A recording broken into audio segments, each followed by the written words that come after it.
And I will point out, my wife pointed this out actually, that the women in Vancouver, hot.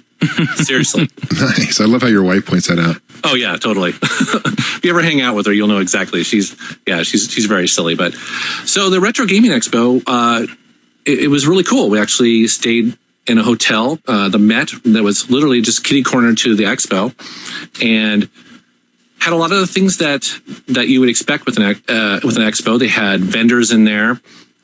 There was a bunch of panel discussions, and I was part of one of those. They very graciously asked me to be part of a panel about having your own YouTube channel and things like that. So I was on there with Johnny and also Fraser from Awesome Games, I believe it's Gaming Awesome. Awesome Video Games, or Video Games Awesome. Video Games Awesome. Something that's awesome. Yeah, two shows. Yeah, I love how he reverses those things. It was so funny. So that was really cool. Actually, that was an hour-long panel that we did, and we got to show off some of our kind of highlights from our channels. And Johnny actually showed off an extended section of his movie, and that was really cool to see. Nice. And yeah, it was pretty neat. And then they also had, let's see. Oh, yeah, that's right. They had Nerd Burlesque at about 9:30 at night. And one thing you got to know about this venue that Brian set up with this is that they allow alcohol in there. And so if you can imagine an all-day event, and by 9:30 at night, people were having a good time, and out comes burlesque dancers dressed up as Mario and Sonic the Hedgehog. It was actually a lot of fun. And so that day went quite long. We were very tired the next day, but just had a complete blast. So I did watch Johnny's video, and I noticed the beers in your hand. I think everyone had a beer except for Fraser. Yeah, it's funny because I was actually pretty nervous too, because I'd never been on a panel, and so I was really glad they had alcohol, because I was just a little nervous because I'm not used to being in front of 250 people, trying to talk about my channel and stuff. I was actually really glad that my buddy Drunken Master Paul went up there, because he is a total natural when it comes to this stuff. He's actually been on television before. He was on the Food Network for many years, and so it was nice to have him there to sort of break the ice and keep the flow going, and he was hilarious. Wait, Food Network. So you mean, did he have a show on Food Network? He was on Ace of Cakes for 3 years. I don't know if you've ever heard of that show. Oh, yeah. I've heard of it. I never used to really watch it, but I definitely know of that show. Yeah, he was the Cake Ninja on there. He used to live back in D.C., and he would drive up to where that bakery was, and he was one of the guys on the television show. And he was on there for the first, maybe it's the first 3 seasons. So actually, wow, that's pretty wild. Yeah, if you catch it on cable, he still gets recognized for that too, because that was such a popular show. So he's a good guy to have around whenever there's a crowd, because it doesn't faze him at all. Nice. Yeah. So was it like a one-day event, or?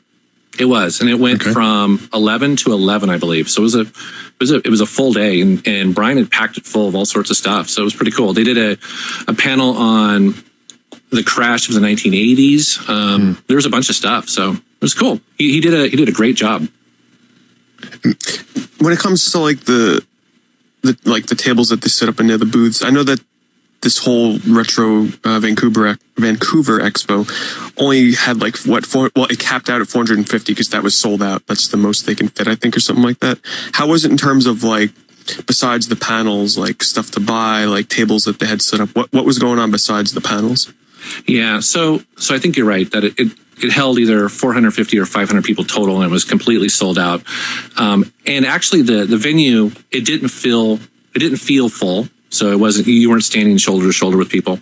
And I think they probably could have packed in another 200 people throughout the day. So there was definitely room for more people to go. As far as the tables and the vendors, that would be the one area where I wasn't exactly blown away. I actually went I'd actually saved money to go up there and just, spend a couple $100 trying to fill in some of my collection. And I only ended up buying one game because there just wasn't a lot there, and what was there seemed like it's not overpriced, but it certainly was on the top end of, essentially what I could probably get here in Seattle at a regular store. So I didn't feel like there was a lot of deals to be made. So that would be my only sort of disappointment. There wasn't a big variety either of tables, because I know I looked at the vendors that would be there, the list of vendors, and it didn't really seem like there was too much. How many vendors would you say were actually selling actual games there? 1, 2, 3, 4, maybe 5 tables. And those, and that may sound like a lot, but actually those tables didn't have a lot of stuff on them. I guess, and for me, because last year was Seattle's first Retro Gaming Expo, and that vendor room was packed, and it was packed high. And so I'm not sure exactly why Vancouver didn't have quite the turnout for that, but coming from the Seattle one definitely had, I actually spent several $100s last year at the Seattle. When is the Seattle one? They just announced it, and I want to say June, sometime in June. But I don't know any details about it. Okay. That's cool. Yeah, that sounds like a lot of fun. Yeah. We got to remember, though, it's the first year. Exactly, yeah. So it's only going to continue to grow from there. Yeah. So I'm sure each year it'll get bigger and bigger. It will. And even the Seattle one wasn't perfect. It was actually in a hotel, and it was a little awkward to kind of get around in. So, there's always room for improvement. I also think the first year you do any of that stuff, you're never sure exactly how many tickets you're going to sell, how many people will show up. So it's always better, I think, to be conservative, and then next year you go for it. And then the last thing I was going to say is that I did spend quite a bit of time hanging out with Johnny and Rob Man and his fiance Kim. That was really cool. They were very gracious to us and took us around, and we had dinner with them, and it was a nice time all around. What'd you guys do? Pretty much we just kind of stuck around. We didn't actually get into a car, so we kind of just walked around the pier. When it was St. Patrick's Day, and so every bar was packed. So we actually got into a bar, took over a back section of the bar, and had great food and even more beer. And and then after that, we went back and watched the burlesque show. And then later on in that night, we went to another bar in the back room and kind of hung out there and talked. And yeah, it was really cool. It was cool to spend some time with him and kind of get in his head a little bit and see where he's at and what he wants to do and all that sort of stuff. So nice. Yeah. Nice. You're right. Vancouver's a really cool city. I have a great time heading up there every time. So very cool. Well, it's good to have you on. Metal Jesus rocks. Thank you very much. Hey, Metal Jesus, kind of explain to the listeners who may have not heard you on what episode were you a guest host on? I forget. Was it like? It was like what, 10 or so ago? It was like 80. No. It was like 75, maybe. Something like that. Okay. So anyway, regardless, explain to those listeners like a little about yourself so they get to know you a little bit better and what kind of games you like and what your favorite game is and whatnot.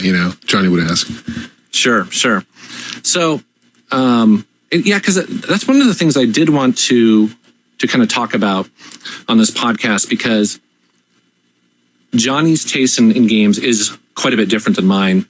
And it's important for people to understand, because I know people are disappointed that Johnny has left. And I don't want them to think that, I would either try to, obviously replace him or even necessarily have the same knowledge as him, because my path through retro gaming was very different. I had an Atari 2600 as a young boy. And then in 1985, I got a Commodore 64, and that was my system for basically until I graduated from high school in 1989. And then my grandpa, for a graduation gift, bought me a PC. And I was a PC gamer from that moment until I started working at Sierra Online. So Sierra was a really big PC game developer and publisher back in the mid-90s. Well, actually, they were around for 20 years, from the 80s and 90s. And then I was a PC gamer all the way up until I finally got back into the consoles on the PlayStation 2. It was SSX, the original SSX, that brought me back to consoles. But I didn't own a console for the entire 1990s. And it's kind of funny, because when we were at this Retro Gaming Expo, they were doing trivia, and they probably had 30 questions.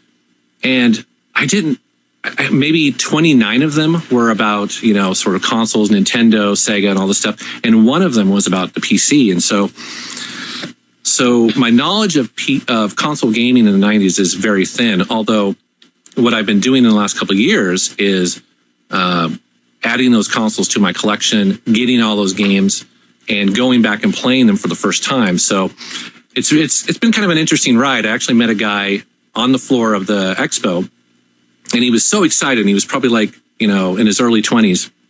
And he's talking to me about his YouTube channel and how he he kind of focuses on Pokemon and things like that. And I didn't really know that much about it. I was kind of embarrassed, and I had to sort of tell him, I'm like, that sounds awesome. But, I was such a PC gamer back then that, it's all kind of new to me. So I just kind of want to throw that out there. Although I know quite a bit about PC gaming.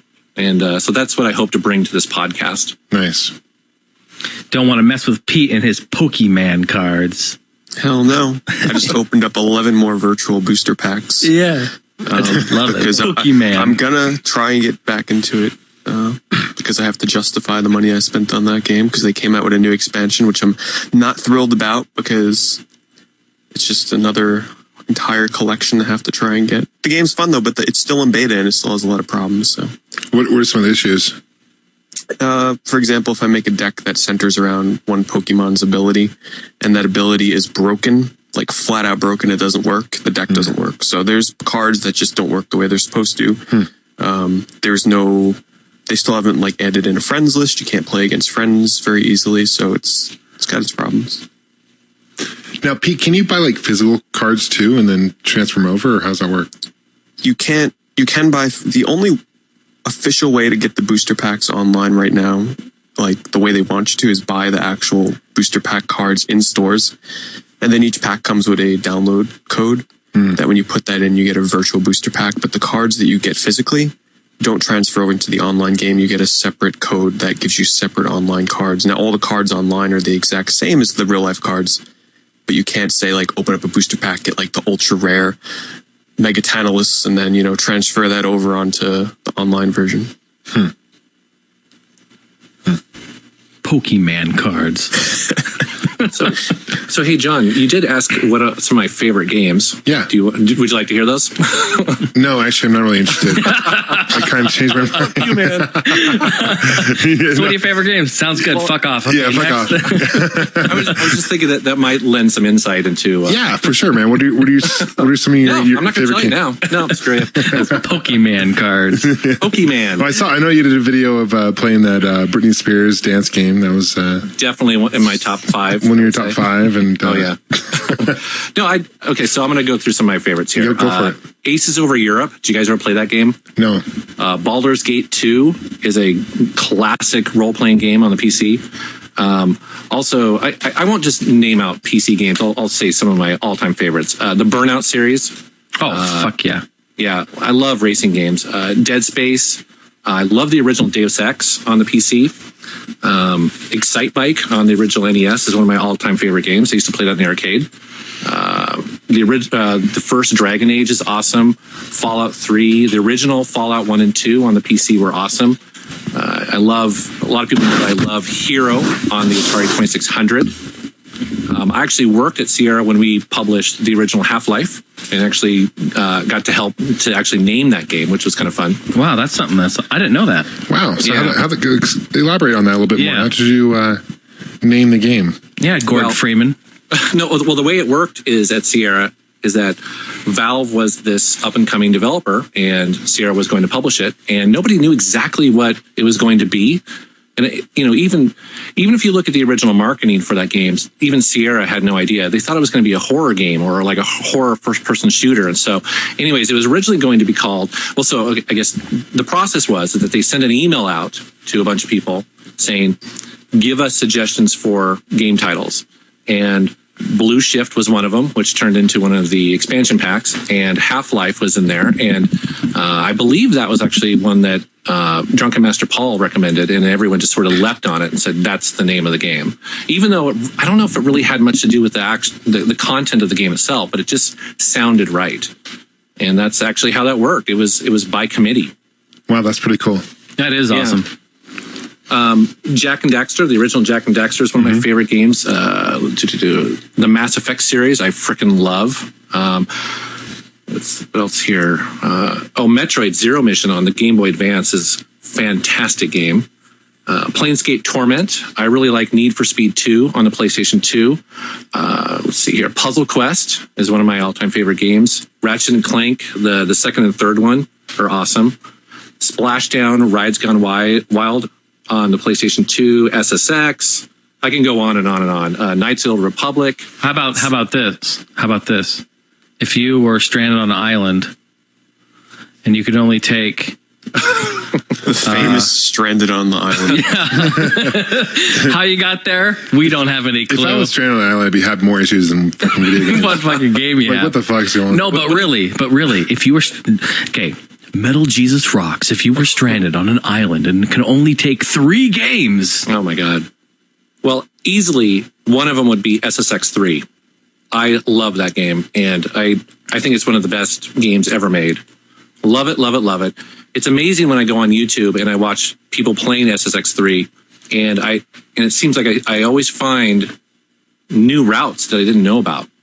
Planescape Torment would be another one of those. It's just so much great dialogue that you could replay that game, and it'd be like taking a really great book with you. And then I probably would be tempted to take. I'm actually gonna fudge this. I'm gonna say I don't know if it would be System Shock 2 on the PC or Thief 2. 2 very kind of unusual first-person shooters that I just really connected with when they first came out, and I absolutely love them. Just great style, great atmosphere, and a lot of fun. Nice. That's a hard question. We need to get you into some MMORPGs, so that way you're just like, screw it. I'm taking Final Fantasy 11. I'm going to take some Diablo 3 with me and World of Warcraft. And speaking of Diablo 3, oh my God, we have a release date. When's it coming out? oh really? I think it's May 15th. Next year at 2:00. May 15th. Yeah, right. That's not too far away. Oh no, it's not. So you know what that means. I have 2 more months, a little less than 2 more months to play all of my games before Diablo 3 comes out. I'm sure that PAX East will probably have a playable demo. And I probably won't play it. I'd rather just wait till the full game comes out and just experience it for the first time. You know, like I didn't even apply for the beta. Yeah. Mostly out of pure laziness, but mostly because I just want to play it, you know, sit down on my computer, install it. And I'm not sure if I'm going to do the whole pre-install thing where you can download the game like right at midnight, or if I want to try and get the physical copy. I could probably just order it through Amazon, but that would mean waiting an extra few hours, which I don't know if I want to do. I'll probably just play it right at midnight. I don't know, Jason, if this was like Battlefield 4 coming out, what would you do? An awesome collector's edition, or would you download the digital version at midnight? I would do both. That's just what I did with Battlefield 3. Come on now, Jason. What? I want the physical That's copy. cheap. No, it's not. I'll do both. I want the physical copy because that's just the way that I am. But I also want to play it now and not have to download it and install it and all that shit. So I want it now. And then he'd buy a third version, keep it unopened. Yep, exactly. No, hey, Mel Jesus, I saw your unboxing of Diablo 2, that like limited edition version. That was pretty cool. Well, it was funny because I was looking around my my PC section of my man cave, and I saw that there, and I was like, you know, somebody's got to have an unboxing of this already. And I was surprised when I searched on YouTube. There wasn't actually that many. So I was like, okay, this is such an unique and unusual collector's edition. I just had to do it, and people seem to really dig it. And yeah, you know, it just happened to time with the announcement of Diablo 3, so that's kind of cool. Nice. Yeah. And I'm tempted to do a video where Drunken Master Paul and I actually play the tabletop version of it. I think that'd be kind of fun. Yeah, the D&D, right? Yeah. So for those that don't know, the collector's edition that came out in 2000 for Diablo 2 was this massive box, and in it there's the game, and I guess the game discs are also a different color. They're gold as opposed to some other color. So the game discs are collectible. It has a soundtrack in there, and it also has all of the in-game movies remastered in widescreen for DVD. And then it also has a poster, and it has a complete Dungeons and Dragons Diablo 2 game. And it comes with dice, and it comes with the adventure tiles. It comes with the player papers and the quest guide and everything like that. So it was pretty neat. So thought I'd share that with everyone. Nice. I'm hitting up eBay right now to see how much this thing is worth. He's in line for Mr. that shit. eBay's in line here, yep. Let's see here. I just want to mention something real briefly that I just noticed. And this might be your doing, Pete, Mr. Pete Dorr. I just noticed that our stream, you know how we can pick a game that says that we're playing? I just happened to notice that it says on here, All Gen Gamers Podcast, episode 86 live, 10 o'clock p.m. Eastern Standard Time, good old Twitch TV. And it says right below that the All Gen Gamers are playing Barbie Horse Adventures Riding Camp. We wish.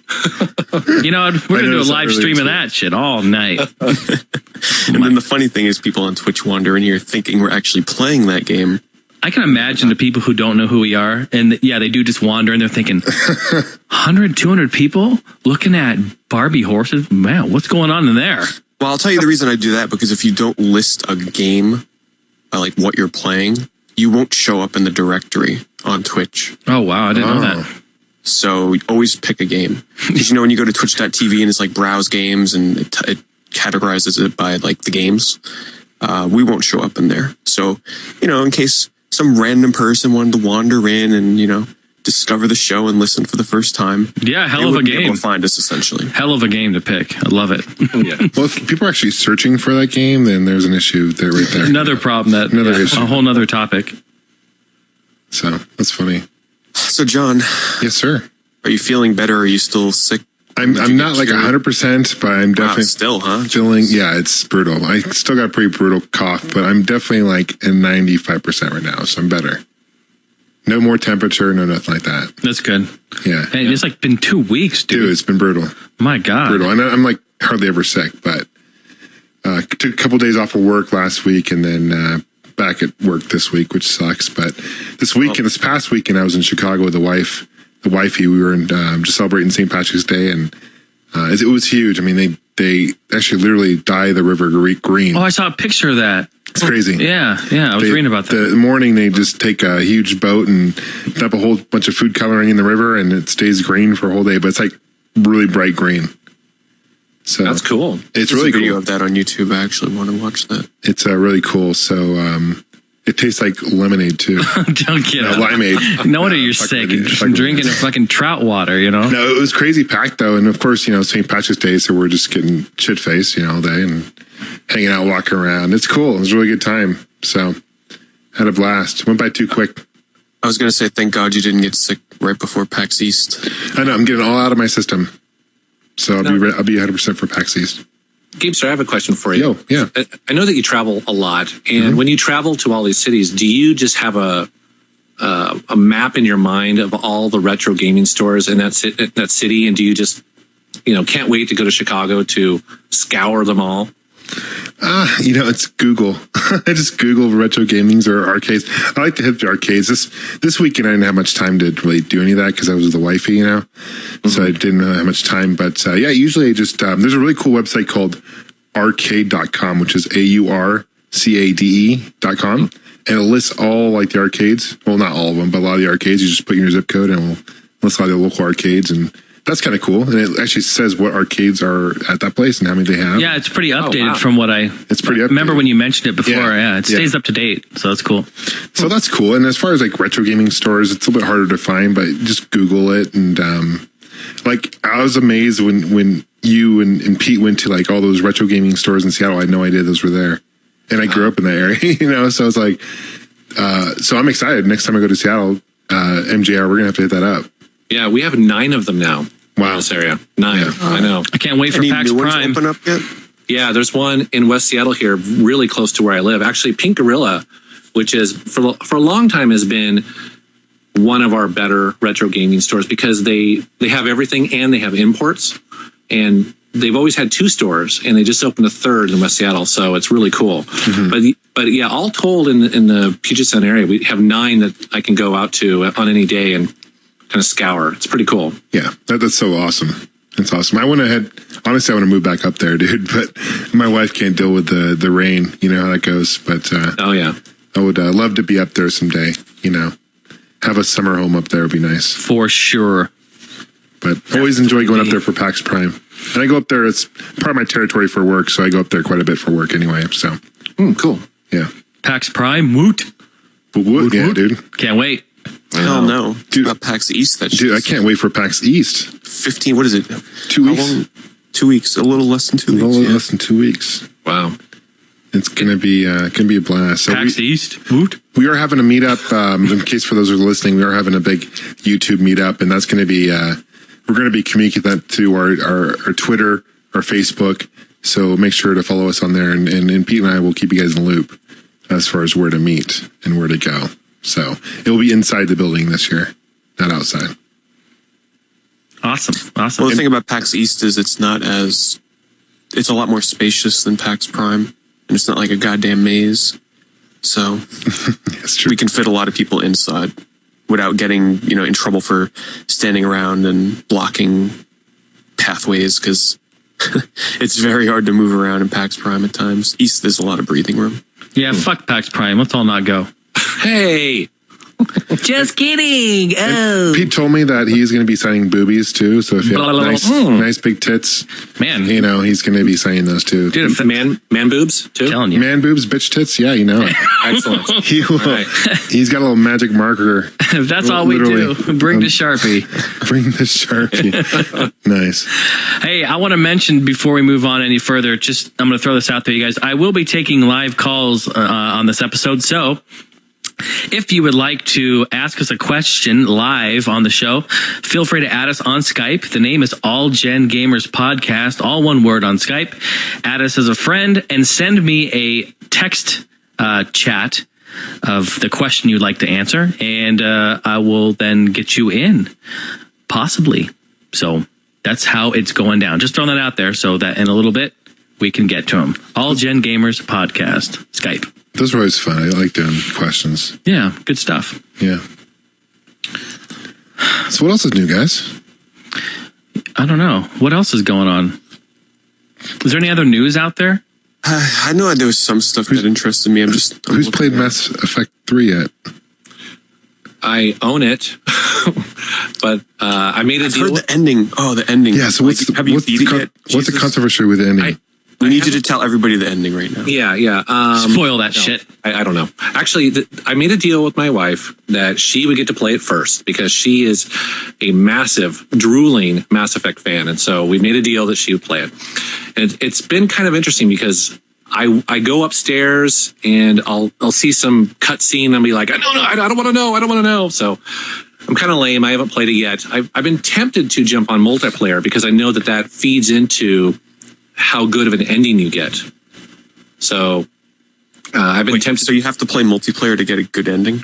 I don't think you have to, but essentially when you launch the game, it shows you your percentage of, and again, forgive me for not knowing the details, but basically it gives you a percentage of completion of the galaxy and how much of it you, I don't know, maybe controlled or battled or something like that. And multiplayer plays into that. As a matter of fact, even the iPad app that they released plays into that. So if you download that iPad game and play it, it syncs up with your Origin account and will add to that. And then I guess the ending is based on that. So I know I'm not exactly crazy about the idea, but I do like Mass Effect enough to give multiplayer a shot. So I've been tempted to do it because I know my wife never will. So, I mean, no spoilers here, but I've been reading that fans are so pissed off at the ending of Mass Effect 3 that they've gotten BioWare's attention, where BioWare is even saying, yes, we're taking your feedback into consideration, and changing the ending of this game is still a possibility, essentially. I've never heard that for a game before. It sounds to me that Mass Effect is affecting the masses.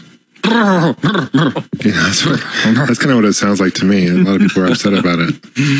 Ladies and gentlemen, Mr. Gamester 81. It's like I'm almost wanting to force myself to play through the first two Mass Effects just so I can see how bad this ending is before they change it. I mean, if it's really that bad, I mean, seriously. For the developers to think about changing it, like, what the hell do they do? yeah, I don't know. She's almost there. She's not quite. So I'm sure she'll tell me exactly what's going on. I have a feeling it's going to be like Battlestar Galactica. I don't know if you guys watch that show, but Nope. A fantastic series. Which show? The Battlestar Galactica, the reboot. Oh, love it. Yeah, Love it. But Seen it, yeah. the ending was so split with people. I was torn. I was torn. Parts of it I really loved, and parts of it I was like, really? So Yeah. I wonder if it's going to be like that, where they don't give a completely satisfying ending. Yeah, that's yeah. It sucks. Especially, yeah. Now, did you watch Caprica? I didn't. That was terrible. Yeah, that's kind of what I heard. So I love Battlestar Galactica, but I didn't give that one a shot. And not only that, but I was kind of burnt out a little bit. You know what I mean? Mm-hmm. It just seemed like, okay, I didn't see the point. I know that they went, it's back in time, right? Or it's the rise of the Cylons? Yes. Well, which one? The Caprica is a prequel. Right. Yeah. Yeah. It only lasted a season, didn't last very long. But hey, speaking of TV shows, Pete, I bought Game of Thrones on Blu-ray. Did you start watching it yet? I've seen the first 2 episodes. 2, John, I'm disappointed. No, actually, I had to pull myself away for this podcast, and really, yeah. So it's that good. Huh? it's that good. It's awesome. And you're fucking great, dude. There's nudity every other scene. It's crazy. Wait, what? Oh, you haven't seen nothing yet. Really? Why didn't anyone tell me to buy it? Is it filmed in Vancouver? Just asking. No, it's filmed in somewhere in some foreign country. I forget. Maybe probably New Zealand or something. Yeah, New Zealand or somewhere. It's crazy though. It's a good show. Yeah, I really especially that second episode. I forget. I kind of remember where they leave you off at the end of the second episode, but you're like, oh my god, you just have to keep watching. Yeah. Every episode ends with a cliffhanger. It's really frustrating.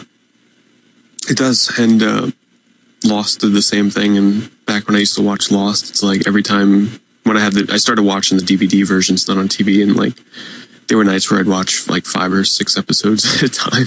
Me too. Those damn cliffhangers. I heard Lost. I never seen Lost, but I heard that the ending kind of sucked on that. Don't tell me the ending because I never finished the series. Oh, really? Yeah. Because here's what happened with me and Lost.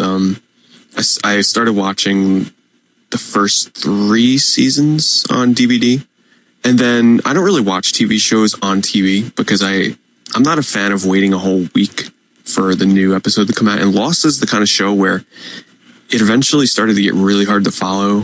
When did you get lost? Seasons, I got lost at times because season breaks would be 6 months or whatever, 8 months, a year, whatever the hell it was, and then you forget some stuff, and I don't know, it started to get a little confusing. And then the week wait between episodes, I just lost interest in the show. And I never finished it, but I do plan around getting around to finishing it one day. But I'm going to have to watch it from start to finish again. Yeah. I don't want to go on a huge tangent about TV shows, but another series that I actually loved the first season, and then after that, it kind of went to shit, was Heroes. Yes, I agree. Absolutely. First season was amazing. First season was amazing, and then I didn't even finish the second season. I couldn't do it. No, I managed to go through all 4 seasons, and I was just so the first season just encaptured me, and I was like, shit, I need more, No, sorry. I'm thinking of, I couldn't finish the 3rd season. Second season I watched. Yeah. Just to clarify. Yeah. Yeah, I'd agree. That whole part where he goes back to, was it feudal Japan? But is that where he went? In the second season? Right. Back in time, yeah. It just seemed like it stalled out the series. And I don't know. I almost feel like they ran out of ideas after the first season. Too many storylines going, and then they made, who's the main villain? What's his name? Skylar? Sure. Yeah, they made him good for a while, and it's just I don't know. I don't want to spoil it for everyone, but it just didn't. You just did, John. I fucked it up for everyone. I just fucked the series up for. Oh God, it's all fucked up. Day shot, night's ruined. Shit. It's the main villain, turns good. I don't mean to spoil it for anybody. Yeah. Like that one time, Pete, when you spoiled the ending of the game for yourself by guessing. Remember that? Yeah. Oh, don't remind me. Oh. Well, you're going to have to relive it because I'm working on that best of AGG best of. How's that going? It's good. It's good, actually. I finally started to edit it last night, and I'm realizing that I'm going to break it up into probably 2 or 3 parts. So really? I got episode 1, which is coming very soon. Very soon. Okay. Yeah. Good wow. stuff. How long is each episode? Well, this first one's going to be about 15, 20 minutes.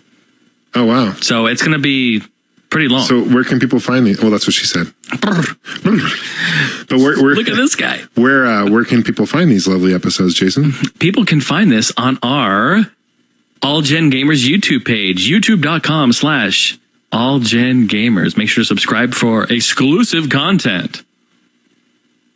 And now, if you buy 2, you'll get this one out. But just wait, that's not all. But wait, there's more.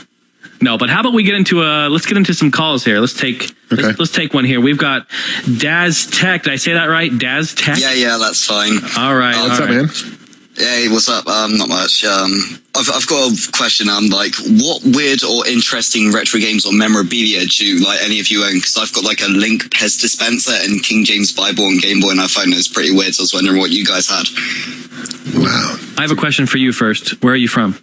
I'm from England. Very cool. You can tell? Cool. Yeah, no, I just always like to ask people because I'm always interested. What time is it there right now? It's like 2:44 a.m. and I have college tomorrow, but fuck it, I'm up and listening. This is actually my first time listening. Awesome. See, I love you, man. Hey, we get a round of applause there. Yeah, Cheers. thank you. Well, Thanks, you. man. It's weird, unusual. I have one, so I'll let you guys think. I have one. I wouldn't say that it's weird, but it's definitely cool. I have from 1994 PAX. Let's see. Oh, not PAX. E3, I mean. 1994 E3 promo Killer Instinct shirt that they were giving away at the Rare booth. Badass. They were giving them away at the Rare booth, and I have it still factory sealed that it came in. It has a little tape on it and everything. Jason, that sounds pretty rare. Ladies and gentlemen, look at this guy. No, that's cool, man. That's awesome. Yeah, awesome stuff. So I have that, and I keep that up there. I just go up there and I pet it and I look at it, and it's very nice. You ever wear it? Nope. I've actually got one more thing to add. I've got a Sonic the Hedgehog Generations keychain, like it's a little foot, and I got that from Game Fest, which was a gaming expo that was on last year here in England. But because games shutting down, I doubt that'll be around this year again. But it's a really cool little keyring thing. That's quite awesome. Awesome. I got a couple things that come to mind. I have a pair of. I'm trying to think what year it is. 1989, 1988. Super Mario Brothers underoos, like underpants. That's freaking cool. awesome because it's got Mario and like the mushroom and shit. And then I have and like the mushrooms right on like where your penis would be. Yeah, gross. So you can give him a good mushroom stamp. Yeah, okay. And then the Mario actually gets bigger, And oh God, John, have you ever worn those? Yeah, I was gonna say. Dude, I'm actually wearing them right now. Just don't. Oh my God! I don't want to say that's all he's wearing. Oh God. So, another piece of memorabilia I have is, gosh, what year was it? When did Star Fox come out? Like 95? Yeah, I want to say 93. It's not free, wasn't it? 93? Okay. 94. So I have, back in the day, I don't know if you guys remember this, but Nintendo Power had a catalog in them, and I ordered like a 1-sheet or 8.5 by 11 sheet that was a comic book strip, but you could customize it. So it has like my name in it. Wow. That's which is cool. Really cool. So it's like, they're all talking like, instead of going, wah, wah, wah, wah, wah, wah, it actually has words, which is cool. And like, my name's on there, and it's pretty cool.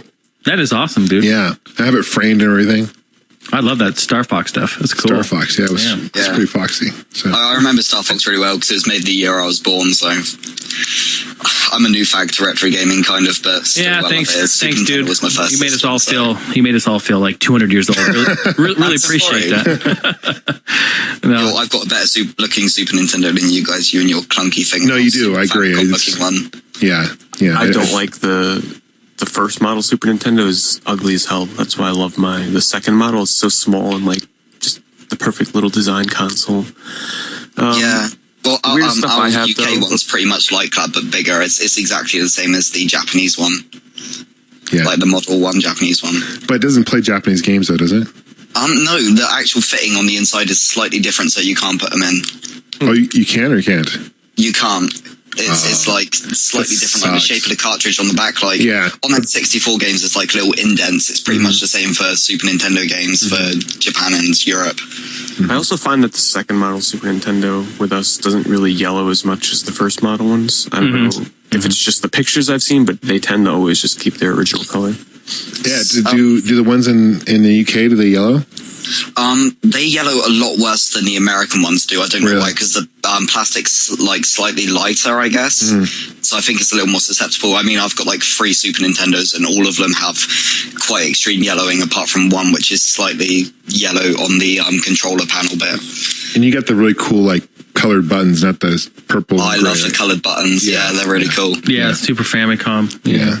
Our Super Scope's cooler than yours as well, because you've got a purple button on the top, and ours has got like a really cool orange button that matches the bit at the front of the scope. Now, my Super Famicom I have, I will say this: the controllers, like, I don't know if this is true. It's a Japanese one, so I don't know if it's true. Relates with the UK, the PAL version, but the cord is really short. Yes, totally. Like super short. No, they're really long. They're really long over here. Yeah, the Japanese one, I agree with you. Yeah, dude. it's like 4 feet something. Not They even, do that dude. because houses in Japan are very small, like rooms in Japan are very small, so they don't need that much space. They generally just sit like on the floor in front of their TV, so they don't really Dude, need a long cord. they're that close to the television, though? Damn, Really? I mean, I guess that would make sense. You know, here in America, we want that fucking kick back on our Barco lounger, fucking Right. 50-inch TV over there, you know? But speaking of short like cords and stuff, I've got the UK TurboGrafx, and God, because I'd never seen like a TurboGrafx in person before I got this thing, and people were complaining about the short cords, but I didn't really think it would be that much of a deal till I got it. And God, the cord is so damn short. Yeah. And the controllers, it's ridiculous. Yeah. Well, speaking of short, Pete, do you have any, I'm just playing.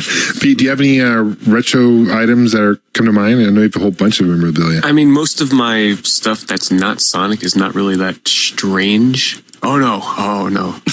I have got something that I bought recently that is it's one of the craziest things you've ever seen. Can you share, or are you keeping it exclusive for your channel? No, I can mention it because I'm going to do Awesome. a video on them very soon anyway. But I recently bought a Pac-Man dog toy. But this thing is the creepiest Pac-Man I've ever seen in my life. It has teeth, like full-fledged human teeth, and the eyes are like little buggy circles. It is so creepy. I just Oh had to buy God. it. Pound. But most of my other merch is Sonic stuff. So the weirdest stuff Yeah. I have, there are Sonic underwear that I've thought of picking up, but you know, sometimes I'm kind of borderline. I don't really want to add stuff to my collection. My Like friends something have some like weird stuff. They've got like Sonic PJs, and they're really cool. I want a pair just because they look really awesome. It's like classic Sonic, like from the Mega Drive era. Nice. Yeah.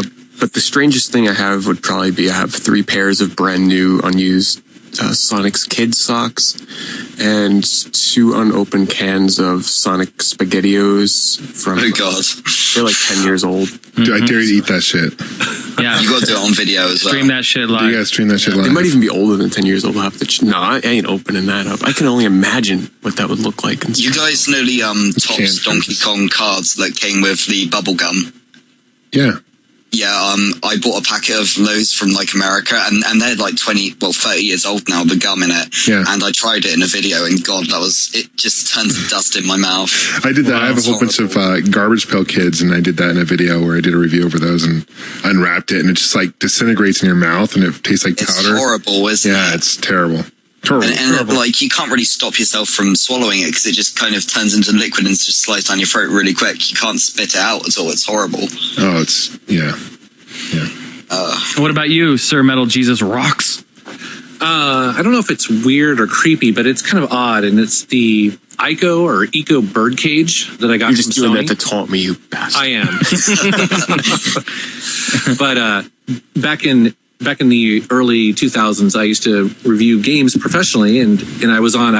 Luckily, I happened to be on Sony's preferred list for that, and so pretty much almost any game that Sony sent came with a little box of some sort of press kit tchotchke thing, and the birdcage is pretty awesome. I've never seen it online. I've actually looked to try to get an idea how much it's worth, and I can't really tell. I think I saw one last year on eBay, but the price went up pretty high.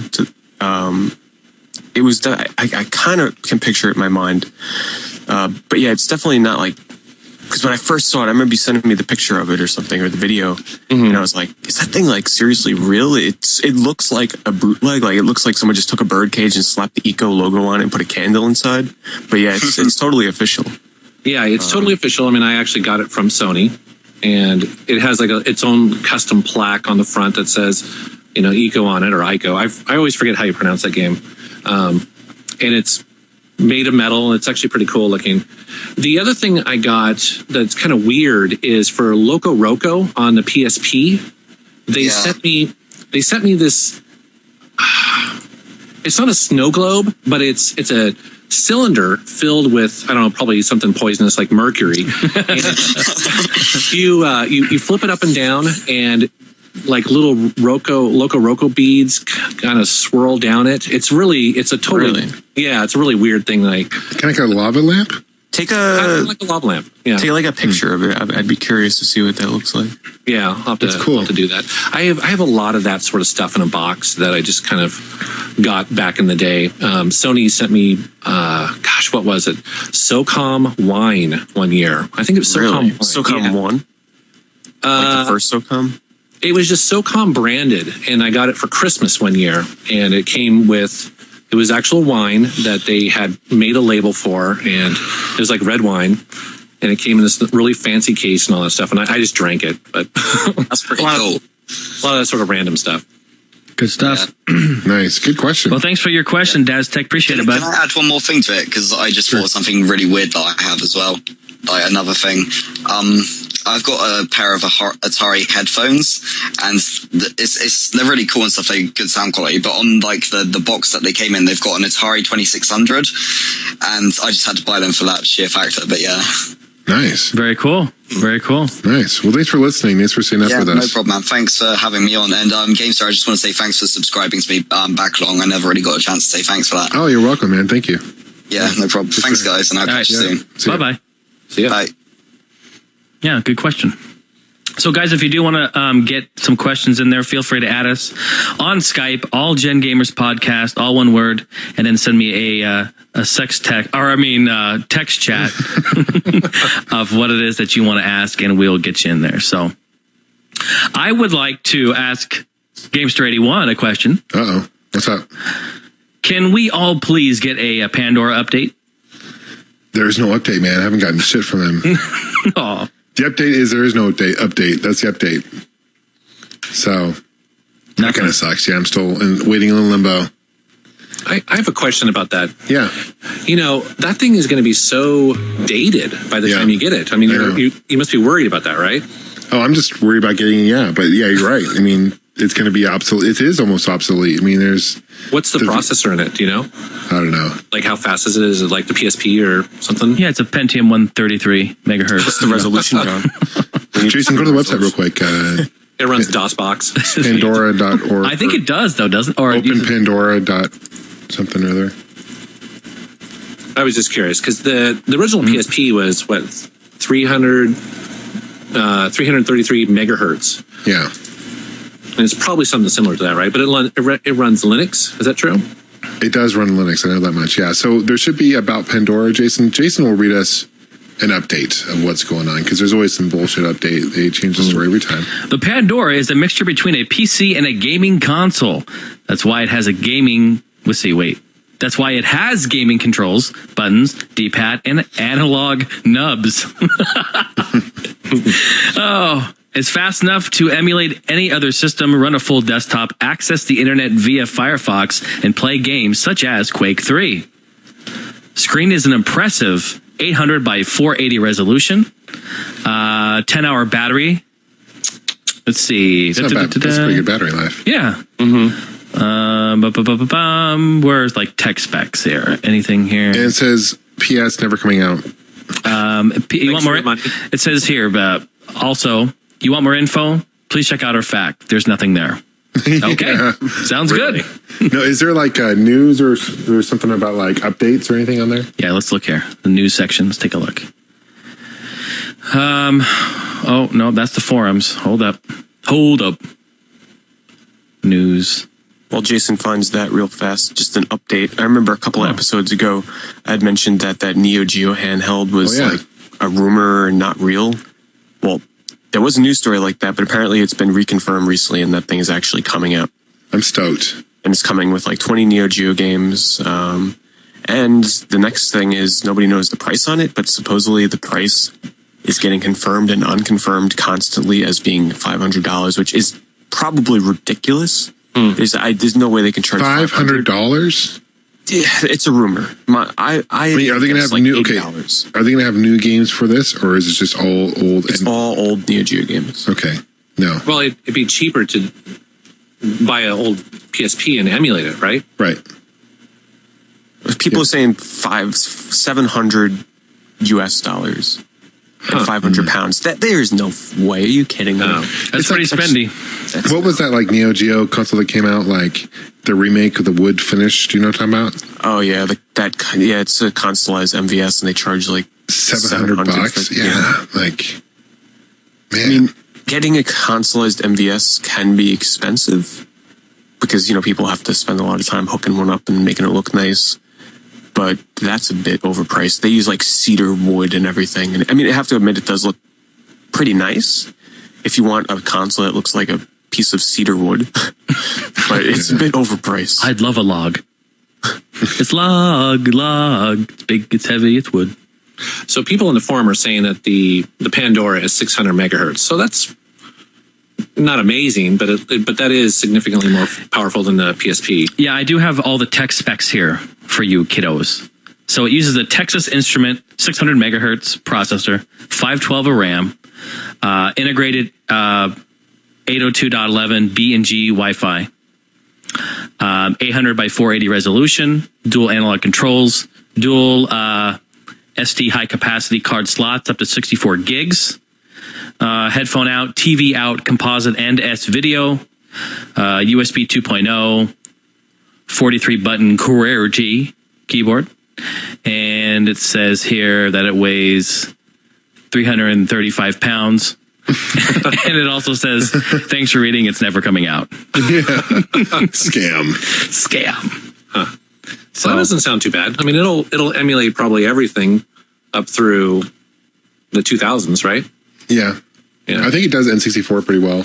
It actually, for all the shit that we're throwing at it, and John, I know you're upset about it, with rightfully so. Yeah. I mean, goddamn, they've just been, messing everyone around with this, but it looks awesome. And if it ever does come out, hopefully soon, I mean, it looks like a really cool handheld. It does. Yeah. What it can do. It's cool. Yeah. So moving, man. Yeah, we're all praying. Shit. So we're gonna go ahead and get on to another call here. We have Mac on the line. What up, Mac? What's up, Mac? Hey, everybody. How you doing, sir? I'm doing really good. Thanks for having me on. Absolutely. So why don't you go ahead with your question, bud? All right. My question was actually about video game reviews in this day and age and how they affect gaming badly and what your guys' views are on that. Like how they affect consumers and how companies develop games nowadays. So are you talking about like professional, like written reviews and how they affect the people's decision on buying them? Yeah, like sites like IGN, GameSpot, all that, and how people tend to just kind of flock to the scores and I always 9s out of 10. I definitely have a respect for IGN and Game Informer and whatnot, and the reviews and whatnot. But at the end of the day, I'll buy the game because I want to. It's kind of like with movies. Like I feel like a lot of the reviewers who review movies they sometimes get it wrong, and just like everyone has an opinion. So just because one person doesn't necessarily like the review doesn't necessarily mean I won't like the game, So I don't know. Pete, what do you think? Well, it's interesting you bring that up because I was just browsing Metacritic today.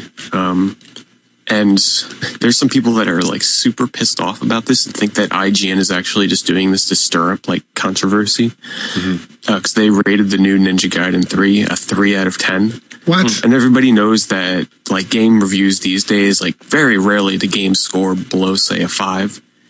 But IGN is like, they're starting to stir some stuff up. They gave the new Resident Evil Operation Raccoon City a 4 out of 10. Ninja Gaiden 3 a 3 out of 10. And some people take those reviews super seriously. Like they'll see that number, they won't even read the review and the reasons why, and they'll just pass it up and say, all right, not getting that game. But I even though I don't even plan on getting Ninja Gaiden 3, I felt very intrigued to know why this guy was rating it a 3 out of 10, because the Ninja Gaiden series has been pretty, held in high regards for all these years. Yeah. So I watched this video review, and it just seems like he's an angry, ranting Ninja Gaiden fanboy that's just pissed off that the game has been taken in a different direction. And it seems like the game might have its problems.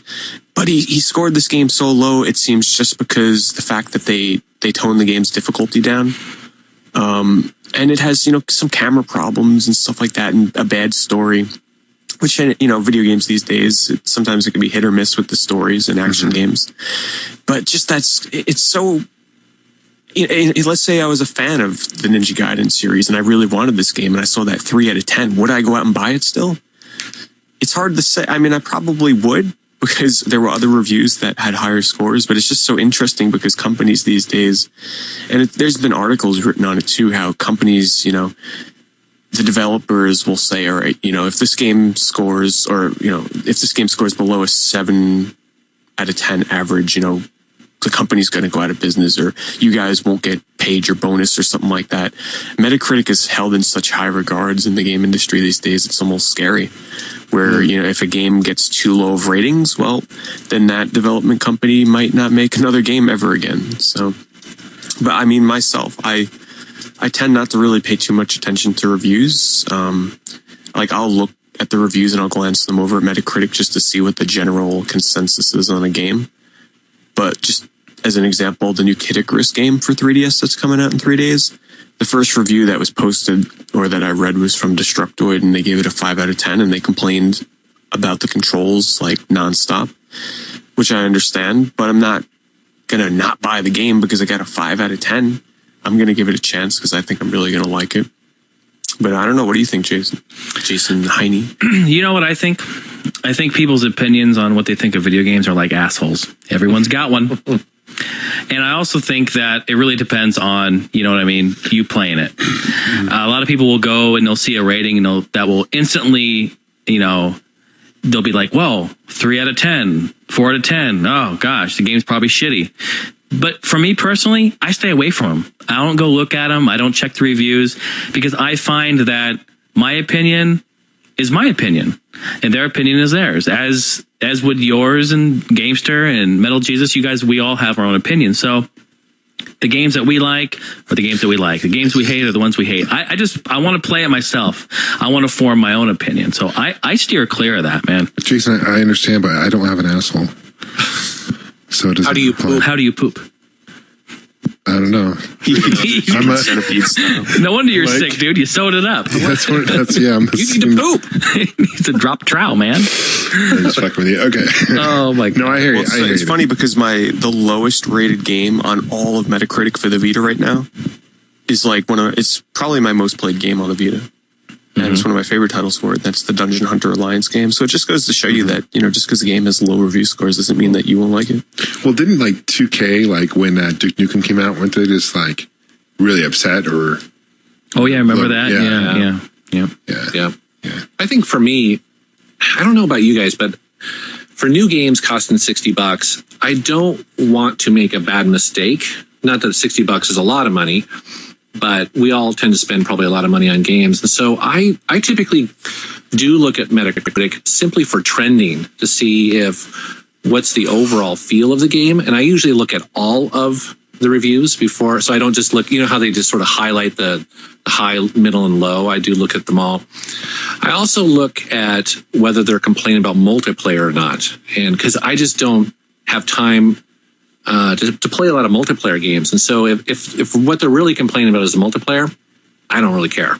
And so that's one of the things I look at. As far as sites go, and I don't know how you guys feel about this, but I do like the reviews on GameSpot, because I do feel like they can be kind of brutal about the reviews. And I appreciate that. I like, not that I really care about their ultimate score, but I feel like they do say what they're thinking. And so some of their pros and their cons, I at least like to know what those are. And I kind of feel like they're not being swayed by advertising. I have to be completely honest here, but after that whole debacle with, I don't know if you're aware of it, Yes. Jesus, with, you know, Giant Bomb, Jeff Gertzman and getting fired. Ever since they fired him over his Kane and Lynch review, I used to go there for like news and I used to read their reviews. Ever since that day, I don't really even visit their website anymore. And the funny thing is, after all that, Jeff Gertzman goes off, creates Giant Bomb. A couple of years later, they're merging with GameStop. I know. And actually, I watched a video that he posted this week it was a half an hour interview with him and I guess the guy who's now. Yeah, I watched that too. And actually, I thought that was. I understood it. Yeah. It was pretty honest. I felt that Jeff I do think, is a pretty upstanding reviewer, stuck to his guns, and he got fired for it and went off and created this thing. And I got the sense that they're back to where he's comfortable working with them. But I kind of agree with you. I actually used to be a paid member of GameSpot. And I let that lapse because I was just like, screw this. So I agree. I don't know if I trust really anybody 100% because ads absolutely play into it on some level, whether it's the reviewer or the publisher or somebody who owns the company. I do think that they kind of worry about that stuff. So that's why I like Metacritic, because it at least gives you an idea if there's something broken and everyone mentions it. Oh yeah, don't get me wrong. I use Metacritic all the time to glance over, the little blurbs and just see what the general consensus is on a game. Like you said, that if a game's lacking multiplayer, to me that might be a big deal depending on the game. But one thing to me that usually gets really low scores is if a game is very short, which does not bother me.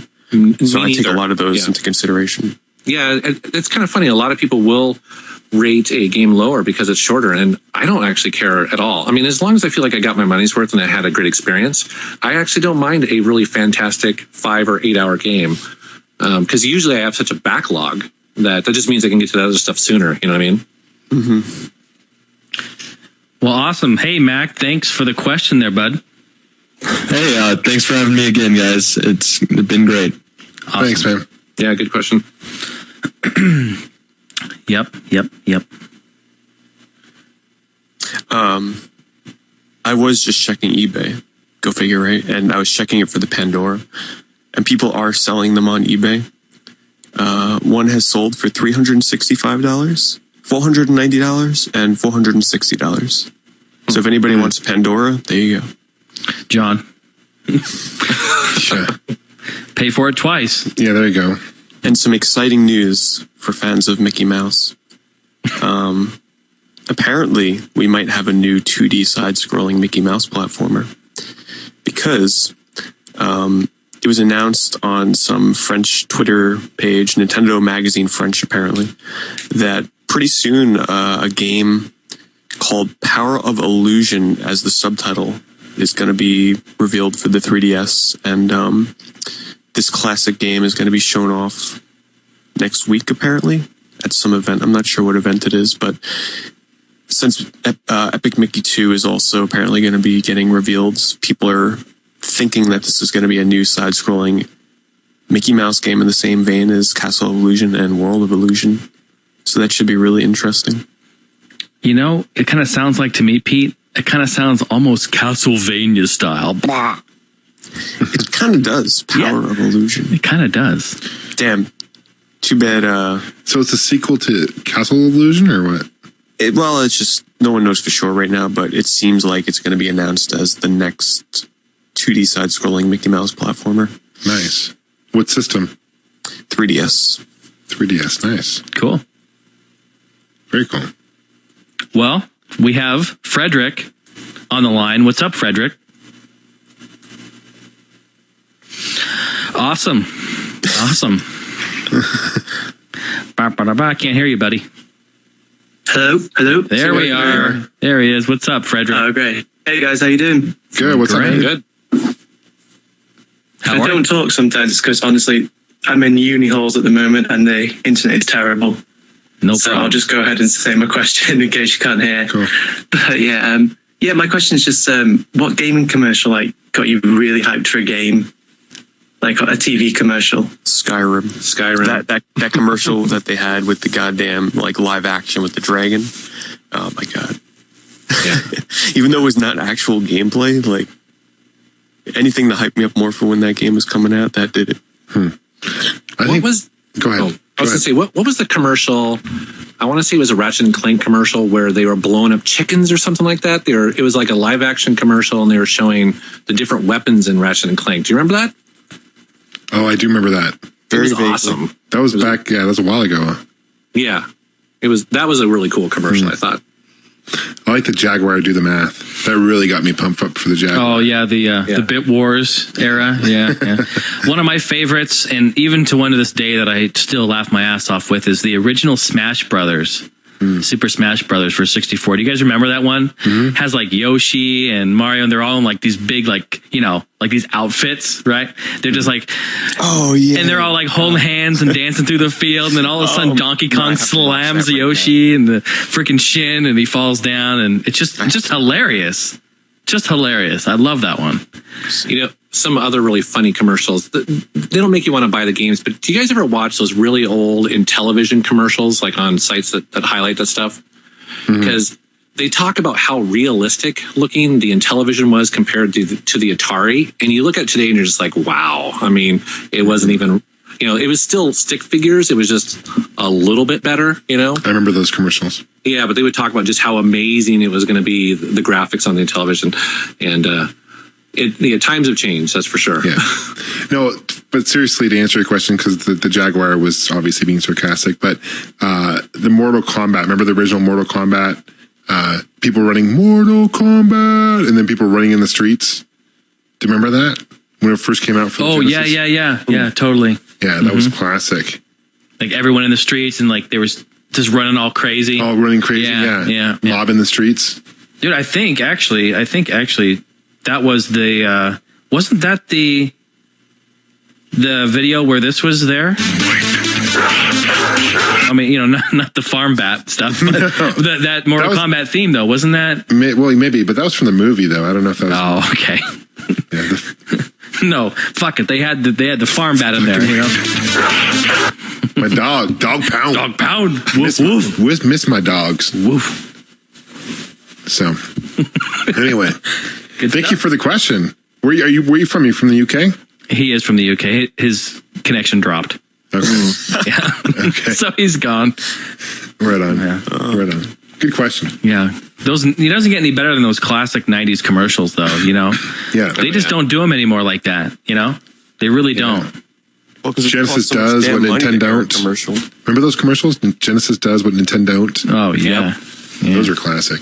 Yep. Yeah. Good stuff. Let's see. What do we have here? We have Nigel from Australia. We're starting the Australia. Here we go. It's an Australian theme again. Here we go. What's up, Nigel? How you doing? What's up, man? Not much. How about you guys? Go. Hey, what time is it there down under? It's only 2:15 in the afternoon. Oh, okay. Okay, so you're ditching work. I took school after this. Right on, right on. Yeah, there you go. Love it. Love it. What's up, man? What's your question? Okay, I suppose I'll go with the first one. Do you feel that PC gaming is starting to become more popular now with like the releases of Diablo 3 and Star Wars: The Old Republic? That's a good question for Jason. Go ahead, Jason. Which one? Either one. Why don't you take it there, Metal Jesus? You know, actually, Jason Heine, Mr. EMU Review, you actually do more PC gaming than I do right now. It's funny, though, because I think most people expected PC gaming to kind of die out. I mean, they've been talking about it for frickin' ever. Yeah, for a long time.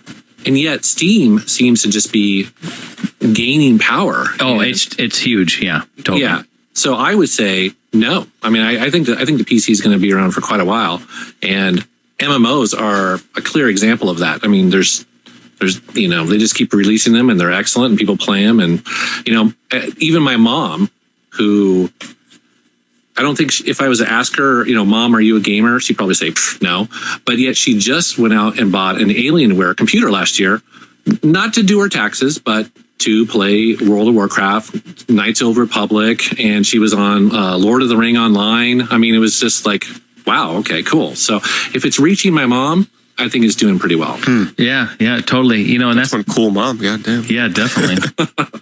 And that's kind of the thing is, you know, it's about what 5-6 years ago, a nice gaming PC cost you what, you know, anywhere between, I'd say, you know, a fully built one with $3,000 to $4,000, where, you know, and that's hearsay, of course, if you build it yourself, yada, yada, yada. But in today's world, gaming PCs and even laptops, the technology has allowed, you know, people to put a higher powered computer together in a smaller format. So what we have now is we have even laptops. You know, back in Jason, you remember this. Remember when it was the desktop? I mean, you had to have a desktop in order to get that horsepower. Absolutely. You needed that case, okay? And you needed that. So, but now, yeah, you can go to Alienware. You can spend, what, $1,000, maybe even under that, whatever the entry level. I don't even know what it is. But you can get a great gaming laptop that will play these games for relatively cheap. And I think, you know, that was the whole thing back in the day, is like, well, these consoles can play just as good as the PC and they're cheaper. You know, they're way, not even half, way more than more than half the price. Yeah. But now, you know, it's becoming more affordable, and Steam, you know, things like, you know, Origin from EA, even though that's kind of new and growing, but Steam is a giant out there and really making it affordable. First of all, holy shit, it's affordable. You know, wait a month and get it on sale on Steam. I mean, God, someone make a shirt with that, you know, wait a month, get it on sale on Steam. But, you know, it's easy, it's affordable, and the PC gaming platform, I think, is still alive and still strong in my book. Yeah, I would agree. Let's not forget about sites like Twitch TV that are really pushing this whole, like, live tournaments, like with StarCraft and shooters, like, and that League of Legends stuff that, you know, I'll probably never get into because I'd have to get owned for a year straight before I even get the basics of that game. But, you know, stuff like that, I think, is really bringing out a new resurgence in PC gaming. Yeah, definitely. So, good question there, Nigel. Good to hear from you. Yeah, man. Thanks for listening. No worries. Thanks for having me on again. Have a good one, man. All right, see you guys. Yep. Yeah, I don't think it's safe to say PC's not going anywhere anytime soon. Yeah, I would agree. Yeah, I would agree. Speaking of PC, sort of on the opposite side of that, the iPad 3 has sold over 3 million units already. Oh my God. I was tempted to upgrade. There's no way I could, because I just got done paying off the goddamn second one. Yeah. Like a few days after I got done paying it off, they're like, iPad 3's coming out. I'm like, oh my God.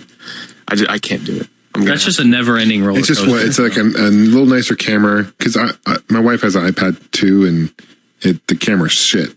Yeah, it is. Honestly, it's shit. So I guess they improved the camera, at least the front camera, the camera. Really, that he goes faces around you. holding an iPad up taking pictures. Like, I don't really picture that. That's true.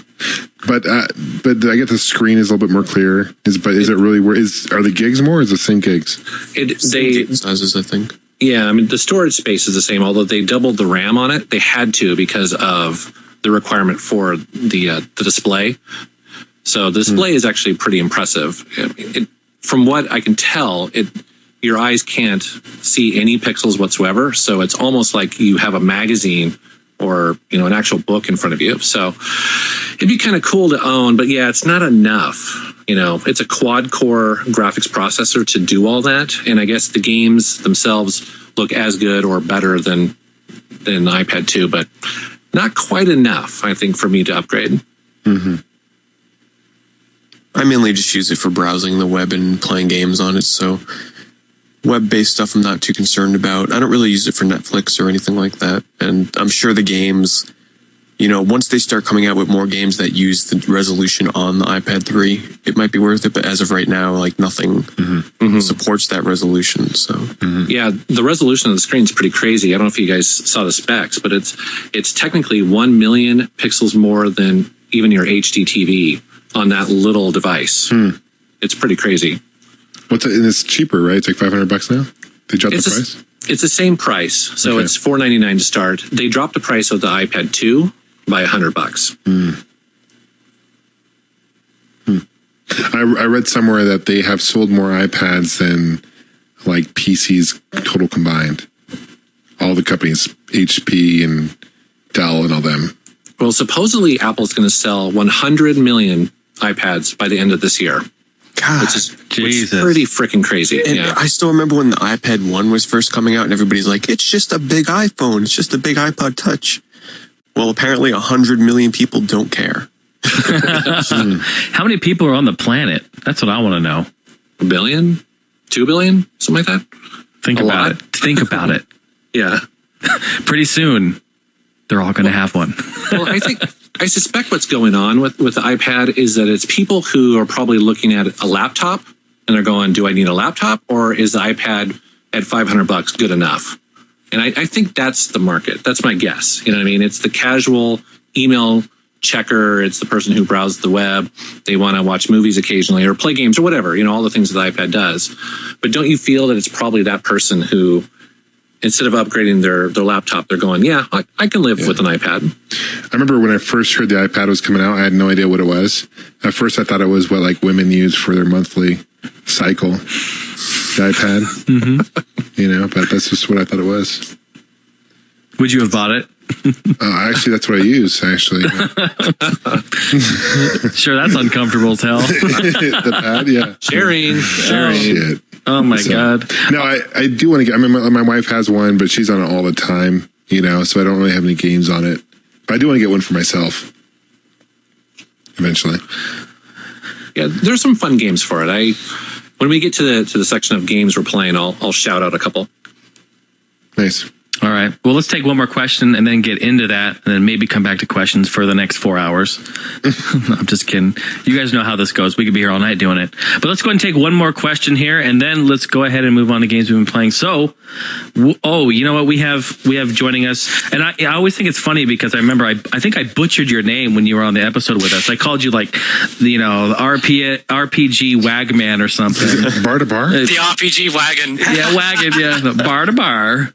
So we have the RPG Swagman on here. We've had you on this show before. How you doing, man?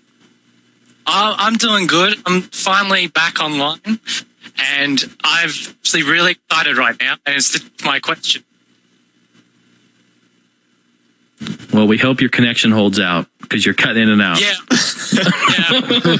So why don't you go with it, brother? Alrighty. I just want to know your guys' thoughts to the recent developments with Sega putting Shenmue on Xbox Live and PSN and Skies of Arcadia. Power Stone 2, please. Next, thank you. Apparently they decided to bring out Skies of Arcadia and Shenmue based on fan feedback of what games you want to see the most on the consoles, which is totally understandable. Shenmue and Skies of Arcadia, I would imagine as being two of the top picks. But I want to see Power Stone 2 with online, please. But I'll be picking up both. Because I want to give Shenmue yet another shot, and what better way to do it than in HD. And Skies of Arcadia, I never owned the Dreamcast version. I only had Skies of Arcadia Legends, which I ended up trading. Same. So I'll just buy the HD version of that. I'm up for any. They could bring out the entire Dreamcast library in HD, and I'll buy it. I don't care. I'm excited for it. I think it just opens a new audience for people to try it out and who've never played it before, who may not have a Dreamcast. So it's cool. I'm excited. No, I'm kind of in that audience too, because I really wanted to play Shenmue for years, and the PAL version is very, very rare, and I'm happy that I finally get to play it, because the only way I've experienced Shenmue so far is watching the movie, which came with Shenmue 2 for the Xbox. So it's really good that I finally got to watch that and now finally get to play it. But just before we go on, one of the other things I've got to mention, and it's just absolutely amazing, is besides Shenmue and Skies of Arcadia, one of the things that absolutely blew my mind when I went to the Sega forums to confirm both of them is something else coming out on Xbox Live that I have to admit, I was a fanboy when I saw that message, is they're going to bring out the vintage Monster World collection sometime in April. With a translated version of Monster World 4, right? First time. The first official translation of Monster World 4. And I'm really excited. I don't have an Xbox 360 right now, but that might just tip the scale to go out and get one. One of the cool things is the collection has an arcade port of Wonder Boy and Monsterland, and then it has Wonder Boy in Monster World for the Mega Drive.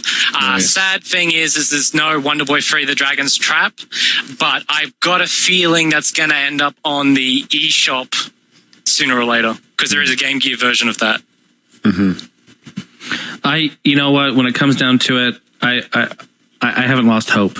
I think they're doing stuff. Just for instance, for the arcade racer guy that I am, when I saw that they released Daytona USA on Xbox Live with multiplayer support, I thought to myself, okay, well, there's hope. There's hope for all the other classic arcadey stuff to come out, as well as stuff for the Dreamcast stuff. Even though, their Dreamcast collection, that was pretty piss poor when that came out recently. What? Yeah. Pete, remember you said it was like bass fishing and another port of Crazy Taxi that we all have, Music, yeah. So I haven't given up hope. I hope that they do a Shenmue, and I hope Power Stone Collection HD. All that stuff. Well, they've got Jet Set Grind Radio was the first of the games they're releasing for this year. What? Jet Set Radio? Yeah, I'll pick that up. Yeah. Oh, yeah. Yeah, good game. I'd love to see Mars Matrix, because that is a fantastic shoot 'em up on the Dreamcast. Have you guys played that? No, but I've been on the prowl for it, and it's one of the more expensive Dreamcast games, so I'm trying to be patient and see if I can get a deal. Yeah, it's killer. It's like $40, so I don't know. I'm waiting to see. I recently picked up GigaWing Generations on the PS2 import, because I want GigaWing 1 and 2 on the Dreamcast, but GigaWing 2 especially is a little pricey. Yeah. So the combined price of those, buying the import version on PS2, you get both games together for cheaper than it would be on the Dreamcast. So looking forward to trying those out eventually. Yeah, Pete, did you say you were on the prowl there? Yes. Just making sure. Sound like the cougar I met the other night in the bar. St. Patty's Day. Send her my way, John. Send her my way. Awesome. Well, great question. RPG Swag Wagon. Great to have you on again, my friend. Great. And I've got one more message I want to say. Thank you to Pete and the rest of the crew at All Gen Gamers for supporting RP Gibberish on the main page. You've really helped us out, guys. Nice. Yeah, I put up some links to some podcasts that are a little bit established in the YouTube gaming podcast community. So if you want to listen to RPG Swagman and Aerodynamish talk and ooze about RPGs, they were on a little bit of a hiatus because Greg, RPG Swagman, was without a connection for a while. But right now my laptop is running on luck. Let's just put it that way. And I still got this crappy mic. So hopefully in a month or two I'll be upgraded and ready to roll. Nice. Copy that. Cool. Have a good one, brother. Yeah, you too. Have a good one. Thanks. bye. Another Aussie, huh? Nice. I'm telling you. We have more people listen to us not in the United States than any other podcast on the planet. It's all good. It's all good. We appreciate every one of you. Absolutely. We need someone from Thailand to call up. Yeah. We need to hit it across the whole entire globe. Yeah, seriously, like the furthest away. Let's do it. So, how about games we've been playing recently? Anyone want to take a stab at that? Sure. Go ahead, Mel Jesus. All right. Well, I mentioned that my wife has taken over our main television playing Mass Effect 3, which means I'm down in the basement catching up on some classic games that I haven't put enough time into. And the first one is Beyond Good and Evil on the Xbox. Have you guys played that? Yes, I have. No, I have not. I have not, no. Is this your first time playing it? Well, I tried playing it a couple of years ago, I think, and for whatever reason got distracted. So this is the time where I'm going to go through and finish it. And such a good game. Yeah, I can see why this game still has a huge cult following. It's so well made. People compare it to Zelda. Did you get that vibe whenever you played it? Not really. I mean, the only Zelda vibe you can get from it is maybe in the dungeons and the combat, maybe. But other than that, it's its own unique kind of story and gameplay. It's got sort of like a how do you describe it? Like a mystery aspect to it, where you're inspecting, like you take a lot of pictures with cameras and you're inspecting like the government's like secrets and stuff. It's pretty cool. Yeah, it's pretty cool. I'm enjoying it quite a bit, and I think I'm close to the end and loving that game. Let's see here. A game I picked up this week, and I'm sure you guys are familiar with it, although I had never played it. It's Dynamite Headdy. Am I pronouncing that correct for the Genesis? I would imagine that's the way you pronounce it, yeah. I thought you were going to say Dynamite Ducks. Dukes. Jason, please tell me you didn't. Dynamite Heady is freaking fantastic. I actually played it for several hours last night. It's a treasure game. And so being a treasure game, it's a little weird, a little funky. They always try something new and different. And I love it. I think it's just absolutely excellent. As a matter of fact, it kind of makes me want to try to go for a complete treasure collection. I don't know how difficult that would be, but every single one of their games seems to be, if not excellent, at least interesting to play. It's funny you mentioned that because I've been trying to pick up a game ever since Ball and Nick 1982 mentioned it in one of his videos. But apparently Treasure made a game on the Genesis called McDonald's Treasure Land Adventures or something like that. Yeah, I read that. And it's a McDonald's platformer that's actually supposed to be really good. And on eBay, a complete copy is like at least $30. So apparently, you know, it's got a little bit of an asking price for it. But I had no idea Treasure made a McDonald's game. They also have a Mega Drive only game that is like a run and gunner that looks pretty cool as well. So if I go for that collection, I want to pick that game up. I forget what it's called. Gunstar Heroes? No, it's something else, and it was only released in Europe. So I'd have to play it on an emulator or like a Retron 3. But I don't know if Treasure made it, but are you thinking of Alien Soldier? Possibly. It's really expensive. I know that. Yeah. So that was really cool, cracking out my Genesis and playing that. Now, Pete, you sent me a message to check out a game called Journey on the PlayStation 3. Yes. And I am so glad you did, because I would have completely passed this game up. It is absolutely stunning. It really blew me away. And I didn't expect it. As a matter of fact, when I launched the game, I was like, I don't know if I'm going to like this. You know, it's kind of weird, kind of slow. But towards the end, now I have to ask you one question though. Did you beat this in one sitting, and did you play it online? I beat it in 2 sittings because I had to go to an appointment. It's not a very long game, obviously, right? It's not, but it's the kind of game where I think you're supposed to beat it in one sitting. Yeah. And I was online, and you know what's really weird is that it doesn't really tell you that you're playing with other people. It's really weird how that other players on PSN just sort of appear in the game, and at first you don't know, you just assume that that's a non-player character programmed by the game, and then all of a sudden you realize, oh, they're doing odd stuff, like they're chirping at you, they're doing circles around you. I love the chirps. Yeah, maybe they follow you for a while, and it's really wild too. So for instance, towards the end of the game, whenever you're going up the cliffs, and I don't want to ruin anything because this game is fantastic, but you're on some cliffs and there's wind that can kind of blow you off the edge, and you're pretty far up. And did you lose your partner? I did, and I felt really bad. God. I actually know. I wish I had an experience like that. I almost gave up on my adventure to jump off the cliff to go get the person, because again, you could have. I think, I'm not sure. I think if you fall off, you can find them there. I've never done it, but I know in that area at the game, if someone falls off, there is like this big chasm that essentially sets you back to the beginning of the level. Oh, I'm not sure what it does though if you fall off. I was so bummed, because the other thing that you know is that whenever you get close to someone, they're charging your scarf. And so that was really nice to have. And so Journey is just an amazing game. I actually plan on playing through it again. Yep. That last scene, and I'm not going to ruin anything for anybody, but there's a fairly traumatic moment towards the end of the game. And I was sitting there looking at the screen going, I don't know. It's a weird game. Are you talking about where you were climbing up? Yes. You know, where where the camera gets really slow. Yes. And were you with a partner at that point?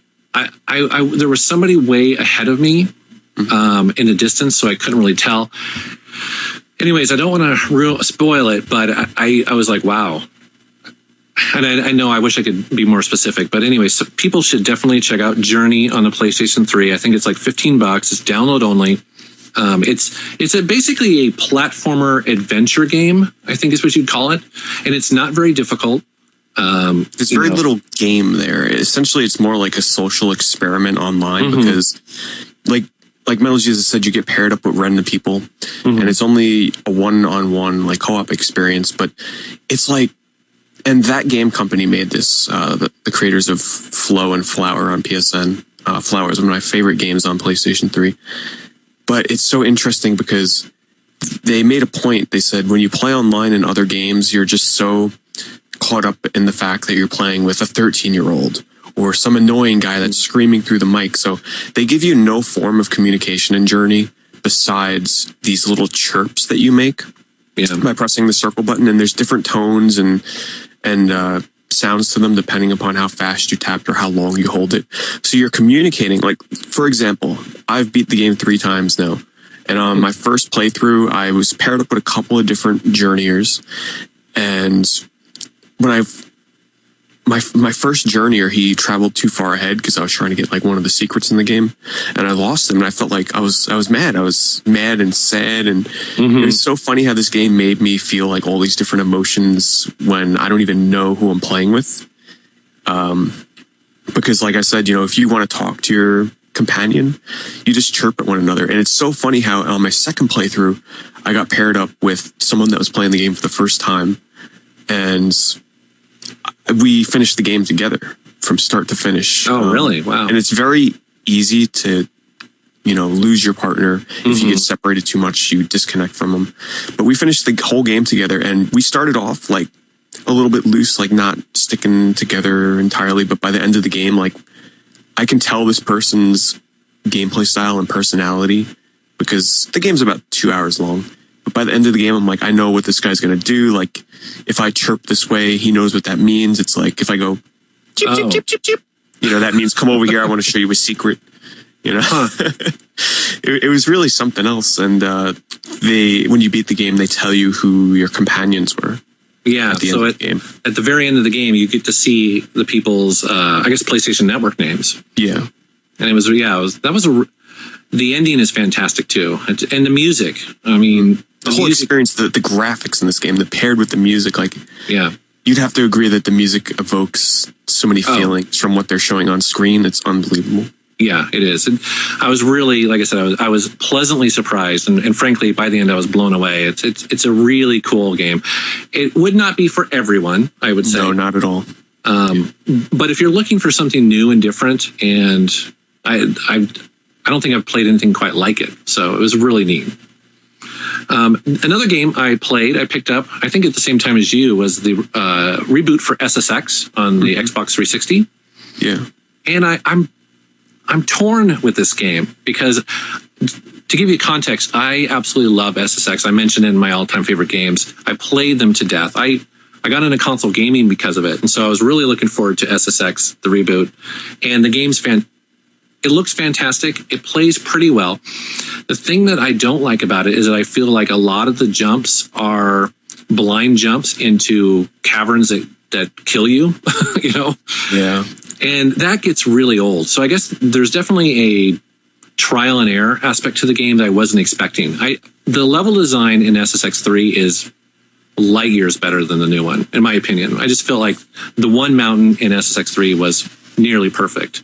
But I played through and beat the single player game, and I did a bunch of the drop challenges in this game where, how it's kind of like autolog in Need for Speed, where every time you log in, it tells you what your buddy did on this particular peak, and whether he was tricking or whether he was racing, stuff like that. So that was kind of a fun aspect of it.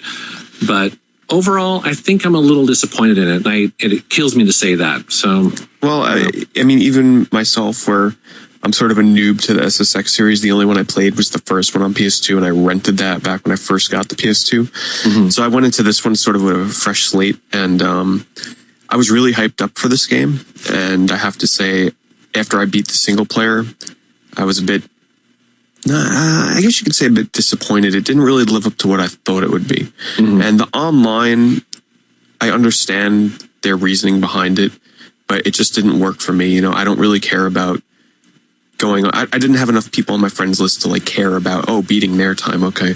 Yeah. And I don't really care about racing against a whole bunch of ghost characters online. Because first of all, you're not really going to get much of anything out of it unless you're really good at the game, because everybody else is always going to have a higher score than you. And there's some hardcore SSX fans out there that play the game nonstop and will always beat you. So I had no point to keep it, so I sold it. But it does look beautiful. The twin stick controls work really well, but to me, I still felt like I was just flailing on the right joystick and it just wasn't connecting with me.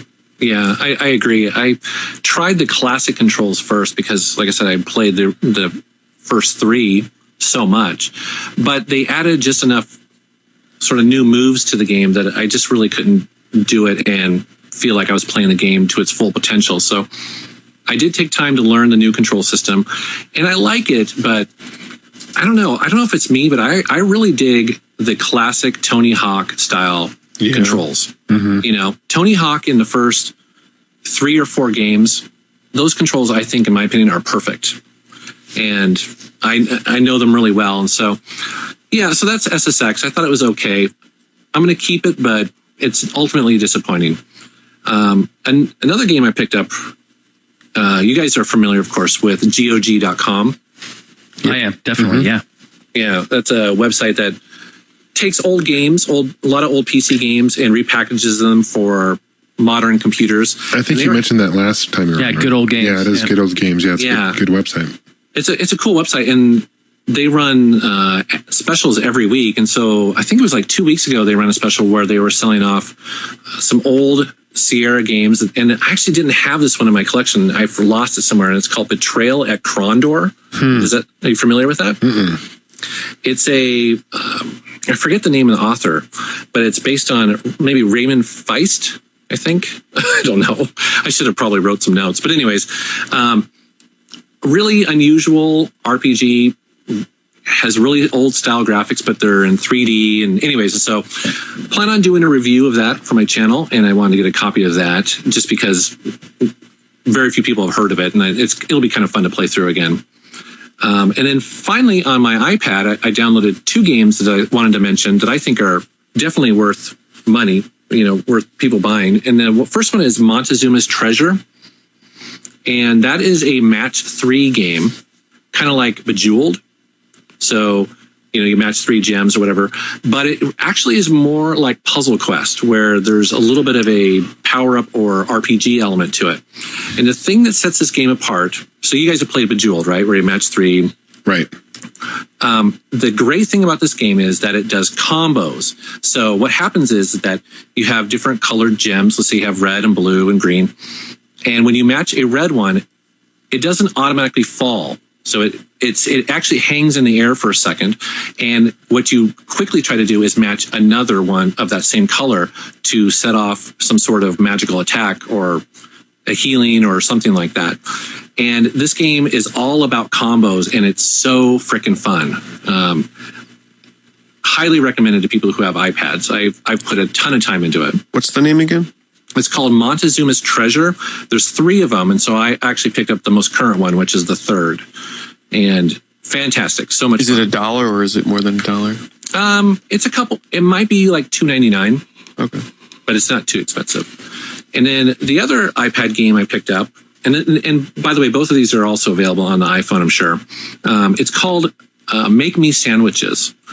And it's a really weird game. It's basically about this alien that comes down to Earth, and he captures a guy to, I guess he's probably works in a burger joint, to make him some sandwiches because he's really hungry. The thing about this game that's brilliant is that it's Katamari.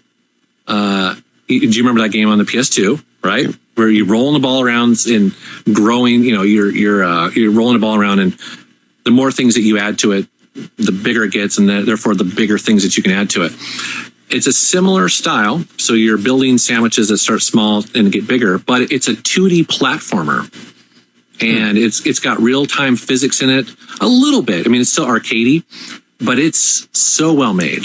I've actually played it to its end. It's got multiple levels. You cruise all around the world, making different types of sandwiches, and it's fantastic. It's got a bunch of different control options, so you can find one that will work for you if you don't like virtual controls. I found one that looked a little bit like the original NES, so it just basically just had a D-pad, and super fun. That's a great game, and yeah, I think I paid $1 for it. And so I think that's it for me. Nice. It's about combos. Yes. I like hearing about those iPad games. That's really cool, Jason. Yeah, because the last time that you mentioned them in one of your videos, I think one of the first videos you did on iPad games, whichever one that you mentioned, that water skiing game. What the hell is its name again? Oh yeah, Riptide. Yeah. Mm-hmm. I bought that and I'm like, wow. You know, Yeah. this is some impressive iPad game. And then I bought like a couple more that you recommended, and then it was like a chain reaction from there. I went like iPad crazy for a while. I haven't been playing them a lot recently though, but I'll definitely be doing that when I start heading out to PAX. Nice. It's cool to carry around a couple games like that, you know. And the nice thing is you can take a chance because they're usually not very expensive. So yeah, they're very. Be careful, those of you out there that you're the type, you're in the supermarket and you see some candy at the register and you always buy it. Like this game is, I mean, the games on the iPad are like that because you can go impulse crazy. It's like, oh, you bought this one. People that bought this also bought this, and then you check that out and it's like, oh man, I want that too. The worst is pretty much every major U.S. holiday, EA and a bunch of the big publishers like Gameloft all throw 99-cent sales. And so if you can wait for a major holiday, you can just basically spend $10 and get 10 games, and there are usually hundreds of them. Like I think I picked up Dead Space, and it's like a full-blown Dead Space game on the iPad. Looks beautiful for $1. Wow. Why not? I mean, think of it that way, like a 65, with tax here in the US, whatever, $65 for a brand new game. Would you rather take that, or would you rather buy 65 addicting as hell, fun little iPad games? It's an interesting thing to think about. Yeah, I agree. I mean, I want to say that Penny Arcade made the same argument once a couple months back about the Vita, is that's the challenge that Sony has, and also Nintendo, is that going forward, the more people who buy iPads and things like that, it'll be harder for them to justify spending $50 on Uncharted. Even though I love Uncharted, but you know what I'm saying though. At some level, people will have to pause and say, or I could buy 50 fairly shallow games. Yeah, but that's the thing. The Vita is console games on the handheld. Yeah. So, I mean, some of them, yes, like Dungeon Hunter Alliance and Asphalt Injection are shameless ports from the iPad or the iOS to the Vita, which so some people... Sorry? I was going to say, how much did you pay for Dungeon Hunter? Because I have that on the iPad. $40. So it was $4.99 on the iPad. Well, the version on the iPad is a different version of the game. Okay. It's more of a port from the PS3 version, but the PS3 version is very similar to the iPad versions, because I also have Dungeon Hunter 2 on the iPad, and it's not. You can definitely tell the gameplay difference. Okay. But Asphalt Injection was a port from the iPad. That game's $30, but excluding those games, you can't get certain experiences like these games on the iPad. Like Uncharted, I think the iOS devices are light years away from having an experience like that, because first of all, you got a joystick. Yeah. And the graphics, who knows? I would not doubt with games like Infinity Blade that we'll be seeing games that look like Uncharted, possibly, especially with the new iPad 3 in the future. But to me, they still... They're two totally different things, and I totally support the iPad games. I think they're a lot of fun, and they're affordable. I think once the Pandora comes out, it's just going to blow everything out of the water. Yeah, iPad's going down. iPad will no longer be dominant in the market. Yeah, but that's a problem though, because I don't know, John, because I heard about that new Uncharted game coming out for the iPad. You guys hear it? Hear about it? Yeah, it's called iCharted. Yeah. Look at this guy. Look at him. This guy. Look at him. I'm trying to take some of it. John is on fire tonight, so I got to do some of it. All right. Well, I guess I'll kind of go real quick as far as what games I've been playing. I haven't been playing much because the first part of the week I was under the weather, and then I was in Chicago this week with a wife, so I didn't really have too much time to play, but I took the Vita with me. I've been playing a lot of the MLB The Show, and just doing the career mode on that, and starting on the AA Farm League and trying to build my pitcher up. And it's frustrating. It's a hard game to play. Just trying to build those points up and not trying to give up too many runs. And then played Uncharted for the Vita as well. for a little while. It's pretty fun. I'm getting more used to the controls and the touch screen and stuff. Do I kind of wish that some of the parts of the game you didn't have to touch the screen and whatnot? Yeah, of course. But I think there's some really cool parts of the game, like when you move the Vita up to the light and you can kind of see through, the paper. It's a really cool play dynamic. And Pete, have you played much of it? It's still one that I haven't really. I've been saying to myself I need to go back and play some more. Yeah. But I have a couple of other Vita games that were taking up my time, and I do want to go back to Uncharted, but I'm kind of leaving that because here's the thing. In terms of Vita games coming out, it's going to be a while before we see some new big title releases, so I have plenty of time to kind of catch up, and I'm sort of leaving Uncharted for the end. Yeah. No, it's definitely it's a worthwhile title to get for the Vita. Though it's like the most expensive title too for the Vita, which is a lame thing. But I mentioned I bought Sega and Sonic All-Star Racing, and I played that. Love it, man. You guys are amazing, isn't it? It's true. Amazing. Yeah, great. The music is great, and it's a really fun game.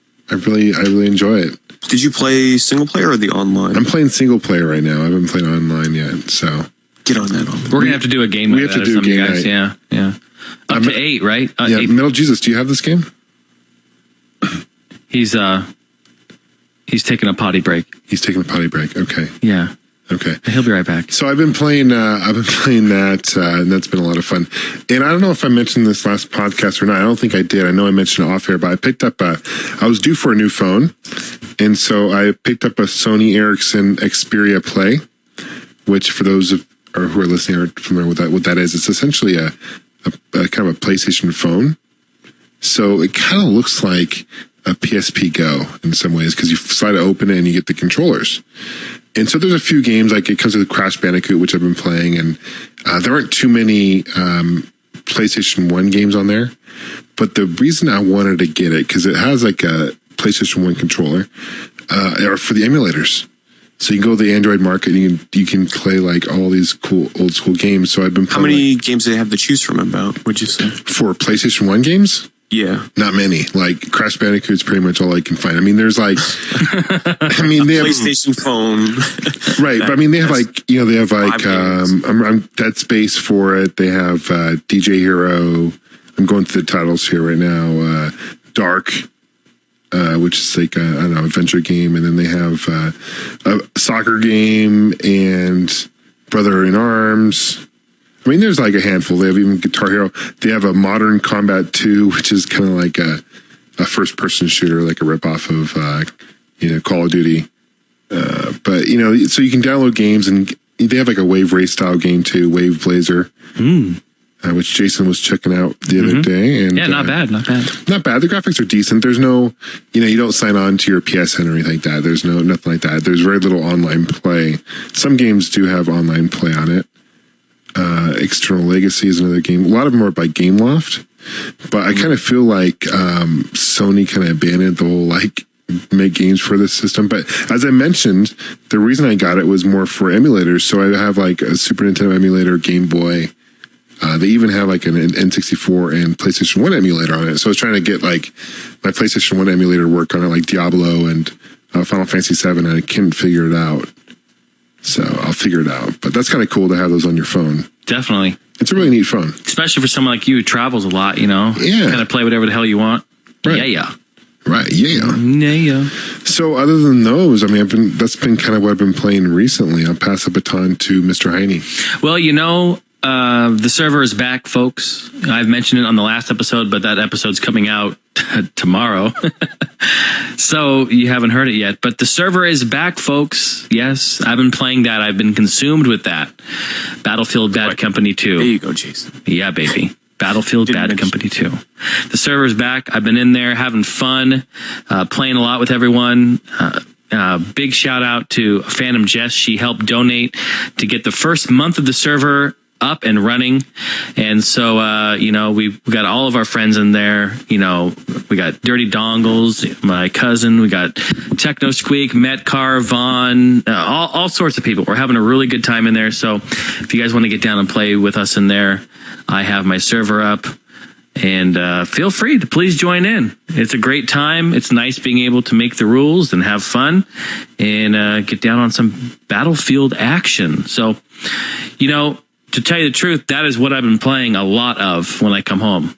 About 2 hours, 3 hours, every other night or every night. You know what I mean? So it's been a great time. So that's about all I've got, to be honest with you guys. Keeping busy during the week and playing that late at night. Unless there's something else I forgot. But this is usually when Pete reminds me of the stuff that I forgot. But he's not looking at my Steam. I'm not. He's not. Every time I'm on there, you're playing goddamn Battlefield. Oh my God, Pete! Did I not see you fucking log in last night? You did, Jason. Oh Jesus, Pete! I thought I did. And I go, is he on? It is. And I'll tell you what I was playing. Mm-hmm. I played last night and the night before. I am playing the best shooter available on Steam. Oh, here we go. The best first-person shooter. Here we go. With online multiplayer. Yeah, here we go. He said this about 50 episodes ago, too. I remember this.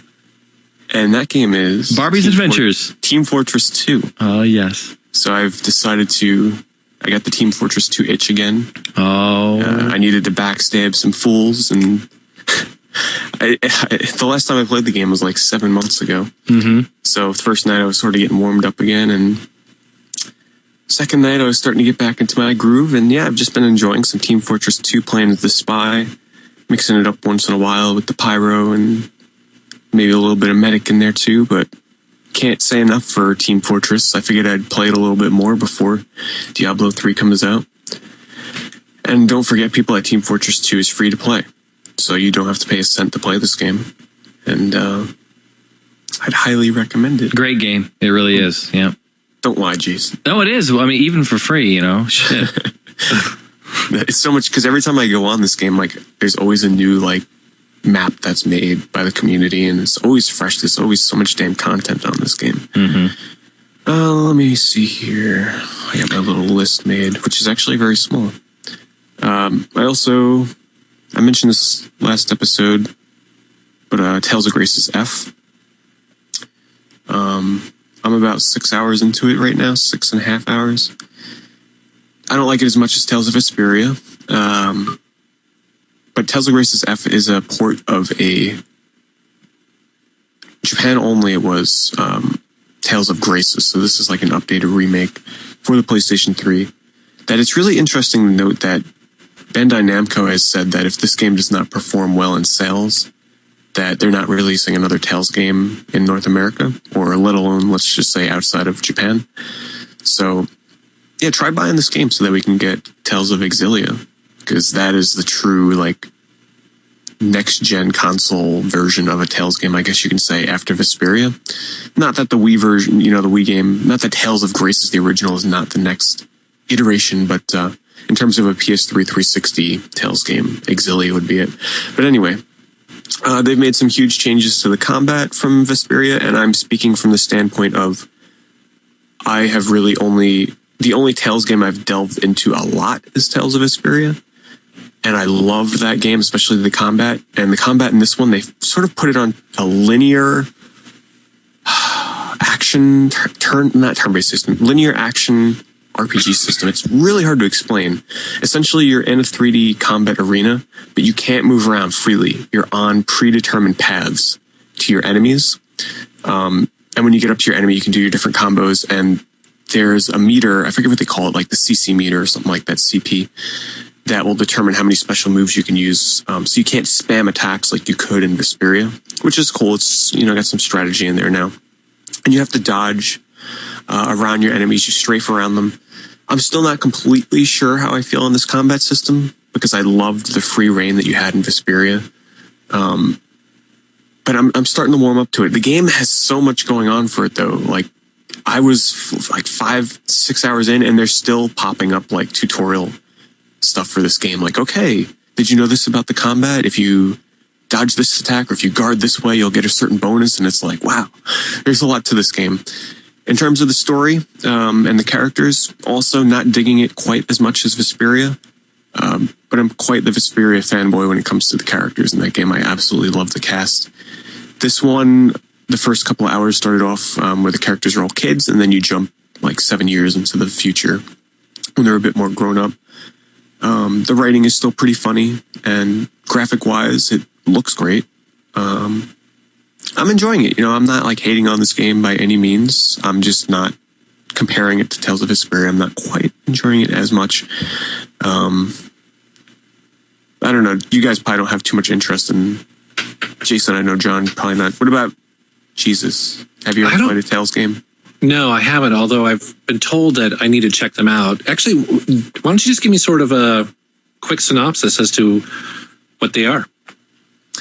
It's an RPG series that it originated on. Let's see. I'm not going to get into the history because I am not a Tales of buff, but I know that there is Tales 1 and 2 on the PlayStation 1, and then this is where things get shaky. There was one on the Super Nintendo, which would be the first one, and that was Tales of Fantasia, I believe was the original name of it, which was ported to the Game Boy Advance.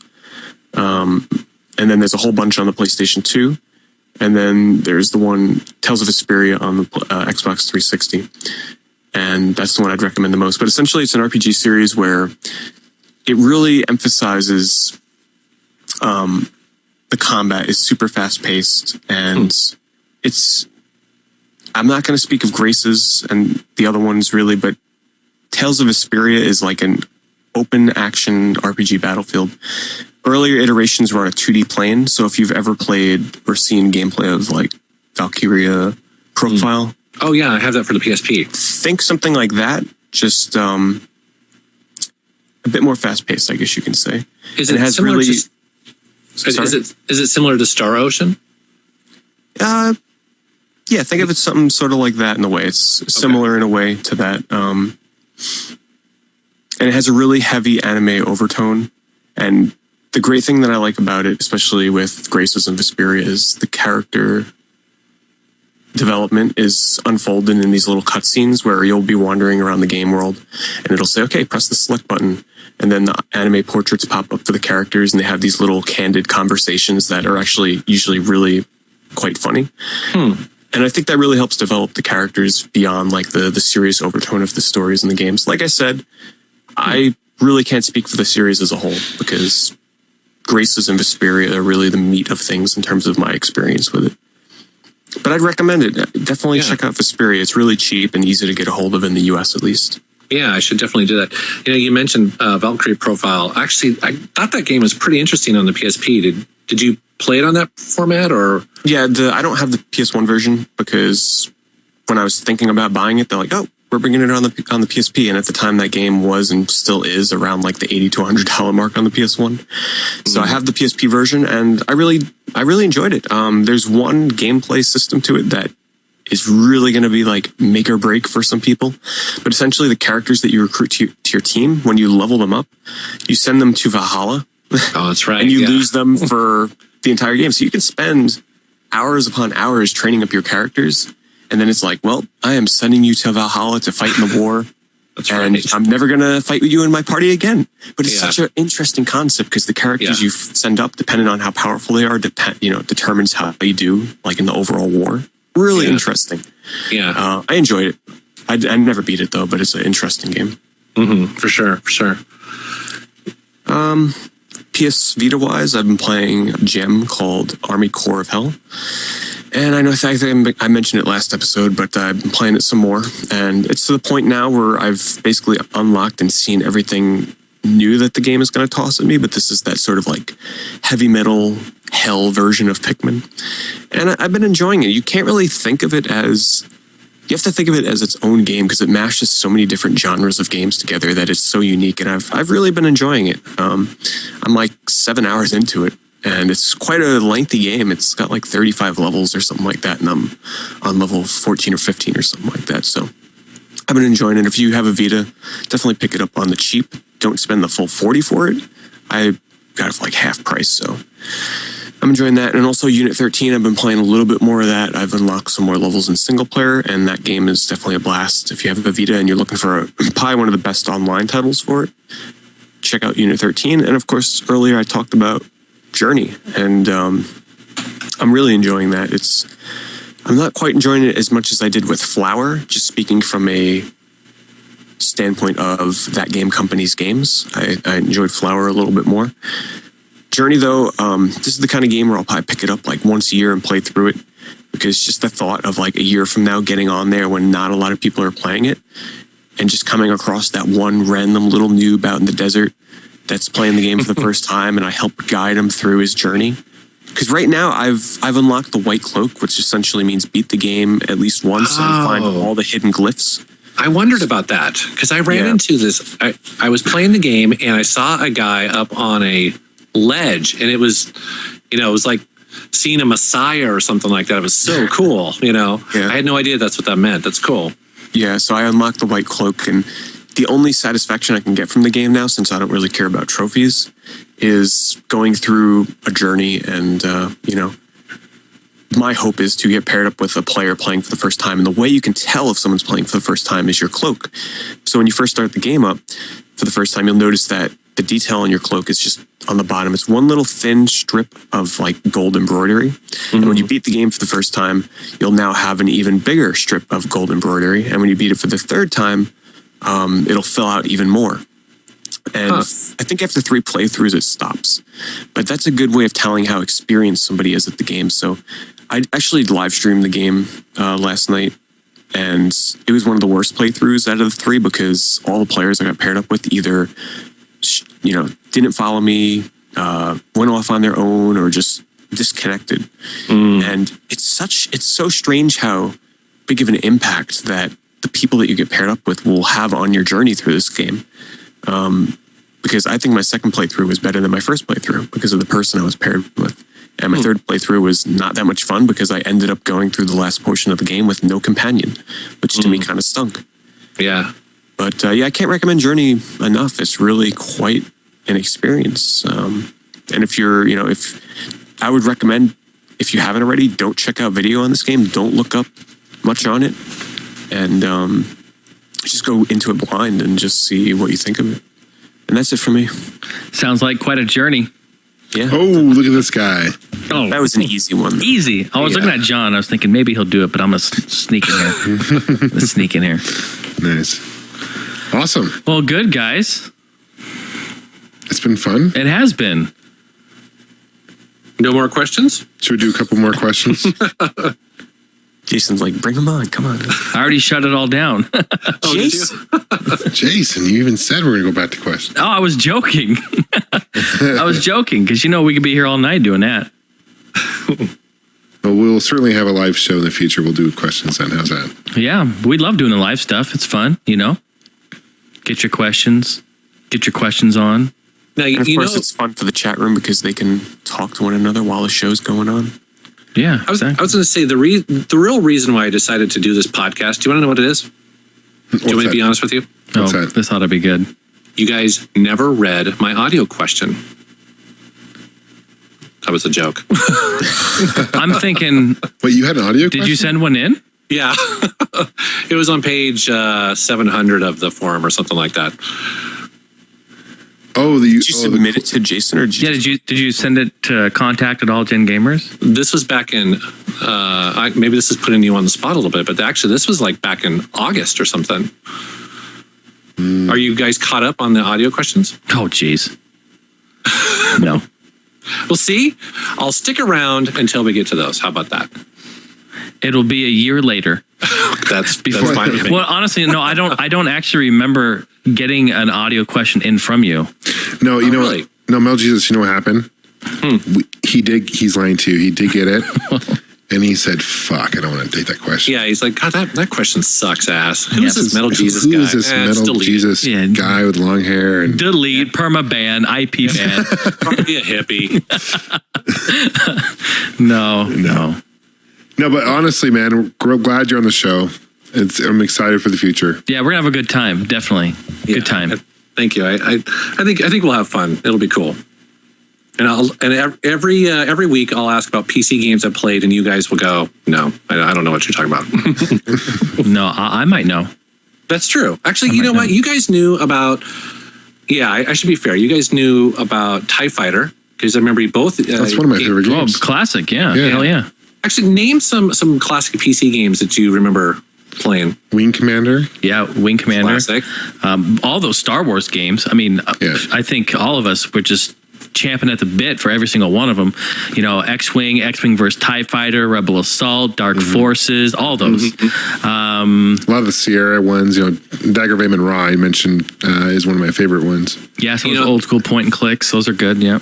That's actually a pretty cool game that you named there, because I don't think it was a huge hit for Sierra, but yet it was definitely a kind of a labor of love for Roberta Williams, who made that. I mean, you know, she was kind of known for making the King's Quest games, but she busted out and did those kind of. Weren't they murder mysteries or something? It was like a that? murder mystery. Yeah. It was almost like Agatha Christie, right? Kind of. Yeah. It was taking place in the 30s and had a really cool art, like deco style. I mean, it was really cool, like almost like hand-drawn graphics bits and sprites and stuff. It was really neat, man. It was really, really cool. Yeah, definitely. But I'm trying to think of some other... Command & Conquer, played that. Command a whole Conquer. ton, you know, the originals there. My only history before, like, the past 2 years with PC games was just with StarCraft, Seventh Diablo Guest. 2, and that's it. Seventh Guest. Oh, Seventh Guest, Mist. Oh, how about that? Mist, Mist. yeah. Doom. A lot of Doom, you know. Wolfenstein. Wolfenstein 3D, yeah, man. First shooter I ever played right there. 92. Nice. Yep, I remember that. I remember, you know, it's really funny. Out of all the moments in history of your life that you try to remember, I remember the first time I ever played Wolf 3D. You know, like that was like a memorable moment. Yeah. And it's just Do you crazy. remember you could shrink the screen down if your 386 wasn't powerful enough to run it at full screen? Yes. I mean, it was so funny because I think my 386 25 megahertz with like 4 megs of RAM or something like that wouldn't run it worth shit, and so I just shrinked it down to almost like the size of a. It was like a thumbnail, thumbnail. It was. But wasn't the frame rate incredible? Oh, dude. You know, okay, so I have a story for you here. My wife teases me about my ability to I'll just be honest with you. I get lost getting out of my driveway. Like, I don't know where anything is. I'm terrible. But I know what I look for when I'm looking for directions in my car is landmarks. And I was telling her, it's like, I think that's because I played so many of those games like Wolfenstein, where the level would look exactly the same for like 15 levels. Remember, that was like the same sprite on the wall. Oh, same thing. Just different color palette. And it's like, how did we get through those levels? I mean, it was crazy. And it's because I think you just sort of memorize where you've been. They all look exactly the same. So anyways, my wife has always sort of been amazed that I don't know street names, but I can get somewhere based solely on landmarks. And I blame it on old PC games that, you know, with terrible level design. So yeah, you're like, oh, there's that shield on the wall. Okay, no, I've been here. You know, exactly, totally. And then you know, like later on, games like like Doom, and then Duke 3D obviously came out a few years later. It's like, oh shit, if you hit what was the button you have to hit, like tab or whatever, and then it'd pull up a map, like a mini map, and you're like, holy shit, my world is now complete. You know, that was a huge thing on those kind of shooter / they're almost like puzzle games, you know, where they would just put you in that puzzle to kind of figure out. So good stuff. It's weird why games took so long to put maps in, because I remember in the late 80s when you would play some of those really early Dungeons and Dragons games like Pool of Radiance, they didn't have maps at all. And so you would have grid paper or, you know, maybe notebook paper, and you would literally draw the maps just so you knew how to get back. It was... And I don't know why that was, but maybe it was just sort of legacy from old D&D games. But yeah, once video games started adding maps, it was like, hallelujah, thank you, you know? Yeah, you are listening to us. Thank you. Yeah. Thank you, Jesus. Lord Jesus. Hey, I have a trivia question for you guys real quick. Hey, that's my thing. I love that. Oh, hey, go ahead. Don't be pushy. What is the very first-person shooter? The very first one? Oh, yeah. I know this. It's... Well, you want me to, it's not Wolfenstein. It's the Blakestone. Oh shit! I want to jump on the internet and cheat, but I'm not gonna. It's okay. I might even be wrong in my answer, but the first one I'm aware of, Wolfenstein was the first like mainstream one that really got it popular, right? Right, but id made one before that. Is that the one you're referring to? No. This came out in 1987. 87. On what system? Commodore? Came out for, I'm looking up here, hold on. The Atari ST computer. The first-person shooter. Mm-hmm. Huh. This is crazy to me because I don't even know a console that did that prior to PC. Oh, there we go. Clippity clop clop. Here we go. Fucking horse hooves. You guys give up, or you guys? Yeah, I do because I would say Wolfenstein. That's the first one I ever played. That was the first. It's called Mid Maze, and also better known as Faceball 2000. Oh no way! Oh man, I read, like a month ago. I was looking into that game. I have that on Super Nintendo. Do you remember that game? Yeah, fucking crazy. You go around in these mazes and these shoot your opponents. Yeah, these balls have smiley faces on them and shit. Yeah, it's weird. I had nightmares for weeks. I had it on the Game Boy. I remember it looks super impressive. In fact, hey, Metal Jesus, I don't know if you remember this or not, but back in the Seattle Science Center, back in when the late 80s, they had Faceball 2000 hooked up. They had a huge exhibit with Game Boy and stuff. It was pretty crazy. Wow, in the Science Center, huh? Yeah. And I remember seen Faceball 2000. They had 4 Game Boys hooked up together.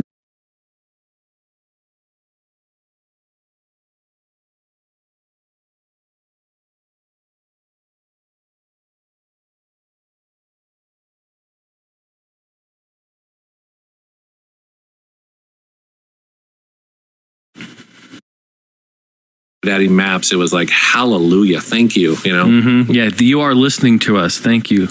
Yeah. Thank you. The level would look exactly. Huge is explosively fast. Huge is a still photo that's set in motion. Huge is shooting full HD movie and stills simultaneously. Huge is a Nikon the world has never seen, and it happens to be very, very small. The new Nikon 1, small, is now huge.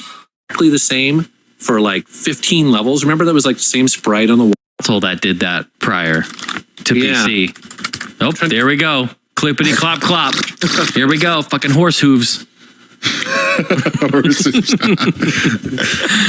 You guys give up, or you guys? Yeah, I do because I would say Wolfenstein. That's the first one I ever played. That was the first. It's called Mid Maze, and also better known as Faceball 2000. Oh no way! Oh man, I read a month ago. I was looking into that game. I have that on Super Nintendo. Do you remember that game? Yeah, fucking crazy. You go around in these mazes and these shoot your opponents. Yeah, these balls have smiley faces on them and shit. Yeah, it's weird. I had nightmares for weeks. I had it on the Game Boy. I remember it looks super impressive. In fact, hey, Metal Jesus, I don't know if you remember this or not, but back in the Seattle Science Center, back in when the late 80s, they had Faceball 2000 hooked up. They had a huge exhibit with Game Boy and stuff. It was pretty crazy. Wow, in the Science Center, huh? Yeah. And I remember seen Faceball 2000. They had 4 Game Boys hooked up together, and you were we could play each other. I was so blown away by it. The link up. Yeah. I wonder if they did that because Nintendo's here. Do you think? Probably. Huh. Probably. Interesting. Here's a question for Jason. Which one? Heine. Jason, do you know what the first fully 3D polygonal first-person shooter was on the PlayStation 1? Well, look at you getting all technical. On the PlayStation 1? Since you clippity-clopped your way to find that question, I may have to just, patches the horse my way to find it too. Okay, wait. First what? The first fully polygonal first-person shooter on the PlayStation 1. Speaking of which, when are we going to do our trivia questions? Part 2 series. That'd be fun. First polygon shooter. What do you mean by polygon? Quake? Meaning the graphics were rendered with polygons. So it probably wasn't Dark Forces then. So it's not Doom or something. Mm-hmm. When did it come out?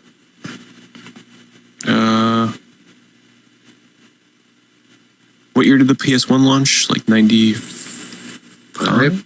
Yeah. It launched right along. I want to. I want to say.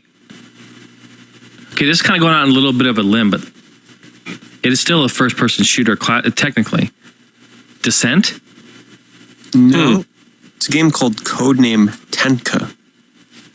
I actually just recently picked it up myself because I read that interesting little bit about it, and I watched some gameplay, and it looked pretty damn good. Well, I'm interested. Keep in mind, this is back when there was no dual analog, so the game is going to control a bit like, a little bit ancient in terms of for consoles, but it looks interesting. Well, people want to know, John. Yeah, just about everyone and their mom is fucking... Any GameStopper story. Jesus. I had a GameStop. Didn't you say it on this last episode? No, I said like 2 episodes ago, and I said it's the next one. I forget what the story was. Hold on, let me think about it. What was I buying? I forget. I think I mentioned it. It was like where something about being mad or something. He's mad. He's mad. He's bad. No, I forget. I can't think of it. John. Sorry. Yeah, he forgot, people. So just relax. Take a chill pill. Get some Kool-Aid. Kick back. I could just say some bullshit story, but I don't want to lie to you guys. I want to make the story legit. Sometimes that's okay. We'd never know. Yeah. You never know. I don't know. My bad. Yeah, I don't know. It'll come to me after the podcast, and I'll be like, oh, there, that was. And then just go dub it in. Dub it in. Yeah, let's just dub it in. Exactly. Nice. All right, well. It's been fun, guys. Yeah, it has been. It's been a good time. Live chat. Thank you for joining us. Yep. Thanks for being here. Metal Jesus. It's a blast having you. Thank you very much. Pete. Cool to be here. Thank you. Thank you. So I need to come up with some sort of section, don't I? Yeah, you should come up with some section. How about we ask the chat room? If you had to give Metal Jesus a section, he's going to read some his thoughts to you. I think Pete should take over Dr. Love. I kind of decided that. You did the Love Talk with Pete Dorr. Yeah. You know, one of the ideas I had, I threw it towards Pete, is that my wife has offered to come on and do Love Talk occasionally to give the female perspective with living with a gamer like me who has a man cave and a video game collection and does all this stuff. So that's an idea for people if they wanted to do that. So throw that out there. Nice. I'm not sure how much that would turn everyone on, but you know. Really, get some whiskey in her. And, it's a whole different Love Talk. Yeah, totally. Yeah, that's cool though. Yeah. The other idea is I can talk for hours and hours about music. So if people want to, and that could be anywhere from recorded music like albums and CDs and all that sort of stuff to even playing music. So if that's something people are interested, I'd have a rock talk. It'd be kind of cool. All right. Or I could just yodel, too. That's something I do. Do you yodel, really? No, but I just thought I'd throw it out there. Yodel section. Nice. Yeah. Talk about, what type of conditioner I use, things like that. Yeah, gotta keep that power, you know what I mean? Gotta keep it good. Styling tips, basically. Yeah. Yep. Cool. All right, well, it's been real. It's been real. It's been fun. Cool. Game's just like, yeah, I can finally go back to watching episode 3 of Game of Thrones. Dude, I can't wait. I got another 3-hour drive to where I live from where Jason is now. Oh, don't even. Shit. Where do you live? Huh? Yeah, exactly. It's not that far. It's always good having you, though, John. Yeah, it is good. I appreciate you making the commute out here to the bachelor pad of all bachelor pads. Good times, man. Wouldn't miss it. For shizzle. All right, you guys. Have a great night. Talk to you guys soon. See ya. Bye. Bye-bye. See ya.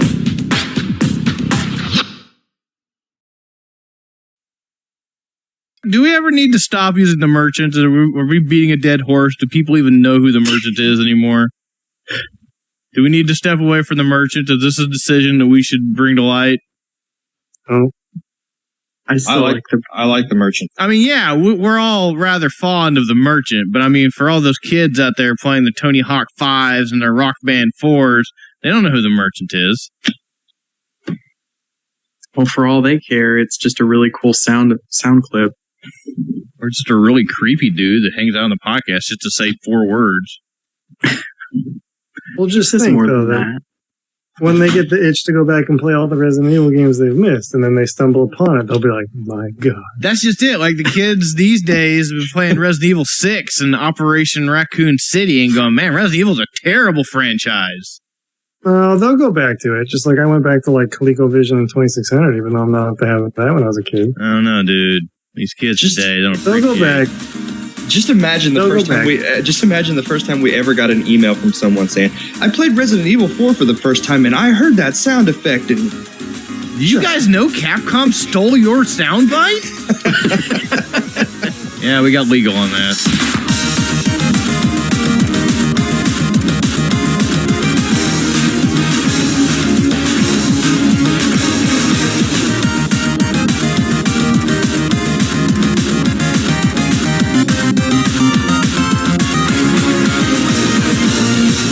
Howdy, everybody. Welcome to episode 287 of the Nintendo Oki podcast for Monday, October the 26th, 2015. I am your host, Tony, and joining me as it is every week, we've got Shelby. So glad you're back, Tony.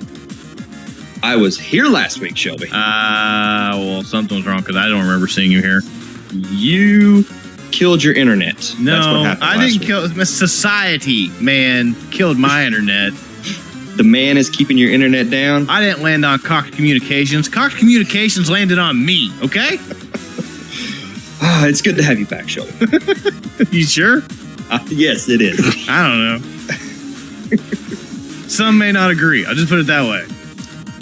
We haven't gotten any emails about people being angry with you in a very long time. You know that thing, like 4 out of 5 dentists say to chew this toothpaste or whatever? I'm the 5th dentist. Why are you chewing toothpaste? Hey, man, that's why I'm a 5th dentist. They don't take my opinion seriously. And I've seen that commercial. It's a squirrel that bites the leg of the 5th dentist and it makes him say no. So if it wasn't for that squirrel, 5 out of 5 dentists would always recommend that toothpaste. Are you calling me a squirrel? I didn't say that. I would kind of like to be a squirrel. I mean, if you can make that happen, maybe we should talk after this.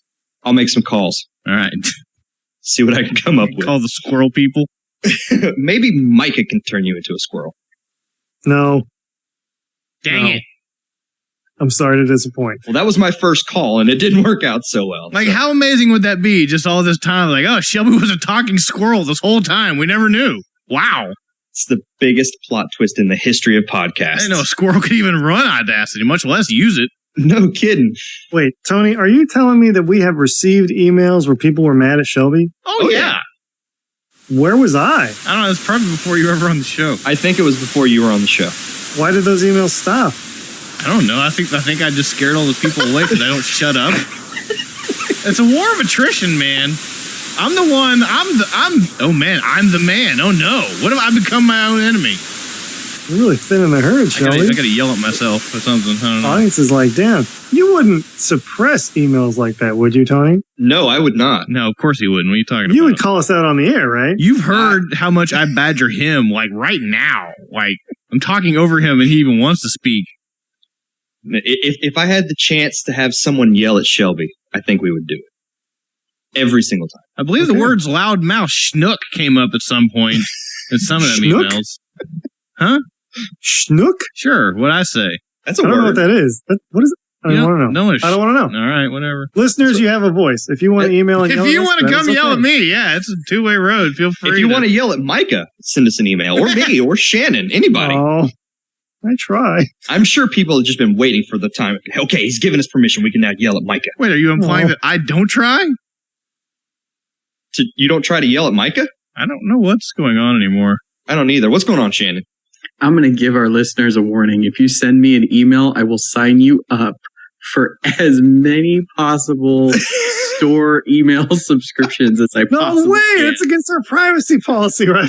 We have a privacy policy? I don't remember signing retaliation. It's that simple.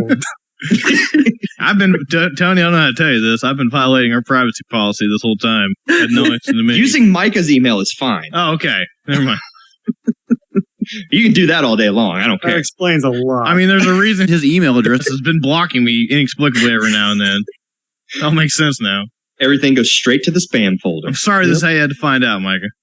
Yep. Not really. All right, guys. Well, it sounds like it's going to be a very entertaining show. But right now, we have to take a quick break, and then we will come back, and we will talk about some of those things called video games that we've been playing over the last week.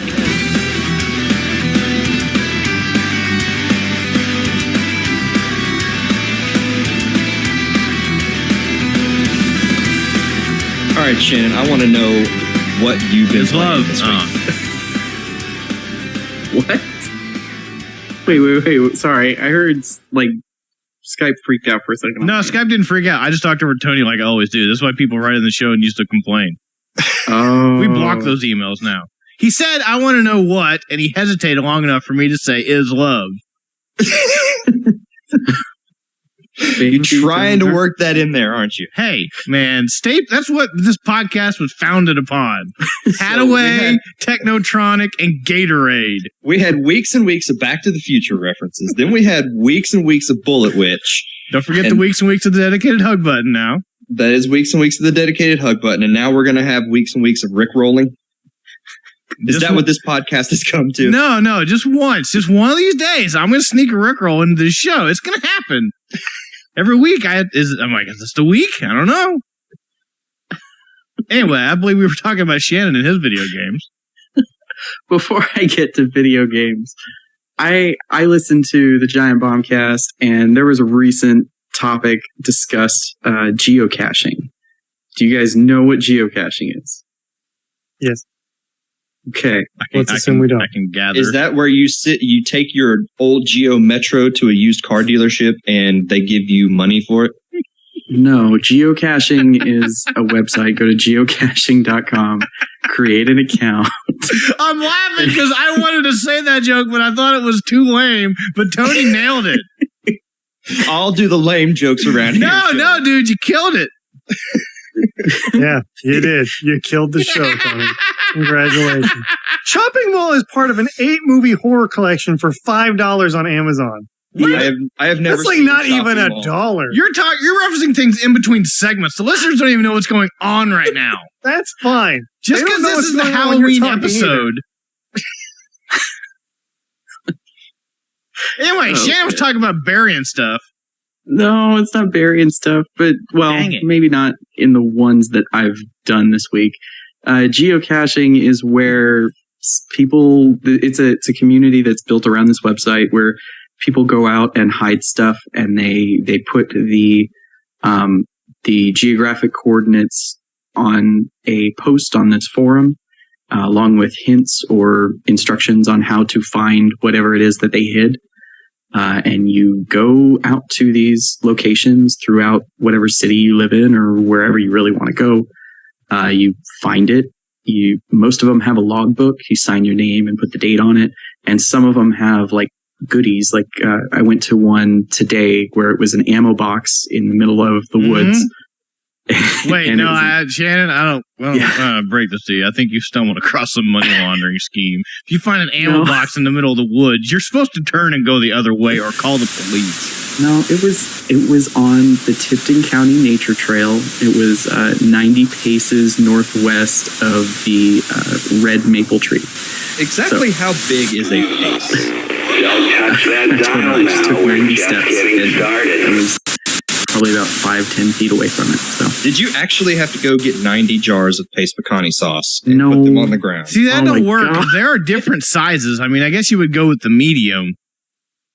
But I mean, they make them big jugs. If that's a whole pace, and you could end up like in the next county. That's true. So was this on the Wii U or was this on the PSP Anyway. Go? I've basically just been doing little mini treasure hunts on my lunch breaks with geocaching, and I've been enjoying it. And I'll Is probably that the next evolution of Geodude? Oh my gosh! Pretty sure All you right. stumbled into a I'm gonna money quit. laundering. This is money laundering, Reifenberg. You're going to get arrested. Look, I found an ammo box in the woods. I know, that's what I mean. You don't just say I found an ammo box in the woods. Now that whoever listens to this podcast is going to be on a government list.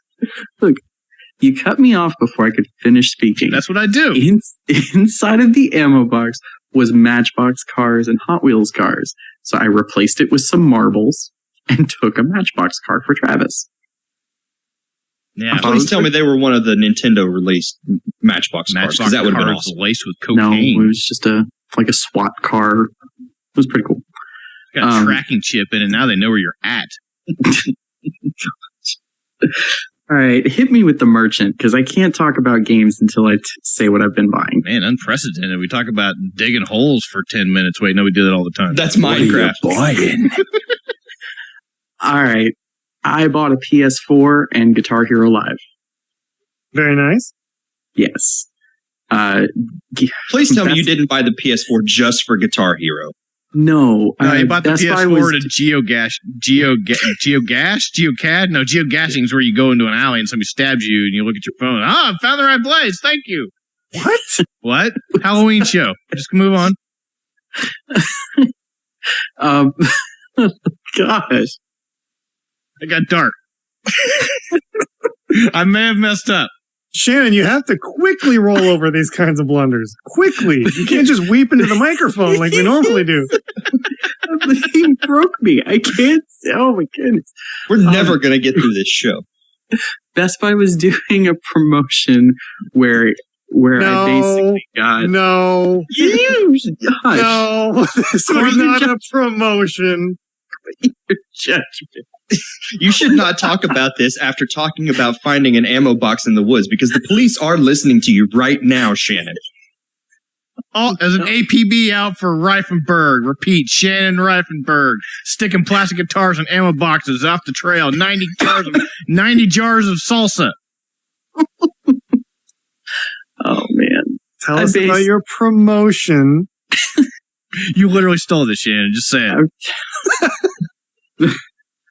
No, that's what every bank robber is going to say. The bank was just having a promotion. You guys are dirtbags. These are terrible. Oh, man. Best Buy was having a thing where if you bought Guitar Hero and a PS4, you got $50 off of Guitar Hero. Right. I also have a Gamer Club unlocked, so depending on the order in which you added things to your cart, the Gamer Club unlocked took 20% off of Guitar Hero on the front end. Then I added the PS4, and it took an additional 50 off of that. So it took Guitar Hero down to $30. I had Reward Zone points, plus I get cash back when I use PayPal checking out, and I did it using Ebates. So all in all, taxes and everything, and after getting reward points again from Best Buy, I ended up getting the PS4 with the Uncharted Drake's collection. Add a sprinkling of ammunition in there.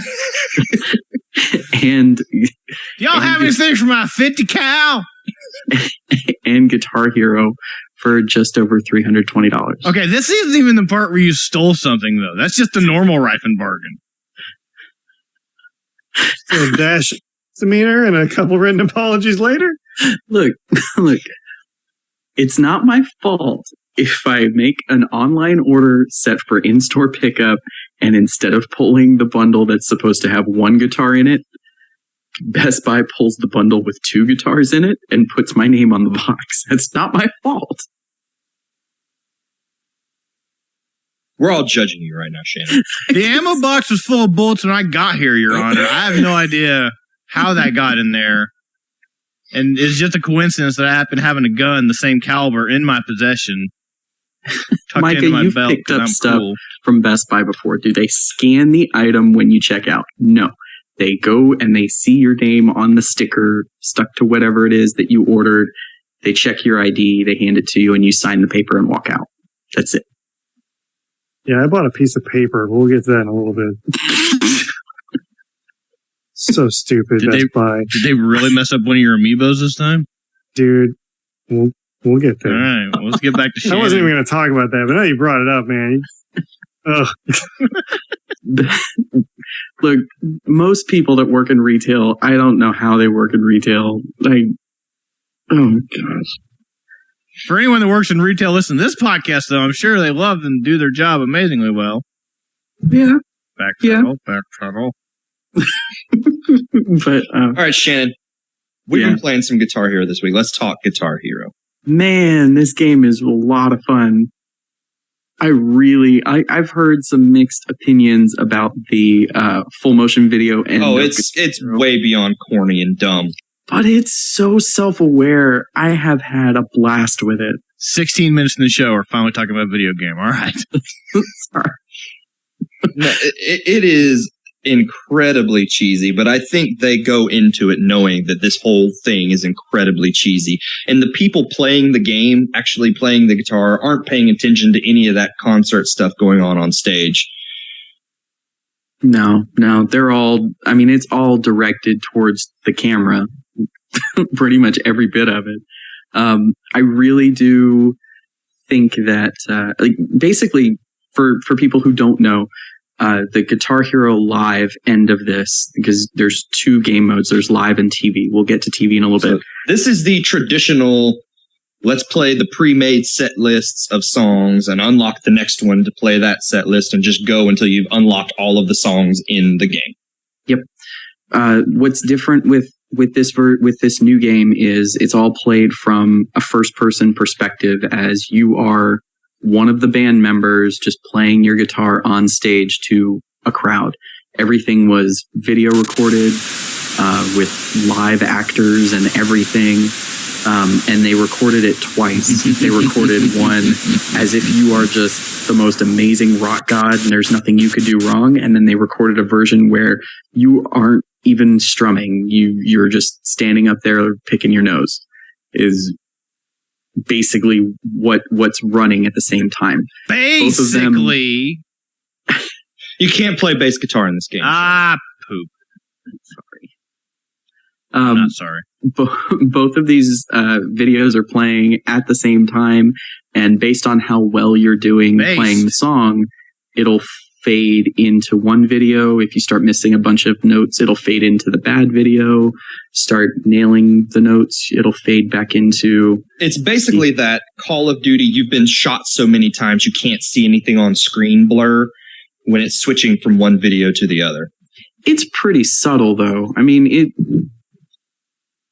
I don't think it's as jarring as some people have made it seem. I don't know. Did it give you a kind of a shock when it happened? I can always see it sort of out of the corner of my eye, and I notice it every single time it happens. And if you're in a spot where you're sort of doing okay, but you're missing a bunch of notes, it's switching back and forth on those 2 videos quite a bit, and it can get a little distracting. What are you playing on, Tony? Wii U. Okay. Yeah, I like the fact that there's no like score counter or anything around you. You just have your note highway coming in. Another thing I thought was a really nice touch was every time, like if you walk over to your roadie and hand him your guitar and pick up a different guitar, when the next song comes in, your note highway, the grain of the wood and the color of the fretboard and everything changes to kind of match whatever new guitar was handed to you. Yeah. They put a lot of attention to detail in this game. So I think the biggest change with Guitar Hero this time around is the guitar itself. Oh yes, because definitely. And it is quite a big change if you're really used to the 5-button old Guitar Hero or Rock Band guitars, because now instead of the single row of 5 buttons, you've got 2 rows of 3. And there can be a lot of times going back and forth between those 2 rows that my fingers just get confused and I'm constantly missing notes because I'm hitting the lower set of buttons when I should be hitting the upper set of buttons. I'm getting used to it now. And when you hit those sections where you're doing everything just right, it feels incredible. And you really get the sense that your fingers are, and they're not really, but you get the sense that you're actually putting your fingers on these strings where you would be doing it on an actual guitar. Yeah, I mean, I don't play guitar. I play the ukulele, but I mean, just moving my fingers in those ways, it feels like I'm actually making specific chords. So it's pretty cool. I find that this guitar is a lot easier to play than the 5 buttons down the line or down the neck. Just solely because I'm not having to reach as far. I'm just using my pointer, middle, and ring finger. See, I really, really liked that 5-button guitar, and it's really weird not using my pinky finger at all on this one. You can use your pinky finger. I mean, I don't know. But I really do enjoy it. Go ahead. I was going to say, I think the place that this game is going to live or die, no pun intended, it's not the live part of the game, it's the other part of the game that you get to choose from called Guitar Hero TV, which is basically It's like MTV playing on your TV, and you're playing along to the songs that are playing on the screen at the time. For those of you out there who are not old enough to know what MTV used to be, they used to actually play videos. MTV used to actually play music videos. Man, I barely remember when MTV used to play music videos. I'm an old man. I remember coming home from elementary school and sitting down to watch music videos. Elementary school? My gosh, are you 7? What in the world? It's been that long. It's real. I mean, in the mid 90s is when MTV stopped being MTV. I know. Yeah. I was there. Yeah. But you got 2 channels to choose from, basically. It's like MTV1 and MTV2, but it's Guitar Hero 1 and Guitar Hero 2. And they play different playlists of songs. And you can play them live. And Shannon and I figured this out. Everybody is playing the exact same song at the exact same time if you're logged into Guitar Hero TV. Oh, so you can literally jump in and it's in the middle of a song? It will jump straight into the middle of a song, and you'll start in the middle of a song. Huh. So it really is like a radio station. Yes. Yep. Does it score you and stuff in that? Like, is there space in between songs? Yes. Mm-hmm. And they even play like, those old MTV bumpers where it would show the logo and it's, different things that would show up on the logo itself. They do that exact same thing on this with the Guitar Hero logo. Yep. It's awesome. Is it 24 hours? It is 24 hours nonstop. You are just playing Guitar Hero songs. This is what they're doing instead of DLC this time around. They're not going to offer paid DLC. What they're going to do is just add songs to Guitar Hero TV. So you can't tag those and then go back and buy them later if you like them or something? No, what you can do is you earn on-demand plays by playing the game, and you can then go into a playlist of every song that's available on Guitar Hero TV, and as long as you have plays, you can go in and just play whatever song you want. That's with in-game currency? That's in-game currency. Everything in this is in-game currency. They give you an option for real money, but you do not ever have to spend a dime in this. I have earned I've earned like 40 extra plays, free plays just by playing Guitar Hero TV. Yeah, in Guitar Hero TV right now, I'm level 13, and I haven't spent a dime on it, and I haven't used any of the plays other than the one play that it makes you use just to learn how to use it. Yeah. And I'm sitting on 61 plays that I've earned. It's achievable. Nothing you can buy different note highways. You can buy different player cards, which is basically just like when you're playing Guitar Hero TV, there's a live scoreboard. So it'll give you 9 other people that are playing the song on the same system that you are, and it will show how your score is racking up against these other people that are playing with you. And your player card is just the icon that surrounds your name. Yeah. So, you've got like little customization stuff that you can add.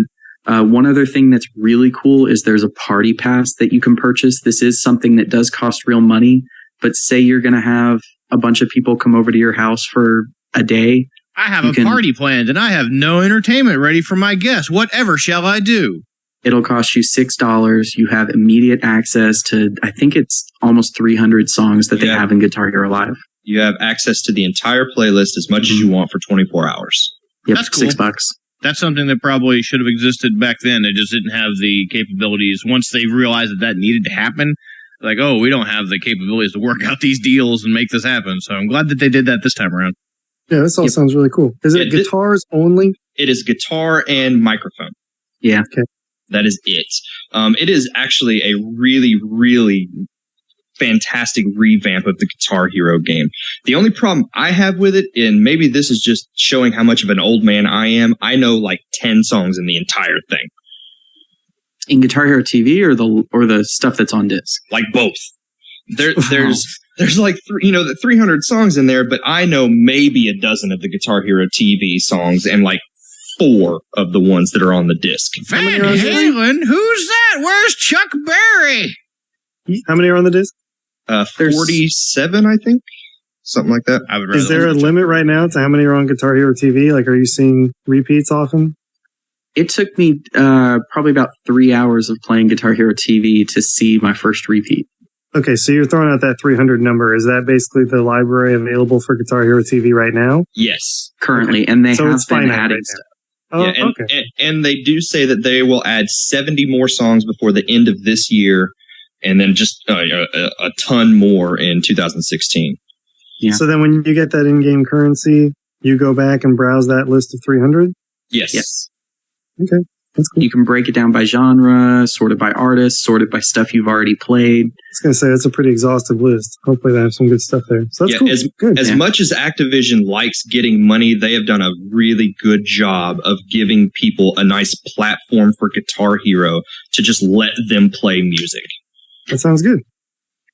Something else that's available right now is Guitar Hero Premium. This is something that can either cost you... See, this is something that they advertise as being able to spend money on it, but you can get into them for free by... it'll give you... Let me backtrack. Guitar Hero Premium is sets of either upcoming songs that are going to be added to the regular TV channel within the next week, within the next 2 weeks, or like right now there's Avenged Sevenfold. It's got, I think, 4 songs from a concert that they did recently, and it's live sets, it's live video from their concert. I guess pre-recorded video from their concert. Yeah. But it's you playing along as if you were one of the members of the band. And that was something that was free. There are some other sets on Guitar Hero TV Premium channel or whatever that you can either pay some of the Hero Cash, which is the currency that you buy with real money, or it'll give you 3 prerequisites. It'll tell you have to score 3 stars or higher on this song. You have to get a 50-note combo on this song, and then you also have to do something else with this other song. If you accomplish all 3 of those goals, we'll let you play this premium set for free. Yeah. It's a really, really good version of Guitar Hero. Mm-hmm. So I'm finding it difficult to set it down because I'll load up Guitar Hero TV and I'll say, okay, well, I'm catching the back half of a metal hour, because I mean you have these 2 channels and it'll tell you basically what you've got a 30-minute block of classic rock, you've got a 30-minute block of current pop hits, you've got a 30-minute block of metal. And I'll say, okay, well, I'm going to play the rest of this 30-minute block, and then all of a sudden, Breaking the Law comes on right as I'm about to put the guitar down, and I pick it right back up and start playing again. That's fitting. That just kind of wrapped around bookended to the beginning of this segment. Man, it's good. Yeah, it's good, and they tie it so well together. It makes it hard to put up. Well, is that it? Yeah, that's it for me this week. All right, Michael, what about you? Oh, man. What laws have you broke this week? I didn't break any laws. Well, darn it. That's boring. Sorry to disappoint. Maybe next week. I don't know what a Cyberman is, but I got upgraded by one. Nice. And I did some testing in an Aperture lab. And then I danced with a toaster for a little bit. Okay. And then I defended the universe in Defender. I get 3 of these references of the 4. And then I needed some food badly. That one I get. And now I'm dangerously close to beating Lego Dimensions. That first one was probably Doctor Who then, huh? Yes. All right. Dang it. The game's pretty good, guys. It is good. Metal. I know Tony and I have been beating that drum, but that game is pretty good. If you're thinking about buying it, you should. Wait, Don't if you're think not thinking about just buying buy it, it. you should. I thought you couldn't play drums in Lego Dimensions. I thought it was just guitar only. Huh? Bad joke. Move on. That was a terrible joke. Yeah, pretty much. They made a Lego rock band. You're thinking of Lego Rock Band. Keep with the times, Keon. I'm with the times. I just don't like them. I can't even say your last name right. The game's really good. We're about to beat it, Tony, so I'm excited. Start to dive into some of those other optional level packs. But yeah, the game holds up. So we've been playing that a lot co-op. Played a little more Transformers. Played a little more Mario Maker. Not much new there. I did see somebody remade some old Mega Man levels, though. Did you guys see that? I saw a video of a Mega Man set of levels where it was the entire first Mega Man game completely done in Mario Maker. I'll send you the codes. I thought that was kind of interesting. Shelby and I went to the Tokyo and Tulsa Halloween party and played some junk there. We took Persona 4 Dancing All Night and IA VT Colorful, IA/VT, the non-Miku Vocaloid rhythm game on the Vita. It's fantastical. Yeah, they're great. We put those on PlayStation TVs and everybody had a good time playing them. We had a lot of people asking about them, so that's kind of cool. 31 minutes till Vita Japanese rhythm game on the OkiCast. Just sorry? No, don't be sorry. This is what the show's all about. Someone's probably keeping track of that every week. Like, I've been thinking about Game of the Year stuff already, trying to get a head start on this stuff. And I'm thinking, we should have a best rhythm game category. And then we should have a best rhythm game on the Vita category. Just I don't to be think we funny. need to get that specific. I think we do. I think it's funny. Another one comes out next week, so it's going to come out next week too. I'm sorry. Maybe then we should have another category, best rhythm game on the Vita you imported. There's 3 that come out. One comes out December 14th, and then 2 come out simultaneously on December 20th. See, this is a category that's fun competition, Tony. We need to seriously consider this. And by that, I mean, I just wanted to say the joke here that that's never going to really happen.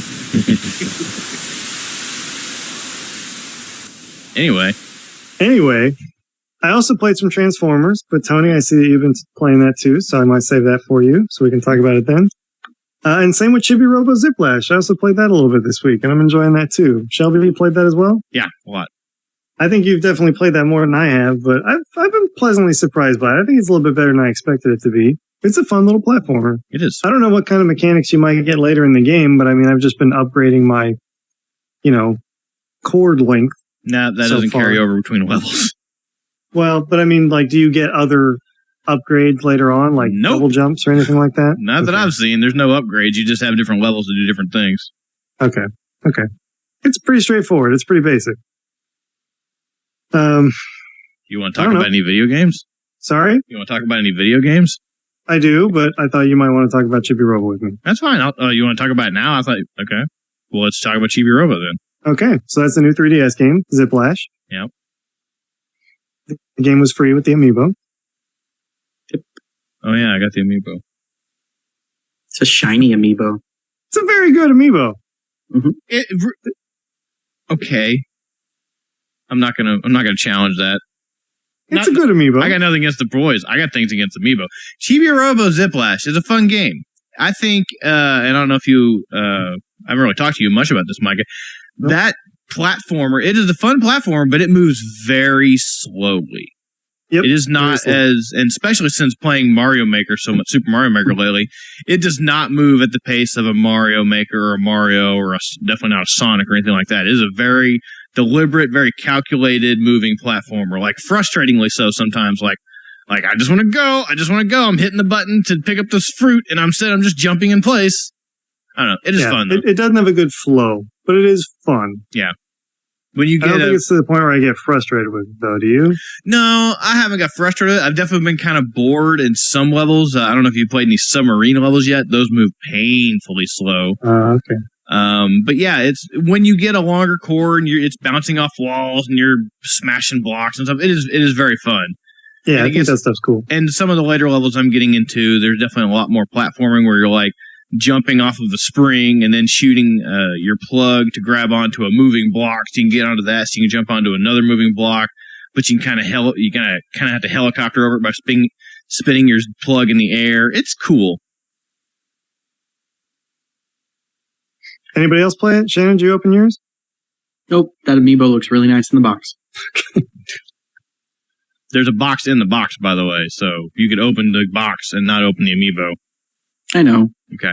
But I'm busy playing Guitar Hero. I feel like they only put that in there just because they know Amiibo apparently are only worth anything if they're in the box. Probably. Yeah, with Chibi Robo, there are some levels that, like one level is like, oh, you were just attached to these balloons, this little balloon helicopter, and you got to fly around.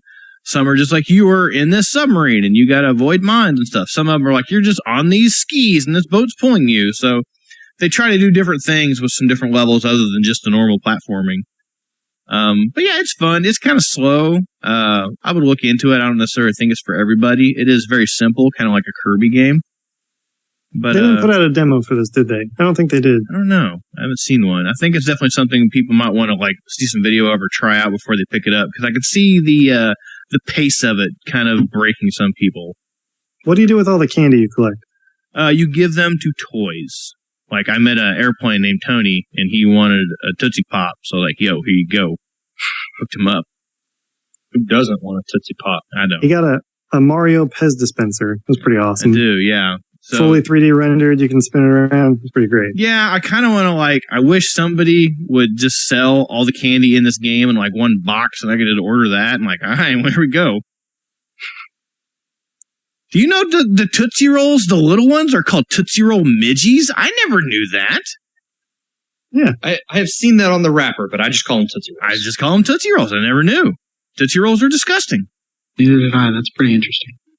I don't think they're disgusting. Or anything. I don't like Tootsie Rolls at all. But maybe that's because, like, there was a sale one year when I was a little kid on Tootsie Rolls, and so that's, like, all I got for Halloween candy, and I didn't like them in the first place. Now I despise them.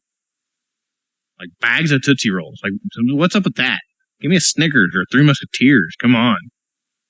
I'd rather have that, doorstop in the shape of a peanut, whatever the heck those things are. Actually, those things are gross, too. How do we get to talk about Halloween? Yeah.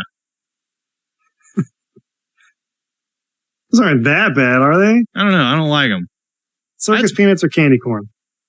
I don't like either. Do I have candy corn. Candy corn. Can I choose Skittles? But not... Shannon, you legit like candy corn, though, don't you? Yes. You do? Yes, that's gross. That's like the best Halloween candy ever. No, it's the worst Halloween candy ever. I really like black licorice too. I think black licorice, candy corn, probably two of the best candies ever. Okay, you are an alien. I don't like you anymore. I would agree with Shelby on this one. There you go. 2 against 1. You're off the show, Reifenberg, because you don't like candy. Come back when you get a real taste bud. If it wasn't a real candy, they wouldn't sell it at Lolly and Pops. I don't even know what that is. I'm pretty sure you made up. Is that your alien candy store? Lolly and Pops is like the one premium candy store you guys have in Tulsa. On the moon. That is a pretty good candy store. Anyways, we should probably talk about Fatal Frame.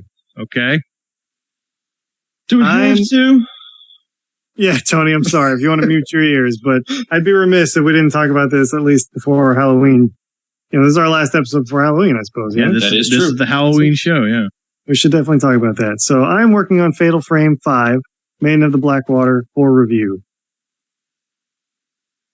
It took me probably a week to get this installed. It's like 16 gigabytes. It doesn't fit on a Wii U. You pretty much are guaranteed to need to get some kind of external storage. So I finally was able to dive into it. Has anybody played any of the previous Fatal Frame games? No. Nope. Okay. These are horror games. I don't know if they necessarily fit in the survival horror genre, but they are eerie, creepy games where you are equipped with the Camera Obscura, a supernatural camera to help you fight spirits and spooks and specters. Is that anything like the Sword of... Is that anything like the Sword of Omen? I wouldn't know. Does it give you sight beyond sight? No, but your character has sight beyond sight. Does it get longer if you say fatal frame ho? No. I really should have probably said that. Like, I could have sold that better, huh? Yeah, maybe. All right, go back to your second. So this is Fatal Frame 5. If you're wondering what happened to 4, I am too. We didn't get it. I don't think anybody outside of Japan got it. We got 1 through 3 on the PS2 Xbox generation, and then 4 was exclusive to the Wii, only in Japan. I don't even think it made it to Europe. Do you know, Shelby? It never made it outside of Japan. Whoever Konami had the Konami, right? Is that the Tecmo Koei? Tecmo had with Nintendo. Had publishing rights inside Japan. Outside Japan, it belonged to. No. It was still made by Tecmo Koei and published by Nintendo. Published it in Japan, but outside of Japan, Tecmo had distribution rights and did never do it for some reason, I think. Okay. Well, now it is being put out by Nintendo. It does some things right. It definitely has a creepy vibe. I mean, it's spooking me a little bit. I will say, when ghost encounters come up, I'm not sure if I'm actually scared by the ghosts so much as I'm scared by the fact that I have to, game on. I'm in this combat now, and I have to execute this pretty much flawlessly sometimes. It's almost like every encounter is kind of like a boss battle. Like, it's kind of tense. Metal Gear. But it's not so much scary. What'd you say? I don't know. Another bad joke. Keep moving on. It kind of plays like a shooter, though. You're actually using the Wii U gamepad as the camera obscura as you encounter ghosts. So if you want to, you can do full motion controls, and it does work. I will say, I think it actually works pretty well. As well as you could realistically expect motion controls to work. And I think it does give you a pretty good level of immersion because it does feel like a camera and you're looking through a viewfinder snapping these ghosts. But you have to be pretty particular with your targeting, and the better you frame up the shots, the more damage they will do, for example. I guess the whole story kind of revolves around you being on what is, I assume, modeled after the real-life suicide forest in Japan. And guys, let me just say, this game is dark. This is a hard M. It takes place inside a place called Suicide Forest. That's pretty eerie. And if you're a bit squeamish, I'm not going to get into gory details on the show, but you might fast forward 2 or 3 minutes because this actually does have some pretty dark themes. But I think it's important to kind of convey this, and I will bring it up in the review. But this is definitely an adult game. It is M-rated, and it has a lot of themes around suicide.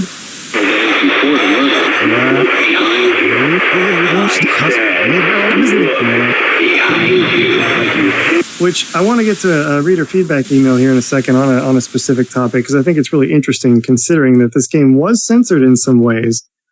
But I think they are doing a really good job with the atmosphere. I think the sound design is really good. I think some of the things that are a little bit immersion breaking for me are some of the animations are a little bit weird. Like there's a strafe button, like if you hold down L and then kind of push left and right, your character will just get really overly animated during some of that. And some things like that are kind of goofy. But overall, it's spooky. So I do think it's doing a good job if you want something to kind of get you a little bit uncomfortable, especially if you're going to play it in, pitch black with surround sound and things like that. No, thank you. No, well, I did. I went all the way. Total dark, surround sound, late at night. Yeah, it's an interesting game, but it's pretty unsettling to me. But functionally, I think it's doing just fine. I've seen a lot of criticism on the motion controls, and I don't think that's really a problem. I mean, I think you need to know that it does kind of have like Resident Evil style tank controls. Mm-hmm. And it's kind of a clumsy, slow-paced game. But I think all that was intentional.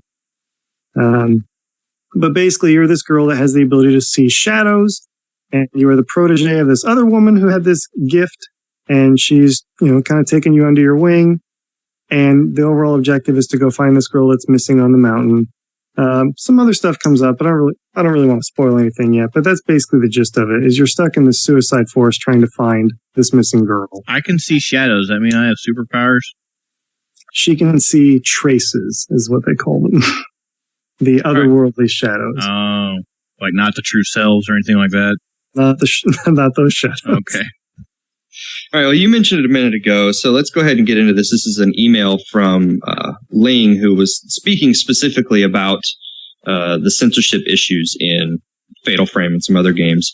And he said, Xseed's executive VP Ken Berry recently did an interview with Operation Rainfall talking about new games, PC ports, and most notably censorship. Here at Nintendo Oki, we're all very familiar with the three companies that do most of the Japanese localization, Atlus, NIS, and of course Xseed. And upon asking about a decision to censor a game, Mr. Berry replied with, that would be placing us in a very, very difficult position because censoring it would alienate the very audience that we're trying to bring the game for, while not really appeasing any of the critics that had no purchase intent in the first place. So we'd be doing a lot of extra work and going through a lot of extra trouble and pleasing nobody. So hopefully we're never in that position. All this at a time with Nintendo and their own localization censorship controversy with Fatal Frame 5 and Xenoblade Chronicles X. The question being, what are your personal thoughts on censorships of games upon localization? By the way, that was Lang saying all this is at the time where Nintendo is doing self-censorship on Fatal Frame and Xenoblade. That wasn't part of the chronicle. Or part of the quote, I'm sorry. So I do kind of want to open up this bag of worms. I want to hear what you guys think. But in Fatal Frame, there are a couple bonus costumes that were in Japan where the playable girls are in lingerie. They're in swimsuits. And the Western release of it, that stuff has been self-censored and omitted. And now you have a Zero Suit Samus costume and a Zelda costume in their place.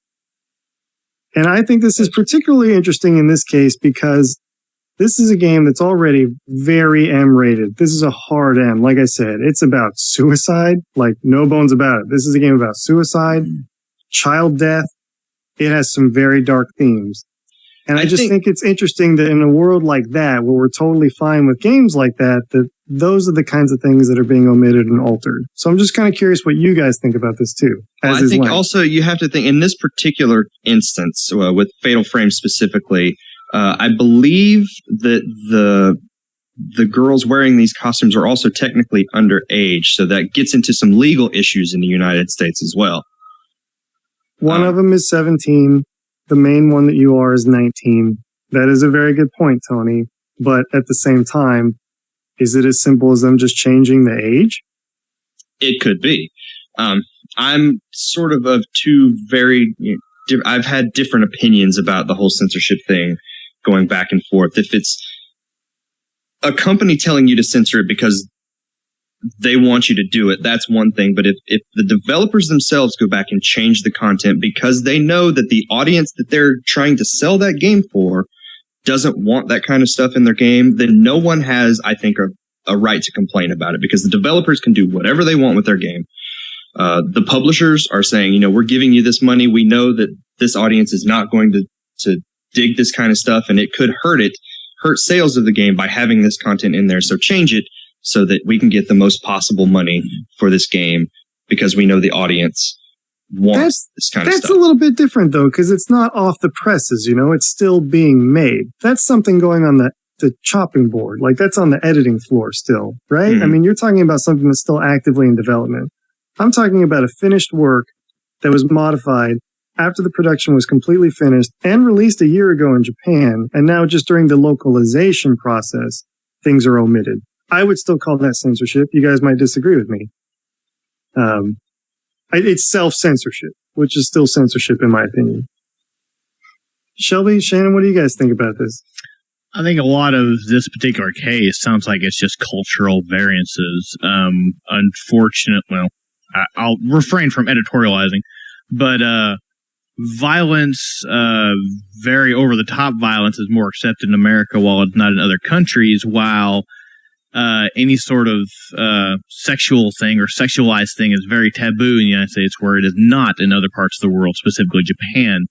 I think that's probably a lot of the leading cause for a lot of this kind of stuff when it comes up. I remember something similar with, I believe it was Metal Gear Solid Peace Walker and a girl in lingerie that was also, I think, let's be 16 or 17, so underage here, not under the lead, age in Japan, because Japan's really weird about that kind of stuff, or rather very different, I can say.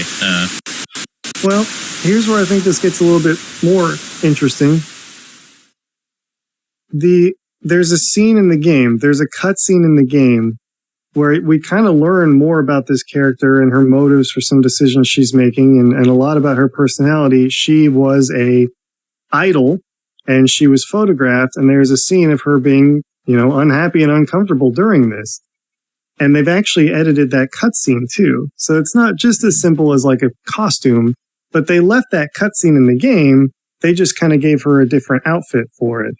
So I don't know if that changes what you guys think about this, but it's actually something that kind of is obscuring the story to where that doesn't make sense now as much now that they have changed that cutscene. If you didn't know, and I wouldn't have if I hadn't researched this, it really does kind of blur the intention of that scene to the point where it doesn't make sense now nearly as much. How do you guys feel about something like that? I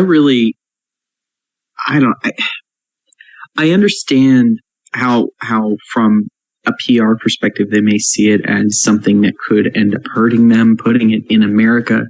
But I'm also sided with you, Micah, in the fact that if it's already a hard M, how hard is it for them to put another disclaimer for partial nudity or whatever it could be, or I don't know, or just changing the age to find a way around it.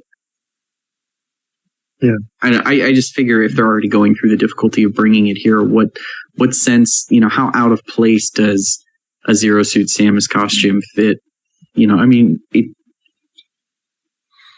For something real dark and scary in that sense, I don't really know if what they replace them with will fit.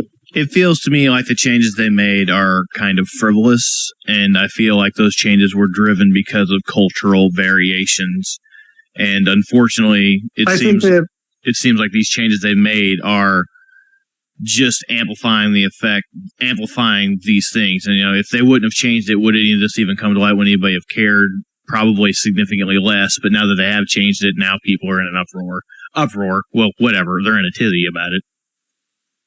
Tizzy? I think Nintendo absolutely has the right to do this, just to be clear. I mean, they're obviously making a very calculated business decision. Whether or not it's right, I don't think that's my place to say. But I think that it could show that maybe they don't have a good understanding of the audience for this game, considering the change they made in this particular case. Is it right to boycott something like this? I don't think so, personally. I think we would all be pretty hypocritical if we started boycotting games because we found out that there was some censorship. Because in reality, pretty much every game we've ever played, especially ones we played growing up, too. I mean, think of Castlevania on NES and Mortal Kombat on Super Nintendo. Even, Paper Mario, Tony, had some censorship in it. Your Fire Emblem game. Yep. Awakening, that had censorship in it, too. It seems like boycotting a game like this seems perhaps very damaging for the fact that we didn't get 4. So if they boycott 5, then that may not be any more Fatal Frame coming out over here. Yeah. Tomodachi Life had censorship because they got rid of the same-sex marriages. Yeah, and that didn't work out too well for me either. Yeah. Even in Yakuza 3, a lot of content was taken out. They claimed it was just because of cultural differences and we wouldn't be able to understand it, like a game show, quiz-style game. And the hostess clubs, and they said they didn't have the budget or time in addition to that. But if that bothered me to the point where I didn't play it, I would have never gotten onto that series, and it's now one of my favorite series. So I don't think you should not play this game because of this, but maybe if you have the avenue or mechanism to, share your voice, or maybe even tell Nintendo directly in some way how you feel, maybe tell them.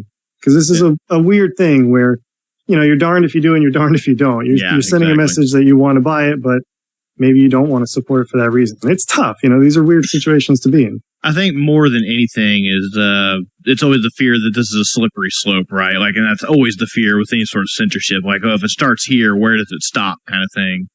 Mm-hmm. And I think 100% I'm with you, Mike. If people feel like they want to voice their opinion, then they certainly have the avenues to do such things. Yeah, I just worry that not buying the game is not going to send the messages they're wanting. I think that sends the wrong message. Yes, I agree. Yeah, because then you just won't get it all. Yeah. So, I don't know. I definitely wanted to have that talk around this on that game, because I thought this case was particularly interesting, considering that it's dealing with some stuff that's way, way more disturbing and dark than a swimsuit. Yeah. So, I will have a review up for that soon. I'm about a third through it. I am enjoying playing the game, but it is very slow. But if you have enjoyed things that are paced like Resident Evil and Silent Hill in the past, which more often than not, I don't, because they are a little too slow. But I am going to see this one through, and I do think it's really interesting what's going on.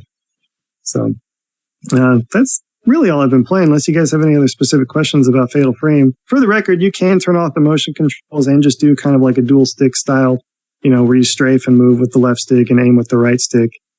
And that's been working well too. I've actually been preferring that just because it kind of hurts my arm and elbow to hold up the gamepad for so long. Thing's heavy. Yeah, more so my elbow injury because I'm kind of a wuss now, but whatever. What are you buying? Oh man. I did get Dengenki Bunko on PS3 and Vita. Got Chibi Robo. I mentioned earlier that I bought a piece of paper. Yeah, what was that all about? Shannon helped me order the Godzilla game on PS4 through Best Buy. It was on sale for $20, so he helped me get it with his, Suckers Club unlocked, whatever. Talk about and we do the pick up in store thing, and they're supposed to go pick up the inventory off the shelf and then put it in the back in their cage. Whoever picked it up just grabbed a security case with a piece of paper in it and held that as like sellable inventory for me. Great. So then we had to scour around the store for 20 minutes trying to find an actual copy because they didn't know what was going on. It wasn't in their actual inventory cage. So that was kind of a huge bummer. Did you get the game? I did get the game eventually. Did they let you took my entire lunch break. Did they let you keep the piece of paper? No, I didn't even get to keep the piece of paper I paid for. That's bullcrap. I know. You should boycott. You should just boycott that game. Send them a message. Yeah. I also bought all the Yoshi. All the Yoshi. Woolly World, all the Amiibos. And I did play that, actually, the first world with Mindy. And I'll talk about that more next week, too. But I actually really enjoyed that game. I'm having a lot of fun with it. We're playing it co-op, and I think that's a very good Yoshi game. Definitely enjoying it. Much more than I thought I would.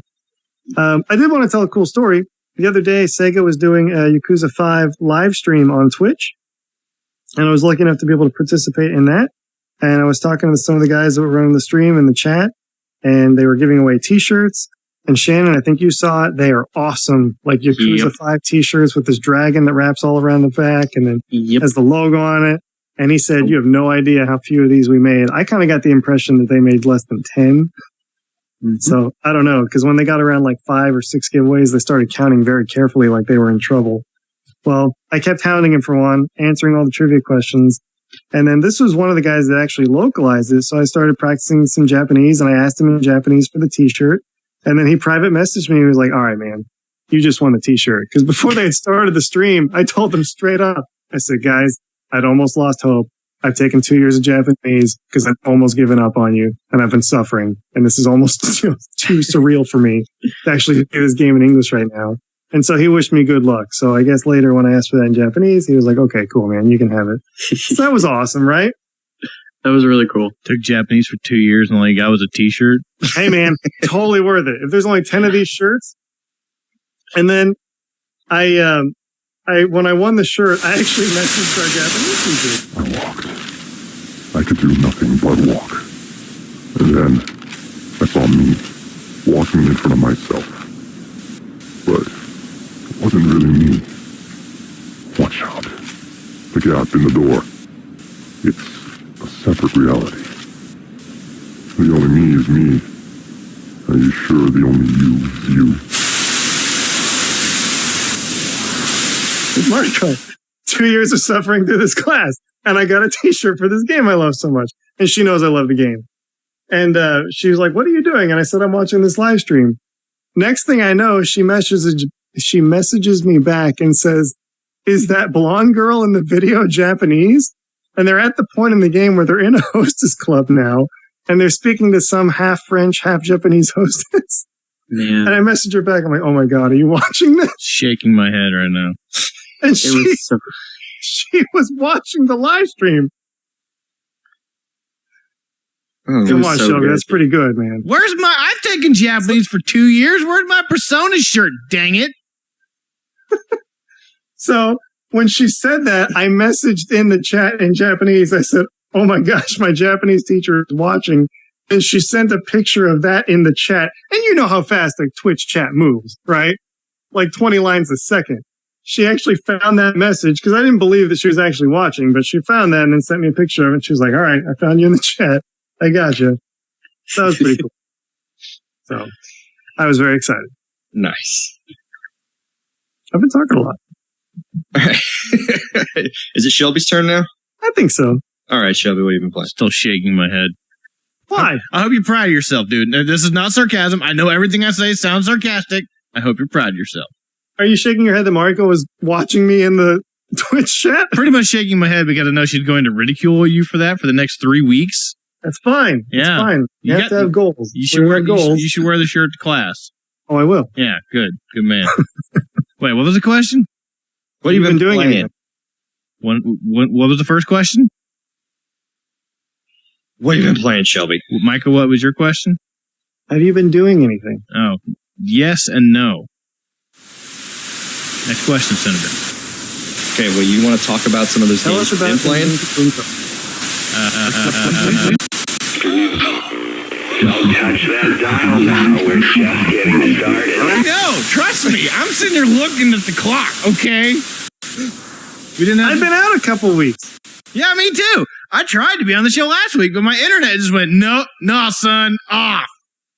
And I called Cox, and I'm like, well, it seems like something's going wrong. We'll send somebody out Friday. Great. I don't know. It just started working again, like 2 hours after everything went terrible. Yes, I played video games. I played Dengeki Bunko, Fighting Climax. Micah, you asked me to talk about that a moment ago while Tony was saying something. I think that game is a cool anime fighter. I think the best part of that game is I would just back out of the menu, back and forth to hear Fighting Climax over and over. Which character has the UFO catcher super move?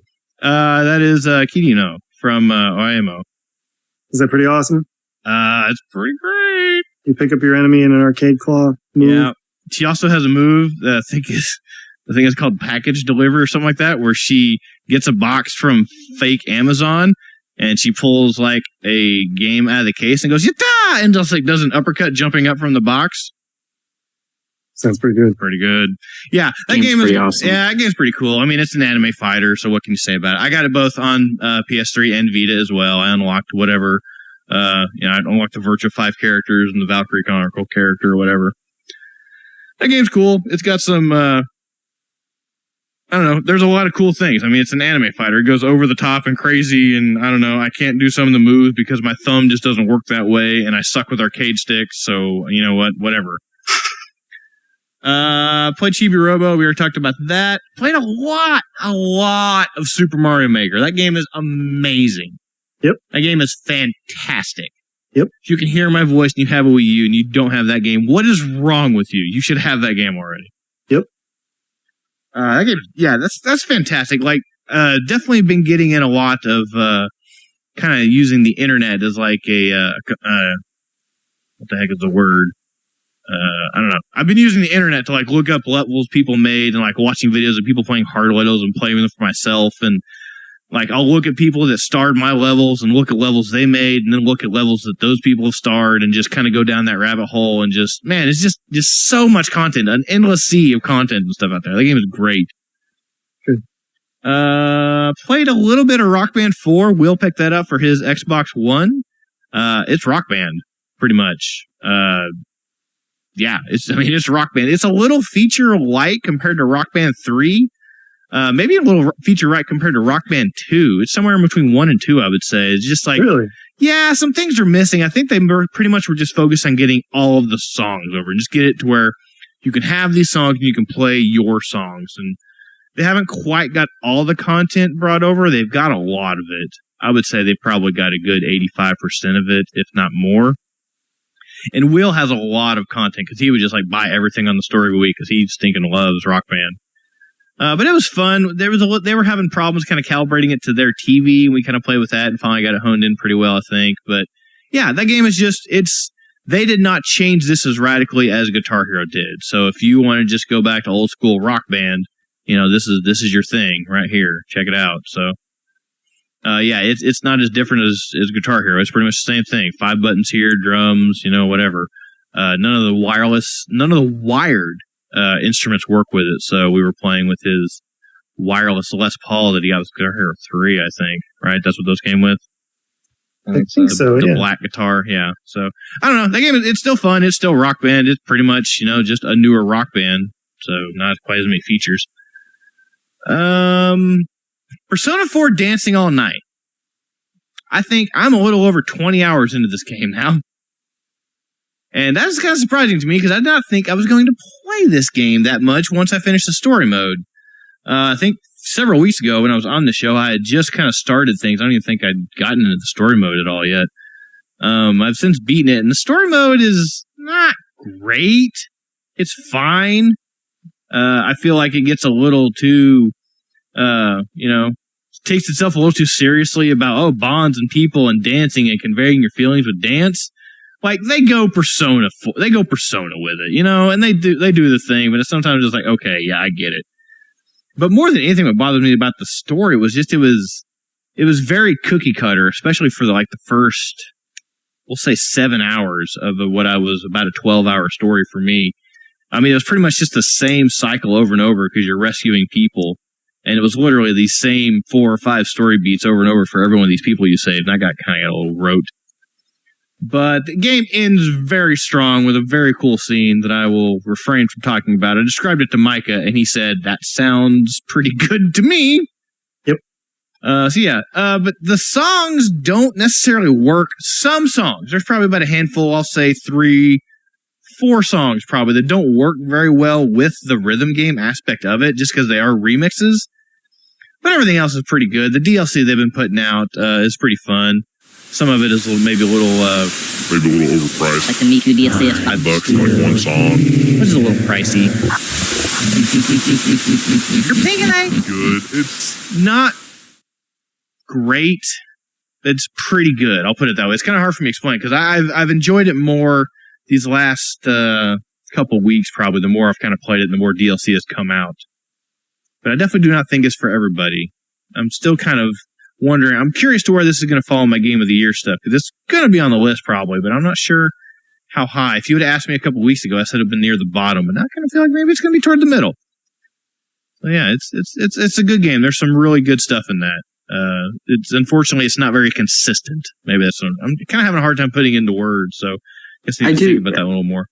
I do have a question for you regarding it. Hit me. How do you feel about a lot of the songs being just remixes of the same track? Yeah, there are several songs, like the normal vanilla version of the songs in there, and then some of them I think even have 2 remixes or something in there. Yeah, at least. Yeah. I feel like, and I've got all the DLC now, so maybe it's a little harder for me to talk to, but I feel like the song variety is wide enough, and that they've got the songs in there that I would want from Persona. They've even got some stuff in there from Persona Q, so they don't go into the Persona 3 stuff. If anything, it's got the Persona 4 characters in it. I don't know, some of those remixes that are of songs that are already in the game, some of the remixes I like better. In fact, probably my favorite song in the game is the Bonova remix or whatever of Best Friends. So I don't know, it's okay. I feel like maybe they could have made a little bit more variety, but I think they were going for, I feel like they wanted to put more remixes in, but they kind of had to put some of the normal stuff in there just as a base. But man, the style and design of that game is absolutely great, incredible. I feel like that's its strongest point, is the menus, oddly enough. Okay. Yeah, I don't know. I was worried about how padded that track list actually was, because I know they boasted of like 40 something songs. I've played through like every song start to finish, like basically in one setting, twice now, and I haven't got tired of hearing the same song multiple times. Okay. If that helps any. But then again, I'm a pretty big Persona fan, so I like a lot of these songs anyway. Okay. What are you buying? I don't know, probably everything I just talked about. I didn't buy Rock Band 4, but Chibi Robo, I got the Amiibo, Dengeki Bunko on PS3 and PS4. I don't know if I've had any toys show up in a while. I don't know, my Yu Narukami Figma showed up at some point. That's pretty awesome. Did you get the Yarn Yoshis? No, I haven't bought any of those. I'm going to do my best not to, actually. Well, strong. I gotta draw the line somewhere with this Amiibo stuff. This crap's getting out of hand. Yeah, that Yu Narukami Figma I think is the best male Figma they've ever made. So I'm hoping the Kazuma and Majima Figmas come out as good as this one. I don't know, stuff. I always buy things. I don't remember them. Tony, tell me about Transformers. Yes. I've been playing Transformers this week. That's the one game outside of Guitar Hero that I put any, real length of time into. Is that game? Did you get it or rent it again? I got it. Is that game fun? That game is incredibly fun. Okay. Yeah, cool. It is. If you like Bayonetta or something like that, you're really going to like it. If you don't like Bayonetta, you're probably not going to like it. I kind of feared that was going to be the case. Oh, well. I'll still try it it is basically Bayonetta with robots. Yeah.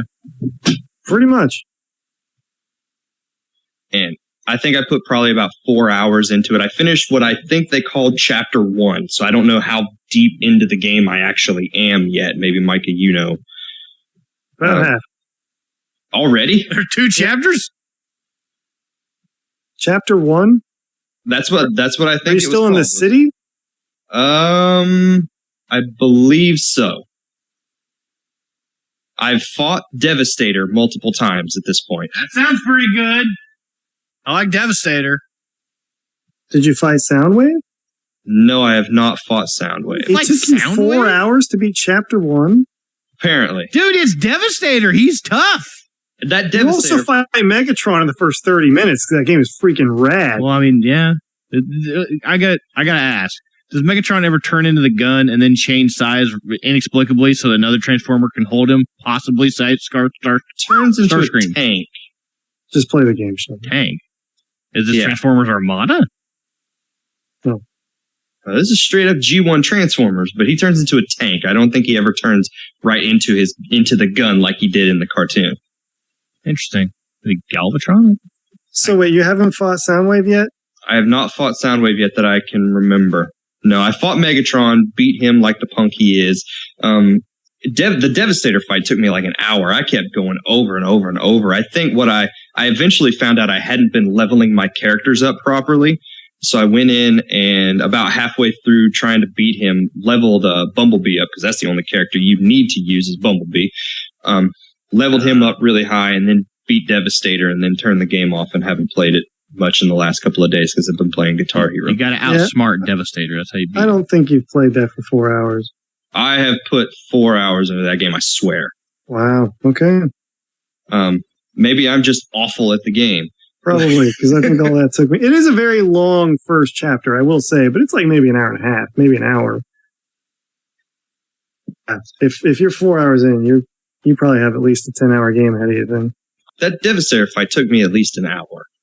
Really? Yeah, because I was getting him down to where he just had a sliver of health left, and then he would do one of those attacks that takes up all of the area around his feet, and I couldn't dodge it fast enough, and I was always dying to that thing. Man. So that should be an in and out. Got to watch out for that left leg, man. Mixmaster coming after you. Get that upgrade where if you get hit and dodge at the same time, you're still good. That was my first upgrade, and everything's been great since then. See, I think you fight Devastator a couple times in that first chapter. The first time I fought him, it was easy, but the second time, I had a lot of trouble. So, but I am completely digging that game. Like I said, I think last week, it is like playing the cartoon. And hearing all those actual voices coming out of the Transformers heads like they did in the 80s, it sounds exactly like the cartoon show. The only thing that's weird to me is Bumblebee's car form is not right. What do you mean? He is supposed to be a VW bug, and it's similar to a VW bug, but it's enough that it looks weird to me. It's very close. I wonder if they couldn't get the rights to it, but it is a little bit different. You're right. But his robot form looks exactly like it's supposed to be. So, what kind of car is Sideswipe supposed to be? See, I don't remember all of them. You know, Shelby? Specifically. I'm too young for most Transformer stuff. Sideswipe? Yeah. Don't remember off the top of my head. Give me a second. See, I don't remember if a lot of the G1 Transformers were specific cars, but they all looked like specific cars. Lamborghini, Countach, Diablo? Lamborghini of some sort, likely? It's that shape, yeah. So, okay. But, Bumblebee's always been my favorite. So that's who I play as. Going in and out of robot form into car form is a lot of fun. Yeah. And using the car form in the combos and doing the thing where you jump into car form, you accelerate to the fastest speed the car can go, and then you switch into robot form when you're attacking, and you do this like really powerful punch on some of the enemy robots is really satisfying when you pull that off. I dig this game completely. I am really looking forward to finishing that thing. I'm glad you like it. I really like it too. Well, I really enjoyed Bayonetta. I need to play Wonderful 101. And I probably would really like Metal Gear Rising if I played it. Yeah, you would. I like Platinum style of game a lot. That's why we're friends, Tony. Classy guy. That's why Micah doesn't like me, because I don't like those games. It's true. No, it's true. That is true. 100%. Yeah. Pretty much all I'm willing to put it on the recording. What are you buying? One game that I have been excited for a very long time, is a PS4 game called, The Order 1886. I was way into that game before it came out. Then I was really kind of disappointed at the reviews for it. So I said, I'm going to wait for a little while before picking it up. And I saw it for $15 at GameStop this week and picked that up in a heartbeat because I really wanted to play that. Nice. So you have not played it yet? I have not played it yet, no. Okay. I am going to get into that this week, maybe, because I'll be getting Assassin's Creed this week. So might be playing that. I've heard really good things about this Assassin's Creed game. So I'm hoping that it works and that we're not going to have another Unity situation on our hands. We'll see. So if I'm not completely engrossed in Assassin's Creed, I'm going to play The Order this week as well and get into that. But that is it. So let's take a quick break here and we will come back and we will talk about the news.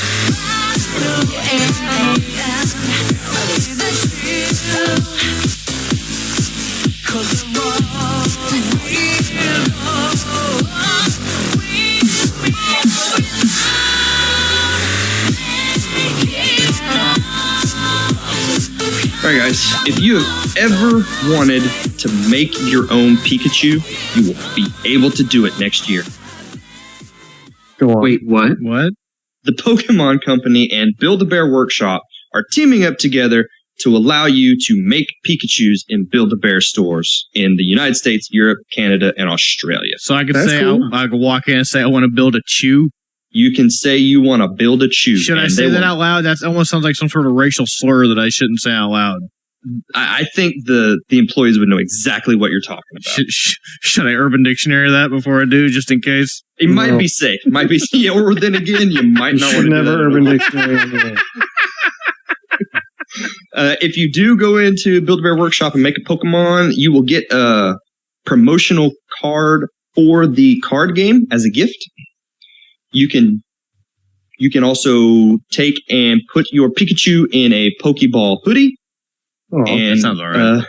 Put a sound chip in it that will, give you some Pikachu sounds. And if you order online, you'll be able to get a Charizard costume for your Pikachu. Wait, order online. The whole point is to go in the store and build your Chew yourself. Now you're having some schmuck at the store build it for you? Well, maybe you just have to go on. I've never ordered a Build-A-Bear online. I've never been into a Build-A-Bear store. Nothing against people that work at Build-A-Bear, by the way. Backpedal. You just go in and you pick it up at the store, maybe. I don't know. I don't know how the whole thing works. I'm pretty sure if a 32-year-old man walked into a Build-A-Bear wearing sunglasses and a baseball cap and said, I want to build a Chew, they would call the cops on me, Tony. Probably. So, but if you want to get that Charizard costume for your Pikachu, you're going to have to order it online. Of course I do, but I want to build my Chew. I don't want to have somebody else build my Chew. I feel like if I keep saying it, maybe it won't sound as bad, but it's just getting worse. You have to have two Build-A-Chews then. One you order online, and you just go in the store and stuff your own Pikachu. I got to build a Chew-Chew? You got to build a Chew-Chew. Now that's a bad joke. Didn't stop me, though. So, yeah. Pikachu is the only Pokemon that is currently being talked about right now. That Pokeball hoodie sounds all right. I need to see a picture. No word on if you can build a Squirtle. I want to build a Ditto. I just want a machine that spits out a blob of purple fabric, that shoots cotton into it and zips it up. Bam. Just imagine that what you've done is you've gone in and you've built a Ditto that has turned into a Pikachu. That might work. See? There you go. Yeah. All right. Renegade Kid is working on a 3DS remaster for Dementium the Ward. The first one? The first one, yes. Okay. There are two of those? Maybe three? There are two. Okay, I'm thinking of Colt County or something like that. Yeah, Colt County was a completely different thing. Did that ever come out? No. Okay, bummer. No. Renegade Kid detailed some of the changes that are going to be in the 3DS version of Dementium, which I will be playing because I love that first game. Scared the snot out of me, but I'm a big giant chicken, so we know how that works. Here's some of the things that you'll be seeing changed in the 3DS version. No respawning enemies, which was a big thing in the first game. If you turned around, enemies respawned in that game, it seemed like. So you were constantly using precious ammo on enemies that would keep coming back every time you would hit certain spots in the game. Did you have to keep looking behind you?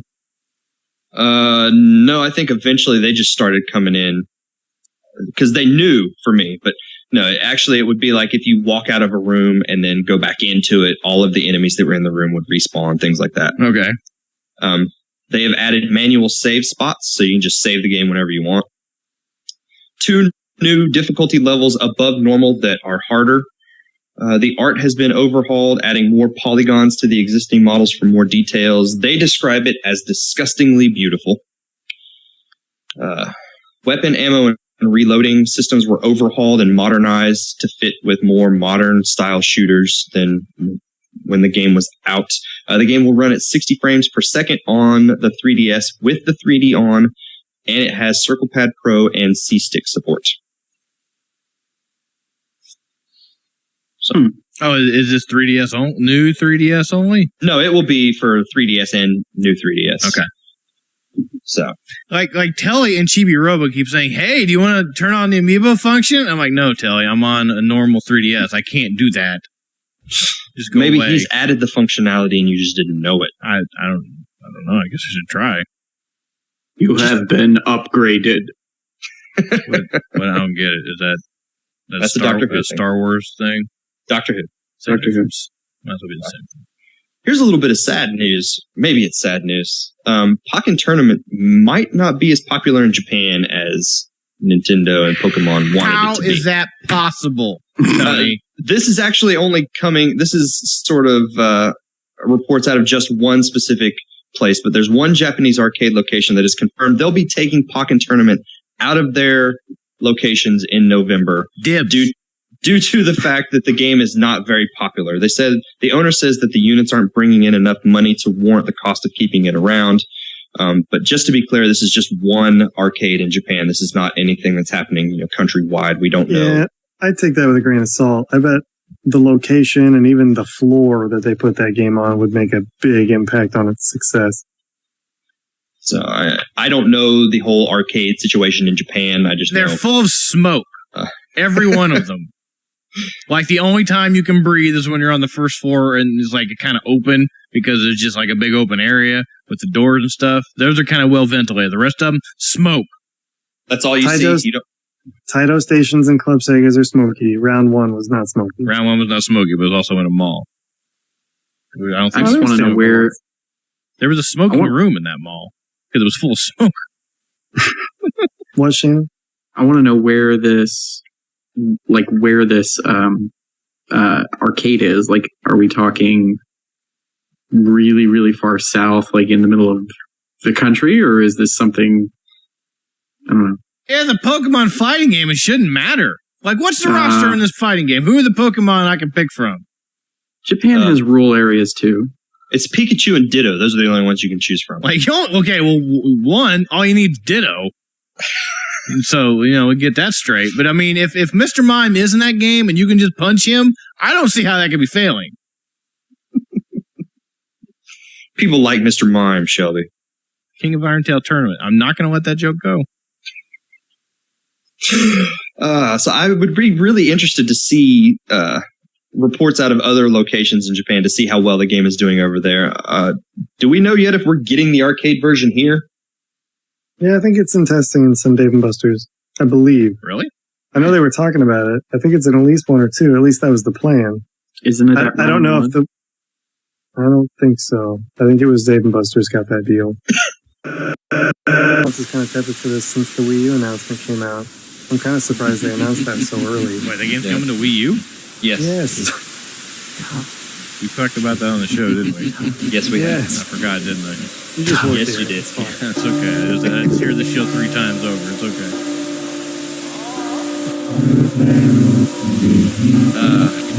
I'm sort of interested in it, but not being a huge fighting game guy, I will probably play it once or twice and then never play it again. You buy it, you see it from the malperception to help you feel better about your childhood, and you move on. Is that worth $60 to you? Yes! Pocket tournament. Alice? No, at their California location. I didn't know they had more than one. That doesn't help me. I'm not driving to California to play arcade I games. didn't even know they had one in What California. if you could drive to California just to punch Mr. Mime in the face? Keep talking. That's it. Just drive to California to punch Mr. Mime in the face. I do got like a free plane ticket from going to Japan with flyer miles. Maybe this would be a smart time to use that. Like, I'm just trying to help you out, Shelby.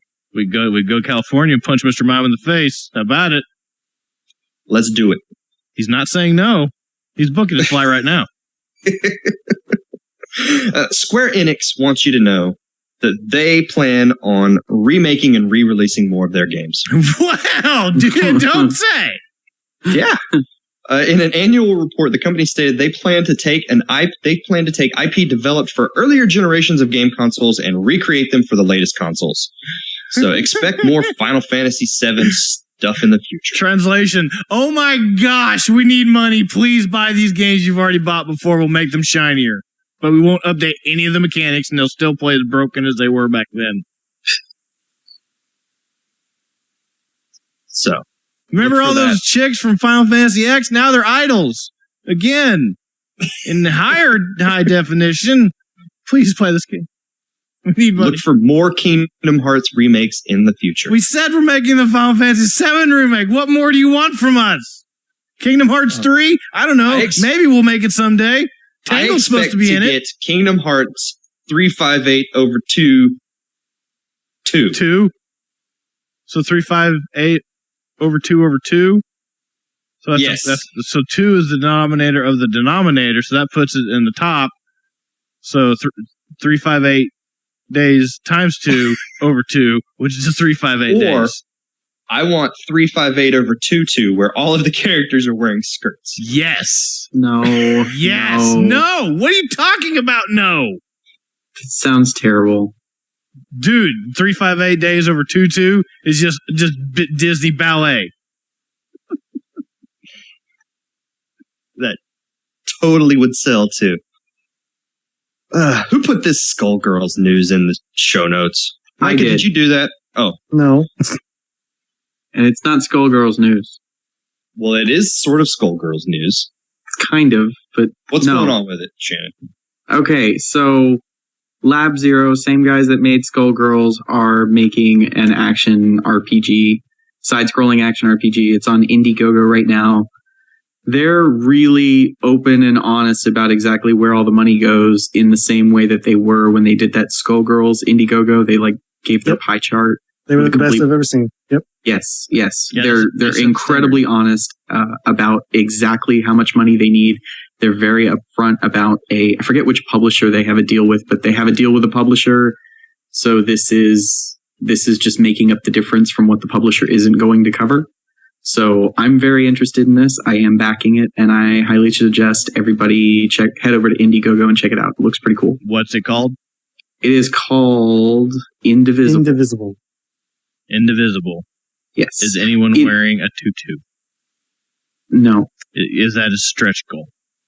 Does Indiegogo have stretch goals? I don't think Indiegogo has stretch goals.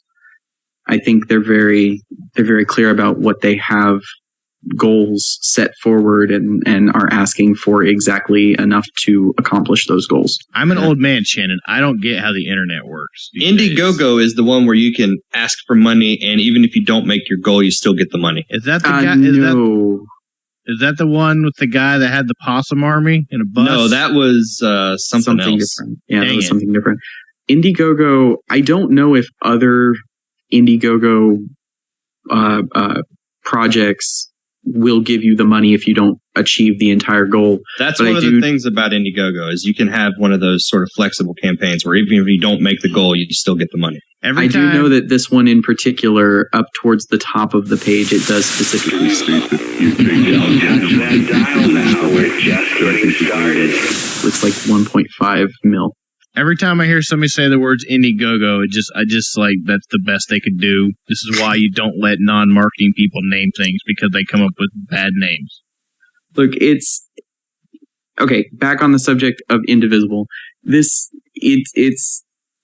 a side-scrolling action RPG with a lot of like platforming in it. Like the video that they have with it, it looks like a cross between the old school side-scrolling Prince of Persia games mixed with like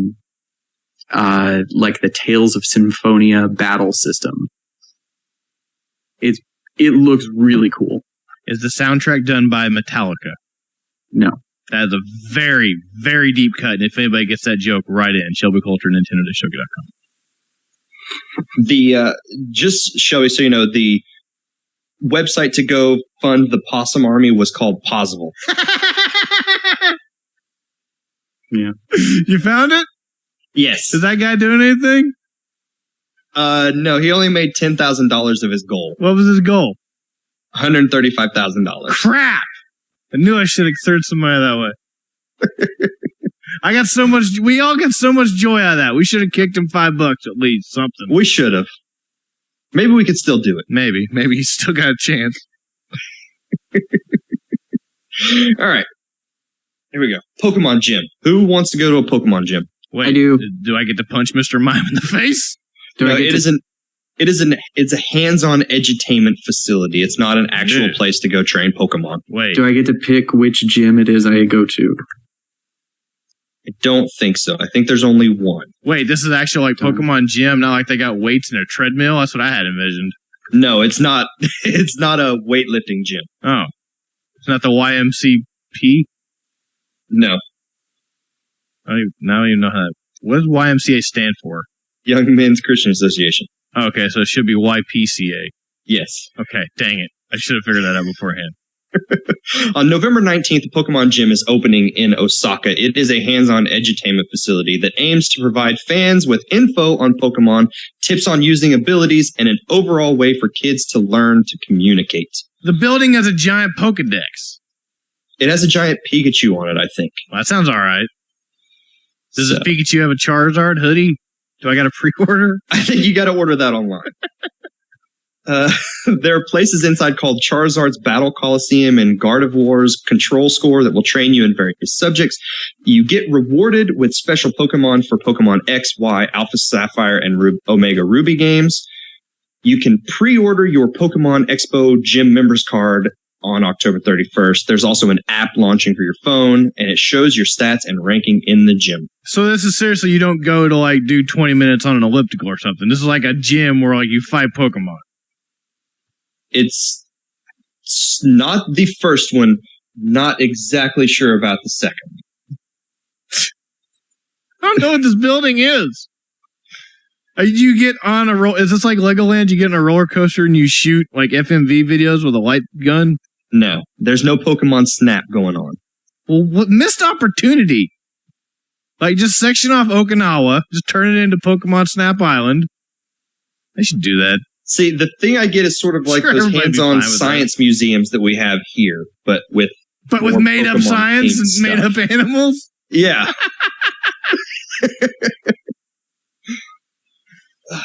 So, there you go. If you want to go check out the Pokemon Gym, you'll be able to next month. Inafune says, Mighty Number 9 is absolutely not being delayed again. He promises. The fact that you have to come out and say that, Inafune, maybe that's a problem. He said one of the reasons that the game was delayed was because of the number of platforms that the game is coming on. He says he wants to make the impossible possible like Mega Man. Cannot say the game is a complete success yet because it hasn't been released. The game needs to sell a lot of copies, and if it's successful, they're going to make a sequel. But he promises no more delays. I just ship that game. Ship the game. That's what you need to do, and hope that everyone doesn't hate it. Promises. You've got an uphill battle to fight anymore, Inafune.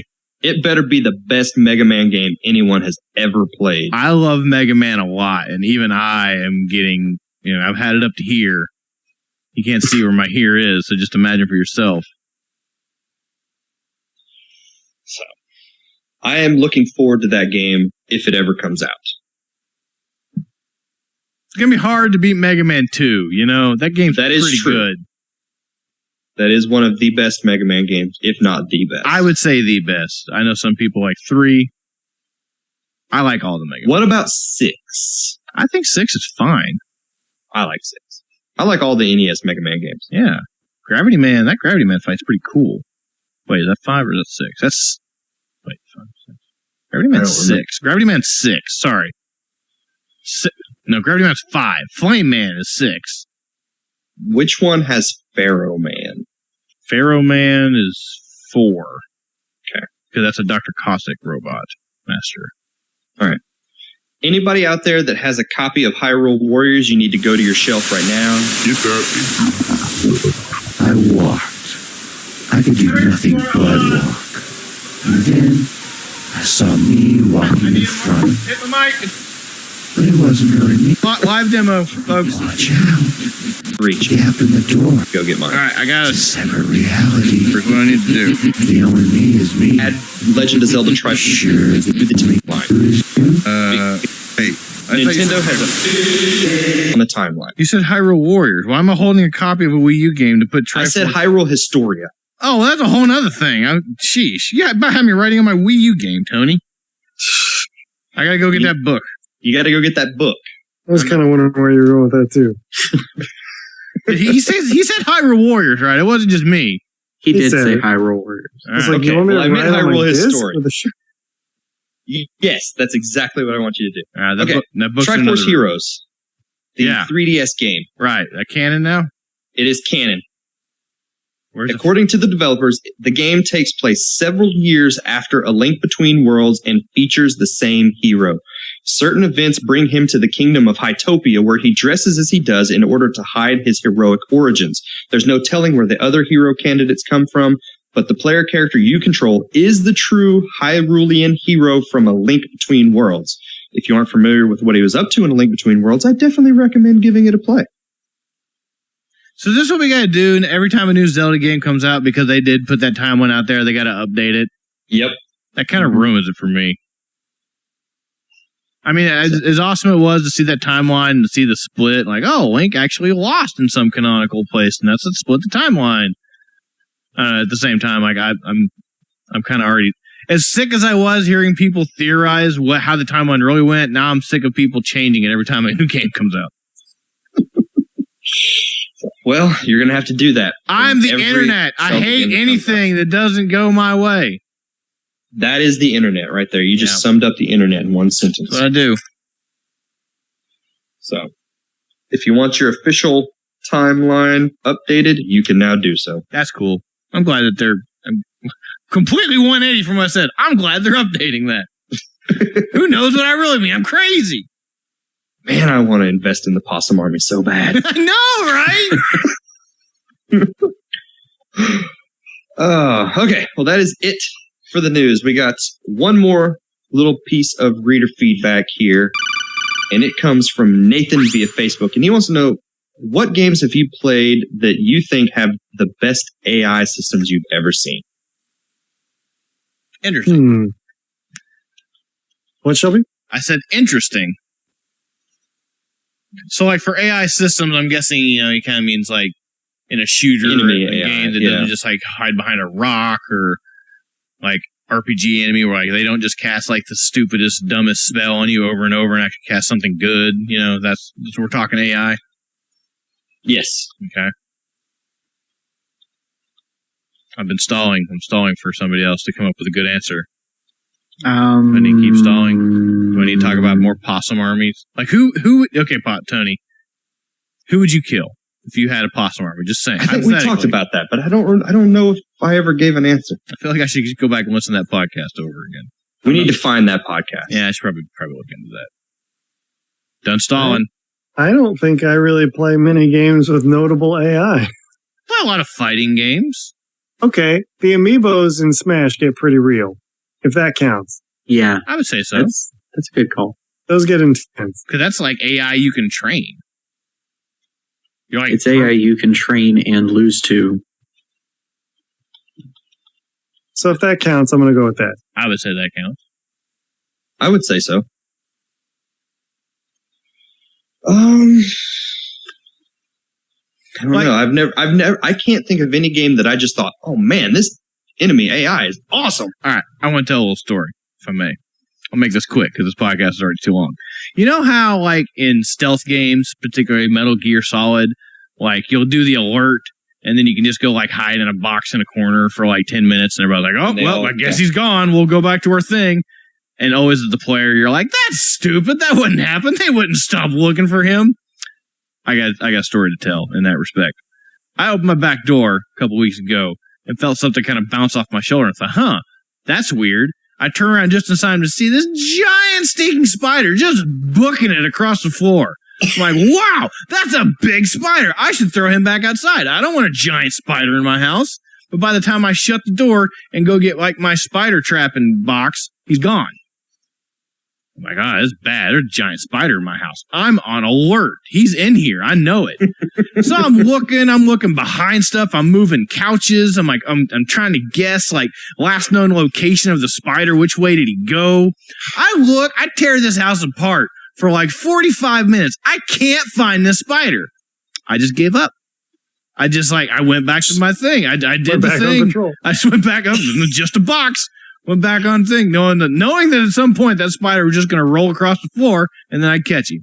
Sure yeah, enough. but at least you spent 45 minutes still looking for the spider. The guys in Metal Gear Solid never do that. They just kind of stand around with giant exclamation marks over their head for 30 seconds. Yeah, because they're looking for a dude. They're not looking for a giant spider. If those guys are looking for a giant spider in Metal Gear, they would look.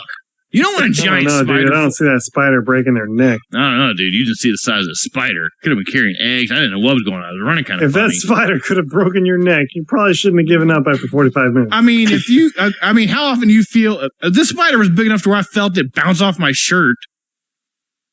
But eventually, 2 hours later, a spider came rolling across the floor. I'm like, aha! Bring! God, even threw him outside. Get off my shadow mode asylum. So my answer to this question is I'm the best AI because I caught that spider. While you were talking, I thought of one that I remember, and that was playing Splinter Cell Blacklist on the Wii U. I seem to remember being fairly impressed with the AI in that game. Not that they were complete geniuses by any means, but I do remember seeing them do things like using cover to move around and try to get behind me if I was sitting in one place for too long, or seeing a couple of people trying to work together to flush me out of an area. So I would say Splinter Cell Blacklist is probably the game that I think has some of the best AI that I've seen. The best thing I can think of off the top of my head would be like Mario Power Tennis. Not that it was like fantastic or anything, but I mean, I felt like that was kind of some good tennis AI. Like it seemed like it was trying to like hit for the places I wasn't at, like a real tennis player would. Probably not maybe the traditional thing. Like, oh, you think about a shooter where a guy takes cover and stuff like that. But I don't know. Most shooters, if you just keep your pointer going there and they pop up and out of cover, eventually they're just going to put their head right in front of your bullet, you know? That is true. That is true. Anybody else got any thoughts? I got nothing. I kind of had similar experience to you with Uncharted, Tony. Uncharted 2, especially some of the multiplayer modes on there where you're fighting off waves of enemies. Yeah. They would do some pretty tricky stuff to kind of flank you out of areas. I mean, it's kind of, an aging game at this point, but I think when Halo first came out, some of that stuff was pretty cool. Like the elites moving out of the way, Resident Evil 4, those guys kind of being, evasive. Yeah. Okay. Well, those are good. I really don't play a whole lot of games like that, though, so I don't have a ton of experience with that kind of stuff. Okay. I thought of another one. Okay. And that is when I was playing Assassin's Creed Unity, I saw some characters do some things that I've never seen enemy characters do before. That's because they were falling through the world, Tony. They would do things like sit on invisible chairs or walk up and down invisible steps. I thought, man, that's impressive. If I saw that, I would be freaked out. That's AI. That's like psychokinetic or something. They were trying to throw me off my game by making me think about them walking up and down invisible steps. Keeping you on your toes. That's right.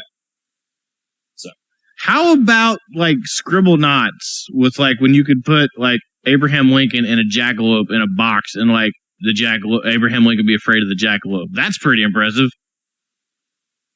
Wait, which Super Scribble Knots was the one where you could do adjectives, right? Yes, that one. Yeah, that was a good game. And watching some of the way the AI characters would interact was pretty funny in that game. So that's a good one.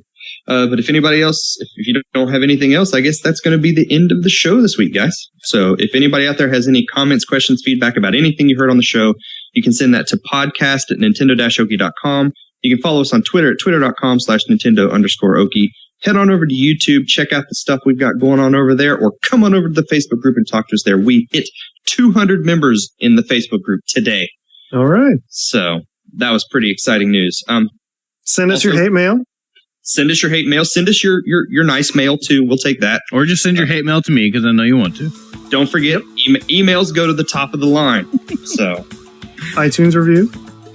We need those. Yes, and don't forget to listen to the other shows in the podcast family. We got Data Drain. We got Nintendo Pals. Both of those are fantastic shows. Highly recommend them.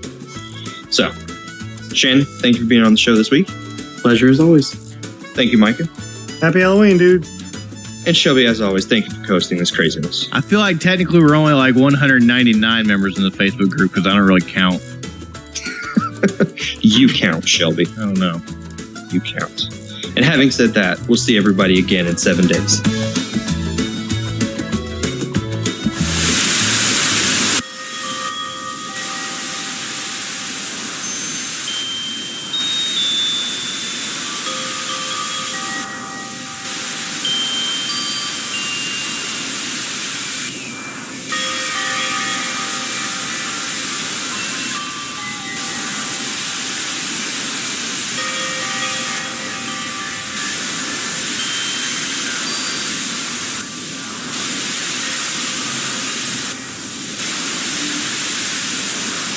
speaking of sleep, I think I'm going to head to bed. Fine. Bunch of friggin' old men. Jeez, why don't you take your stinking Mutasil or Mucinex or Metabolism or whatever the heck it is. Metamucil. Metamucil, that's what I was going for. I need some metabolism.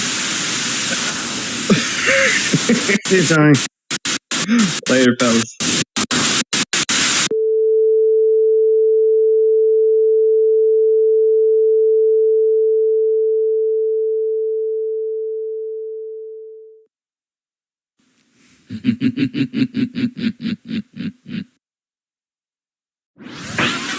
Welcome to the All Gen Gamers, a podcast for people in video games of all generations, starring Pete Dorr, Gamester81, Jason Heine, and Metal Jesus Rocks.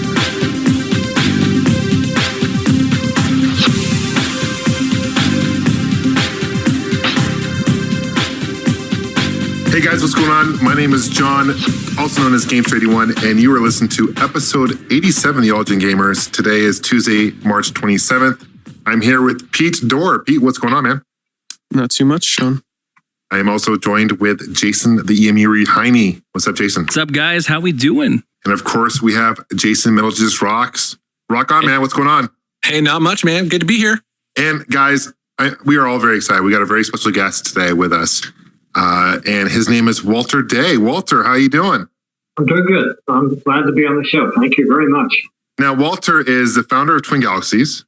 He's the star of several gaming documentaries, including Chasing Ghosts and King of Kong, among many things. Walter, let's start with Twin Galaxies and kind of tell us how that all came about. I know it's a long story, and I'm sure you had a lot to tell, but how'd this come about? The Twin Galaxies is basically a scoreboard for video games, right? People kind of submit scores, and you're the scorekeeper, or you were. So please elaborate. Well, I was an oil broker in Houston, Texas. That means I'd be on the phone talking to Conoco or to Tenneco Oil or Mobil Oil or Shell Oil and try and find another trader who would trade oil on the spot market. It was equivalent to, it was like Wall Street, but with oil. And so that wasn't going too well. And so I started working on a who's who in the petroleum industry, an actual book with a friend of mine who was investing money in it. And one night he says, "Oh, I can't do this anymore. I got to go out and play Space Invaders."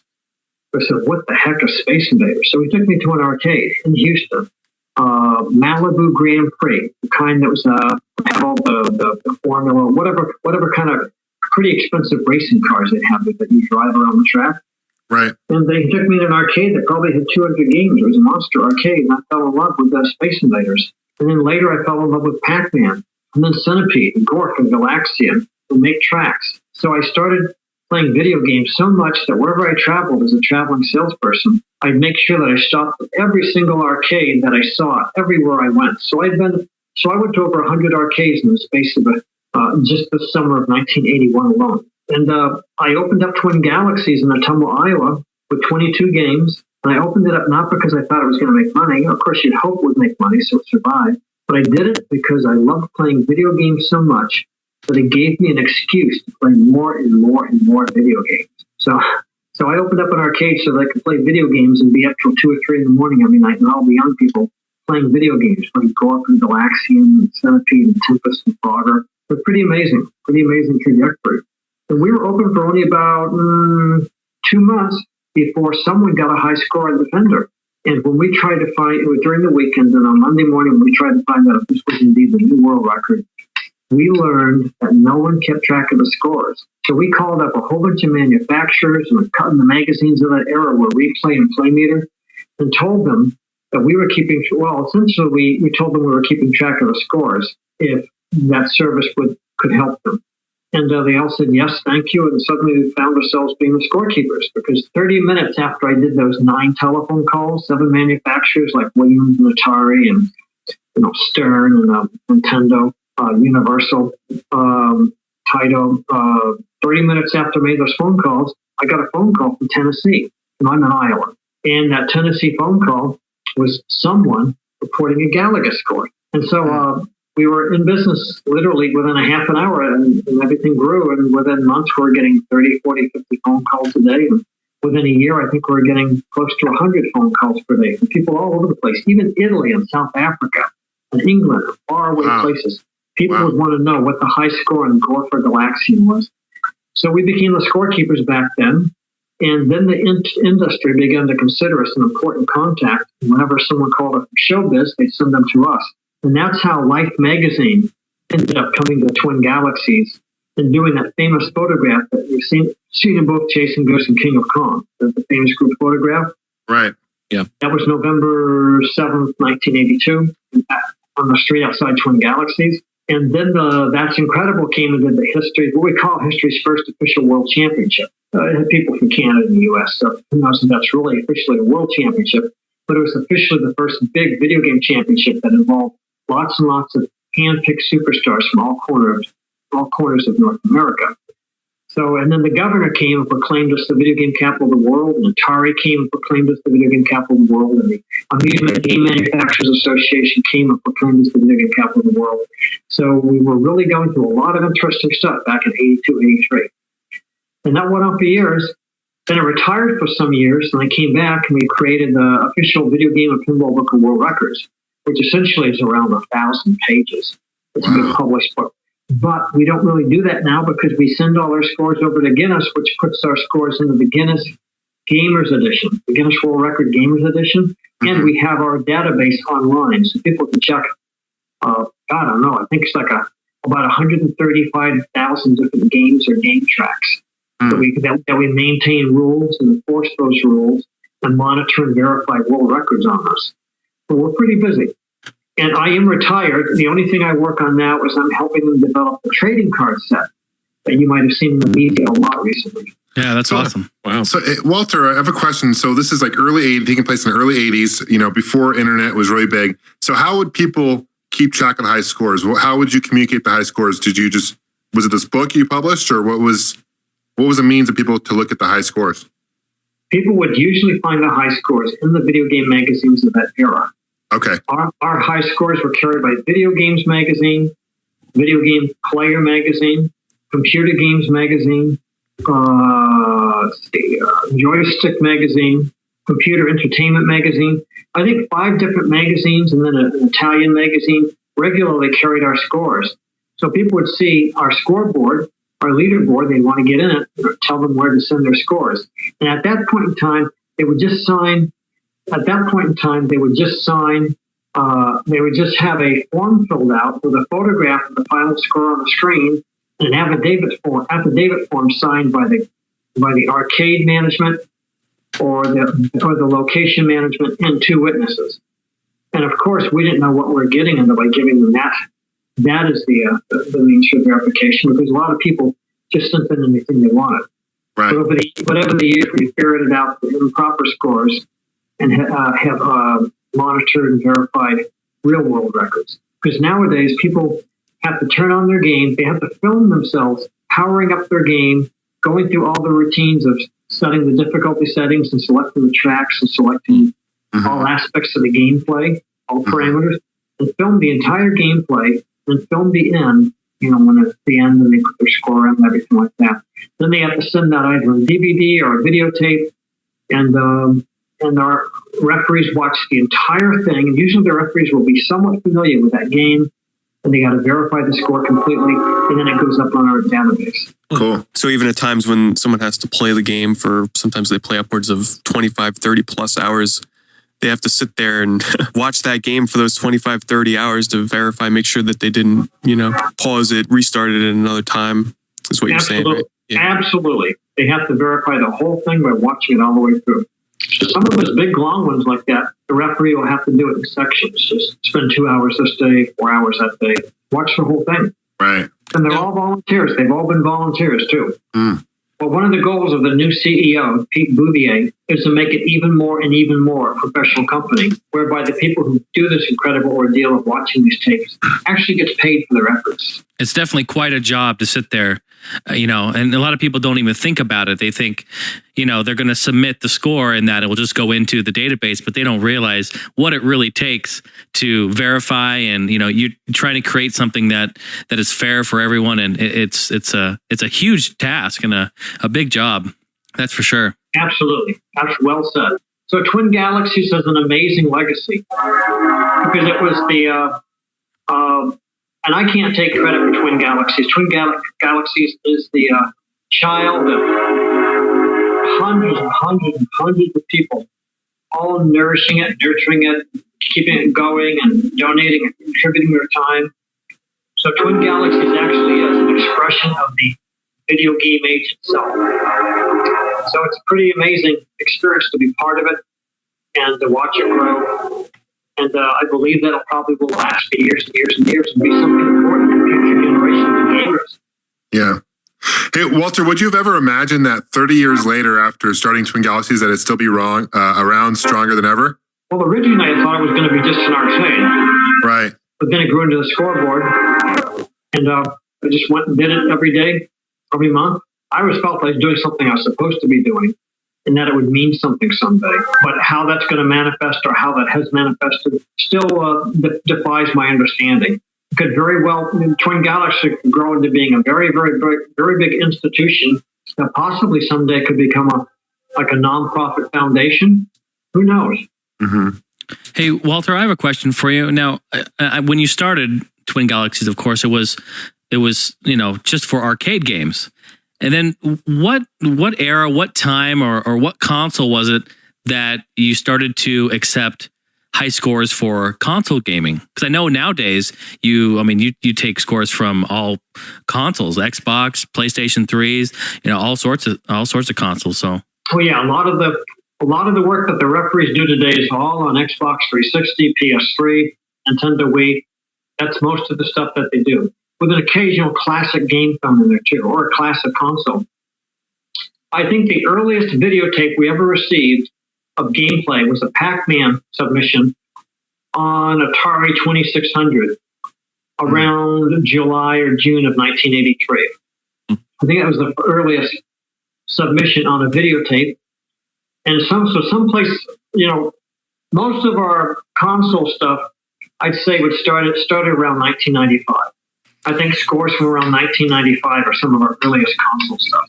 Yeah, cool. So you've taken, some of the Super Nintendo and some of the other consoles. Yeah, that's cool. Mm-hmm. Yeah. And so when our Book of World Records first came out, it was published in 1997. Actually, it was written in 1997, came out on February 8th, 98. It was full of console scores.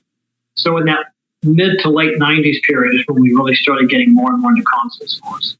Do you guys have an arcade around you? Yeah, actually, it's funny, Walter. I do a lot of traveling for work, and I make it a habit to search for arcades. And as you know, they're kind of harder to find today than they were in the early 80s, right? But there's a really cool website, and I mentioned before, I don't know if you're aware of it, it's called arcade.com. It's AURCADE.com. And it's really cool. All you have to do is type in your city and state that you're in, and it'll show you a list of arcades. And not only that, but it'll show you a list of the machines that they have. And it's really cool. Like, I'm in Vegas this week right now as of recording this. So of course, I'm hitting the Pinball Hall of Fame up. I'm hitting Insert Coins, which is a kind of a fairly new arcade in Old Town, Vegas. But they have quite a few. I mean, Circus has a big arcade here in Vegas.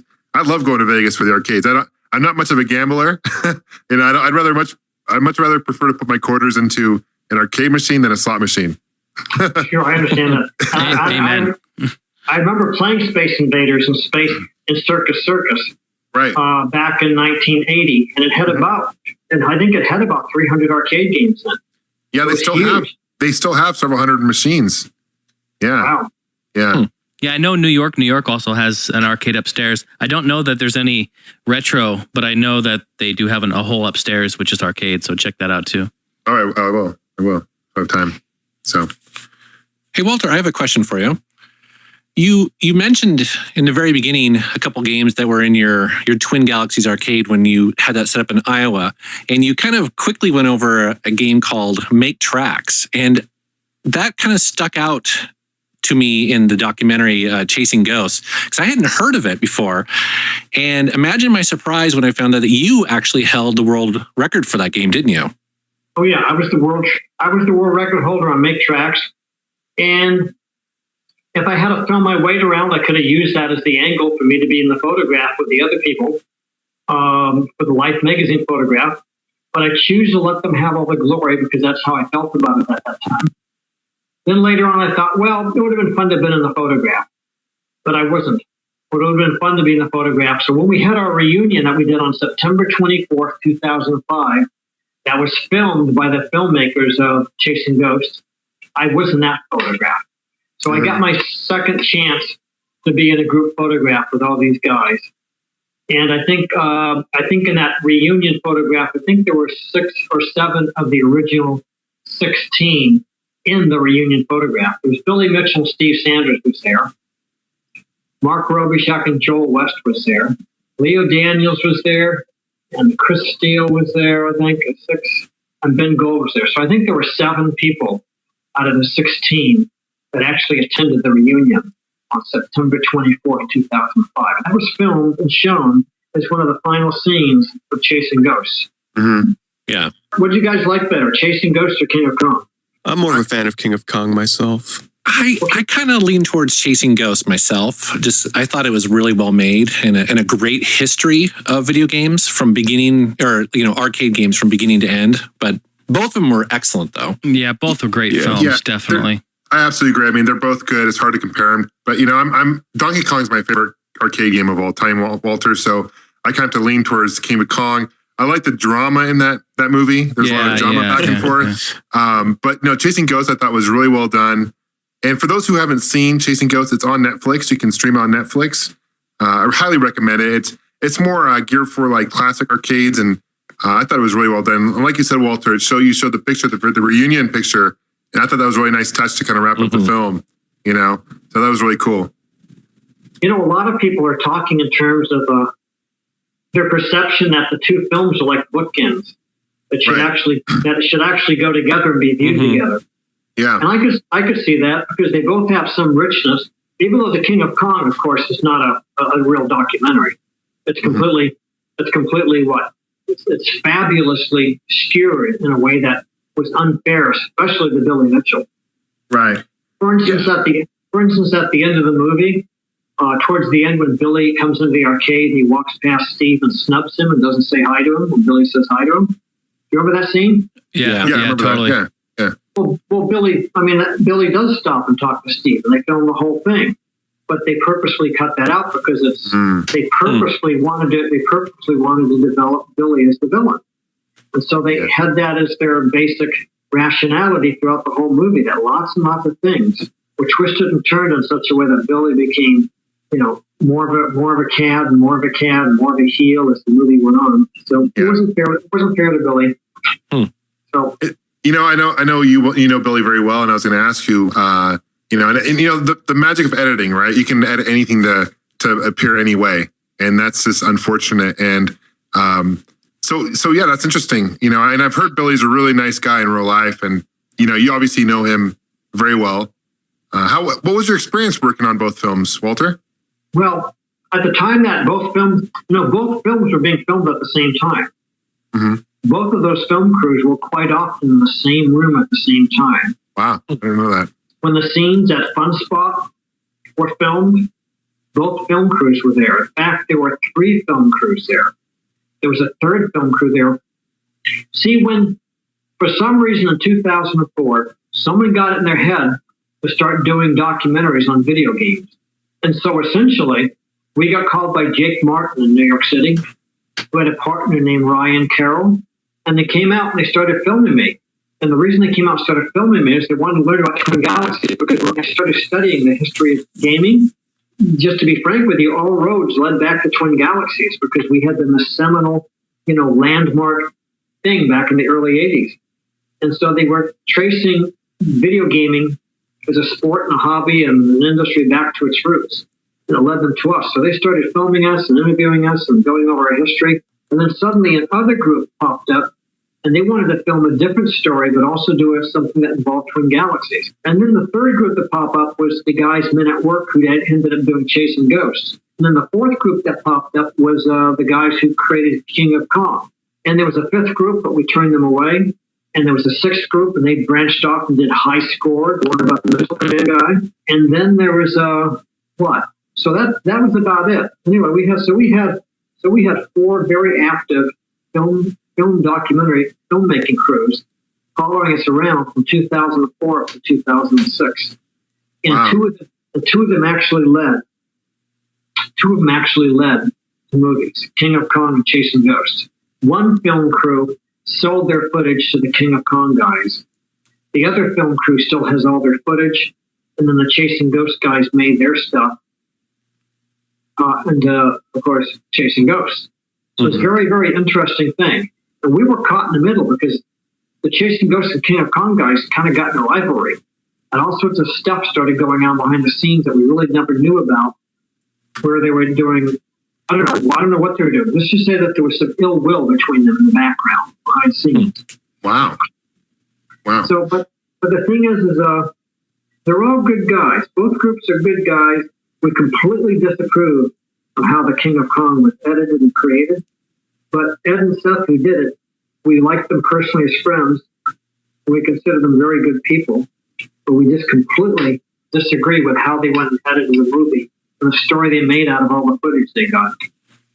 And some people complain about Chasing Ghosts because of the different kind of scenes that are put in it that make some of the people look goofy in it. Some people argue that they should have done that, but there's so much incredible history in there that Chasing Ghosts. Chasing Ghosts is probably going to be a big deal for a long time. In fact, some people in the future may value Chasing Ghosts more than King of Kong because Chasing Ghosts, they had an incredible amount of artifacts and memoirs and relics and visuals and graphics and film footage that I just never saw any other place. They did an incredible job of putting that together. I like how they rendered a bunch of old games in 3D to kind of bring a new audience in. For instance, when they would show Berserk, instead of just showing the old game, they had all these really fancy graphics to, 3D going down corridors and stuff. It was, the presentation on Chasing Ghosts was top notch. It was really well done. I agree. Yeah. It was really well done. The Chasing Ghosts guys are genuinely brilliant. No question about it. Have you seen the movie Special When Lit, Walter?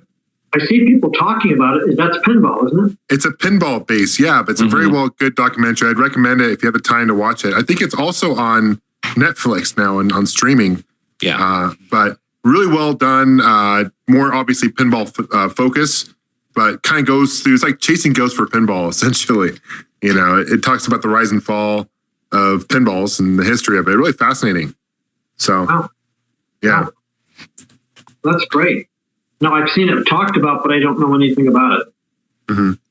So, Walter, I have a question for you. I'd love to hear about Twin Galaxies, the arcade that you had opened up in Iowa. I had no idea when we were going to have you on that this originally all started as an arcade. And I'd love to hear your thoughts about opening an arcade in a small town at the beginning of the industry. Oh, yeah. So it opened up on November 10th, 1981 with 22 games. And here's a story I told at the Smithsonian Institute. Just a week ago, because they had us there when they showed the King of Kong. So me and Billy Mitchell were there, and Steve Sanders, Chasing Ghosts and King of Kong. Yeah. We were there at the Smithsonian Institute. And I told this really interesting story when they had our meet and greet session. Me and Billy met the public, and about 100 people gathered around us, and we kind of like just talked to them, met them, and signed autographs and told them stories. And I'd be interested to hear if anybody's ever had anything similar happen. When we started our arcade on November 10th, 1981, a few hours after we had turned our games on and started business, actually the next morning, the man who owned the taxi cab company across the street, we're downtown Main Street, came over and said, I don't know what's going on, but I've lost all radio transmission with my cabs. When they enter the downtown area, we lose all transmission connectivity. And I think that it's about the time your games are turned on. So I think you guys are responsible for it. And I said, that probably isn't possible. Who ever heard of such a thing? He says, well, I'm suspicious it's you guys because there's so much of a coincidence. And then, while we're talking, the police come in to check out the new arcade, and they hear us talking. They say, oh, that's interesting. For the last day or so, we've not been able to have radio transmission with the patrol cars downtown from the police headquarters. And that was very interesting to them, too. And before the day was over, somehow the fire department came by, and they reported that they had no radio transmission between the headquarters, the fire station, and their trucks and their chief's car and stuff like that. And just about then, my co-partner at that time, John Block, went into the back room and started throwing switches, circuit breakers, turning games off and on. And suddenly the cab guy runs in the door and says, oh, whatever you just did, do it again, because suddenly we got radio transmission again. And so we started experimenting, and we found out that one single game was causing this whole phenomenon. Wow. One single video game was causing this whole phenomena downtown Ottumwa. Okay, you three guys, you get, I'll give you 2 guesses each, okay? What game do you think that would have been that would have caused such an amazing side effect? Starting with Pete, what are your 2 guesses? Oh, geez. Missile Command? That's not a bad guess, but that's not it. It's actually a real good guess, I think. Jeez. Not cheese. I'll just say Pac-Man. Nope, not that. So let's look at Okay, how about you, John? I'm going to say Battlezone. I think that's a good guess, but that's not it. Berserk. That's a real good guess, but that's not it. Okay. When I do tell you the game, you're all going to slap your forehead and say, yes, that makes sense. Okay, so we're down to one of the 2. Jason's. Yeah, that's right. Jason won. Jason Hynek. I'm gonna guess Frogger. Oh, interesting, but that's not it. Okay. Second one, Galaga. That's an interesting guess too, but that's not it. Oh. Ladies and gentlemen, batting last in the bottom of the ninth inning. Base is loaded, 2 out. Well, I'm gonna. This is hard because there's got to be some sort of electromagnetic shielding that wasn't on the cabinet, right? So I'm trying to think of which old game had an unusual either television in it or the cabinet was built strangely. Yeah, is a game that was out in those years. You know what I mean? Yeah. Was there something unusual about the cabinet or the television? Well, I can't answer that because we never heard of this happening anyplace else. Have you ever heard of this happening anyplace else? No. Well, the original Atari had extra shielding on it for this very reason, right? Because it would make the televisions kind of wobbly. That could be. That actually could be. Yeah, I think the Heavy Sixer is that way because it has extra shielding for this very reason. So I don't, I could guess a bunch of really old games like that, but could you give me a hint on the cabinet? It would be 1981. It would be an 81 game. And Donkey Kong. And see, the thing is I'm following your line of reasoning right now, but that same line of reasoning, there were 22 games in there. Yeah. And you would have, and either multiple in combination or other games should have had the same effect too. Right. But the fact that only one particular game did this is kind of remarkable. That's how I reason. That's my reasoning on this. One game, and was it the dynamic of the gameplay, or was it because this particular individual machine was not shielded properly or something? But then again, I'm sorry. Go ahead. I was going to say was it a vector-based game like Star Wars that did it? No. Star Wars came out 83. Okay. Huh. I don't know. I have another guess. I have 2 other guesses. Can I guess? All right. I want to say, did you already guess Defender, John? Did you say that? No. Okay. Walter, Defender. I think that a lot of your guesses tonight have been good guesses. And in my mind, I could imagine any one of them doing this. but none of them were doing this. I'll tell you what it is now, okay? Okay. Maybe asteroids or something. No, it's something that's quite dramatic and quite, for some people, almost unnerving. It was Qix, Q-I-X. Oh, yeah, Qix, Oh, interesting. Okay.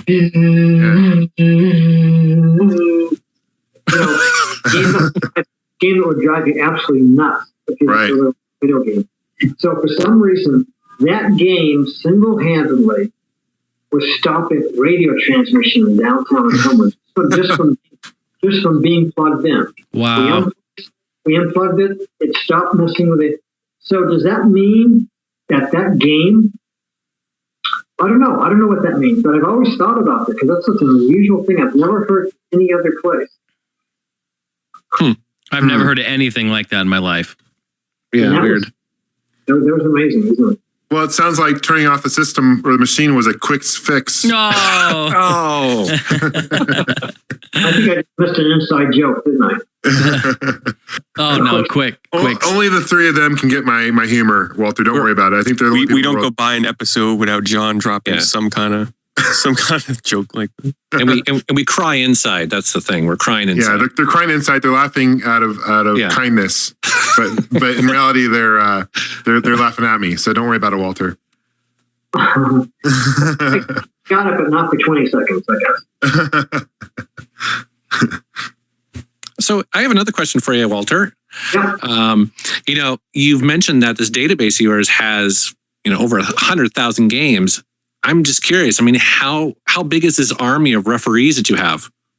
Now that I think of it, I think I got the numbers backwards. I think it has about 65,000 games or game tracks and maybe about 150,000 verified scores. Okay. I think those are the proper numbers. So it's about 65,000 games or game tracks that they follow. But I know that because the last time I looked at this was a couple of years ago, and they're already like 58,000, 59,000. So I think it's about 65,000 now, and about 150,000 not scores, but verified scores. It's a huge tradition. It's a 30-year tradition now. And how many referees? Oh, I know there used to be close to 20, 25, but I think there's less now. People in life. People change the difficulty setting in their life. You know how you enter life on factory setting? Yeah. and as life goes on, you find yourself going up the tournament setting until finally you reach the highest difficulty setting when you get married. And then game over. Then game over, right? And so once they get married, it's game over for being a referee, or there's many, many reasons why a person eventually has to just stop being a volunteer referee because they suddenly have to start writing their PhD dissertation, or they start taking a class called Marriage 101, or who knows what, or they move out of the house and they're living in their own apartment, and so they have to work and jobs and family and kids, so they have kids. But we've had a lot of referees. And they've all been devoted, and it's been wonderful. We've been very, very lucky. Cool. Well, yeah, and the fact that it's been going on for 30 plus years is it's really quite something, Walter. And I'm sure you're very proud of it. And it's really interesting. It's a very interesting story to hear how it came out. Like Mel Jesus said, I had no idea that it started. I was aware that you had the arcade through Chasing Ghosts, but I was unaware of the history of how it came about, and that's really fascinating. So, yeah. Well, it was fun to play video games. I can't find myself having any time to play games now because I'm working full time on the graphics and the writing of the trading card set. Right. Trading card set is essentially the Twin Galaxies video game trading card set has been created to commemorate the history of the worldwide video game industry. So we're honoring the iconic industry pioneers, the world champions who have the world records, video game personalities, and any important event or landmark milestone in the gaming history that has helped shape the course of the video game culture. So it's a very big trading card set. We're close to having 200 different cards produced already. Wow.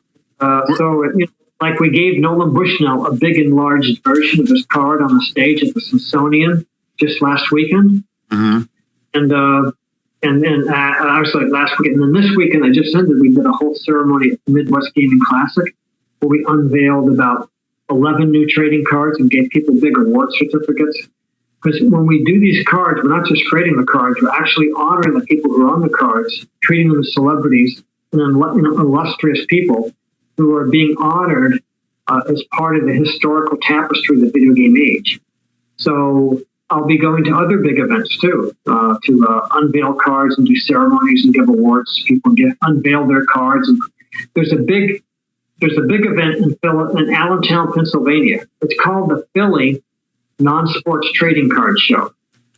On April 21st and 22nd, 3 weeks from now, essentially, or almost 4 weeks from now, we're going to be there doing the world premiere of our trading card set to the actual trading card industry, specifically the non-sports trading card industry, which is pretty big because it's all about Star Wars cards and TV cards and movie cards and different kinds of non-sports cards. No baseball, no football. Right. There's lots of movies and lots of monsters and lots of whatever it is.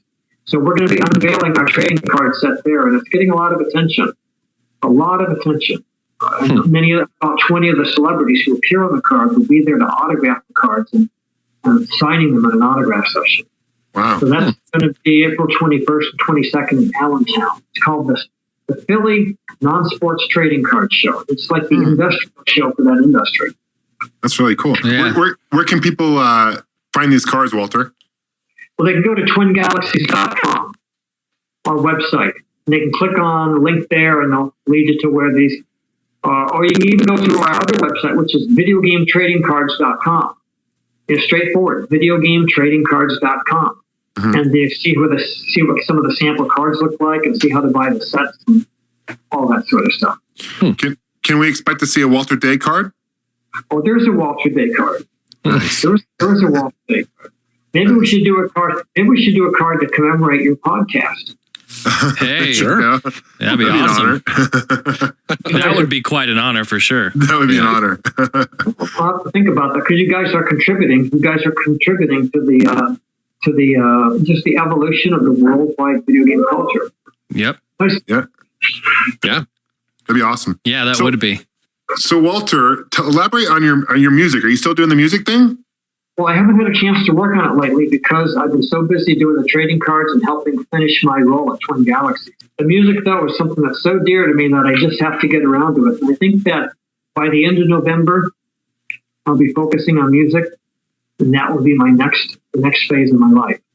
But my music, I have 138 songs, and I hear the music playing in my head.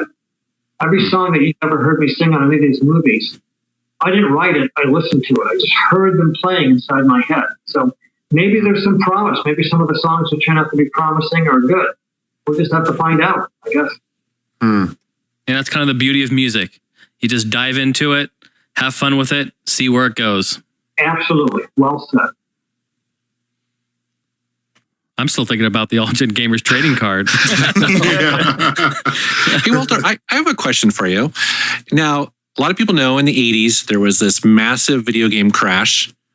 And I was kind of curious, since you owned an arcade back then and you were so involved in it, what did you think at the time? Did it affect you? Did you ever worry that video games were going to end? Did you just switch over to some other format? What did you think about the video game crash in the early 80s? Well, Twin Galaxies crashed because our vendor who leased the games to our arcade, he went out of business and had all his games repossessed. Because you got to remember, a lot of these games cost $3,000 even back then, and it's like buying a brand new car essentially. And these arcade people, they would have 20 games that weren't paid for yet. It's like having 20 cars you have to pay mortgages on. And suddenly, all at once, people stopped coming to the arcades, started staying home playing home games, so they got bored with the arcades. And so the income dropped tremendously, plus there were way too many arcades. So our arcade closed on March 6, 1984. March 6, 1984.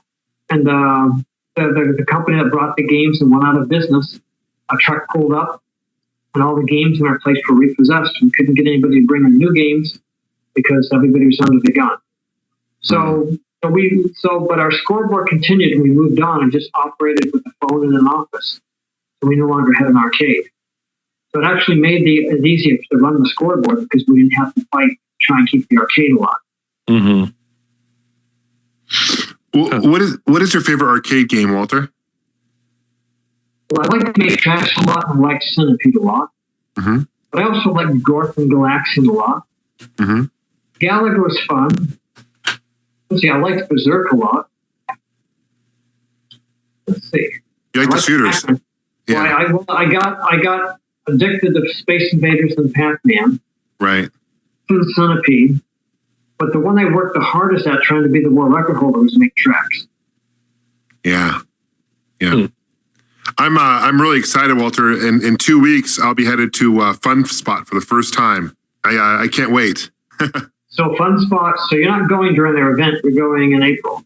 I'm going. Yeah, I'm just going there I'm going to Boston for it's a big gaming convention called PAX East. So I figured while I'm in Boston, I'm going to be. I'm going to make the trek down to New Hampshire and head up Fun Spot because I'm a huge, like I said, I'm a huge arcade buff, and I'm excited to be there for the first time, and I'm really stoked. Wow. So what does it cost to get into PAX East? I think a 3-day pass is like $60 or something like that. 65. Okay. 65. Yeah. Yeah. What did your airplane cost?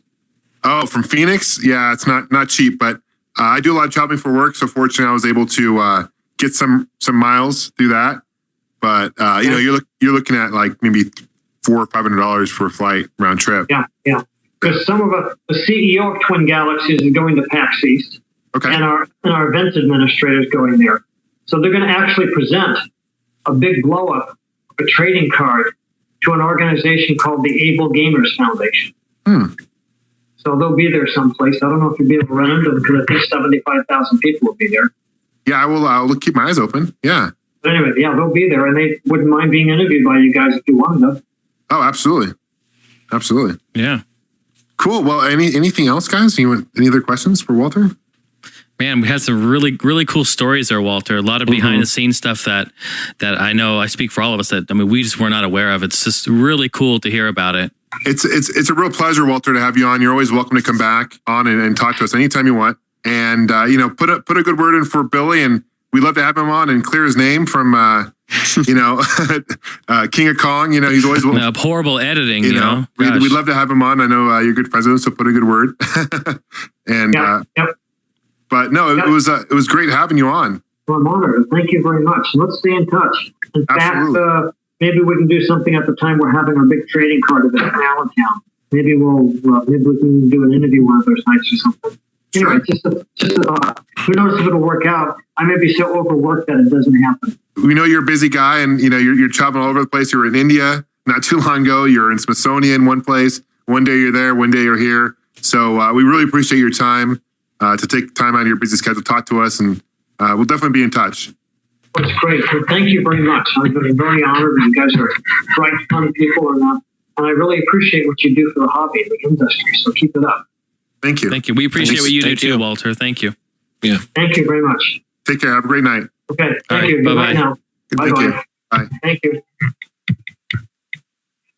Very cool. Yeah, that was great. Yeah, that was awesome. Very humble. Really interesting story, and just great. What a great guy. Definitely. I didn't know. See, and that's what's so cool about it. With the King of Kong, they really edited that to make him look like a bad guy. Oh, totally. In a way, though, even though it was against Billy's favor, I think it really worked to make that, I guess you can not even call it a documentary, but that film so much more successful. Because, when I watched it the first time, I didn't really, I bought into the whole deceiving, like making him look like the villain. But then once I watched it for the second, third time, I read into it more. I knew that they were editing it to make it look like that. And it's still really enjoyable to watch, but it's kind of hard to go back to it now and appreciate it for what, for a documentary, I guess you can say. Right. It is kind of more like a drama almost. You know what I mean? It is. It is. Yeah. Good stuff.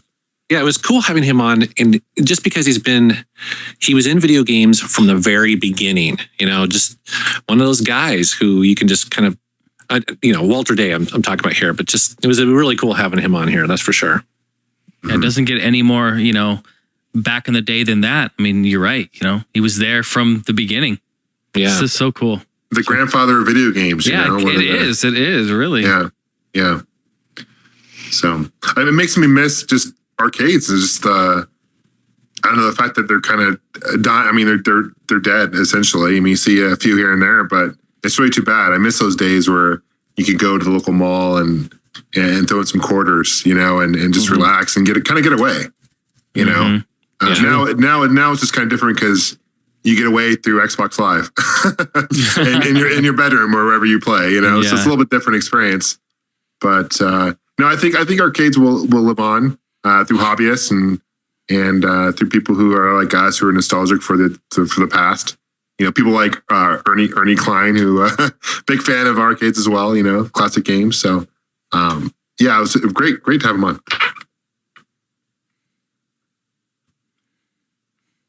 I think we're all still thinking about that trading card. Man, that'd be so awesome if that had Dude, hooked how up. awesome would that be to have a trading card? Make us like the super rare card, limited edition. I was going to ask him too. I was going to be like, are there any like cards in there that are ultra rare cards? Yeah. The foil holographics. I'm going to look into these cards, and these cards sound like pretty legit, like pretty awesome. Yeah, they do.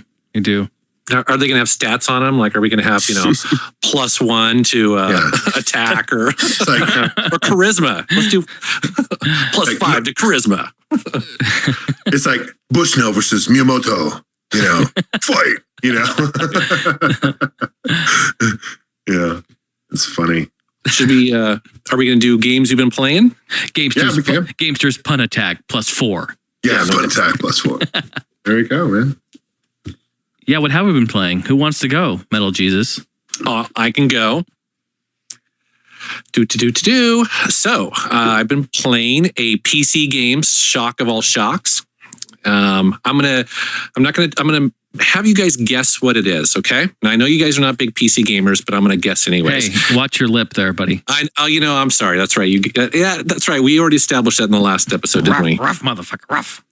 Okay, this is a PC adventure game. I'm actually doing a review on it for my channel. So thankfully, by the time that this podcast comes out, the review will be up. It's based on a 1980s science fiction classic film starring Harrison Ford. Wait, 1980s classic? Yes. Indiana Jones? Nope. There's only a few. An adventure. Star Wars. Adventure game. An adventure game by a company called Westwood. Oh, yeah, Westwood's been doing those. Harrison Ford, 1980s science fiction. What the? Blade Runner? Oh, Blade Runner, yeah. Yep, there you go. Yeah. I was thinking, I didn't know there was a Blade Runner adventure game. Yeah, there was. And actually, I think it came out in 1997. So it kind of came out right between when 3D accelerator cards were kind of taking off, but not all games supported it. And so it's an adventure game with pre-rendered backgrounds, but it uses voxels for all of the characters on the screen. So you didn't have to have a 3D accelerator card, and the characters look awesome. The cool thing about the game is that they were huge fans of the movie. So the game actually takes place at the exact same time as the movie. So you run into characters that also ran into Harrison Ford and things like that. So is this game downloadable on like GOG or something? I don't know. I've had it for a long time, and it's been one of those games where I've just been meaning to play because it never gets any love off of YouTube, and most people don't know about it. It should. What's the exact name of this game? Is it just Blade Runner? Yeah, it's just Blade Runner. And it's for Windows, probably 98 or something like that. But I played through that. That was really awesome. And so that's going to be coming up, and a full review of that. And if you're a fan of Blade Runner, you have to check it out because they have tons of scenes from the movie and also all these extra places that take place in Los Angeles at the same time. Been playing that, and then I also, of course, I got to throw in some iPad love because I'm a big iPad gamer, and I got a game called Mage Gauntlet, and that is a 16-bit action RPG in the style of Link to the Past or maybe Secret of Mana, and it's a $3 game, and it looks fantastic and plays awesome on the iPad, and I've just been loving that game. If you like old school action RPGs and you like chiptunes and all that stuff, you got to definitely check out Mage Gauntlet. It's awesome. I'll look into it. I'm watching a video here of Blade Runner, and it looks actually pretty awesome. Yeah, I mean they nailed the Blade Runner environment totally. Do you guys like the movie Blade Runner? I do. I'm not as big into it as like Johnny was or some other people, but I definitely enjoy it as a science fiction movie. Yeah. And then another game I picked up and started playing because of you, Mr. Pete Dorr, and that is Extreme G Racing on the PlayStation 2. Damn right. So I have a question for you. How come I suck so bad? It's not an easy game. Like, you're going to be crashing into walls, especially if you're crashing into walls when you start off, the game only gets faster, and you haven't experienced that game until you break the sound barrier. That's what I've That's heard. how fast you go. Yeah, and like the screen gets all blurry, right? Or warped out. The sound cuts out, screen gets blurry. Like, that game has a super sense of speed, but the thing is, the controls are very precise. Because you got the air brakes, so you have to, as you're going into the turn, sort of like Wipeout, where you have to go into the turns and give that little extra boost of steering with the air brakes. But it's a really fun game. So I've actually had it in my collection for a while, and it's just one of those games you kind of put off for a while. You don't know why, and so yeah, I definitely want to try to get to at least to the part where you break the sound barrier, because that's when everyone says it just opens up and gets awesome. Yeah, because you progressively just get faster and faster. Just make sure that as you're unlocking stuff, just pick like 1 or 2 weapons that you like, and then from there on, just every time you get the chance, upgrade your engine to go faster. Yeah, okay, exactly. Because that's the other thing too, is I'm getting my butt kicked pretty easily by the computer. Is it because I'm not upgrading? If you're not upgrading your engine, yeah, that might be a problem. The game it's pretty tough later on. So it's not an easy game. I found don't worry about getting all these weapons. Spend the money. Like Pete told me, spend it on the engine. Always spend it on the engine. The weapons are so damn hard to use sometimes. They are, and it's almost like throwing a hot dog down a hallway. It's like, you're never going to hit these guys. Going like 400 billion miles an hour. You're not going to hit these guys with those weapons. So just, you should upgrade the engine for sure. Okay, cool. And then another game I went back to that I mentioned, I think maybe the first time I was on this podcast, is Flipnik. And that's that really weird pinball game, right? Capcom, yeah. Yeah, Capcom, yeah, classic. So the thing I didn't know about that is that some of the levels on there are wild. I mean, there's that kind of Tron-like level where, it's not really Tron, but you know what I'm saying, where everything's made out of colored fiberglass. Do you know what I'm talking about? Like that level where it's dark and everything's lit from below. It's beautiful. And then later on, there's a level that looks almost like the Commodore 64. It's like really old school 8-bit graphics. So that game has just got a ton of stuff going on in it. So isn't that a gem? It really is. Absolutely, absolutely. There's no other game like it. I mean, you can get all these pinball kind of collections, but there's nothing like Flipnik. Yeah, I found that game for like, I think it was at a Hollywood Video when they were closing down. I bought it for like $2 or some on clearance. It was like, and the only reason I never heard it before. The only reason I got it was because there was a pinball on the cover. I'm like, it can't be that bad. John's a sucker for those pinball games. Yeah, and plus Capcom, back in the day, Capcom was classic, and so I picked it up and fell in love with it right away. So classic game. Yeah, and a great thing, you're right, it doesn't cost very much. So if anybody is remotely interested in unusual games and pinball, you definitely have to pick it up. And then the final game I played, and I just started playing it today on Xbox Live, it's a horizontal shooter called Sine More. Have you guys heard of this? Yeah, I played it too. Sine Mora. Mora. Yeah, Mora. It's absolutely gorgeous. It's full 3D, except for, well, how would you describe, Pete? I mean, the entire engine is full 3D. The developers themselves said they took influences from, say, Einhander. Okay. So at times it'll shift camera angles, so it's not like you're constantly on a 2D side-scrolling view when you're getting to a boss, or if you're shifting like a transition in the level theme, it'll swing the camera around sometimes for quite a lengthy time to kind of give you a sense of the scale of some of the levels in this game. And like you said, it is beautiful. The game starts off looking great, but by the last couple of levels, my God, super, super impressive looking. Yeah, and it's got a wild concept where it deals with time.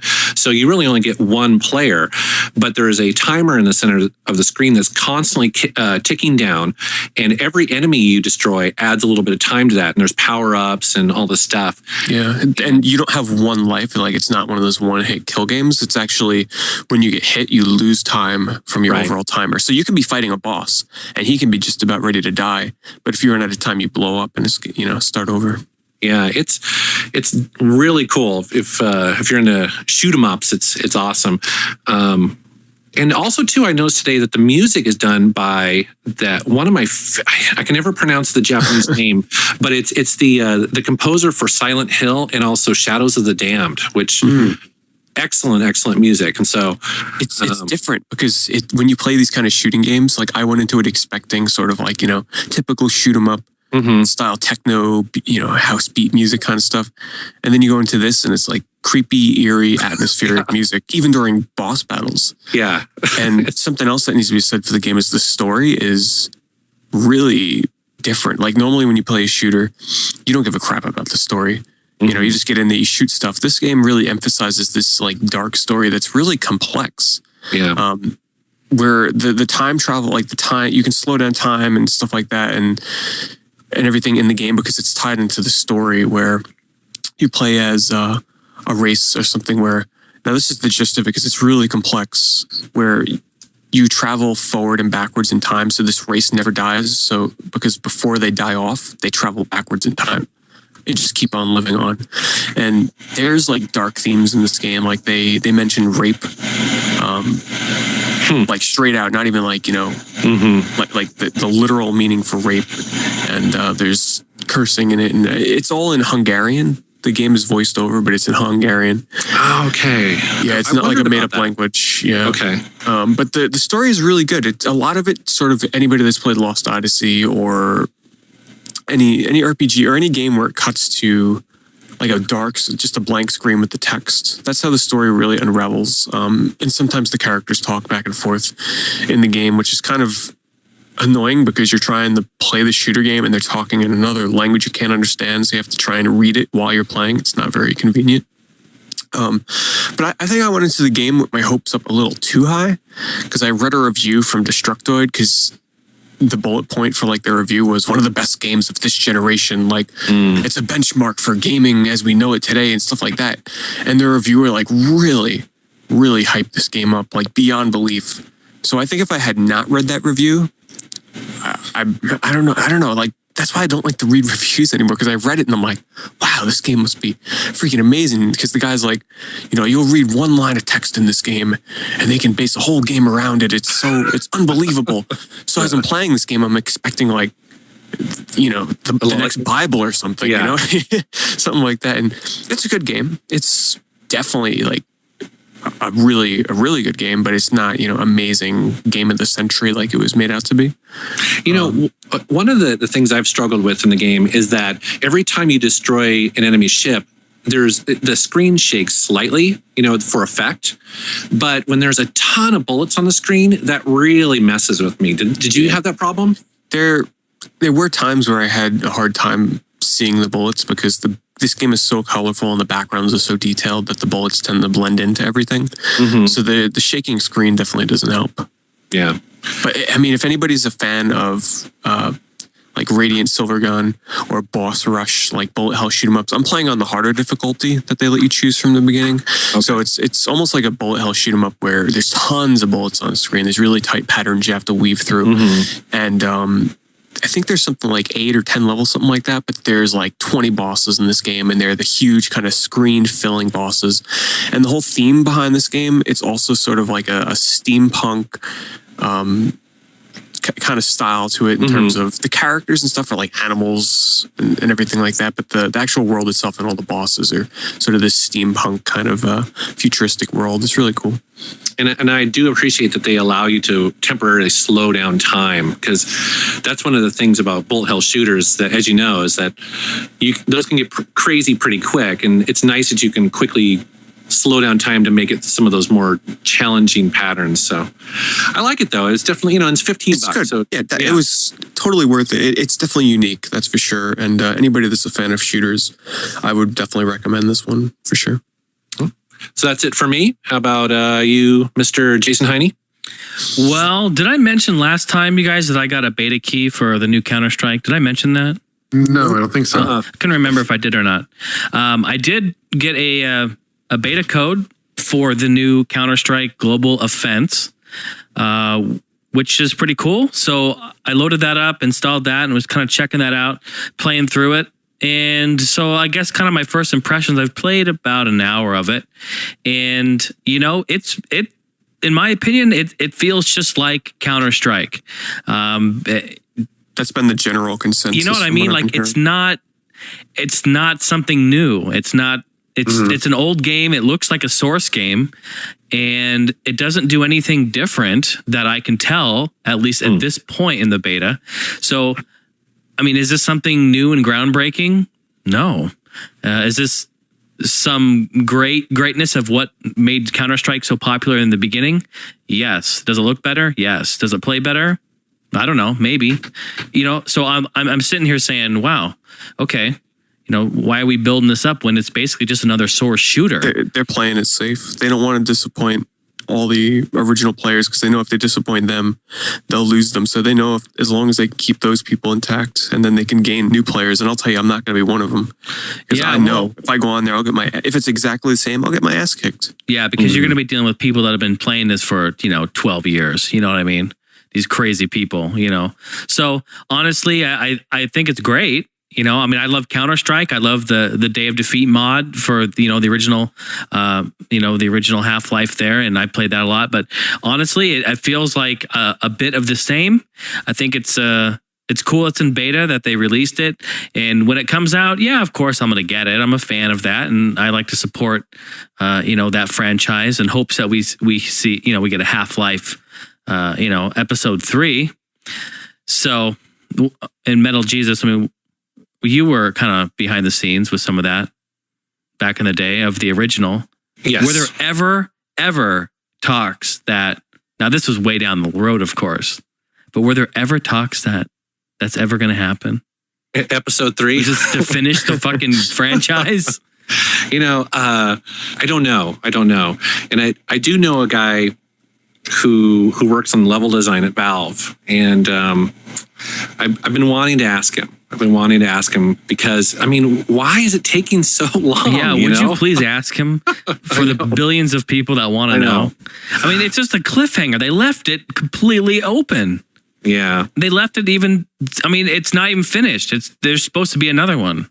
Yeah, and with all the money that Valve has, you would think if just hired developers. I don't know. You know what I mean? It's like it's not like they need to redo everything. Use the source engine. Use everything that's already there. Just finish it.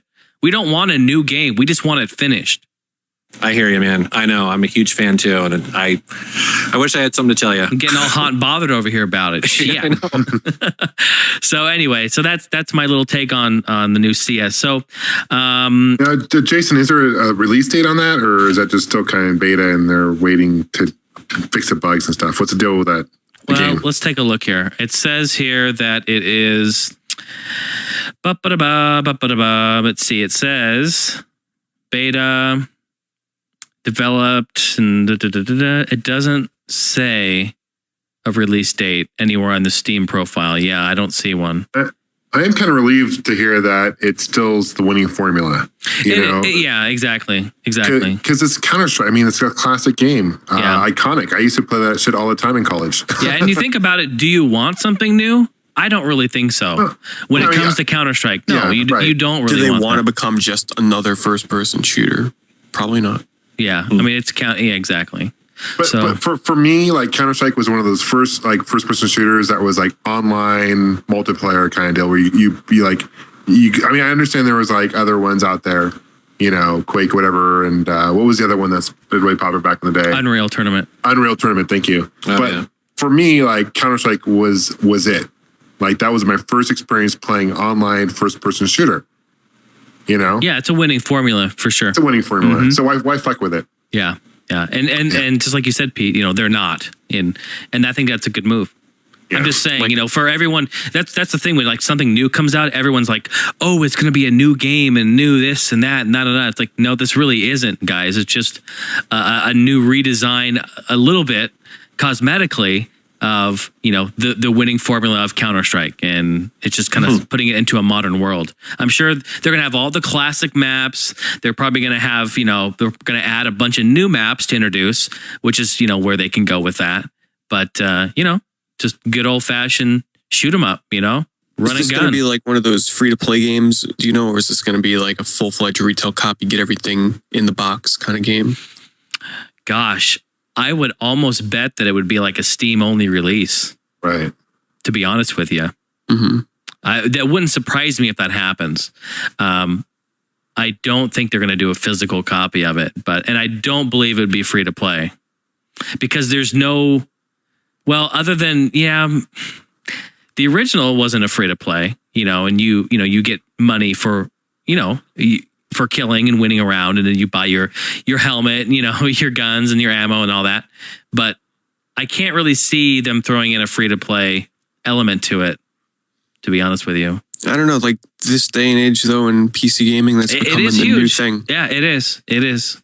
Like just recently they announced that Phantasy Star 2 for the PC and the Vita, or at least for the PC, is going to be free to play. Mm-hmm. So traditionally those games have always been, buy the retail copy and then that's it. But it's going to be free to play, which is not necessarily a good thing because they said, if you want to buy your mags, which are sort of like your little robot ally things in the game, they're going to charge you real money for them. So it could get very dangerous for someone to get addicted. Let's clarify here. There's no such thing as a free game. The developers and publishers, they have to make their money somewhere. Right? And it's being made. It's being made somewhere. There's some nice developers out there, like for. I know what you mean. They're making money somehow. Yeah, they gotta make some money somewhere. That's how nothing's free. The world turns. I'm not necessarily a fan of free to play games because I buy into that crap, and the game will never be free to play for me. Like with, Team Fortress, I don't go crazy buying stuff, but I have spent money on there. Yeah, $1,000 here, $1,000 there, no big deal. Even the mobile games, like in the Android market, the free ones, they have like ads. Yeah. Exactly. So they're making their money somewhere. But I agree that whole, and we've talked about this before, that whole marketing tool is very successful. Not just in the shooter realm. I know that it's very popular in the MMOs and all that sort of thing. So yep, definitely. So from there, I have to mention, of course, because it is still going very strong, my Battlefield Bad Company 2 server is still up and active. And if you guys want to get down on that, feel free. Let's see. The name of it is General Jason Presents 24/7 Hardcore Team Deathmatch. Go search it in there. West Coast servers. Go ahead and add me on Steam, you guys, if you want to get down. General Jason is what I go by on Steam. Or if you can't find me that way, search JAYSUN169. I should come up there.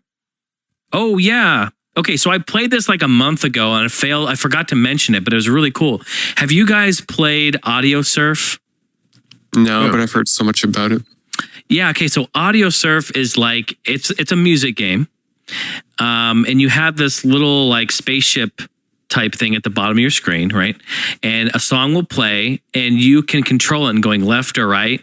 And basically when the beat of the song happens, there's these little like round circles and you basically have to line up your ship with them. And so you just basically go back and forth to the beat of the song, and depending on what happens in the song, that will determine how many of these circles are in and in what place they are. So, okay, so if that kind of makes sense, think like Guitar Hero type of a thing, right, with the circles and everything. But it's cool because you tell it what song you want to play. So here's the difference: you tell it what song, you pick it out of your library, put it into the game. The game will then analyze it. It takes like 5 or 6 seconds and analyzes the whole song and plots out all the little circles. And then you just play the game.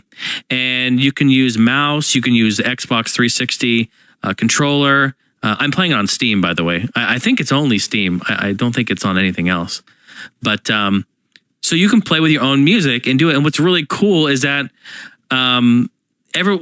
okay, about a month ago, people were like, "Hey, I'm playing your song in AudioSurf, Jason," and I'm like, "Wait, what's AudioSurf? What are you talking about?" So I come to find out that people in the community have added my music. Like they've added Get Your Whale On, they've added Gamers Alike. I've got like 8 of my songs off my other albums. They're in there and people are playing them and competing to get the high score on them. How cool is that? Wow. So how do they find your songs? And do they just search the name? Yeah, they search it. Well, what they do is these people they've purchased my songs and have them in their library, and then they add them, and then it analyzes it, and then it goes into the database, into the AudioSurf's like song database. So then there's like a leaderboard for every song? Yep, there is. And there's casual, pro, and elite. You can play 3 different levels of difficulty, and depending on which one you pick, you'll get in that leaderboard. So it's really cool. So I'm thinking, wow, how cool is that? I almost want to have like a competition or something and like play it and see, I don't know, maybe I'll think of something in the future, but really cool to see that. And it's actually a really fun game. So if you guys haven't checked it out, definitely look into AudioSurf. And if you have any of your favorite music, add it. And if you bought any of my music, add that and have fun with it. I think that's a really cool thing. Now it's starting to make sense, Jason, because I remember you saying you're going to slap people with a lawsuit for copyright infringements for your music. And this must have been the situation then, right? Yeah, I'm basically I'm suing everyone. Suing everyone. No, that's awesome. So I'm sorry, I didn't catch what platform this is on. Is this PC or what is this? It is PC, and I'm playing this on Steam. And I don't know if this game is Steam only. I think that it is. Okay. I think it's also on like iOS. Oh, is it? Yeah, okay, it cool. sounds really familiar. Yeah. Yeah, AudioSurf. You can go to www.audio-surf.com, and that's their website. And I'm actually looking at it right now. I went to AudioSurf, audio-surf.com, and I just typed in my name under the song search, and it pulled them all up. So and you can go search for songs in there and see what's going on. So pretty cool. And it looks like the game, what is it? $9.99 looks like. Or there's a free demo. You can check it out. That's cool. So right on. That's about it. That's all I've been playing. What about who am I going to go to? Pete Dorr. So besides that Cine, whatever the hell, who knows, Cine Mora, all of my free time has been going to one single game, and you each get one guess. Jason Heine first. One game? Mm-hmm. What, Team Fortress 2? You freaking noob. No, well, that's another one I've been playing a little bit here and there. Now, all right. Well, if I give a hint, it'll give it away. John. Oh, is it that English cram school game? No. Cramming it in. Okay. All right, and since this is the last guess, I'll give a hint. Oh. It came out 5 days ago on a handheld. Metal Gear. Is this the Zipper Interactive shooter? No. Damn. Good guess. No, though, I know. I'm going to play quite a bit of that. I know what you're playing, Pete. Yeah, you better know. What is it? I know what you're playing. You're doing freaking Kid Icarus. Oh, yes. Oh, nice. How was that, dude? I've been meaning to pick that up. So, Kid Icarus is probably my new favorite 3DS game. Yeah. Out of all my games, and super impressed by it because I kind of went into it blindly. I didn't really, my new thing now, and I think it really works. I didn't really look into this game beyond, the first couple of initial reveal trailers and gameplay that they showed off. And doing that, I was super impressed by this game. Now, first I want to address one thing, and that's the controls, because the reviews, if they criticize one thing, it's the controls, and everybody's having a problem with the controls. Now, let me just say one thing. I'm left-handed. I play this game with my right hand, stylus in the right hand. And I even live streamed it the other night. So if I can play with my other hand and live stream this game at the same time, you people can learn the controls. It's totally doable. The only thing is it takes a lot of practice. Because this game, how it works is you move Pit around on screen.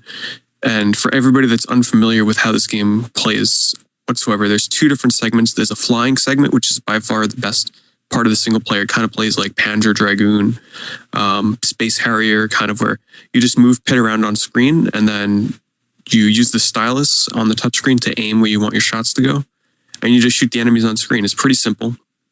but the graphics are unbelievable. Some of the best, actually probably the best I've seen on the 3DS, maybe except behind Resident Evil, but I'd say it's better. And then there's on-foot segments, which is where everybody has trouble because you can't buy the Circle Pad Pro with this game and use 2 joysticks at once. You have to use the stylus at the same time. So it's kind of awkward to play this game holding it and using the thumb pad or whatever to move Kid Icarus, or Pit, I should say. And you shoot with the left trigger. And then you don't have your other hand supporting the console to hold it up. So it's a bit uncomfortable. So they include the stand with the game, a plastic stand that you're supposed to play it on. And but the problem that people have with it is you control the camera and where you're aiming at the same time with the stylus. So there's no way to like turn the camera unless you're swiping on the screen. And that's the same way that you're aiming. It's very awkward. And I admit it took me a few hours to get used to it. But now that I'm used to it, I have the controls down 100%. The game is a blast. It's probably some of the best music that Nintendo has ever put into a game. The story is your typical sort of like good versus evil kind of thing. But the way they set themselves apart is it's got a lot of like comedic value to it. The way that they set up the story, it's got a lot of jokes and references to, you know, breaking the third wall, referencing other games. It's really, it's a little bit risque for Nintendo because they reference like a little bit of perversion in there and stuff where, I forget her name, Palatunia, something like that. The goddess that is sort of like your mentor through the game. She mentions to Pit how she can see like what he's thinking. And then they sort of reference, gee, I wonder if she's thinking about Pit's, you know, what's underneath his clothes. And they mention that in the game, and that's not like Nintendo. Really good though. I'm telling you, like, people have to give this game a try. Some people don't have to use a stand. Some prefer it without the stand. I'm going to make one recommendation though, and I've noticed this helped me a ton in playing this game. I bought that Dragon Quest Slime DS stand when it was on sale on Amazon for like $15 like a year ago. And that thing works wonders for this game because it allows me to like lean back and microphone's turning around here. It allows me to lean back and kind of just, I don't know, it's a lot easier to play with than that stupid stand that they give you because the slime stand is a lot heavier. So you can kind of, the system doesn't move at all and you can lay down and play with it. It works really well. Unfortunately, it's not on sale on Amazon, but you can get it on eBay for like $40. And I played a lot of online. I've invested, the game's been out for 5 days and this is all I've been playing really. So I have 32 hours in the game so far. A majority of that is online because this is from the creator of Super Smash Brothers, and it really shows.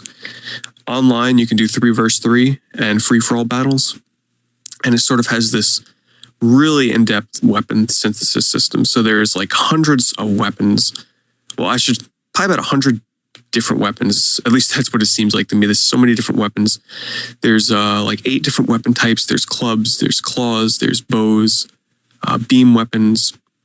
And each of them can have different stats, and you can fuse them together and bring stats over from one to the other. Sort of like a Shin Megami Tensei game, in a way, fusing monsters or Pokemon or something like that. And wow, it's a ton of fun. I've been playing it online with Holly, Dog on My Lens, Cleva, Quick Freeze 4, Games of War, Tony Yippee. And we've been having a blast with it. So, Pete, I have a question, because of course, with my luck, I get the 3DS and like a week later I lose my stylus. So do they sell, I mean, I'm assuming they sell stylus on separately, right? You can go to like some stores and get them, or how much they cost. And well, yeah, if you buy the stylus, go ahead. If you buy the stylus that comes with the system, those are dirt cheap. But I would actually probably recommend, because this game makes such heavy use of the stylus, I'd recommend you don't buy the traditional stylus that goes in the system, and that you buy one of the larger ones that's almost like a pen, because your hand will get cramped. I'm telling you right now. It's a little uncomfortable because of how much you're dragging and swiping that stylus around. And John, I know you have big hands, so that for this game, I'm telling you, get a bigger one. Does it like retract, or how does that work? It just kind of comes out and retracts? Well, there's all different kinds of larger styluses. They're third party. Nintendo might put out an official one or two, but it'll look like a pen, and it'll work just like the regular DS styluses, only it's much larger, more comfortable. I'll admit something. I'm not a huge fan of the stylus. I'm not a huge fan. Like, I love the DS and stuff, and there's a lot of great games. But one thing that I really like about the 3DS I've noticed is they're kind of getting away from the touchscreen. A lot of the games, anyway. You'll like probably Mario Kart 7. I don't know. I just don't like the stylus in my hand. It just seems kind of just with my big ass hands, you know? I mean, this game takes you have to use the stylus. They have other control options where you can use like the buttons and everything, but it just doesn't work. Get a bigger stylus, and that should definitely help you out, because it is uncomfortable using that little tiny stick. Yeah, John, you don't need to go get a stylus. Just use your little pocket dildo you got. Oh yeah. I just gotta make sure it's not on vibrate when I use it, you know. So right on. Sorry. Cool, man. Well, I'm actually gonna probably pick that up before I hit a PAX. Give me something to do on the plane. Yeah, definitely. But I'm telling you, you need the stand. Get that. But is it something you can like play? Well, the game comes with the stand. Right, yeah, but you can play it sitting down. It might take you can play it without the stand, but it might be a little bit uncomfortable. It just depends how comfortable you are. Like if you take your 3DS right now and just hold it with your left hand and then have to use the stylus with your right hand. If it's not too heavy for you and you find it comfortable enough, then hey, it'll be fine for you. Okay, cool. But yeah, I can't recommend the game enough. So anybody out there that has a 3DS, this is really definitely the game to get. And the online is so much fun. Single player, you can beat it fairly fast. But so do you play against other people online then? Yes. Or is it you versus other? Okay. 6 players online. Unfortunately, it doesn't have a lobby system like Mario Kart. So in order to play with friends, they have to be on your friends list, or friends of friends can join. So there is a friends list. So it'll say, okay, your friend is playing and you're able to join them and you can join their game that way. There's a free-for-all of like 6 people, and I think there's like 8 different maps. There's quite a bit of maps. And the really interesting mode is the 3 versus 3 mode, where it's not just like get this certain amount of kills and you win. The teams of 3 share 1 life bar. And once the weapons in the game, certain ones are really powerful. And I'm telling you, the weapons in this game are so freaking over the top. It's unbelievable. It's not what you're expecting. Like you can shoot giant cat paws, you can shoot cannonballs, you shoot like giant geometrical spheres. It's so over the top and so much fun. But depending on how powerful your weapon is, it determines how much life your team's life bar will lose when you die. So once your team's life bar is depleted all the way, the person who died to cause the life bar to go down all the way turns into Pit or Dark Pit. And then once Pit or Dark Pit dies, you lose the round. So it's sort of a really interesting setup, because once you become Pit, you don't want to die. But Pit is really powerful, so you can do a lot of damage to the other team. So you sort of have to balance running away and staying alive and trying to kill the other team at the same time. It's a lot of fun. Right on. It's good. I know everyone's loving it.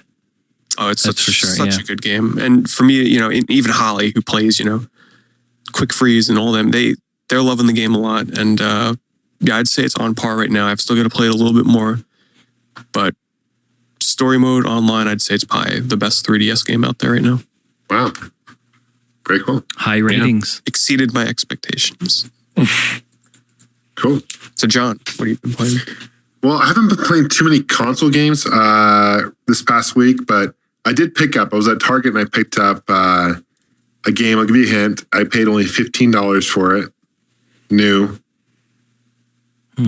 John, we need to make this a tradition on the show. Before any of us talk about a game, we need to make others get what it is. Is it a brand new game? Like I liked how Walter Day did that. It was pretty funny. It came out back during the time of like, I'm trying to think, maybe last year, end of last year, maybe like 8 months, maybe like 5-6 months ago. It probably came out. Duke Nukem. Yes. Yeah, because I remember I was watching you stream it. Yeah, you stuck. Cheater. Yeah, so I picked that up. And I played a couple hours of it. I'll beat it. But here's the deal. Like, I really didn't care for it, to be honest with you. Just the enemies were kind of weird, and the way they attack you, and it was kind of cheap. But I thought the graphics were cool, and I mean, it's not a terrible game, but it's not my like favorite Duke. I prefer Duke 3D. Definitely. But it's cool, and some of the jokes and the humor. It's definitely the Duke Nukem humor. But like the whole like segment when you're in that little toy car, like racing and stuff, it was just like, there's parts of it where it was, I don't know, maybe it was my settings, but it was like really dark. I kept falling down like a stupid pit, like without even noticing it, I don't know, but that's kind of the only console game I've been playing. I've been playing a lot of the show on the Vita still on my travels. But I have been doing a lot of arcades, and I've been playing Sonic the Hedgehog, the arcade game, Pete, which is the one with the trackball where you're supposed to play with a trackball. Yeah, you're supposed to play with a trackball. It's kind of, it reminds me a lot of like Sonic 3D Blast. 3D Blast, yeah. It's a really cool. And who's that like squirrel guy character in it? What's his name? Squirrel. yeah. And then, just playing some class arcades. Obviously this week I mentioned before I'm in Vegas, so went to the Pinball Hall of Fame last night. And then actually after the podcast, I plan on heading over there again. Just like everything's open late in Vegas, which is awesome. Love it. So you can go there like midnight, it's still open. And then visited, I know I did a video on it, my channel a while ago. Is this place called Gamers Paradise. And I'm actually become really good friends with the owner. His name's Sean, really good guy. And there's 2 locations here in Vegas. And his store is amazing. And Jason, when you're up here for the Classic Gaming Expo, when we come up here, you gotta hit these stores up, dude. I'm all for it. You'll be blown away. And Sean is just like a super nice, down to earth guy. And I like to support these local owned businesses. I know Noel Jesus, you like to support the ones in Seattle. Yeah, absolutely. There's a ton up there. But he has a ton of free play arcade games, and he just added a whole bunch of them.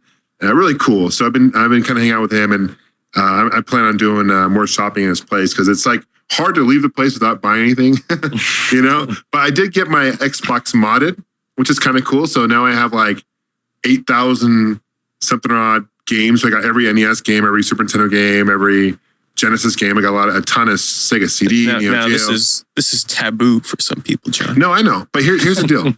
I know we're getting into like shaky waters. So a lot of people are like, oh, emulators, whatever. Does that mean I'm going to stop buying games? Does that mean I'm going to only do emulator? Absolutely not. In fact, emulators to me make me want to go buy the game more. I don't know, it's kind of weird, but I like the hunt. I like going out buying. I like having a physical copy of the game. Personally, emulators to me are only for a convenient factor. That's it. So, but I don't know. I know Jason, the EMU review. You got to be a fan of emulators. Well, yeah, there's a whole story behind it anyway, but. Yeah. I think it's convenient. Yeah, I think it's convenient, but I also think that it's a piece of our history that everyone wants to talk shit about. But I think we need to realize that it has helped preserve games that are no longer in production, games that they're out there in the wild, but they're not making them anymore. And when they stop doing that, they go away. But emulation is not just that. There's a lot of things, and I've said this many times. What do you think? What do you think Xbox 360? Their marketplace does, bringing all these old games back, they're using a form of emulation to emulate those games. PlayStation Network, you're doing that. What about on your phones?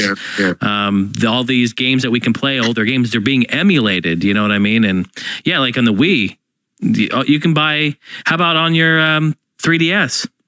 You can go buy, Game Boy games and original Game Boy games and shit, and Game Boy Advance, right? So it's like, that's all a form of emulation. I think it's a really important part of gaming that in the beginning was kind of taboo, but I don't agree with piracy, and a lot of people may use it for that, but I think it's an important part of our gaming legacy for it to live on. So there's my little speech about it, and look at it a different way. I think it's going to be even more important 10 years from now with all these downloadable games on Xbox and PlayStation 3, right? It's going to all go to this, Because we'll desperately need our PlayStation 3 emulator on, our PlayStation 7 or whatever it'll be, so that we can run these old games we downloaded today. Yeah, true. No, I was thinking about this the other day, guys, and okay, so we always, we get updates all the time on the 360 and PS3, right? It's bound to happen. So when the time comes where they stop supporting these systems, that means that there will be a time where these games won't work anymore. Is there like an expiration date on games? I think so, because you see that on the phone market. For instance, I have a game on my iPad that was an iPad 1 game that no longer works, and I paid money for it. And it sucks. It sucks because it's actually a great game, but the developer hasn't gone back and updated it for iOS 5.01 or whatever it is that they're at now. And it's gone. Welcome to PC gaming. Yeah, it sucks. It's the same thing. Same thing. Yeah. It's a reason why I wish that there was some way. I mean, you can back them up on your hard drive, and so they are there, but you'd have to emulate the iOS version that it was written for. It just, I don't know. That's why emulators, I think, are going to be very important in the future. Hopefully that I'll be eventually, one day I'll be able to play that game again. Right. Exactly. So that's kind of, I've been busy doing that for the most part. I haven't been playing too many console games, just a lot of arcade and a lot of pinball machines. So cool. Good stuff. Right on. I have a gaming PC there, guys. I would love it. Ooh. Yeah. So, okay, guys, you want to take a guess on what system I'm going to talk about here? Give us a hint, John. All right. And guys, just for the listeners who are listening who may not know where to ask, go on to our forums. There's a link to our website, allgengamers.com. And there's a link to there. And there should be a pinned one of the top sections there. It says Gaming PC Theater. So welcome to ask me anything about any consoles or games you want to know more, a little brief history about. Okay, here's a hint. The system did not come out in North America. The Wonder Duck. No. Oh. It's an 8-bit system. Yeah. Didn't come out in North America. And it's 8-bit. Is it a computer like the Amstrad or whatever? Ooh, what? Amstrad what? I know what it is. What the hell's the... it's that one that has those... Oh, it's a really shitty system. It came out in the UK or Europe. Yeah. Is it a computer? Ooh, you guys are so close. GX, right? GX 4000. Yeah. Yeah. Cool. So you guys rock. Okay. So this system now. Dark Globe 1977 asked us in the forums. He wants to know more about the English, the British console, the Amstrad to GX 4000. Okay. This came out in 1990. It's a 8-bit system. So very late in the life of 8-bit systems. Because think about this, guys. Okay. The Genesis came out in like 89. The Super Nintendo, came out in 91? 91, yeah. Right? So, I mean, this is 8-bit still. So you can imagine it didn't do very well. And it retailed for £99. And basically what it is, it's kind of a dumbed-down version of the Amstrad. Amstrad is a British electronics manufacturer, and they made a lot of the computers back in the day. So they basically did kind of what Commodore tried to do and released like a consoleized version of their computer. Essentially is what they did. And the Amstrad GX 4000 is probably one of the ugliest consoles you'll find. It's hideous. It looks like I'm looking at a picture right now. It looks like a spaceship that you'd see in Star Trek. I mean, like seriously, this thing is hideous. And that's fugly.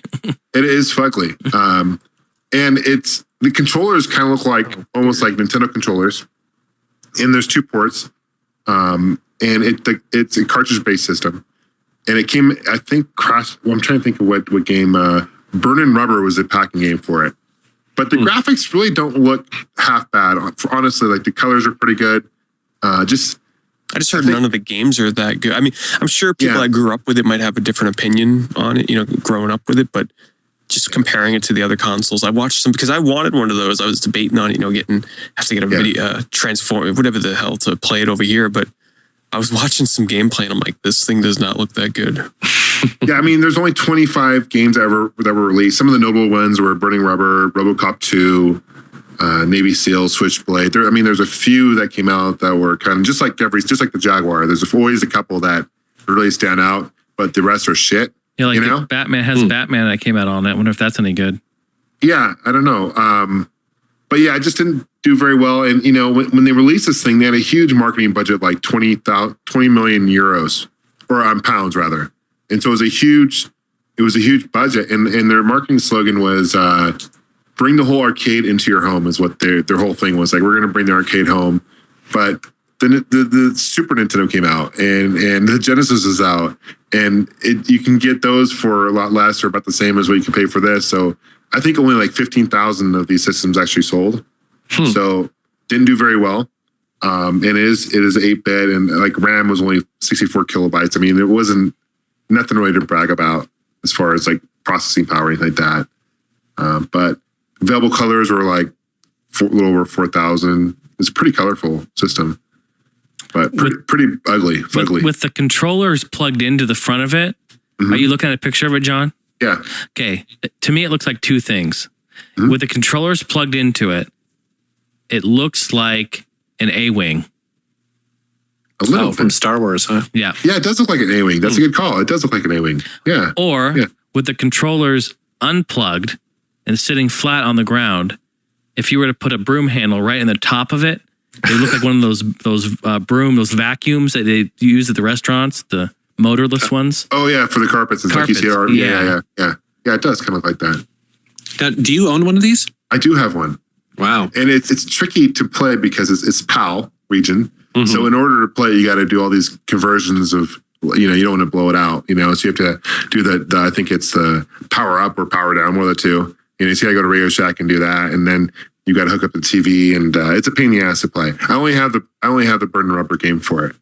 Now when you play European games like that or British games, how do you get them to work on your television, right? Because it doesn't sync up. Do you use a converter? How does that work? No, it should. I mean, it has like an RF out. Okay. Okay. Yeah. So that it doesn't have. I don't have an issue with that. But like it's with the power, that's going to be because the outlets are different. They have weird 3-prong thing in the UK, and we have. To them, ours is weird. So you got to get like a converter for that. But not only that, but you got to the volts. You got to be careful of the volts. Otherwise, you can blow it up. Yeah. And I've done that with systems and learned the hard way of, but what's really interesting is Japanese systems tend to work fine. You just can't leave them on too long because there's a subtle voltage variation between Japanese and North American consoles, but they use the same plug-in outlets that we use in Japan. So, now, did you find this out in the wild or did you get it online? I got it online. Yeah. Yeah, it's not a super hard console to come by, even though 15,000, because it just not many people really know about it, and B, those people who do know about it don't necessarily want it because it's a shit console. So you're basically the people who are getting this console or who are buying them are probably people like myself who are collectors who appreciate consoles no matter what, and who want it just for part of their collection. Yeah, who are out of control. Yeah, exactly. That's cool. That's cool. Yeah. So thank you for the question. I appreciate keep the gaming piece theater gaming piece theater questions coming, and thank you. Thank you. Cool. Yeah. Good stuff. Hey Pete, did you hear that Zipper Interactive might be closing? Really? Yes. Where did this come from? Like when was this broken? Yesterday or today. So it's a pretty strong rumor. It's been on a bunch of websites, including even like GameSpot and some of the bigger ones, that Zipper Interactive, the makers, of course, people who don't know, of the original SOCOM. Oh, God. We'll never get a SOCOM HD remake now. I've been holding out for years for that. SOCOM 2 on the PlayStation 2 was such a fantastic game. That was my favorite. Which one was yours? I just have such fond memories with the first one playing online, because that was my first online console game with voice chat. Yeah. And it was just so like, you get to know the people on there, and I was playing that game like nonstop. SOCOM 2 though was like, in terms of gameplay, was definitely the pinnacle of the series. Yeah. And it went downhill from there. Yeah, it really did. I wondered though if SOCOM 4 it maybe kind of sealed their fate, because even a person like me, a hardcore SOCOM fan, I didn't even buy that game. I didn't even bother downloading the beta. Yeah, me neither. Well, I mean, if you remember, SOCOM 4 came out, and then like 2 days later, PlayStation Network went down for 4 or 6 weeks? Mm-hmm. Yeah, because it got compromised, yeah. Yeah, it was just really bad timing. So that was announced this week. I don't know if that's necessarily true or not. For those people that don't know, Zipper Interactive actually is in the Seattle area. It's over in Redmond, and I've been kind of curious to see what's going down with that. So, the thing is that typically when that happens lately, a lot of those people just go and they make cell phone games. They just say screw it. It seems like it's the new in thing to do lately, and it's cheap. $100 gets you the Apple dev kit, and you can make a game. So I suspect they'll land somewhere and do some good stuff, but it sucks. Yeah, what do you guys think is going to happen at THQ?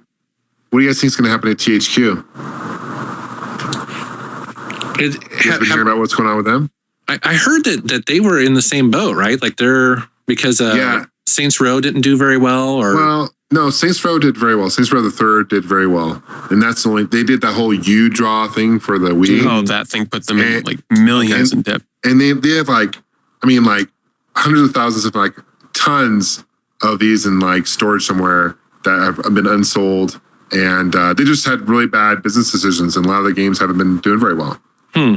So they're kind of in limbo as far as what's going to happen to them, and they've laid off a whole bunch of their employees, and they're kind of cutting the fat, So we'll see what happens to them. How could they? I mean, they would jump it on the bandwagon too late. Had they released that U-Draw thing, like, I don't know, a year, maybe 2 years before they did, it would have been more successful. But they released that, even on the Wii, they released it and they didn't support it with any software.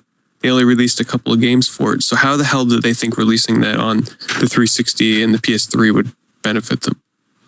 I don't know. I don't know. But what exactly was the U-Draw? I've heard about it, but I don't know much about it. It's like a tablet where, at least on the Wii, how it would work is you draw on the pad. It's not like a screen. It's just like a white tablet. And what you draw in there is projected into the game on screen. So there's a lot of like drawing games like Pictionary and stuff like that. That sounds like the Wii U, right? Exactly. Yeah, I think Wii U, but without the screen, just like a tablet to draw on. Okay.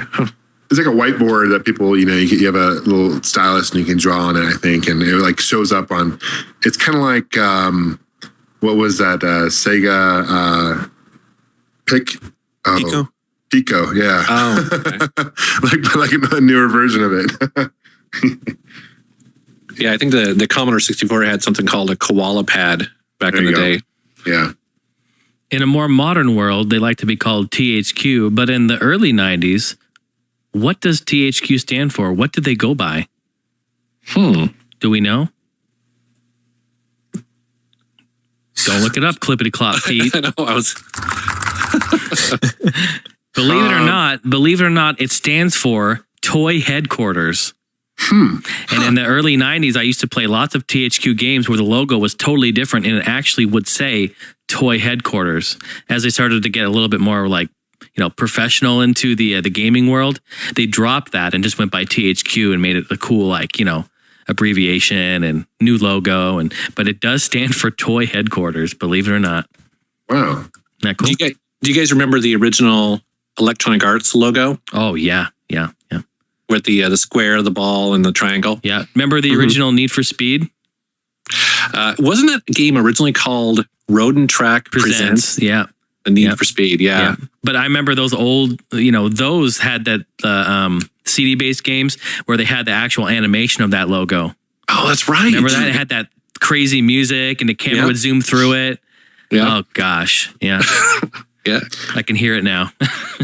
Speaking of crazy trivia here, did you guys know that, LJN, you're familiar with LJN, they made a whole bunch of shitty NES games and, but anyway, the founder in 1970, Jack Friedman, did you know that he also founded THQ and Jack Pacific?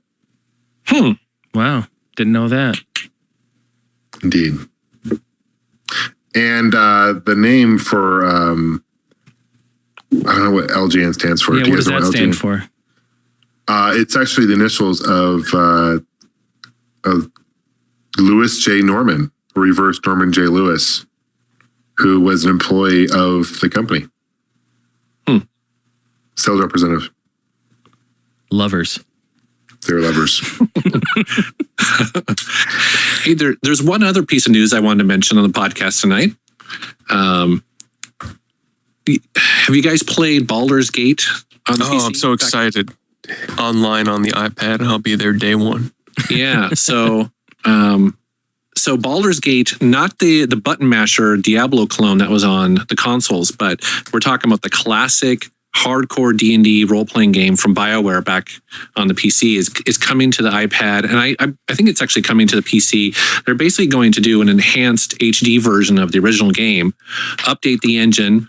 They're going to include the expansion packs in it, and it's the first of hopefully many of these games that they'll release on kind of updated modern consoles, and including the iPad. I think it's going to be awesome.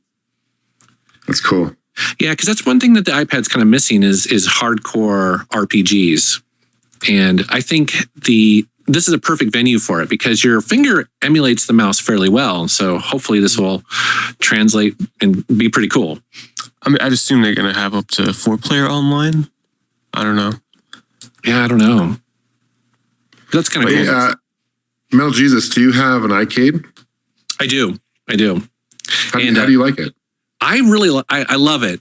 For games like like Temple Run or some of those, kind of arcadey games that support it, it changes it. Like it feels, just like you're, using a real joystick. And because it's using Bluetooth and it's fairly fast and the batteries last a long time.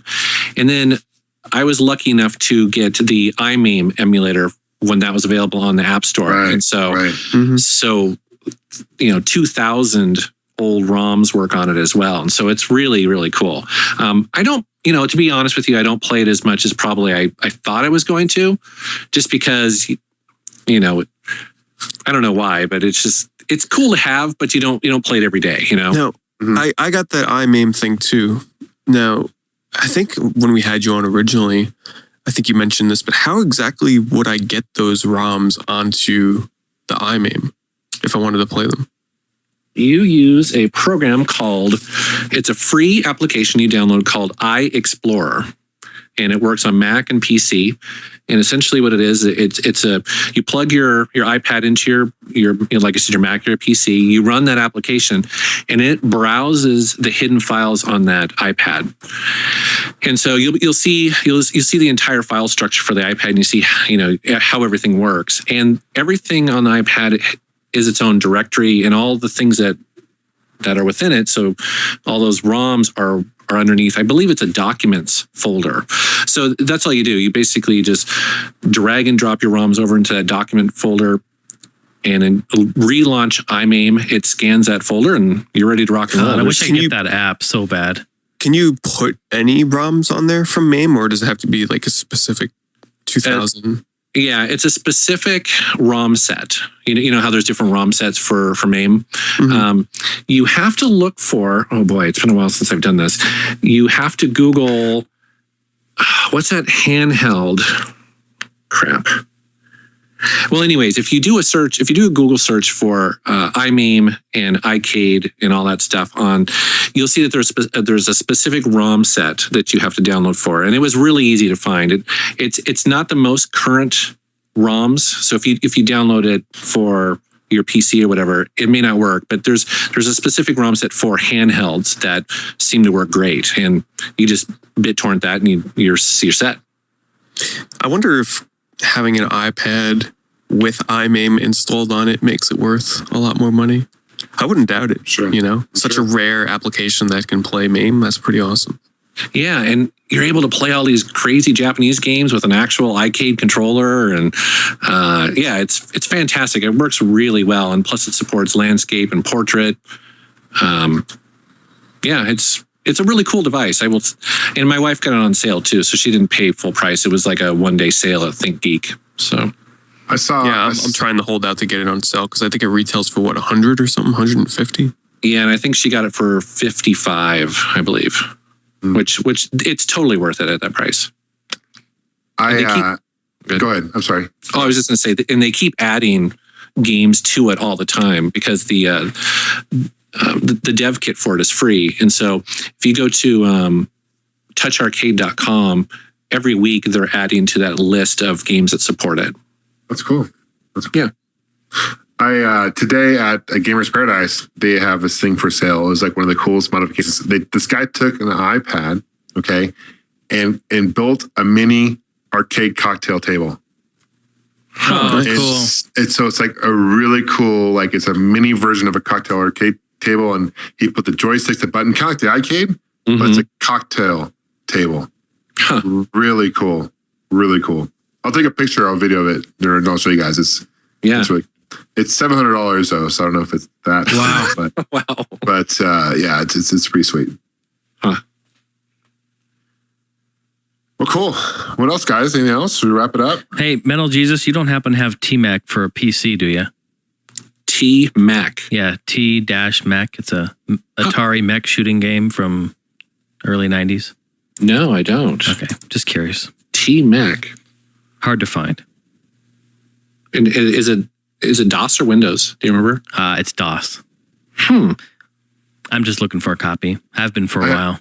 I have 5 copies, Jason. Oh, But I'm not giving shit to you. Oh, God. God, fuck that. I'm going over to your house right now. I know you're in Vegas. I'm going to find them. I'll sniff them out. Right on. Well, it's been a great episode, you guys. Yeah, man. It flew by. Real fun. Definitely. It was awesome having Walter Day on here. I was really looking forward to it. Definitely. He's a good guy. Good guy. We'll keep in touch, and that's cool. Maybe you guys meet up with him at PAX, and who knows? Well, I think he said the CEO of Kundal is going. He's not going though, is he? No, he's not going. I'm going to be on the lookout for that giant trading card though. I wonder where that's going to be at. Yeah. Dude, Elgin Gamers trading card? What? Yeah, I think we should ask him about that. That sounds cool. He's probably like, oh God, why did I mention it? Yeah. Right on. Cool. All right, guys. Well, have a nice evening, and we'll talk to you soon. You guys too. Thanks for being here. And where can people find us? On the internet. Well, I'm going to be drinking a Mountain Dew, listening to some, Billy Ocean. So if you want to catch me here, www.allgengamers.com is where you can find us. Make sure to subscribe to us on YouTube and iTunes, Facebook and Twitter. Hang out with us in the forums and our live streams and, Twitch. Gosh, you guys, there's so much that you can do. If you want to have some fun, we're giving you fun. Whole boatloads of it. Nice work. Thank you. Billy Ocean? Oh, Where'd yeah. that come from? Are you kidding me? Dude, What? Billy Ocean? No. Caribbean Queen? No. Is he, get out of my car. Wait, get out of my life. Get in my car. You, get into my car. I hated Billy Ocean back in the day. I fucking hated him. You at least like Caribbean Queen? No. What? No. At the time on the radio, it was a battle between Prince, Purple Rain, Billy Idol, Rebel Yell. They fucking killed Billy Ocean. I hated him. No. Lionel Richie killed them all. Yeah, or Stevie Wonder. What was that song? Yeah. Is it me you're looking for? I heard that in the supermarket the other day, and I just started singing. I was in the chip aisle. I was like, "Gosh, this is some good stuff." MJ owned the 80s too, though. Yeah, totally. All right, fine. I won't listen to it then. Fuck you all. God, no Billy Ocean. Billy Idol was tight, though. I agree with you. It was tight. What if he rolled up to you? He'd be like, "Yo, Metal Jesus, get into my car." All right, fine. Okay, you'd get in. You'd get in. I totally would. He'd be like, "Yo, I'm gonna take you down. We're gonna do some game hopping." You'd be like, "All right, let's do it." He's like, "Hey, little boy, I've got some candy in my car." You want to see this huge dude? All right, I'll go for it. He'd be like, "I'm Billy. Come see the ocean." You seem like a nice guy. I'll get in your car. Shit. Wow. All right. Random tangents. All right, guys, take care. All right. Have a great night. Love y'all. Love you too. Kisses. Bye. Toodles.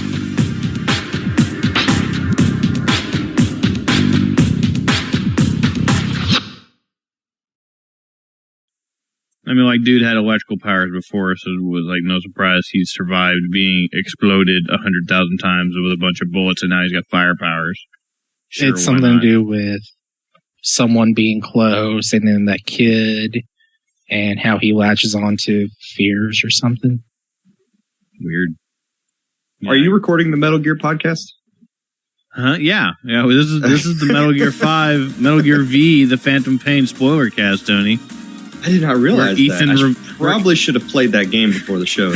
Ethan doesn't actually say anything. I just sit here and speculate about what little I do know about, and he just sends me text messages like, "It's just a box."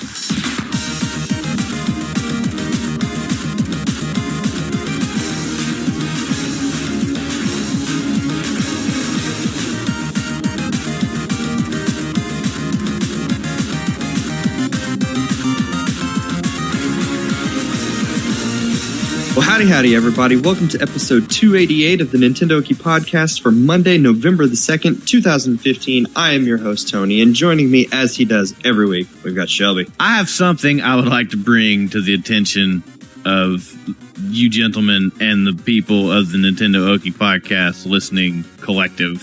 What is that? I have a concern.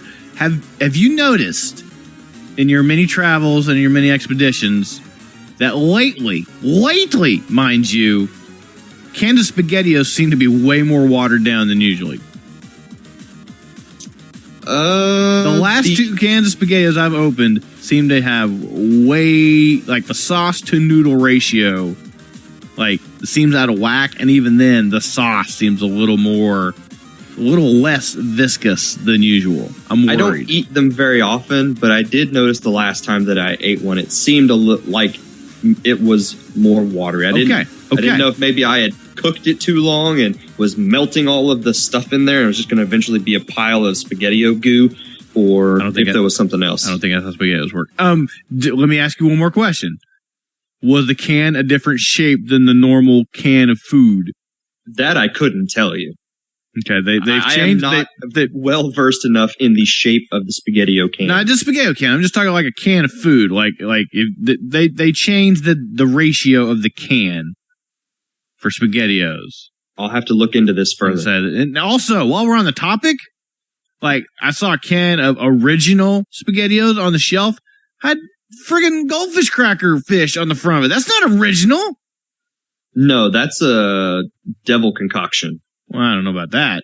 I wouldn't go that far, but I mean, something's up. Something's going down at SpaghettiO Factory number 0. Is that where that's the only place they make the original SpaghettiOs? Well, that's where they make the little bitty ones, the little tiny ones. In Factory O, that's where they make the big ones. Oh, okay. Yeah. Okay, that makes total sense. Yeah, they got to ship them in from like Newfoundland. See, I would think Factory 0 would make the ones that have a line through the middle of the O, but that's not canon SpaghettiO. You're in expanded SpaghettiO universe. I'm in the expanded universe of SpaghettiOs. I didn't know there was one of those. That's where that goldfish comes in. It all makes sense once you realize the lines. Once you read the book spoken in the beginning cutscene. That was a callback to me and Ethan's conversation before this whole recording started. Which nobody, even I, don't even know what was going on in that conversation. I don't even know what was going on. Apparently, I figured out the end of Metal Gear Solid 5. I don't even know what I did. Well, Micah and Shannon are not with us this week. They're off doing Halloween things. But, as you alluded to, Mr. Ethan King is with us. Yeah, I haven't had SpaghettiOs since, like, Sonic the Hedgehog SpaghettiOs were a thing. What is wrong with you people? Like, how do you make Sloppy Joes? Manwich. Oh. Well, there's your problem. That's why you're seeing giant fiery space whales. That would explain it, Ethan. That maybe the shrapnel pushing on your optic nerve. I don't know. I haven't seen the end of that game. I don't know what's going on. I want to play it. Apparently, it exists on systems I own, and I didn't even know it. See, now, like Ethan said, you have no excuse. Yeah, I don't. Kojima, he duped me one last time as he's going out the door. He did that just for you. He does that. That's what he does. I have a feeling this whole thing is just a reference back to Boktai. Oh, man, if it was. I mean, from what I understand, Quiet is solar powered. You think that's a coincidence? Well, so was the end. He was just old. I guess he was kind of like, he did feed off nature or something weird, didn't he? Yeah. Well, he had to be in a sunny spot. Or you just, like, shut your game off and come back a week later and that fight's over. Yeah, but you miss out on all the fun. You don't even get the good weapon from him. Do you even have any idea what we're talking about, Tony? No clue. Yeah. I have played, like, an hour of Metal Gear Solid 2, and that's the extent of my knowledge of that game. Like, you didn't even make it off the tanker, man. I got tired of not knowing anything about Metal Gear other than the Metal Gear Solid 1, which is the best game. So I watched like people play through all of them because Ethan was slacking on his driving across state lines to come and play that game for my enjoyment. Hey, I'll be there next week. Well, you better buckle up and get ready. What I need is I just need someone to put all of those games in novel form so I can read them. That's been done already. Like the entire game in novel form, not just like a novelized version of it that cuts out 3/4 of all of the stuff you do in the game. Like I'll bring you the first 2 novels. You're not just talking about transcribing all the codex. You mean literally like, then Snake got down on one knee and put his finger to his ear and heard a familiar ringing. And then on the other side, heard a familiar voice. And then the codec call, like transcribed. That's what I want. Snake, we don't need a rat trap. We need somebody to stop that bleeping nuke. That would be the perfect way for me to experience Metal Gear Solid. Ethan knows what I'm talking about. Yeah, I do. He knows exactly the spot I am speaking of. All right, well, before you guys get off on too much of a Metal Gear Solid tangent, this gets completely out of control. Let's take a quick break. We will come back and we will talk about some of the games we've been playing.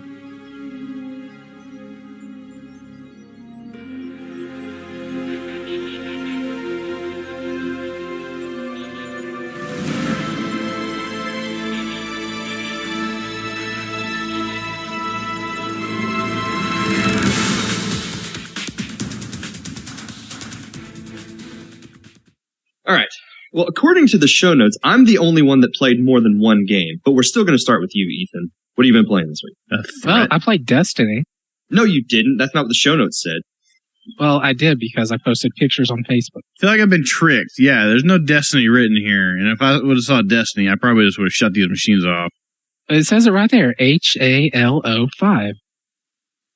That's Destiny. It's basically the same thing, really. It's the same people, kind of. No, I don't think Halo was made by the Destiny people anymore. I have so many questions. It originally was made by the Destiny people. Well, what was left of whoever's still there. Yeah, I played Halo 5. How does Solid Snake factor into all of this? Don't get started.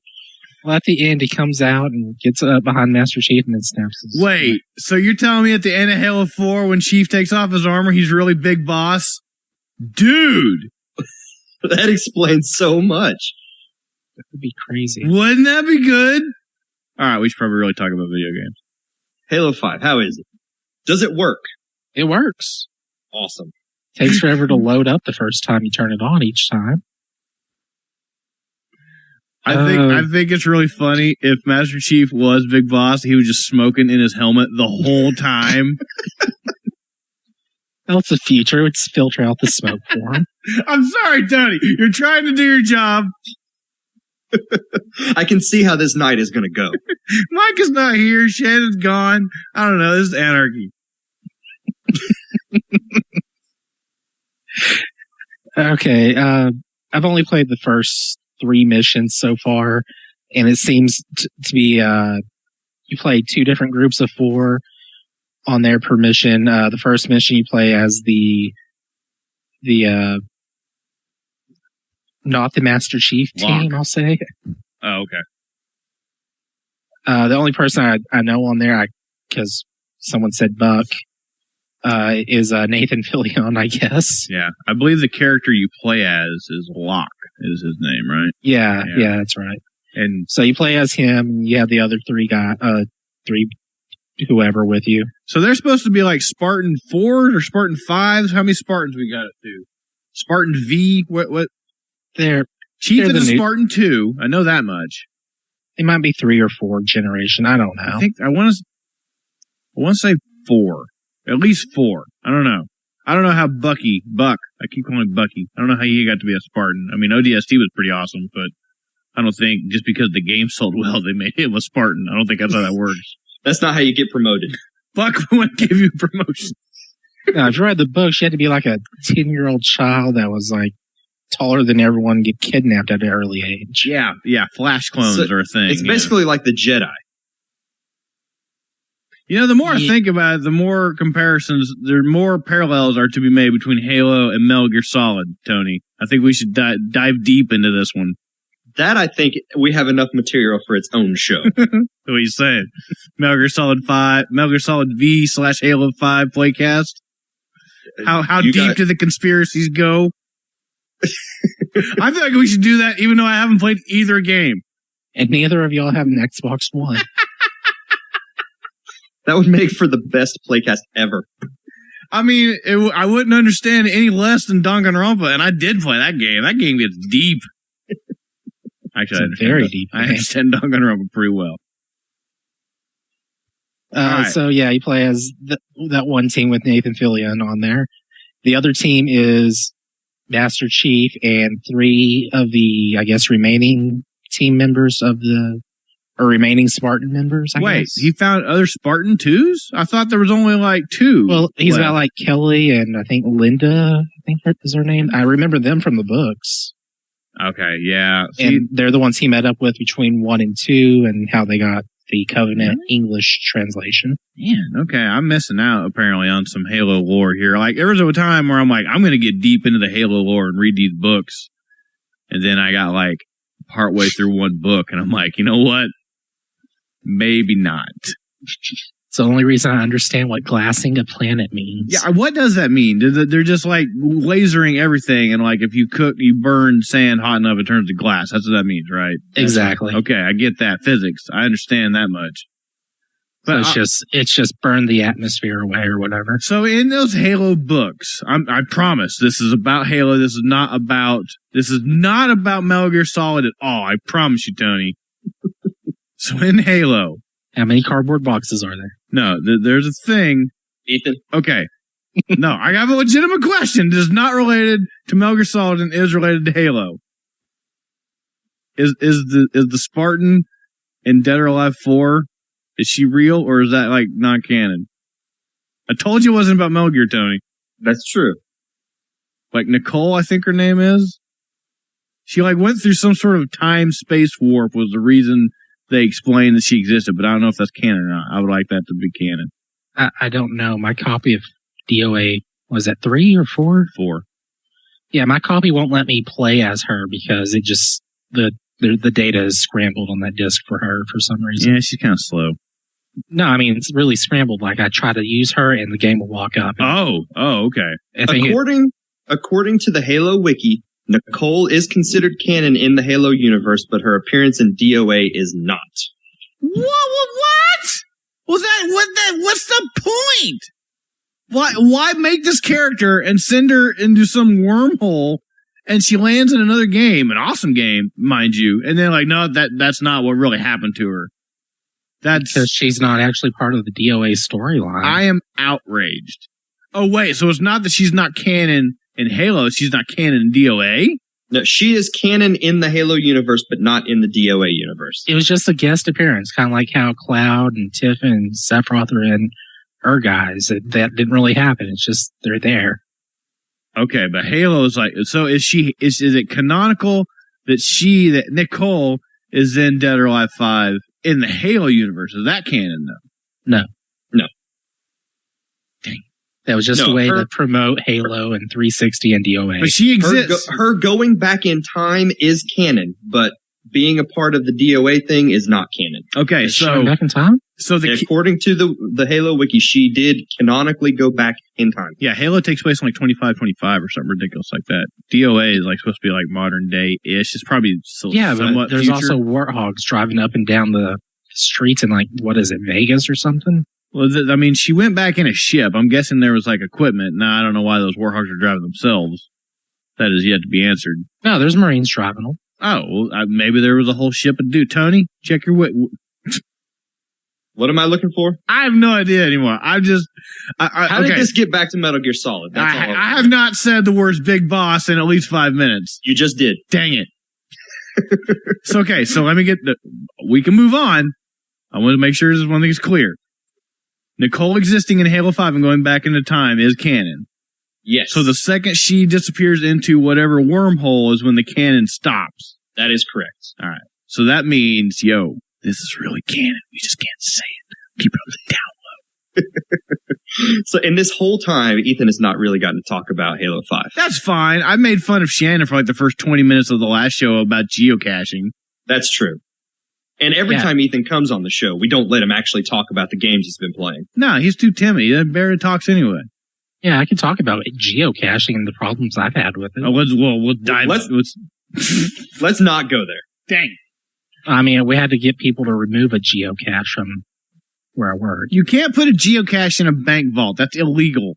No, they had it like right outside the bank, and Yeah, it was a problem. Yeah, you can't have strangers going up to a bank. That's just common sense. I mean, you can't just like, yeah, come on, people. Yeah, and then there was one at the school, and we had to get that one reported as well. Yeah, that's not, see, this is a problem. This is a threat. If only a Spartan would come back from the future.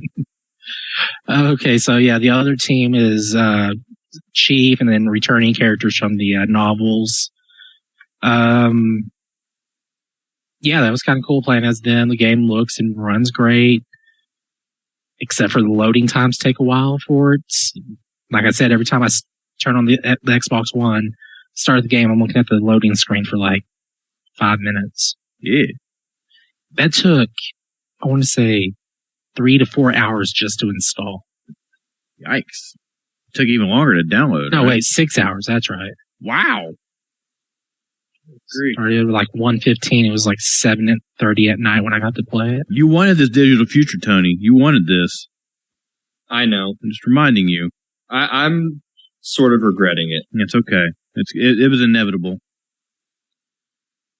You like Halo 5? Me? I'm not. Yeah, I'm asking Tony. I'm not asking Ethan. I'm not a big Halo fan. Oh, so probably not. I guess I'll ask Ethan. Do you like Halo 5?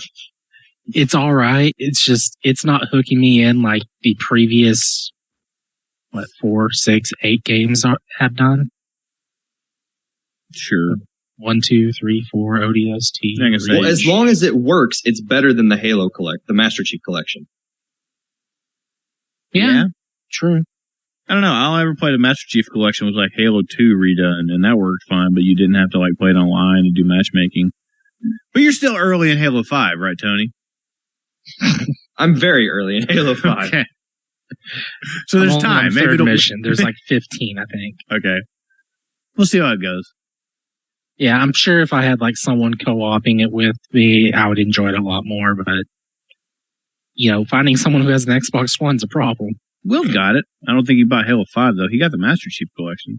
Yeah, but then you also have the Xbox Live. I think he's got that. I know. I'm going to say he's not like me and hates the internet, but apparently you're like me and you're a crotchety old man too. Well, I've had enough people yell at me for actually playing the game correctly, and it's just not fun. Yeah, people are jerks,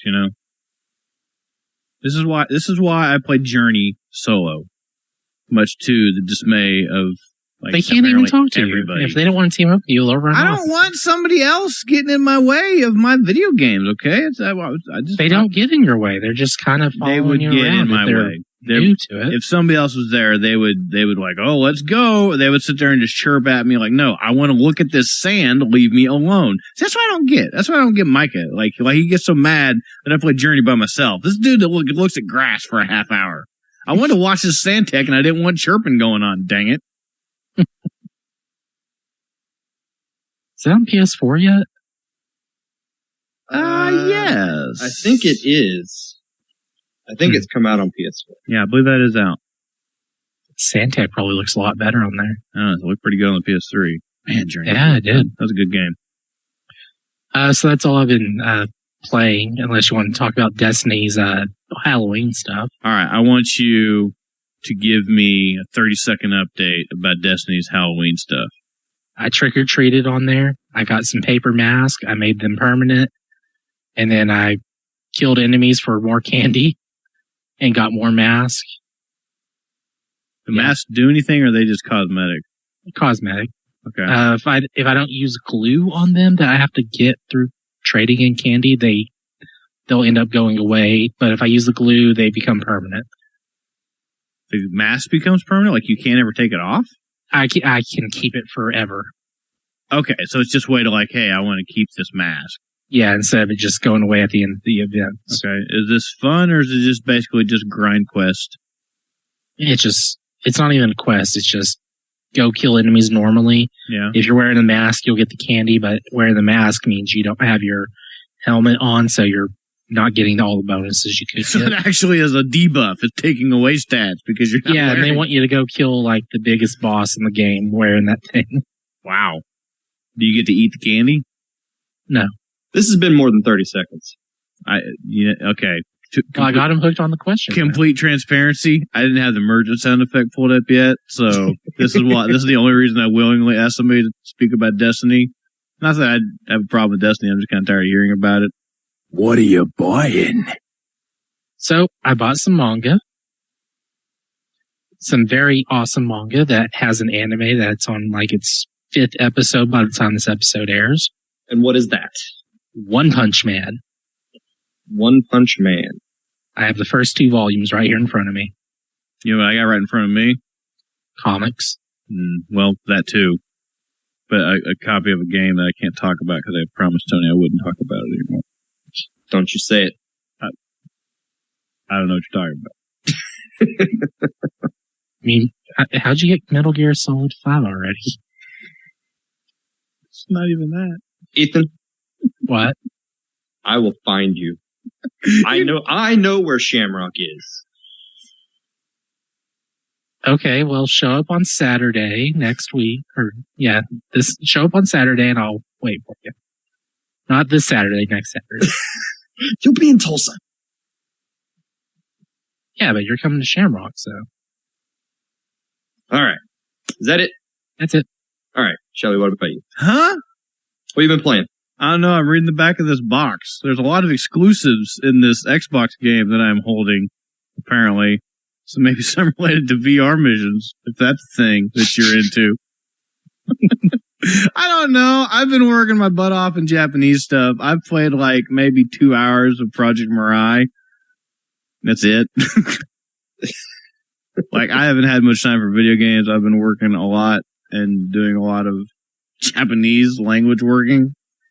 Neither of which are really working out too well for me at the moment, but hey, keep on keeping on, right?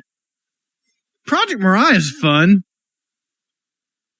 Is it really? Yeah, it is. I've been playing the touch mode stuff on there, trying that out, and been kind of working through because I can't play the button mode. Not that it's too hard, it's just that is too much muscle memory to fight. Yeah. Like, I can get through it, but it is... Press X. Yeah, which button is X? Like, the second I'm not focusing and I don't think push X, go to the top button, like, it all goes downhill. All of a sudden, B becomes X, Y becomes A, everything flips, and I just, like, until I get my brain aligned back in. But the touch mode, that seems alright. That's pretty fun. It's still fun. That game's fun. What are you buying? I bought some comic books. I went to the comic store on my way home today. Got my pull books, picked up a few random things, figured I'd see what's up. Do you want me to read off each individual comic book, or should we just move on? Unless you have anything that you just really want to talk about, we should probably move on. I'm pretty sure in there is the last issue of Mega Man, but I mean, unless you want to talk about how happiness has left my life now and I have no reason to go on anymore. Because the Mega Man comic is over? Dude, that comic is a major part of that is a lot of my happiness was that comic book every month. Like, it was really good, dude. And I don't know if this is the last one or if next issue is the last one. I'm really bummed out. Like, no joke. You have talked incredibly highly about that whole series. Despite my best efforts, Capcom still manages to kill everything Mega Man and destroy everything that has ever made me happy. That's what Capcom is in the business to do now. Is that how we got that Steel Battalion remake? Oh. Too soon. Yeah, it is too soon. Some wounds take longer to heal than others. But yeah, I don't know. I haven't read any of these yet. I just got home. We were like, oh, we're doing the podcast early. Okay, well, I guess I'll read these tomorrow morning. But that's kind of it for me. I would like to go back and finish playing Yakuza. And I plan to finish Chibi Robo at some point. But hey. Oh yeah, I was working on Yakuza as well. Yeah, that game was fun. I was enjoying that a lot. But I was at a funeral on there earlier. Yeah, that part kind of stinks. I had fun with that. I had to relearn the controls. All right, Tony. I've been stalling because I don't want to ask you this question. But no, don't do it. We got no choice. It's like we're 20 minutes into the show, not even that, and we're already through me and you segments, Ethan. We gotta. I'm afraid what's going to happen Because I'm it's giving on the notes. He can't talk about it. I'm giving, don't you erase that. giving Tony an open platform to speak about such things. Tony, what's up? Can't believe I'm saying this. Please tell me about Assassin's Creed Syndicate. I thought you would never ask. Me too. Here's the thing. Unity still doesn't really work. Wait. I gotta ask. Is this Assassin's Creed 5? No. This would be Assassin's Creed 8. Wait, Unity doesn't work. Does that mean it was the Enzo collection or something like that? No, because I think if they had put out an Ezio collection that didn't work, I would have been storming the Ubisoft offices myself. Enzo's the Ferrari guy. I doubt that would be I don't know. Assassin's Creed, where you're driving a Ferrari around and the Ferrari can climb trees and like a spike comes out of the tire and you just stab another car in the radiator. You listening, Ubisoft? Get Michelle Ancel on the phone. So let's see. Assassin's Creed Syndicate, you know what? It works. Yay! You sent a thing earlier that made me kind of worried for you. No, it works, and it works really well. This game is actually really, really good. Good job, Ubisoft. You shipped a game that it wasn't... Yeah, I don't know. Yeah, I posted to Facebook earlier this week. I said, thank you, Ubisoft, for putting out a game that actually works. Yeah. Because it does. Yeah, good on them. I'm not going to applaud them for making a game that works, for selling people for $60 something that works. But I like how you posted that up and we started talking about Assassin's Creed Black Flag. Yeah, everybody started talking about other games in the series. Exactly. I'm happy for you, Tony. I'm glad that I hope you're enjoying this. I don't know. This is the best one since Black Flag and probably will end up being my second favorite in the series overall after Brotherhood. So you say your favorite since Black Flag. The only thing in between that has been Unity and Rogue, and I don't think you've played Rogue. I haven't played Rogue yet. Okay. But yeah, it is really, really good.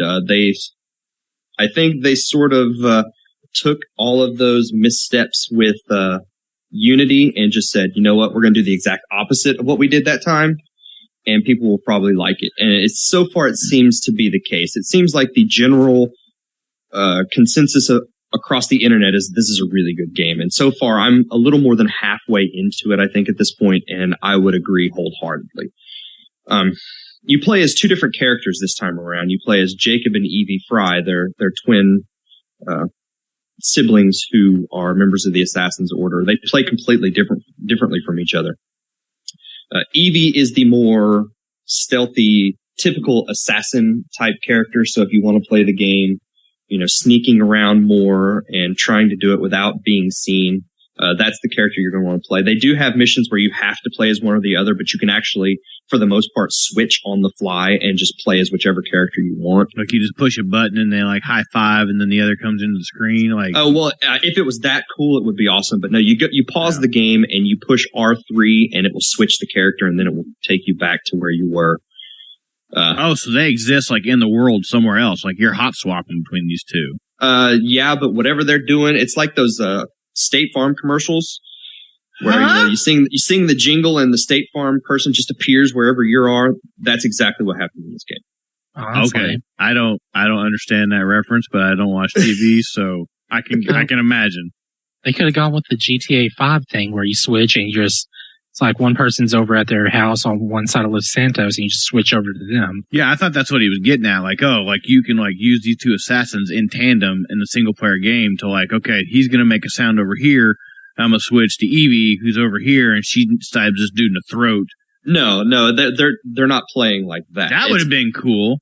That would be really cool, but then that would give them the opportunity to put co-op back in the game, which they shouldn't do. Okay. So they didn't do that. No, you actually just, it will just put the other character, if you're playing as Evie and you switch, it just switches the character model to Jacob and you just go on from where you were. Oh, so it's literally you stand there, you go in a menu, you come out, you're just the other person? Exactly. So, maybe I should not ask this question considering that I accidentally figured out Metal Gear Solid V a few minutes ago. I feel like I can crack this thing wide open, Tony. I think I know what's up with Metal Gear. No, I messed up. With Assassin's Creed Syndicate.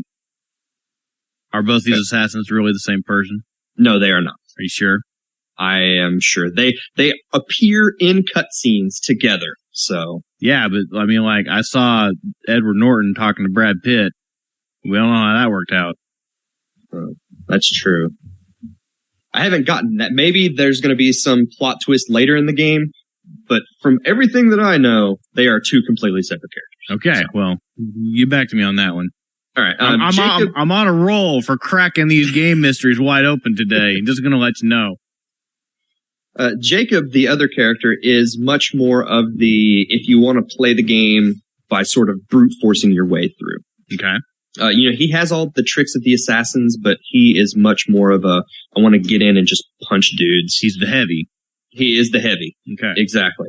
And his character model is really cool. He actually doesn't look like the typical assassin. You know how every character sort of has the big flowing robes and the hood and all these buckles and big giant belts and capes and things like that. Right. Jacob has just got like a hoodie, a skateboard, like a goth haircut. No, they're not that modern. Oh, dang it. Man, Assassin's Creed Tony Hawk? Man, I'm just killing it tonight. And he actually looks like he fits more into the world of 1860s London, which is what this takes place. He's wearing, a big coat, but it's not the ornate assassin's coat. It's just sort of he's just wearing a big oversized coat. It's just like a big leather duster type thing, and he's wearing a flat cap. I was hoping to be wearing a derby. I like derbies. No, not a derby. Tricorn, man. Tricorn. We're past the tricorns at this point. Oh, wait. Tricorns for life. They're cool, man. No, I cannot go to. I'm all for hats, but unless you are an admiral or it is Halloween, you got no business wearing a tricorn hat. Tricorn? Tricorn? Yeah. Okay. Holds all 3 pieces of corn. Corn for corner. Oh. Exactly. Wait, is it corn or corner? I don't know which is right now. It's tricorn. Is it called tricorn because like 3 corn cobs? That's roughly the size? No, I think because it has 3 corners. Okay. Again, cracking these mysteries wide open.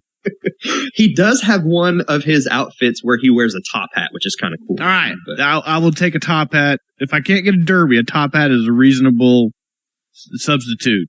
I'm not sure what he does when he goes into stealth mode and puts the hood on, because he takes his hat off and like his regular hat he can just stuff in his pocket and put his hood on. I'm not sure what he does with the top hat. He must have one of those collapsible top hats, you just push them down. It's like spring loaded. Like it's also a weapon, oddly enough. He throws it at statues and the heads fall off. He's not Oddjob.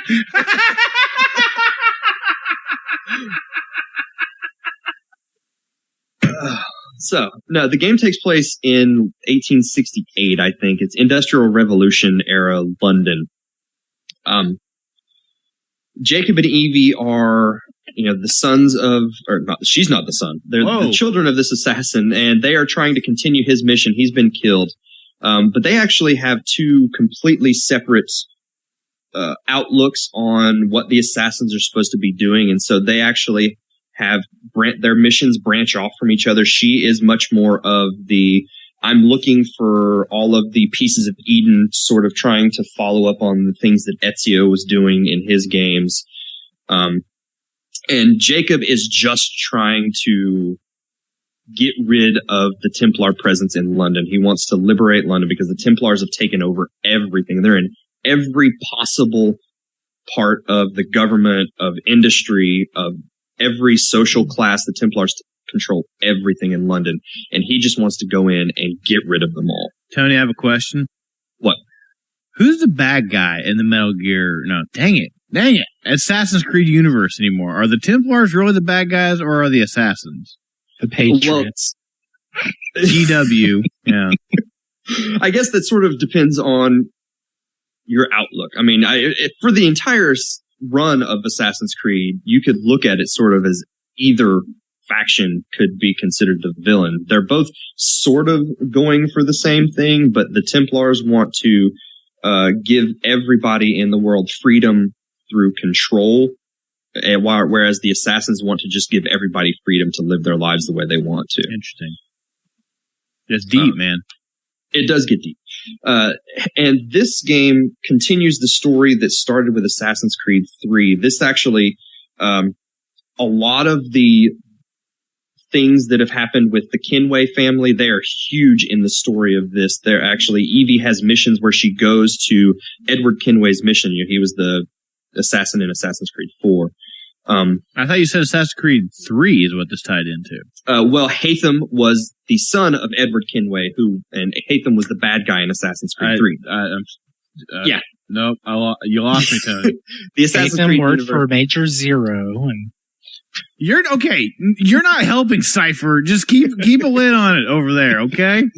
And there are a lot of things that sort of tie in with the novelizations of the Assassin's Creed stuff. So if you've read all of the Assassin's Creed novels, you see a lot of little things that happened in those books. Characters that were big factors in the books of Assassin's Creed 4 and Assassin's Creed Unity. They have parts of the story here where you're doing side missions dealing with things that they were doing in their book. So, it's tying everything that's happened in the last few games together in a really good way. And they actually bring back and put a focus on the modern day stuff. You don't get to play the modern day stuff. Oh. I wish you did, but you don't. For a second there, I thought you were going to say they brought back Desmond. No, they didn't bring back Desmond. Nope, he's still super dead. Sorry. He is still very much dead, spoiler alert. nano machines. They have not figured out how to bring Desmond back to life. I don't think they could. I'm pretty sure his body was destroyed, but beyond recognition. So. Tony, no. you're... Okay, here's my thing. Like, I just love stupid lore. Like, I eat that stuff up. Mm-hmm. Like Metal Gear and just like, oh, guess what? Sigint was actually the DARPA chief. Boom! I love that kind of stuff. You're kind of winning me over here with Assassin's Creed. Like, I like when this stuff ties into itself like this. Like Resident Evil in those games are just like, okay, our lore is stupid. We're going to take it so seriously. But I don't want to play like 18 games. Like I played the first Assassin's Creed, thought it was pretty cool. Kind of been thinking about maybe playing 2 in Brotherhood and then just stopping there. I don't know. Well, if you like stupid lore, then Assassin's Creed is a franchise for you. It's not Kojima levels of... Well, I mean, what is, really? Nothing is. But if you want a story that if you want to get the full picture of what's going on, you have to do more than just play the games, then Assassin's Creed is going to be the story and the lore for you. Do I got to read the books to get the full experience here? If you want the full experience, yes, because the books do a lot of tying things together that you don't get in the story of the games, and it helps some of that stuff make a little bit more sense. Yeah, see, that was kind of what I heard about like the Halo books, the novels, and the comics. Like, okay, they're like branching off. Like I say, I love me some lore. Like, I like that kind of stuff, and I contemplated just like being like Halo the dude. Like I thought about becoming 343 Guilty Spark. Like I'm going to know this stuff. I just couldn't do it. I don't know. Something stopped me. Yeah. See, I buried myself deep into Assassin's Creed, and now I want everything I can get. So, every game I'm playing them all, I still really need to play Rogue. So have you played like the PlayStation game and like the PSP, like Discovery? Wasn't that a PSP game? Like that stuff canon and these little side story. I played the DS game. I thought that was kind of fun for what it was. You were Altair in that game, which I mean, I no, like Altair. The handheld games don't count towards the canon. They're sort of just these separate side stories. See, that kind of breaks it for me. Like I want everything to be canon, like all of it, except for Liberation. That's the one handheld game that does tie into the overall story. See, and that's the one that I own, or at least I did own until I loaned it to you and never got it back. But I don't really care because it was just a cart that I got with my Vita. So whatever, keep it. You deserve it more than I do. Well, I don't want to spend hours talking about Assassin's Creed, though I could. What? Say what? Did you just say that? I recorded that. Keep in mind, I will hold this against you. maybe next week I'll spend more time talking about it. I'll look forward. But yeah, because there are a lot of systems in the game and things like that, leveling up systems, skill trees, and things like that you can make the characters be completely separate from each other.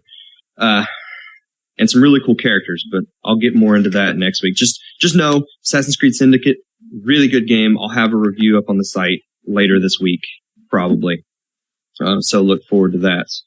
But so far, I'm 5-6 hours into it, a little more than halfway through, and I am digging it. It is really good. Assassins are creeding pretty good, huh? Yep. All right. They are. And then the other thing I played, which I just spent a few minutes playing, was the iOS version of Lit. WayForward released that this week. Oh, yeah, that was a WiiWare game that I always wanted to play and never got around to. That was a WiiWare game they released back in 2009. Yeah, I'm a little behind.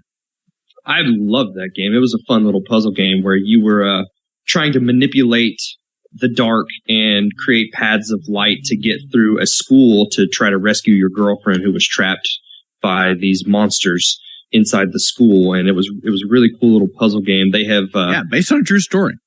Is that right? No. Okay. It was based actually, I think, on Metal Gear Solid. Right, which is a true story. That is true.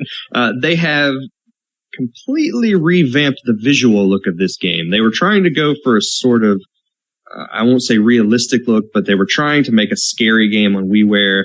They went the complete opposite. This is a very chibi looking sort of Scott Pilgrim version of this game. Huh.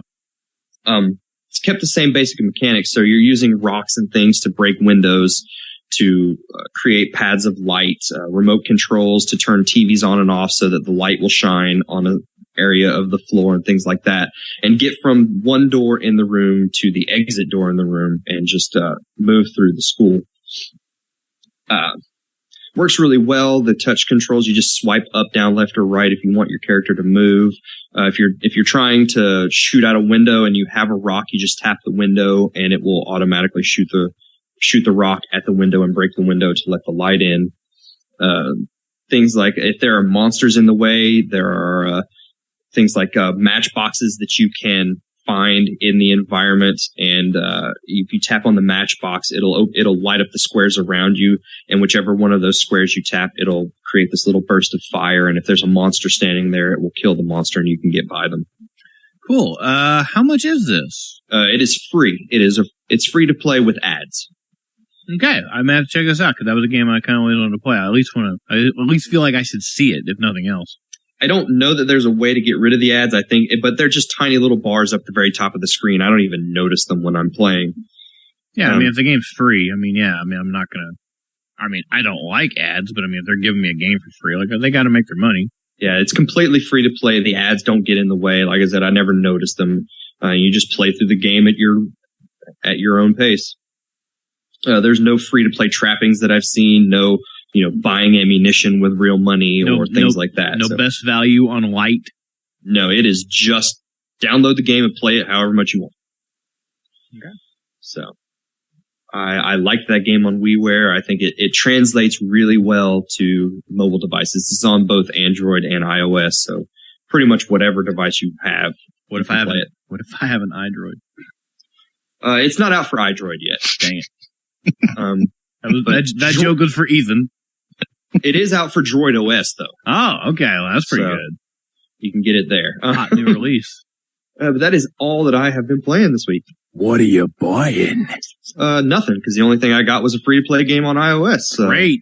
We're killing it this week. We should spend another hour and a half talking about Assassin's Metal Gear Assassin's Creed Solid 5. V. Thank you. Oh, sorry. Black Flag. Unity Collection. Let's just get it all in there. All right, let's take a quick break. We will come back and we will talk about the news.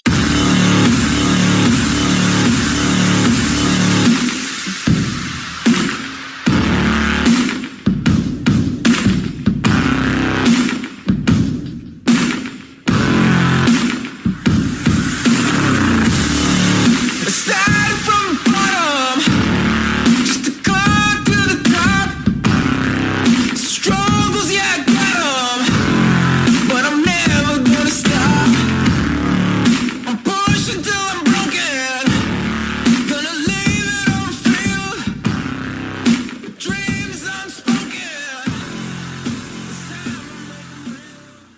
Okay, guys, big news this week. Metal Gear. No, it has nothing to do with Metal Gear. I guarantee it. Nintendo had their investors meeting, their annual investors meeting this week, and they announced their first mobile game. Oh. Let me guess, that's something to do with Pokemon. No. No. Okay. What about one very specific Pokemon? No. Dang it. What do we got? We have a Mii game. Huh?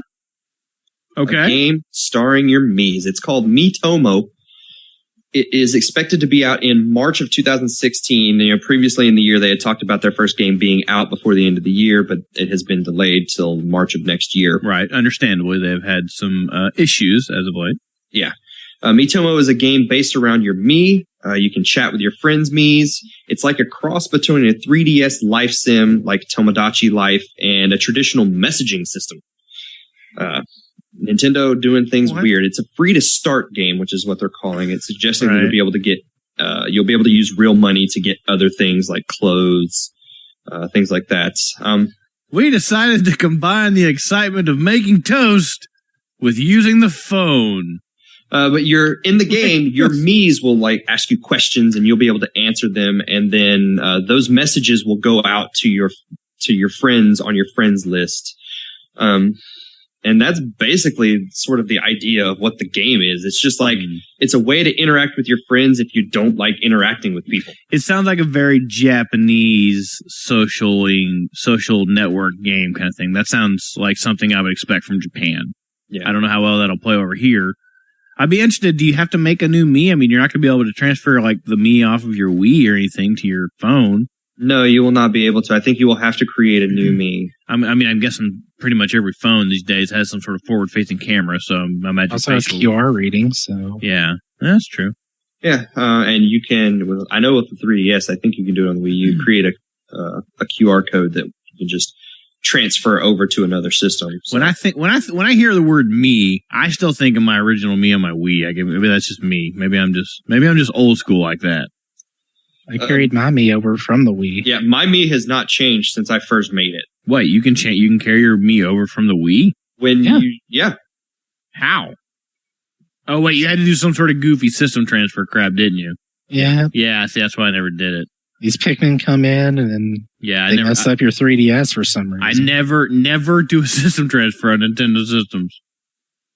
But I would like to say that my Mii probably exists on every Wiimote I own. Remember you could do that? You could put your Miis in your Wiimotes? I do remember that, yes. Yeah, man. I don't think I ever transferred them anywhere using that functionality. I think I put them on all my Wiimotes and then just never did anything with them. So they're just stuck in there. I'm pretty sure in every one of my Wiimotes is me and Samus. The Samus Mii I made. I think you could put like 10 Miis on there, couldn't you? 5, I want to say, but I don't know. It was some weird, maybe it was 7, some weird ambiguous number. Yeah. So we have details about their first smartphone game, and it's weird. Hit me. Well, that's what I've already given you all the details. Oh, yeah. Well, no, I agree. It's weird. That sounds like I said, that sounds like a very Japanese thing. So we'll see how well it does over here.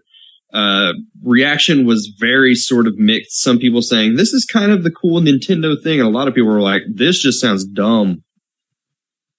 So I don't know. I've seen a couple of screenshots and some secondhand information about it, which is all the details about the game that I really know. I'll check it out. Like I'm sure as soon as it's available, I will download it and mess around with it. The question is, how long is it going to keep your attention? I don't know.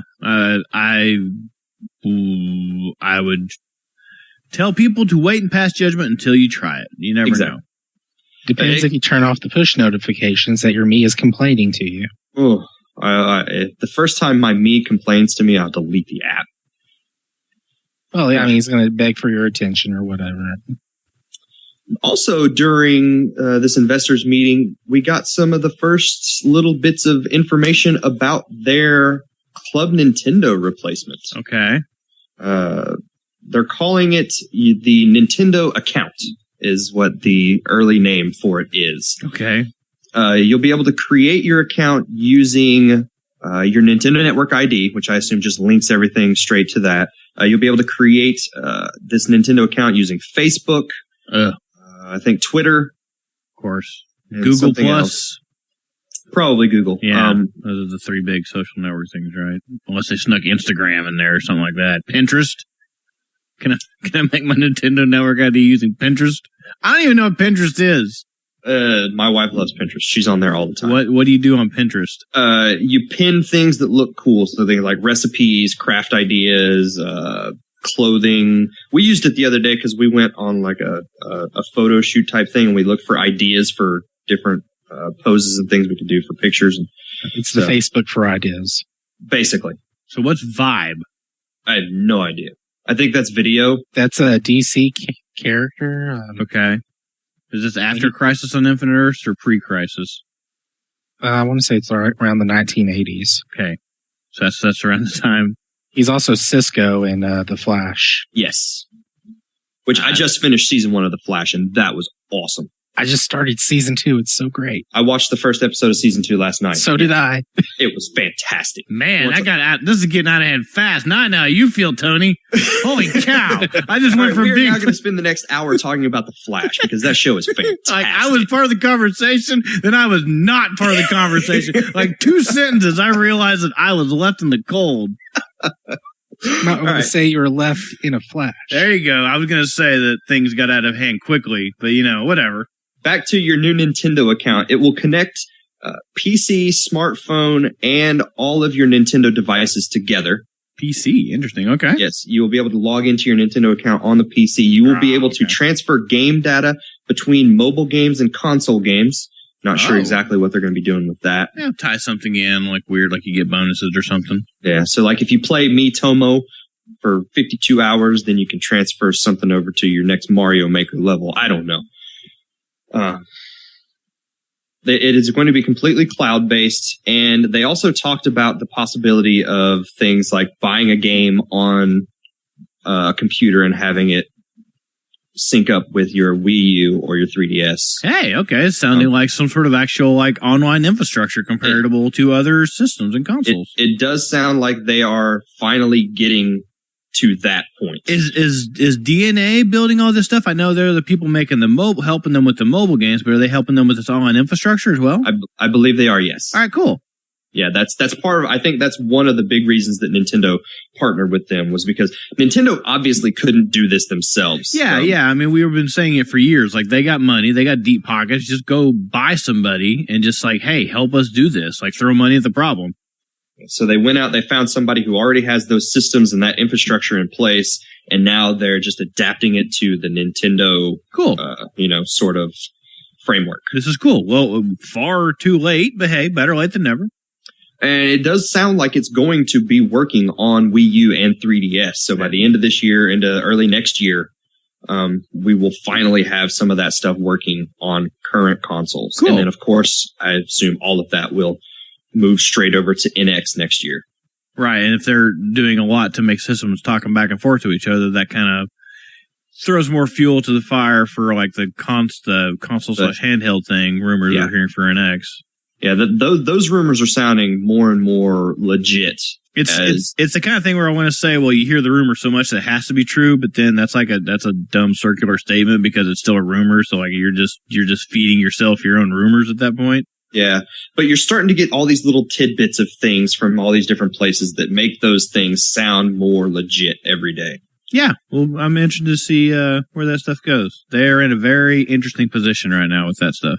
Yeah, it'll be really interesting to see how it all works and how the reaction to it from the community is. So there you go. Sega this week, their European marketing director, his name is John Rook, he went out and said, you know what, guys? Our last few Sonic games have been pretty bad. I'm just going to let you know. We're sorry. We know, John. It's okay. Well, here's his full statement. I've been here the whole stinking time. He says, Sega has publicly apologized to the fans as the quality of console games in the Sonic franchise hasn't been acceptable over recent years. It's been tough translating that iconic side-scrolling 2D experience from the 90s into 3D, but Sonic is still huge for us, so the new games will be more inspired by how it played in its heyday. Been like 12 years, John. You don't get to say that it's been hard. Like, you've tried and failed at this point, okay? You can't say we're still working on it. We're still tweaking it. We're almost there. We feel like we're hitting on both sides of the mark. No, John, you failed. I get it. You just, like, why say anything at all? Like, why even open your mouth? Yeah, Sonic, for the most part, has been pretty bad for the last, I would say, decade. It's been a rough decade, yeah. It's been up and down. I still think Sonic Colors. Sonic Colors, yeah. Sonic Generations, I thought, had some promise. There were some things going on here. It hasn't all been atrocious, but it hasn't all been Sonic Boom. A lot of it has been pretty bad. Like, I feel Sonic Boom gets a bad rap, not because of the game deserves the bad rap, obviously. But like, actually, I think it was Sega that's mostly responsible for the Sonic Boom fiasco. Yeah, but like, the comics were funny, all 11 issues of that hot release. Whew! Didn't even make it a year, Sonic Boom. Way to go. And then, like, the cartoon, I enjoy the cartoon. I think it's funny. But the game... it was Nintendo, not Sega. Huh? Sorry. I'm confused. All right, John. It was limitations because of the Nintendo Wii U and the second screen. Blame it on the Wii U. Yeah, the second screen requirements for memory, and then because the game was actually being made for PS3.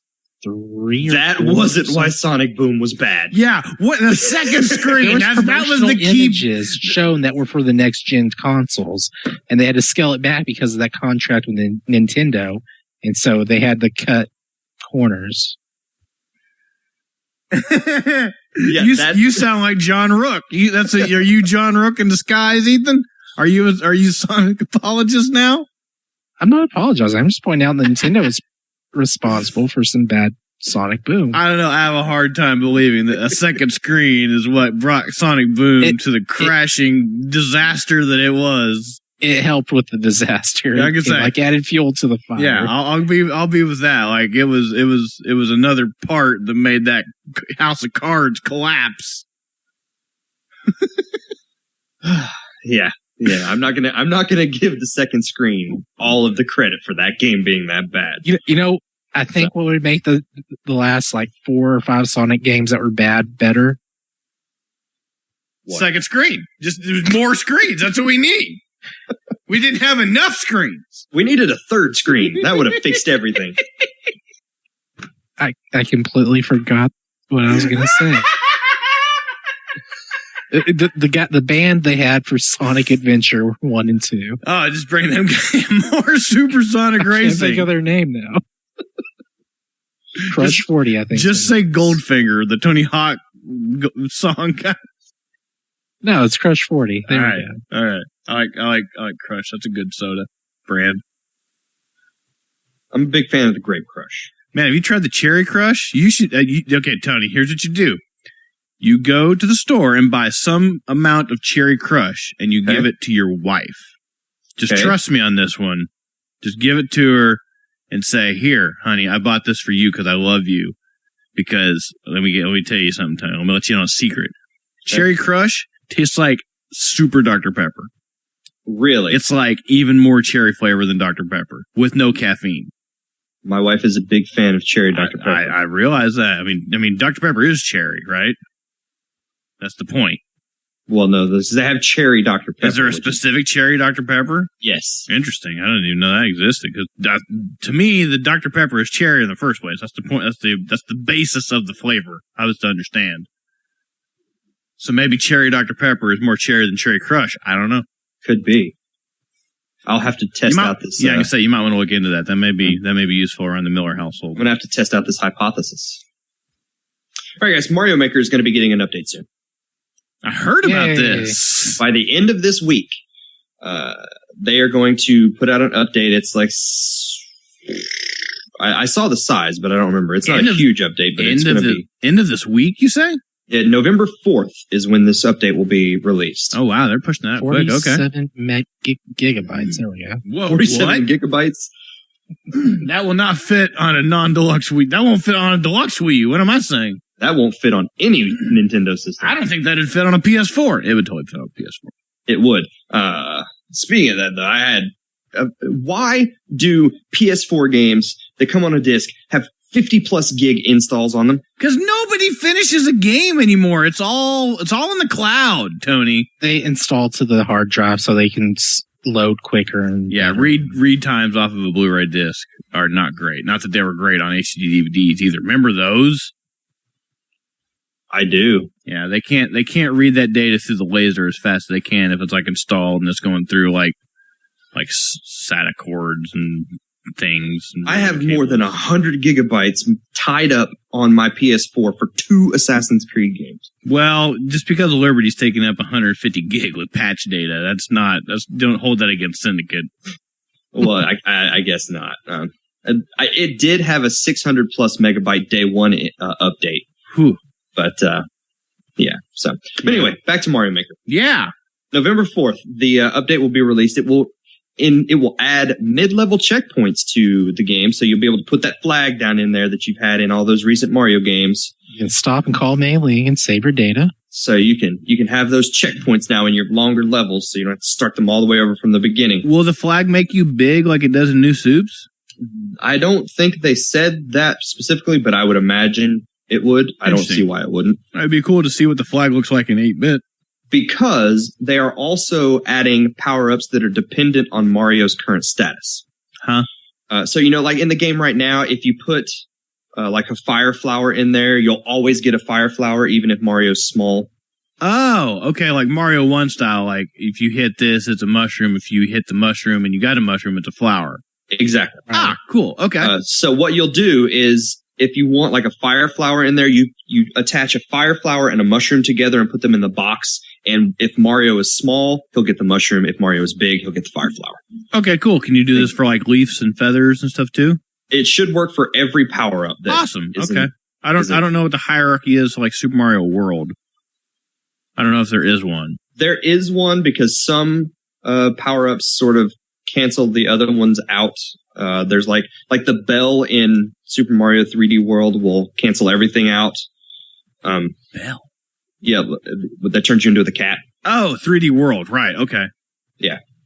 But I think if you have, I think some of the other ones won't cancel out, if I remember correctly. But I'm trying to think back on Mario 3. If you already have a mushroom, it becomes a leaf. But if you don't have a mushroom, you get a mushroom and not a leaf, right? Is that how that that's works? right. Yeah, I think so. Yeah. Yeah, they're also adding this new section to the stage world that they're calling event courses that will just show up from time to time that are created by people outside of Nintendo. How is that different than every level of Mario Maker? These are going to be ones that Nintendo specifically chooses to be a part of this thing. It's not going to be random stuff that shows up like any of your other.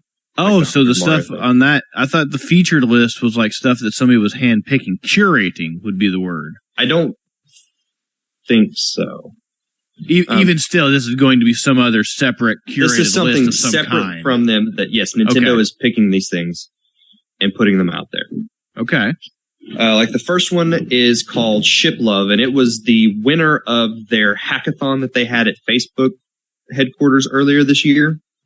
Where they went and everybody that works at Facebook got to create levels and they had competition, and this is the one that won that event. Hold on. Are you telling me that everyone at Facebook made a Mario Maker level? Yep. John Carmack works for Facebook, I need to remind you. I don't think he was probably there. Oh, come on. Would you not want to play John Carmack's Mario Maker level? I would. Of course you would, because you're a human being that likes fun. I would love to play a level created by John Carmack. Let me make some calls. Let me see what I can make happen. All right. Are you still doing that weekly poker game with Miyamoto and all them? Yeah, every Tuesday. Every second Tuesday of the month. Wasn't that the joke? I don't remember. Something like that. You need to get John Carmack in on that poker game. And yeah, we call him. He's a busy guy. He keeps talking about this Oculus Rift thing. Just imagine playing poker on Oculus Rift with John Carmack. Poker Night at the Inventory, and John Carmack is one of the characters. Yep. Poker Night at the Inventory 3. There you go. Wait, that probably exists, right? I think they only made 2 of those. Okay. Doesn't exist yet. I'm going to say, give it time. All right. Our last news story is sort of an interesting acquisition, and that is that Game Freak bought a mobile game developer. So Game Freak is Pokemon dudes, right? Game Freak is those people what make Pokemon games. Okay, yes. and they as an entity, not Nintendo, but Game Freak bought some mobile game. So basically, Game Freak bought their DNA, basically, is what you're saying. Basically, yes. Okay. It's a company called Koa Games. It's a Japanese smartphone game developer. Koa. Okay.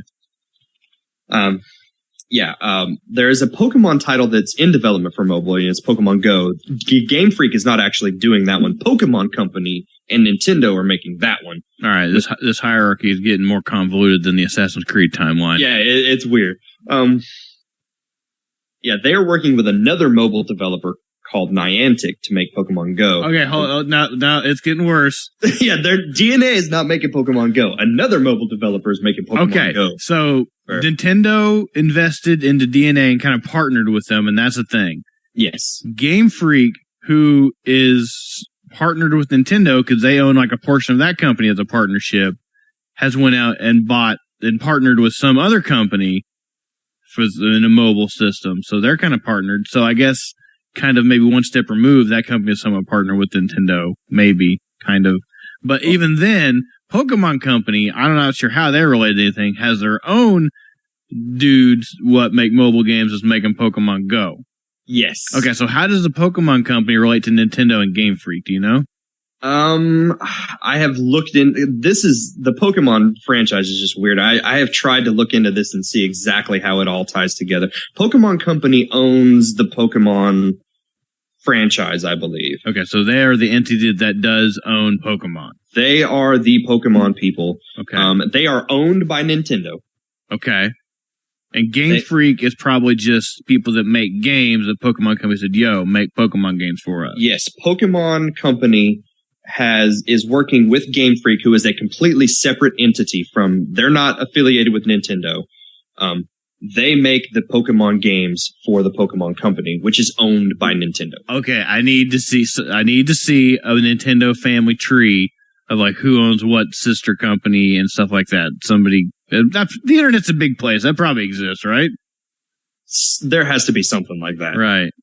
Okay, I need to make a spreadsheet. I'll get back to you. Okay, you do that. So, we don't know what this new developer is working on with Game Freak. They've made stuff outside of Pokemon. Most of their stuff is Pokemon, but they have made a few other things. Didn't Game Freak make Harmonite? Or am I thinking of Timbo?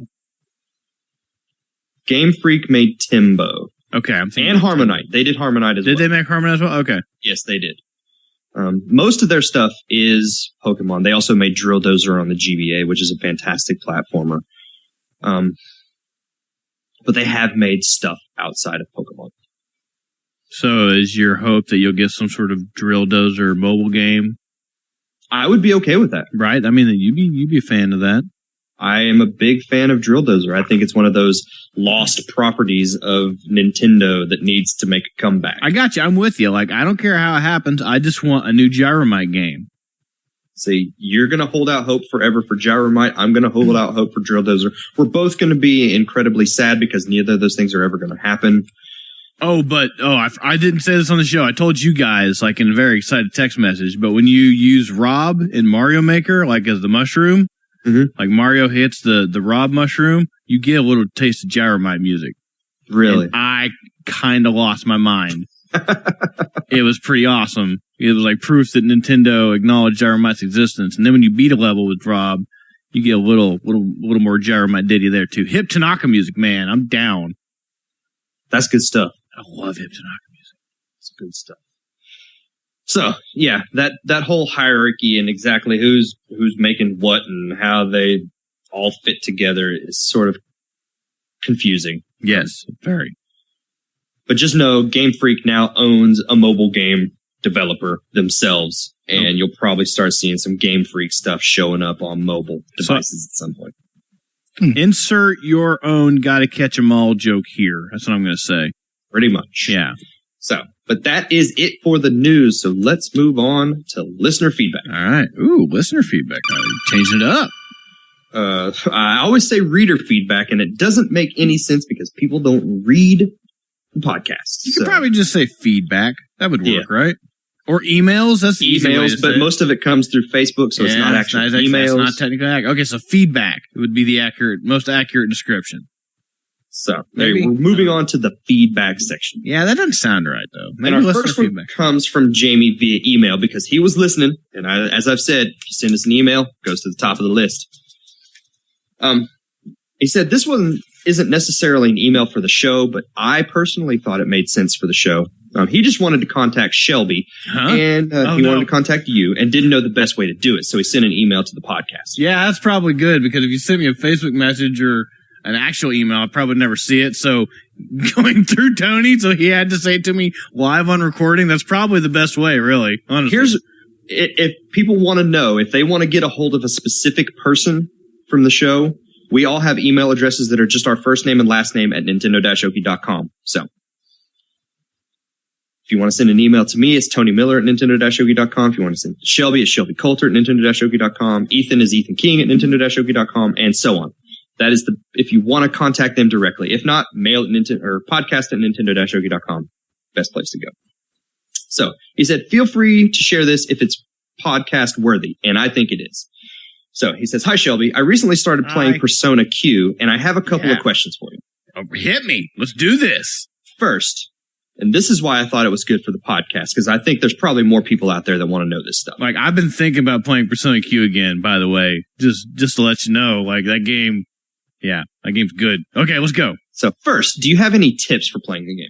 Anything that may help me overcome any frustrating parts of the gameplay? As soon as you get access to Naoto, she goes in your party. She is the best character to have in that game. Tip number just one. Like, period? Yeah, just story? Like if you're not playing with Naoto in your party, you're doing it wrong. Dead serious. Okay. I'm guessing she still has her instant kill abilities. Yeah, she throws both light and dark.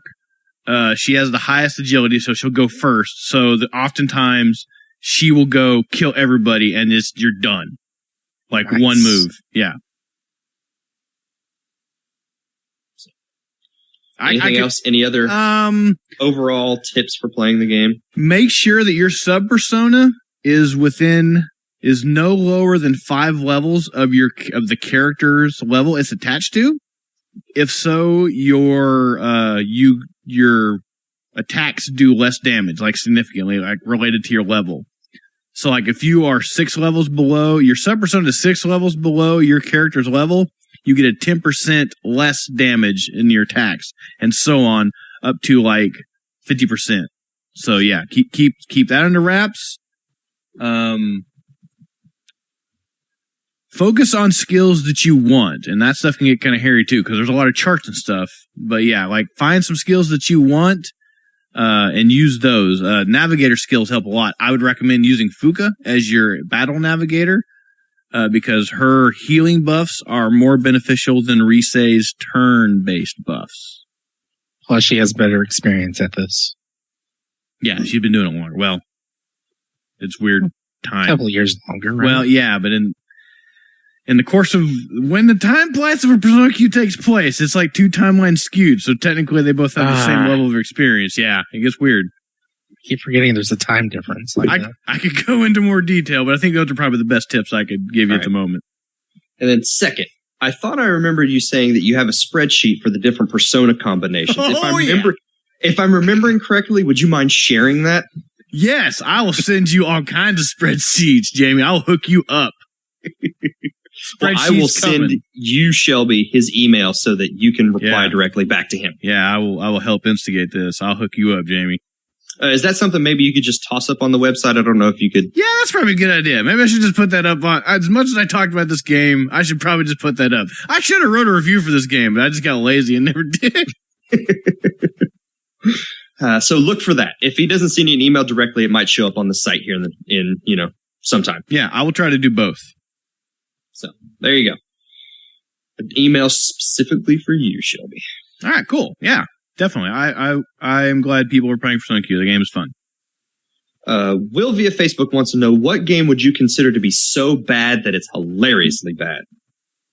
Deadly Premonition? I think Bullet Witch might fit on that. Yeah, that was pretty bad. That game's pretty bad. I don't know if that one's hilariously bad so much as just like, I don't know. What hilariously bad? That's hard for me to quantify. So that would mean like a game that's like so bad you're just laughing at it, right? Right? Yeah. You're almost a Jill sandwich. I would say the first 3 months of Assassin's Creed Unity, it would have been a game that was so bad it's hilariously bad. Now it's just sort of frustratingly bad at points. That was just sad. Yeah. It was always kind of sad, but before it was like, oh, it's like the Marx Brothers made this game. Who knew? But now it's just like, oh no, they just did bad. Well, when you're seeing super serious assassin dudes floating in midair on stairs that should be there, but they're not there, you just can't help but laugh. Trippy, yeah. Or dudes sitting in invisible chairs, candles floating in midair, things like that. So. Yeah, Bullet Witch is pretty bad. And that game was kind of like, definitely very B-movie tier. Like, they were trying to make a game serious, and they just didn't quite hit the marks they wanted to. Yeah. And like, same with Deadly Premonition. Like, I adore that game. I think it's a bad playing game. I think the story is crazy enough. Again, going back to just like over-the-top crazy lore that it just takes itself seriously. And it works, I feel. But yeah, you have to shoot a box 8 times to get it to explode. That's great. Yeah, it takes a while. Any of those for you, Ethan? I am having trouble thinking of one. Just say Metal Gear Solid 4. Wait, that's it. I liked 4. That's a good game, I think.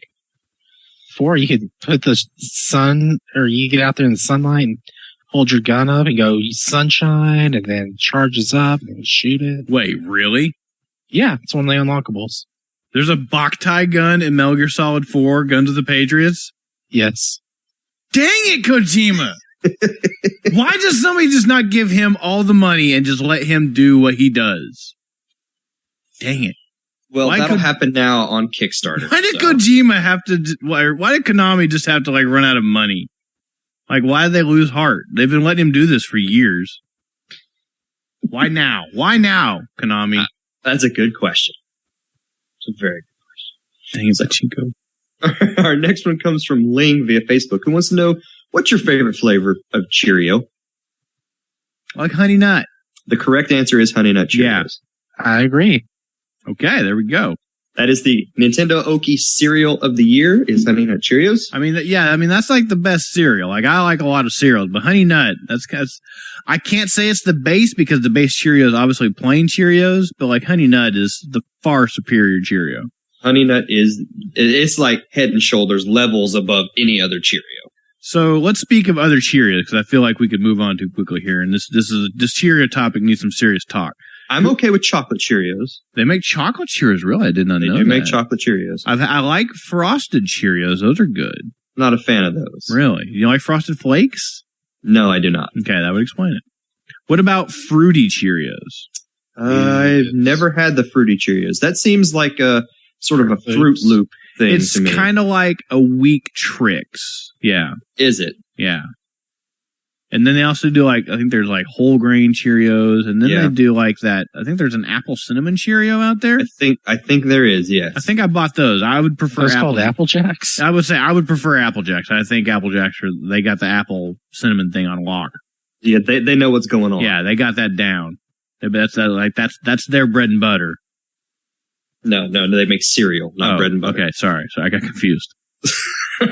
But yes, Honey Nut Cheerios is definitely the superior Cheerio flavor. Jason via Facebook wants to know, ideally, what character or thing would you most like to dress up as if given the chance for Halloween?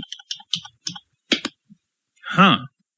I have wanted to dress up like this character for years now, and that is the Plague Doctor from Assassin's Creed Brotherhood. I tell my wife all the time, if I ever dress up for Halloween again, it is going to be the Beaky Doctor from Assassin's Creed. I'm going to say, that's the dude with like the weird face and the tri-corner hat, isn't it? Yep. How did we wrap back around to the hat talk we were doing? That's how we work on this show. Man, it's almost like we plan this stuff. I don't know how this happens. Obviously, we don't plan this. I think it'd be funny just to go as a giant Snickers bar and see if people only give me Snickers. If I was a twin, I would go as a Twix bar. Very nice. That's a Joe Faber joke right there. What about you, Ethan? What would you want to dress up like for Halloween? I was actually discussing stuff with Jason before the show, and we were discussing Halloween outfits, and mostly the one he had that he just posted to Facebook. But we were talking about Dark Souls and how the characters look on there, and I was thinking, why not do Bloodborne, since that would be a more Victorian era, and you could wear the hat that we keep mentioning, and just how does this hat keep coming up? I don't know. It's like, same thing with Metal Gear and everything else. Like, I'm trying to make the Metal Gear jokes. I'm not trying for the hat. That's just like Destiny. Dang it. No, not Destiny. No, we're not talking about Destiny. How does this happen? All right. So, guys, I guess that's going to be the show for this week. But before we leave, I just want to mention this Saturday is Extra Life. Oh, yeah. And we're going to participate once again. What are we going to do? We still haven't I'm decided. going to say, are we participating? Do we know that? Like, I need to make a bumper if we are, I guess.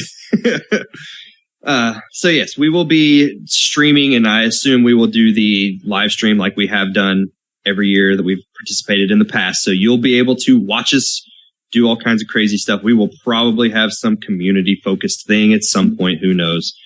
Just keep an eye on the Facebook group and on the website this week, and we'll give you details as we finalize any of that stuff. We don't plan well here at Nintendo Okie. We just, like, we used to try to plan well, and we plan things out, and then, like, it seems like things go just as horribly wrong when we don't plan things as when we do, so we just like, whatever. We'll just sometimes things go better than expected when we don't plan. So we're busy, we all got things going on. Yeah, I have 100 kids. Yeah, you got like 18,000 kids. Ethan is reading every manga ever. It's a lifelong goal. I don't play video games anymore because I decided Japanese class was the thing I wanted to do. Micah and Shannon, I don't even think they exist anymore. No, I think they've just both dropped off the face of the earth. Mike hasn't talked to me in like a week for some reason. I don't know. Shannon's lost like his big toe or something. They both started screaming, Lisa's coming, Lisa's coming. I don't know what's going on. We don't need to go there. So, yeah, Extra Life, Saturday. Starts at 8 o'clock here, Oklahoma time. We will give you the links to any of the streams and stuff like that, so keep an eye on the Facebook group and the website this week. So, if anybody out there has any comments, questions, feedback about anything else you heard on the show this week, you can send that to podcast@nintendo-okie.com. Follow us on Twitter at twitter.com/Nintendo_Okie. Head on over to YouTube, check out the stuff we've got going on over there, or come on over to the Facebook group and talk to us there. Thank you, Ethan, for being on the show this week. It's all thanks to the nano machines. And Shelby, as always, thank you for co-hosting this craziness. Sure. You know what? Sometimes you say thanks, Tony. I don't know if you really mean it. I do. Do you? Every single week. Every time. That's very noble of you, sir. And having said that, we'll see everybody again in 7 days.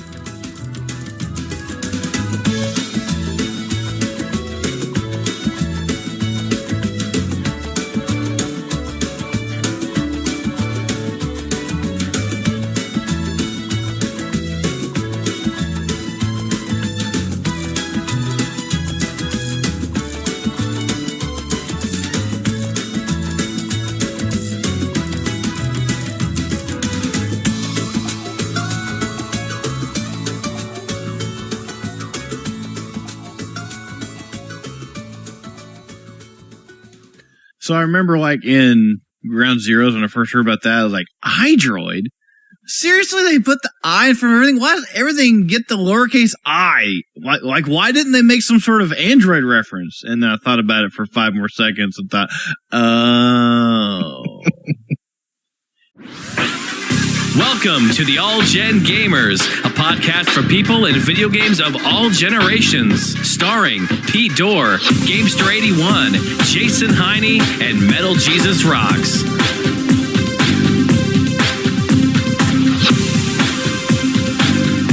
right, guys, welcome back to another episode of All Gen Gamers. Today is April 3rd, and this is episode 88. And tonight I'm joined by John, Gamester81. Hello, John. What's up, Pete? How you doing, man? Not too bad. Dude, and 3 more days till PAX East. Or 2 more days. 2 more days, I thought. Yeah. Wait, today's day after tomorrow. Tuesday. What's week? Wednesday. Well, technically, yeah, I guess 3 days, right? 2 days. Well, anyway, I'm also joined by Jason. EMU Review. And I'm not going to PAX East, unfortunately, so have fun, you bastards. As well as Jason, the Metal Jesus Rocks. What's up, Jason? Not much, man. How's it going? Pretty good. And we're also joined by the Comeback Kid, also known as XX Comeback Kid XX on YouTube. What is up? And we're going to refer to you as BJ or Comeback, I guess, for this episode. What's up? How's it going? Thanks for having me. Great to have you on, man. I know we've been planning on having you on for a while. Yeah, it's been a long time coming. You were one of the people we brought up in the past, to bring on the show, and it's just taken us quite a while to bring you on, and you've been a part of the community for quite a long time now. When did you start up on YouTube again?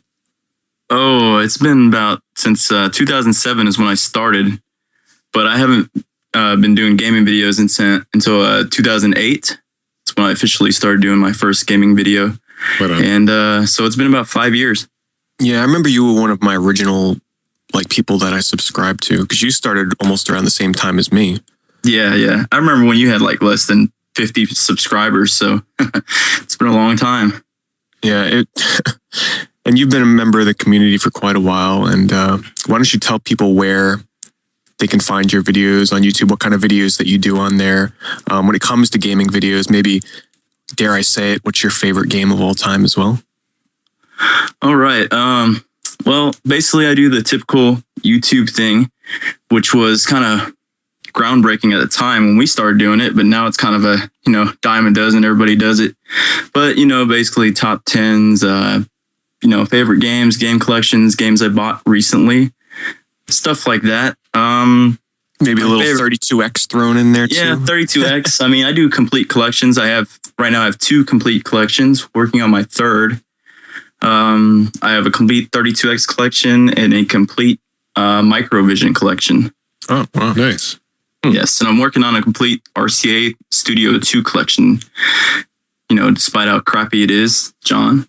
But, I just want to say you're lucky that you grabbed that copy of Spider-Man when you did, because the price on that thing has gone up twofold recently. Yeah, there's 3 copies on eBay right now.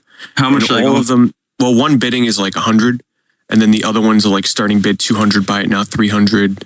Wow. But I can remember when that game used to top out at around 100, 120. Yeah, I got mine. I'm not really ashamed to say I got it for 150. It's not mint or anything, but it is complete and it is in pretty good shape. So I just grabbed it when I could. It's probably the most I've ever paid for a game. But that's the last game you had to add to that collection, isn't it? For the US 32X collection? Yeah, that's the last game.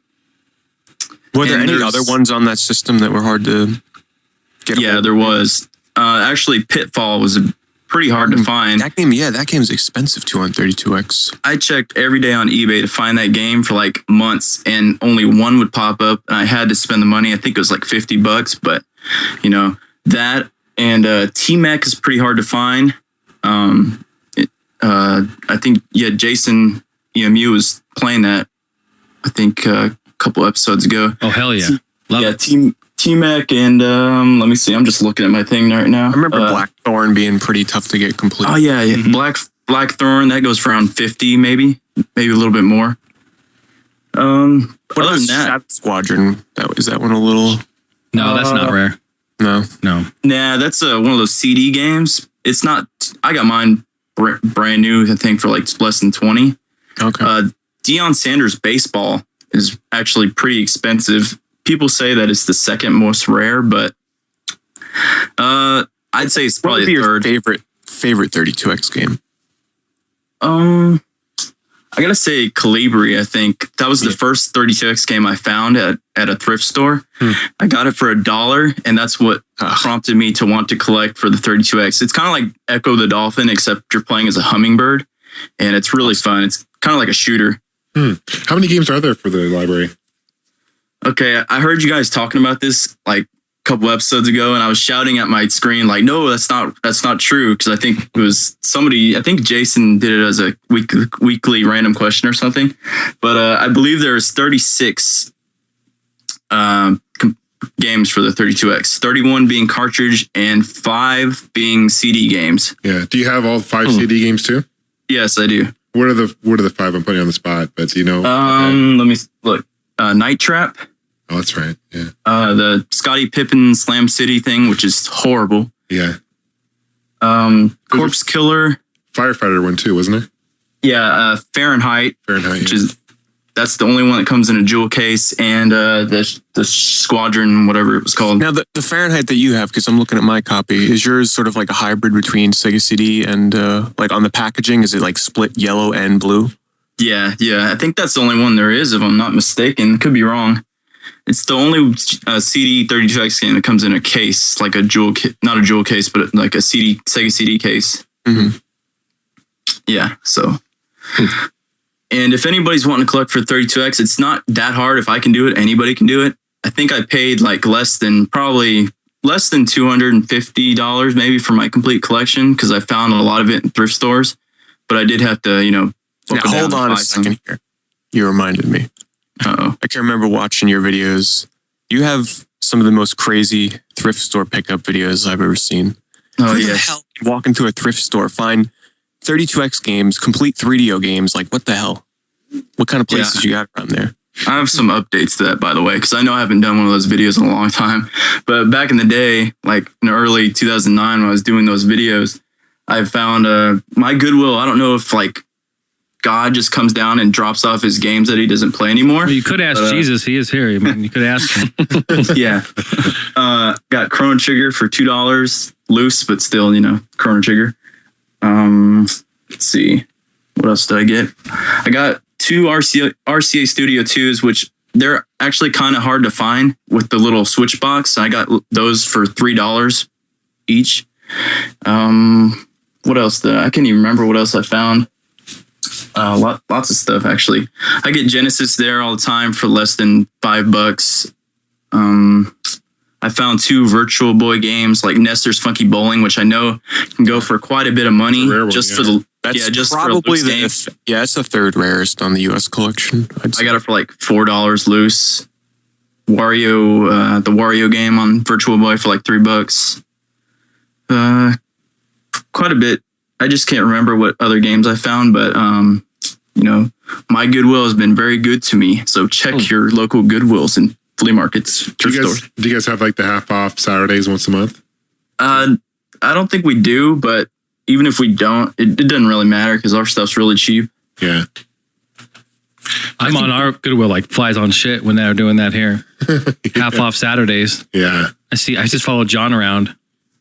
He's there. It seems like the Goodwills in Seattle don't have that much stuff anymore. They put it all online. That shopgoodwill.com. Oh yeah. It sucks. Yeah.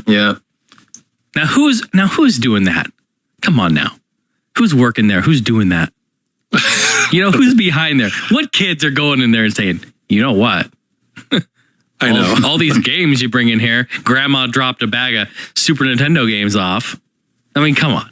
I know. Come on, kids. That. Knock it off. Knock it off. Put it in the store. I have a question for you. What is the Microvision? Well, John could probably answer this question better than I can because I think he did a video on it.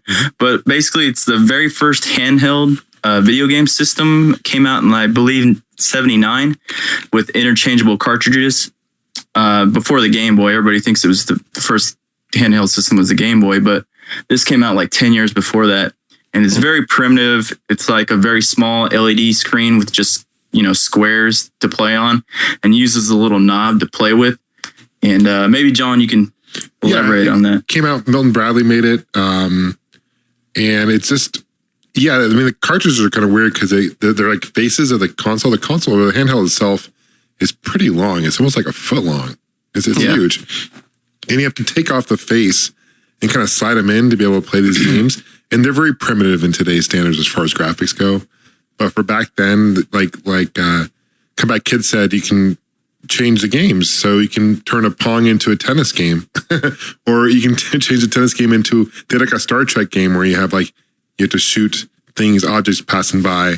And interesting trivia fact about the Microvision is if you watch what movie was it? It was Friday the 13th. There's actually an appearance in it. Oh, really? There's a kid playing the Microvision in one of the cabins where they're in the woods. Now, are you finding those games in Goodwills? No. Okay. Well, actually, what prompted me to collect for that system was I went to a flea market and I found a Microvision Complete in its box with the manuals with 3 games. So they were the common games like baseball and poker, but that's what made me want to go online and find some more games. And I actually paid, they're not very expensive if you want to collect for the Microvision. At least not when I was trying to collect for them. I got them from each game for less than $10. There are a couple of rare ones like Sea Duel and the Alien Raiders. That's pretty expensive. I got mine for pretty cheap, and I got a Sea Duel sealed. So, very doable. But seems like there's only there's 11 games, and one of them was only released in Europe. So yeah, it's definitely a small little collection that would probably be a lot of fun to build up. The problem with Microvision is, and this is an issue with the ones today, is the screen leaks. Yeah, I have 3 of them and only one is working. So that's a big problem because they're so old. And I think something to do with static electricity can ruin your system or something like that. But well, the question is this thing fun to play? It's like if you ever played Breakout, that's what a lot of the games are like, just bouncing the ball back and forth. That's kind of what all the games are like, basically. No, it's not that fun, but, for a novelty, it's fun to collect for. Although they're coming out with Skyrim for it, I heard later this year. So Skyrim Vision. Yeah, I heard that you really have to have kind of your vision has to be kind of micro in order to play it anyway. So, Lord, give me strength. That's what your ex-girlfriend told me. She had her vision micro. Oh, boy. Wow. Here we go. She had good vision to see it. Here we go. Oh, shit. Right on. Well, that's cool. Even I don't have a complete Microvision collection. That's awesome, man.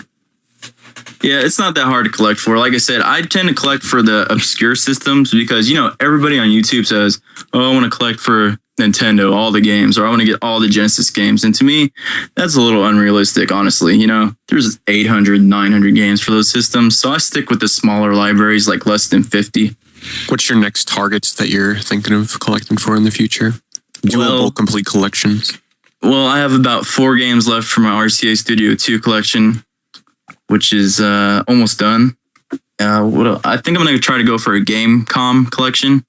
Yeah, that's pretty easy. There's only one game that'll give you trouble on there, and I think that's Wheel of Fortune 2, I think. Yeah, Wheel of Fortune 2 with the dude priced it at $9,000 or something like that. Oh, wow. Yeah. So you pretty much have to win Wheel of Fortune to buy it. So how about a Virtual Boy collection? Have you considered doing that? Yeah, I've considered Virtual Boy, but it's recently it's just gone through the roof, ridiculous prices. Yeah, Jack Brothers alone complete. You're talking around $300. Wow. Yeah, just ridiculous. Well, I think a lot of it's because of 3DS and the 3D craze and Nintendo and being a flop. Yeah, thank God I completed mine before the 3DS came out. Yeah. That's for sure. Friggin' 3D Tetris, that game was hard as shit to find too for a good price. Now there's 2 different 3D Tetrises, no? Yeah, there's V Tetris. Yeah. V Tetris is the Japanese one, which I don't have, only because I haven't really delved into buying the Japanese games yet, because those things are just don't even get me started. Don't even get me started on those. You're talking around $1,000+ for a couple of titles. Wow. I have V Tetris. Is it rare? No, that's one of the most common games. Okay. In the Japanese library. Yeah. Virtual Bowling is that's like a $2,000 game. Yeah. But 3D Tetris is like an actual V Tetris is more of like a regular Tetris. 3D Tetris is an actual 3D Tetris, like isometric view, top-down view, 3D. Yes, that's cool. Is that rare? I'd probably say that's maybe tied with Nestor's for like the 3rd rarest in the US collection. In terms of rare, it's not hard to find, but the prices on eBay, they tend to reflect, the 1 or 2 complete copies that might be up at a time. And Comeback Kid, you mentioned Studio 2, and I know you probably know this answer, but it was a first for something as well. Do you guys know what that was? I'm trying to think. Drawing a blank. Give us a hint, John. Never mind. Huh? I know. Give us a hint. Come on, Jason. you know the answer. The three of us will have to. Wait, the Studio 2 was a first for something for consoles. What was it? The one. Oh, was this the one that was? Does it have to do something with accessories? Like compatible with? No, it wasn't licensed. You guys are way off base. Okay. No, John. I think. It was tied for first, actually. There you go. There you go. Tied for first. With the Fairchild Channel F. Yes, with the Fairchild Channel F. Yes. In terms of controllers that are you're not even close. Interchangeable cartridges. Yes. Yes. Oh shit. Woohoo! Yeah. What do I win, Jason?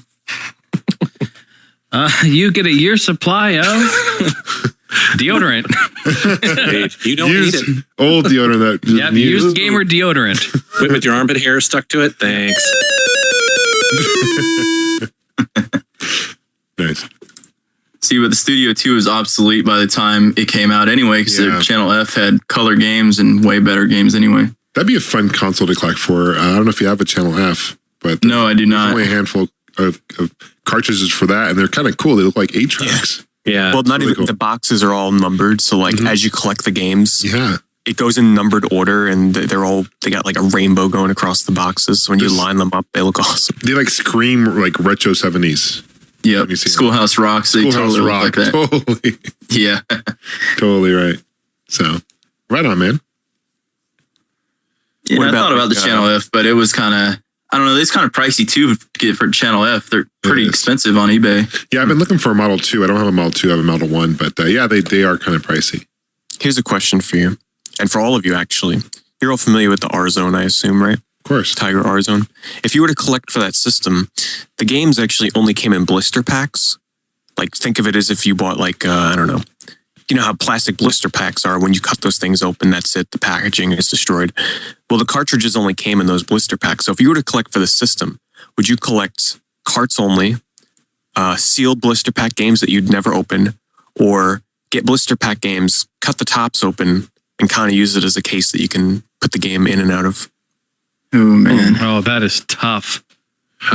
The games are terrible for it anyway, so I don't know if I'd collect it. Probably keep them sealed. I would keep them sealed too, only because the art, they got some pretty high profile franchises on there. Knights, Panzer Dragoon, Virtua Fighter, stuff like that. So I'd keep it sealed just for the artwork alone and kind of just hang them up. How about Pete? Here's a similar question, but with the Nintendo e-reader. Those cards that come with you have to give them like a card pack. Would you get the games complete unopened, or would you open up the packs? I'd probably never collect for that thing in the first place. But well, that's what I asked for the R-Zone. I'm like, I wouldn't even collect. I'd probably open the packs up just because I'd want to actually see the cards. See, the things with the e-reader is that most of those games have already been released, so you played them already before. Yeah, they're like Balloon Fight. They're like Nintendo ports, NES ports. Yeah, so just keep them sealed. You've already played the games most, And for the listeners who don't know what the e-reader was, it's an accessory for the Game Boy Advance. They basically would get these cards, and you'd like scan these cards into it, and they would like load a game basically. But it was kind of annoying because each game has like 5 cards. You gotta scan, and you gotta scan it a certain way, and then flip over the card for it to load. It was really annoying, but kind of an interesting concept.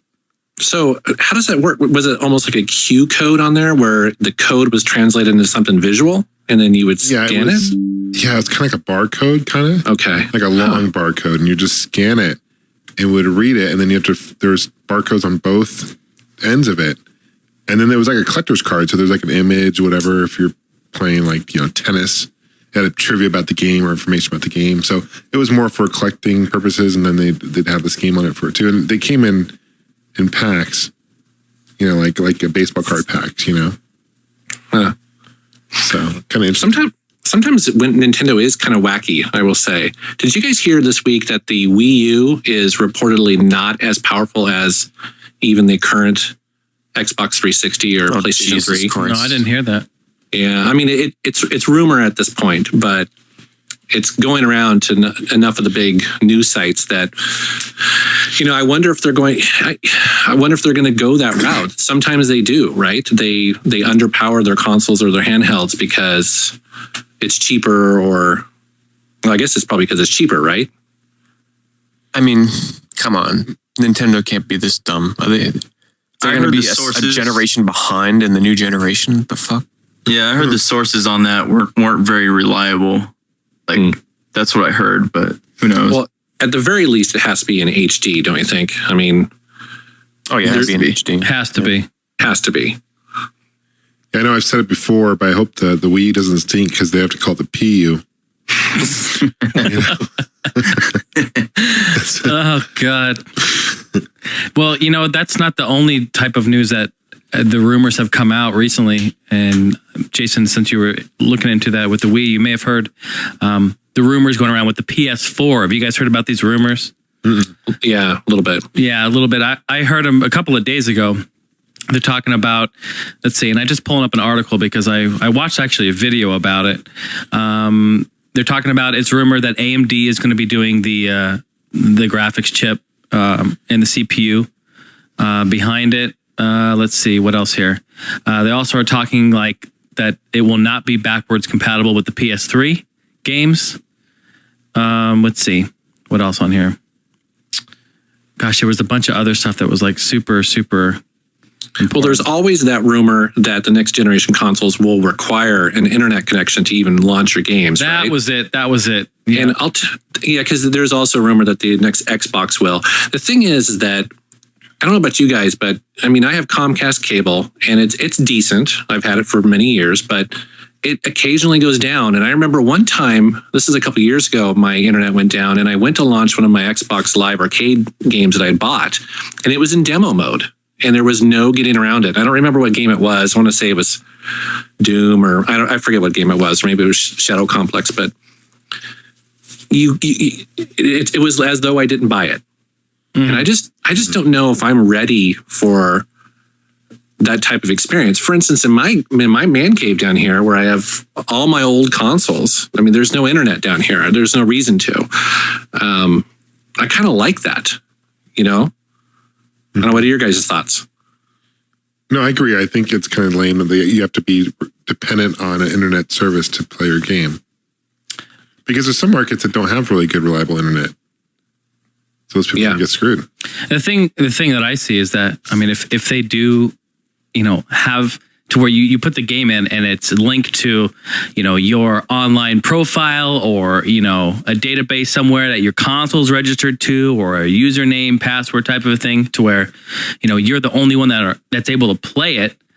I see the used game market. I mean, there it goes. You know what I mean? I mean, it's gone. Yeah. It's going to get rid of it. Good or bad. I'll put people like, GameStop, kind of out of business. Well, there is no used game market on the Apple and Android markets, right? But the difference is that those games cost $1 or $5 at the most. And $60 games, I like the used market personally, and not only that, but I mean, I like going to retro stores and buying games that are 20 or 30 years old. And that won't exist. Yeah, that really will suck. But I think you're right. I don't know what the percentage is, but at least in North America, penetration of broadband internet is not 100%. I want to say it's like 60%. And so I can't imagine that they'd be able to launch these next gen consoles and not be able to sell to everybody, unless they were going to do something like the Kindle, where when you buy a Kindle, it comes with 3G, I believe. And so maybe it would just be part of buying the console or something like that, and it would have you connected that way. Let me ask you this, because I don't use Steam very often. If I buy a game on Steam on my laptop and hop on a plane, can I play that game? Okay, wait.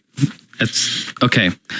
So if you buy the game, yes, you can. Because what Steam does is you buy the game and then you actually you download it from Steam servers and you physically install it onto your hard drive. Mm-hmm. So then it becomes linked to your email, your profile. So what you do is you log into that and the game will be there. And you don't have to. But you don't have to be connected, right? You do not need to be connected. Here's the thing: since you do install it on your hard drive, you physically install it. If you go to like another computer and you log into your Steam account, it's going to pull up your game list of everything, of all the games that you own that you can play, but you're going to need to reinstall it for that computer. Mm-hmm. That's what I do with, with the computers around my house or when I go somewhere. Same thing. You just log in, install it, and you can play it. So even Steam doesn't require you to have an internet connection to play your games, which after you download it, yes, you don't. You're correct. You don't need to have internet to play it. But one thing that does is OnLive. I don't know, Jason, if you've played that much, but OnLive. That's streaming only. You only stream. You don't even have a game in your hard drive or anything. Right? Yeah, like it's all from the cloud. Yeah. Mm-hmm. I forgot all about OnLive. I've had that thing sitting in a box for almost since it came out. Now, I forget, Jason, because we went on there one time. Are we able to play the demo games they have on there, multiplayer, without like buying them? I forget. I believe so. Yeah, I think you can play the demo games. I will give OnLive credit, though. It did, I demoed Darksiders on there for the half an hour that they let you play, and I was like, hell, I'm going to go buy this game now. Not on OnLive, but as a physical copy.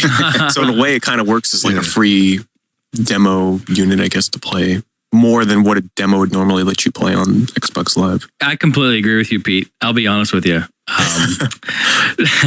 I ordered the console that you hook up to your TV.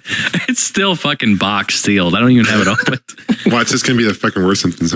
Yeah, but here's the thing: because I have it on my Mac, I can load up. I have it on my PC. Yeah, it's cool. So it doesn't matter what computer I'm on. I can go on. I love the ability. Interface is awesome too. The interface is great. Yeah, it's easy to use. It's quick, and I like the fact that you can go and just sit in and watch a game. Oh yeah, I was gonna say that. Love that. I'll be playing a game, and then randomly some like creeper will just come in and watch me play, and they can kind of like cheer me on and like. Yeah, you give you a thumbs up or whatever, and they can put cheer or whatever. Yeah. It's like troll face just sitting over there. But either way, it's just cool that it's like Twitch TV, like in real time without having to be on Twitch TV. Yeah, exactly. You can also record like you playing and post on Facebook. Like small. I didn't know there's that. a record button on the controller. You can push it. And I think it records up to like 30 seconds or whatever. So if you're about to do AKA useless. What's that? Yeah. AKA useless. Who the hell? 30 seconds. I don't know. It's a short amount of time. I don't know. Maybe to promote that you're doing something, but other than that, yeah. Get a headshot, some shooting game or something. Mm-hmm. Yeah. Other than that, I feel bad. I want them to succeed, though. I would love for OnLive to kind of come to fruition, and because I remember when I was at PAX Prime, they had a demo unit set up with OnLive running on iPads. And I thought that was amazing to be able to just stream console games through your iPad. Yeah, that's cool. It's cool. And it wasn't working fully. They even said, this is just in beta right now. But how awesome would that be? You load up your iPad and I'm playing like Child of Eden or some shit on the iPad. That would be amazing. How do the controls work though? Virtual control pad. So they had like Lego Star Wars or something running on it. And it sort of works like regular iPad games do right now. Virtual control sticks. It's interesting. I know they spent a ton of money on marketing though when it came out. Yeah, remember that ads were everywhere with it and all that. Yeah. It's probably not going to last though. Well, it's a little early. Again, getting back to the whole, how many people have really fast internet connections, right?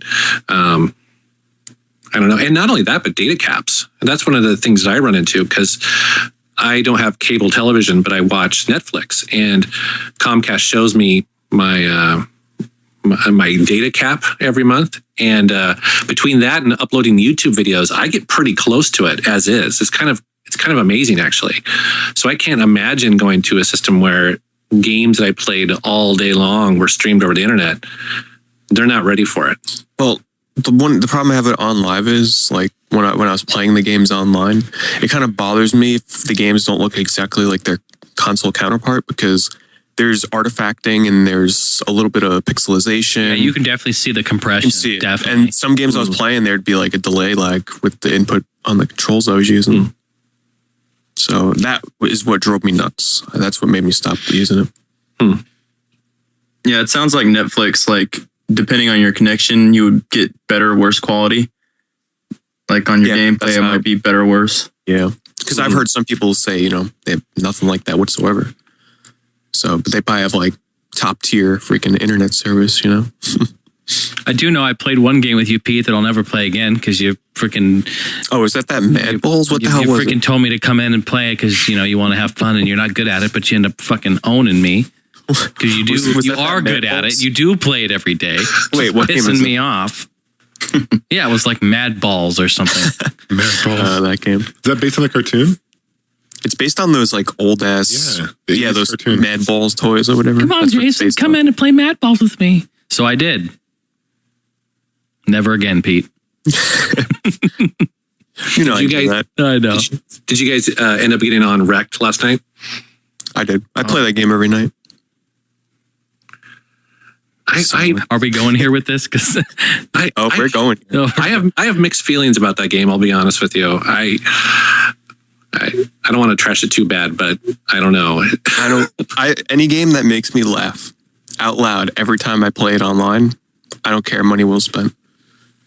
That game, I'm telling you, I found some awesome. Actually, we haven't even mentioned this on the podcast yet, so people have no idea what the hell Wrecked is. But it's basically from the developers of Micro Machines V4 in a game called Mashed, which I never played. But it's like a top-down, 4-person online racing, like micro car game where you race. But it's not like a regular racing game where it's like start to finish. No, Xbox Live Arcade. Xbox Live, okay. So it's not from like start to finish. It's more of elimination style. So you just try and race for as long as you can while staying on the screen because all 4 players have to stay on the screen. If you venture off the screen, you die. If you fall off the track, you die. So it's more of like last as long as you can, and there's weapons to blow everybody up with. It's not perfect, but I'm telling you, like, I'll put all the weapons on like mines on the ice track or some shit. So people are trying to drive on like ice, and I got people lay mines everywhere, and you're blowing up in the air. Or if you set shotguns only and you blast people off the goddamn track, it is hilarious. I hate the damn ice level.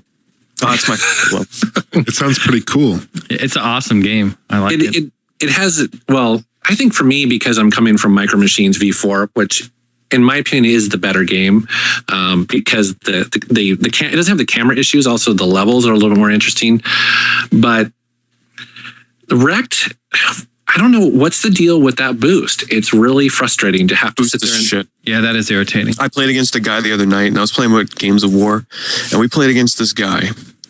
I swear to God, he was like the god of Wrecked or something because his win-to-loss ratio, and I was playing against him last night. This guy has played like 150 games, and he's only lost 3. Wow. And all he does, constant boost, never lets up. Now, here's the problem with the boost. Most people are probably like, oh, what's the big deal? In order to boost in this game, you have to tap the brake, let go, and then double tap the gas. Might not sound too bad, but let me tell you, it's one of the most flawed gameplay mechanics in this game. It's super annoying. And the boost isn't even like a boost. It's more of just like a little, very small speed boost that is, it's not really going to give you much of a lead, but if you abuse it constantly, like the other players will have to do it to keep up with you. It's really, the boost sucks. And you're constantly doing it. So you're driving around this track and you're literally just going back and forth on the triggers the entire time. Yeah, my fingers started to hurt. That's bullshit. Yeah, me too. Yeah. I mean, if anything, I only use boost on wide turns where I'm going to fall off the stage. If I'm playing against people that don't abuse it, then I don't abuse it. But if you're playing against someone that does, you're forced to have to do it. How many points is it? It's overpriced at 1,200.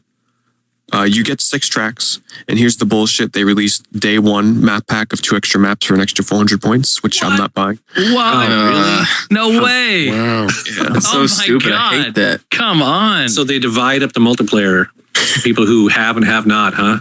And you can only play those 2 maps with people that have them. In other words, nobody has them. Oh, that's retarded. Huh. Stupid. That is retarded. Well, the other thing I'd like them to do, and I think they can fix it, is just adjust the damage in the game. Because I was playing it a couple days ago, and with people who are really good, those matches can last an awful long time. And one of the really fun things about it is that if you die, if your car goes off screen or whatever, then you get a receptacle on the screen. It's kind of like a satellite view to do damage to the players that are still in the game, which is a really cool mechanic. Yeah, because the rounds can go really long. Well, before you get into it, though, Jason, I'll correct you on that. You actually don't kill cars in this game. they don't really ever blow up per se. Think of it sort of as Smash Brothers, where you can damage cars and they'll fly off the screen. The same thing is here, so they'll never blow up. So like when you're using the aiming reticle to hit the cars, it's not going to blow them up or damage them like beyond repair, but it will interfere with their driving ability. Most of the weapons though do suck. Like when you die, think of it sort of as if anybody's ever played Bomberman Live, where when you die in that, you can get Revenge Bomber and throw bombs into the ring. It's sort of like that, so that when you get eliminated, you're not, motivated to leave the game. But what I do is when I make my rooms, I put on the two most useful power-ups for when you die. One of them, the best one, I think, for when you die is reverse controls. So if you keep your cursor on the other cars for long enough, you can reverse their steering, which totally screws people up. Oh, wow. And then the other one is Skybeam, which doesn't do damage, but it'll shoot down a beam of light and it'll kind of push the cars a little bit on the racetrack, so you can kind of try and push them off the track. The other ones kind of suck. They don't really do too much. And I found out how to side swipe. So you use the right joystick to bump other cars, so you can like bump other cars off the track. Oh, okay. Well, we're going to have to give that game another try, because it sounds like you figured out some of the nuances of it. So, yes, that sounds right. Wouldn't you agree, Jason Heine? Hey, I can't count on how many fingers I'm like, Jason, we got to play Wrecked, and he's like, okay. Then silence. Oh my god! I understand though, because there were some pretty awesome games that came out on Steam recently, and I mean, what would you rather play? The new Ridge Racer, aka Fallout, 4, 2, 3, whatever the hell it is, or Wrecked? I understand, Jason. Well, they're just, what? You're going to put it on my tombstone when I'm dead. It's going to read, too many games, not enough time. Yeah, that's what it's going to be.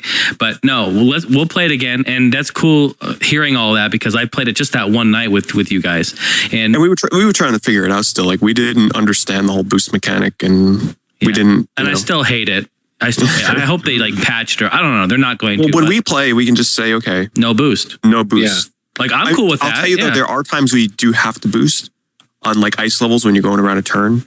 But other than that, no abusing the boost. Yeah, I'm cool with that. It sounds like the gameplay's kind of wrecked, in my opinion. Oh god.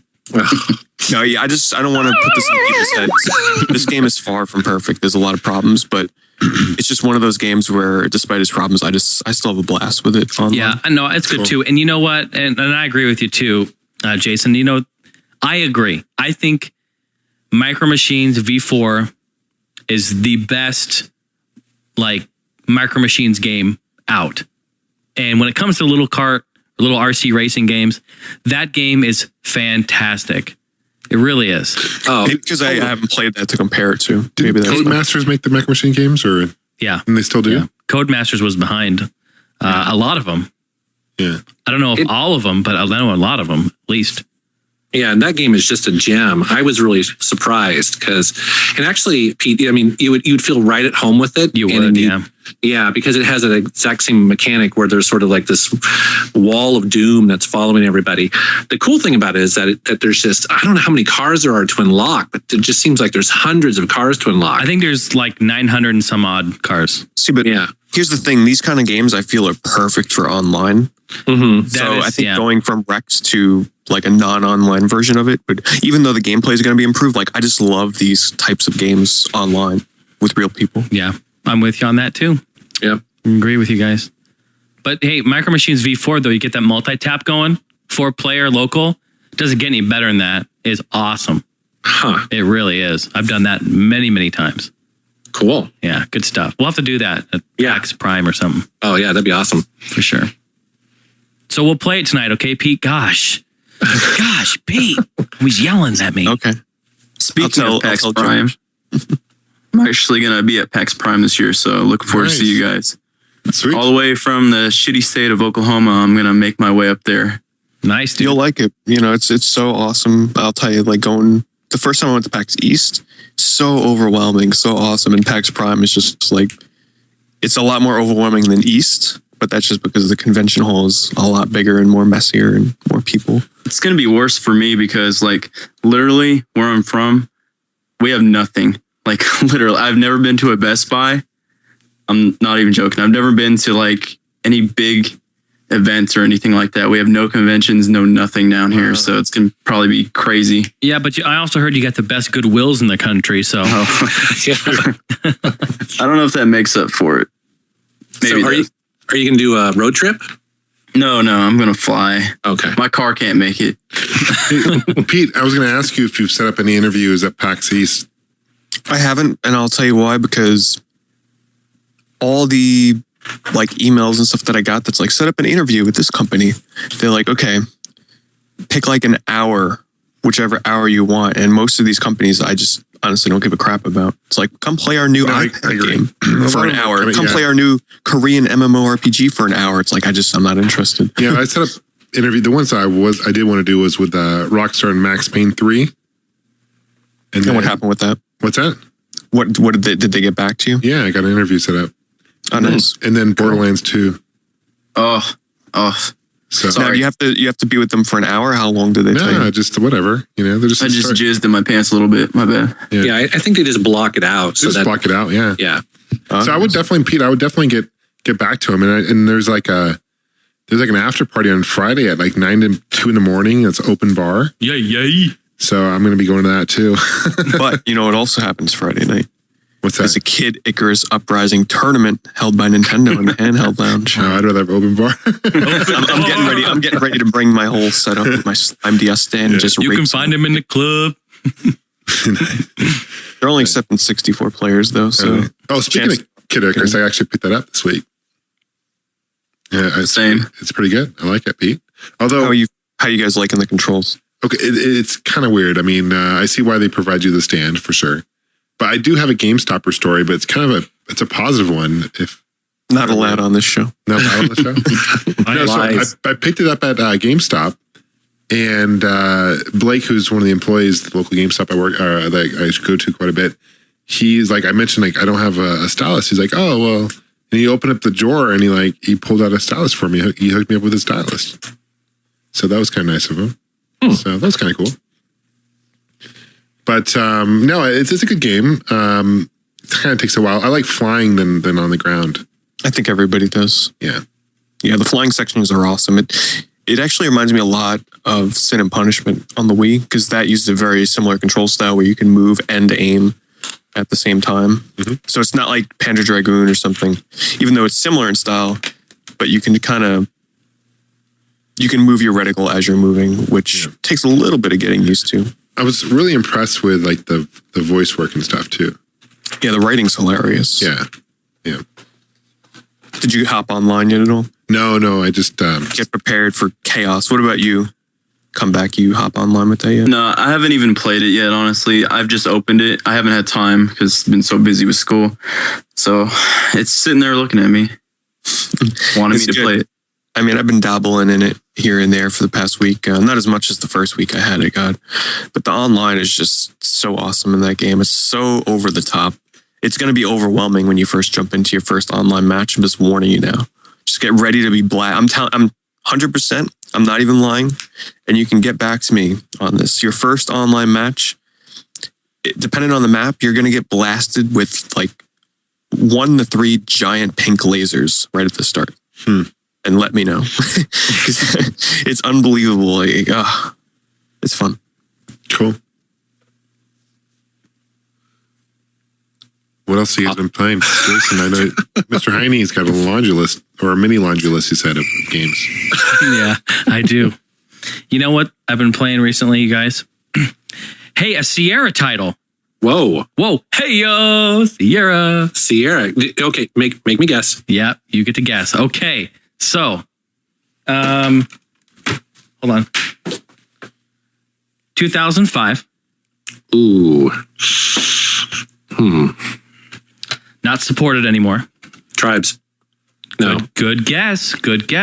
You know, they just had a beta come out recently for their new one, Ascend. Yes. I played a little bit of that. Pretty good. Looking forward to that. Police Quest? 2005. Good guess. Good guess over there. Give us what's the genre? Action. Is it SWAT? Shooter. See, it's No One Lives Forever 2. Good guess, but no. That game's kind of fun. It's that game that you've been playing constantly on I've been streaming it. I have been. So if I'd been paid attention to Facebook, I would know this. Interesting. Thanks for not paying attention to me. God. Gosh. 2005, I don't know, because that's tough, because that was after the collapse of the real Sierra, and they became just a straight publisher out of France. Right. Which is more than likely, well, because I know it's, in collaboration with many people like Irrational. I'll give him a hint. It's not the title is 4 letters and 1 number. And all the podcast listeners are just screaming. I think you actually said it, John, but I didn't. I didn't bring attention to it. Was it SWAT 4 or 5 or SWAT 4? Yes. Okay. Oh, cool. Yes. What a fantastic game. So one of the guys who did the level design for that, his name's Jeff Lane, actually left there and went on to work at Valve. And so SWAT people are working at Valve now and working on all their stuff. Okay, wait. Do you know this guy? Mm-hmm. Yeah. Oh, Jesus. Are you serious? Will you get him? Will you tell him? Will you please let him know that I would love a SWAT 5? Well, Sierra owns that IP, and he works at Valve now. Oh, man. But see him on the podcast. Yeah, no doubt. Yeah, SWAT. He'd be an interesting guy because he also worked on the Phantasmagoria games, bunch of the mid '90s stuff too. And then he basically went on to he went from that stuff to the SWAT level design, and then we should try getting some of those guys on this podcast. I think it'd be pretty fun. Definitely. So SWAT 4, I've been playing that, and I love this game. I still have my original price tag sticker on that from good old Fred Meyer, the Northwest. Represent Kroger, what up? And wow, this is a great game, you guys. Okay, so you have, and Pete, have you played SWAT before, Pete? SWAT 4? Pete? You caught me while I was eating my sweet potato. Oh, chips. sorry. No, I haven't. Because I know you're into the tactical, shooters like Rainbow Six and others. I am kind of. Mostly just the SOCOM games. I actually. Oh, SOCOM. That's what it was. Yeah. Yeah. I was watching you stream this, though, and it reminded me a lot of what I watched you play of Unit 13 on the PS Vita. Mm-hmm. Sort of like, would you say it's like strictly nothing but stealth?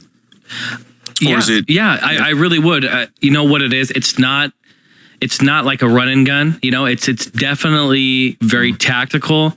And if you can complete the mission non-lethal, that's really what you're supposed to do. I mean, you're really acting like, if you really were a SWAT member doing this. You have these really cool tools and weapons, and like a beanbag shotgun. You have tasers and pepper spray. You have these tools to use to try to get people to drop their weapons and surrender. And but if they don't and they turn and start shooting, at that point, you have to take those actions and take them out. You're going to have to kill them, take them down. Mm-hmm. But what's really cool about the game is that, you use a wand, an opta wand, you look under the doors, you check, your area, you slowly creep in. And so this game's pretty damn hardcore. Is it randomly generated, or are the maps the same all the time? Maps are, this is the same layout, but the enemies are randomly generated. And it's always different. How many players does this support online? So here's the thing. So SWAT 4, and I want to make this clear because I love this game,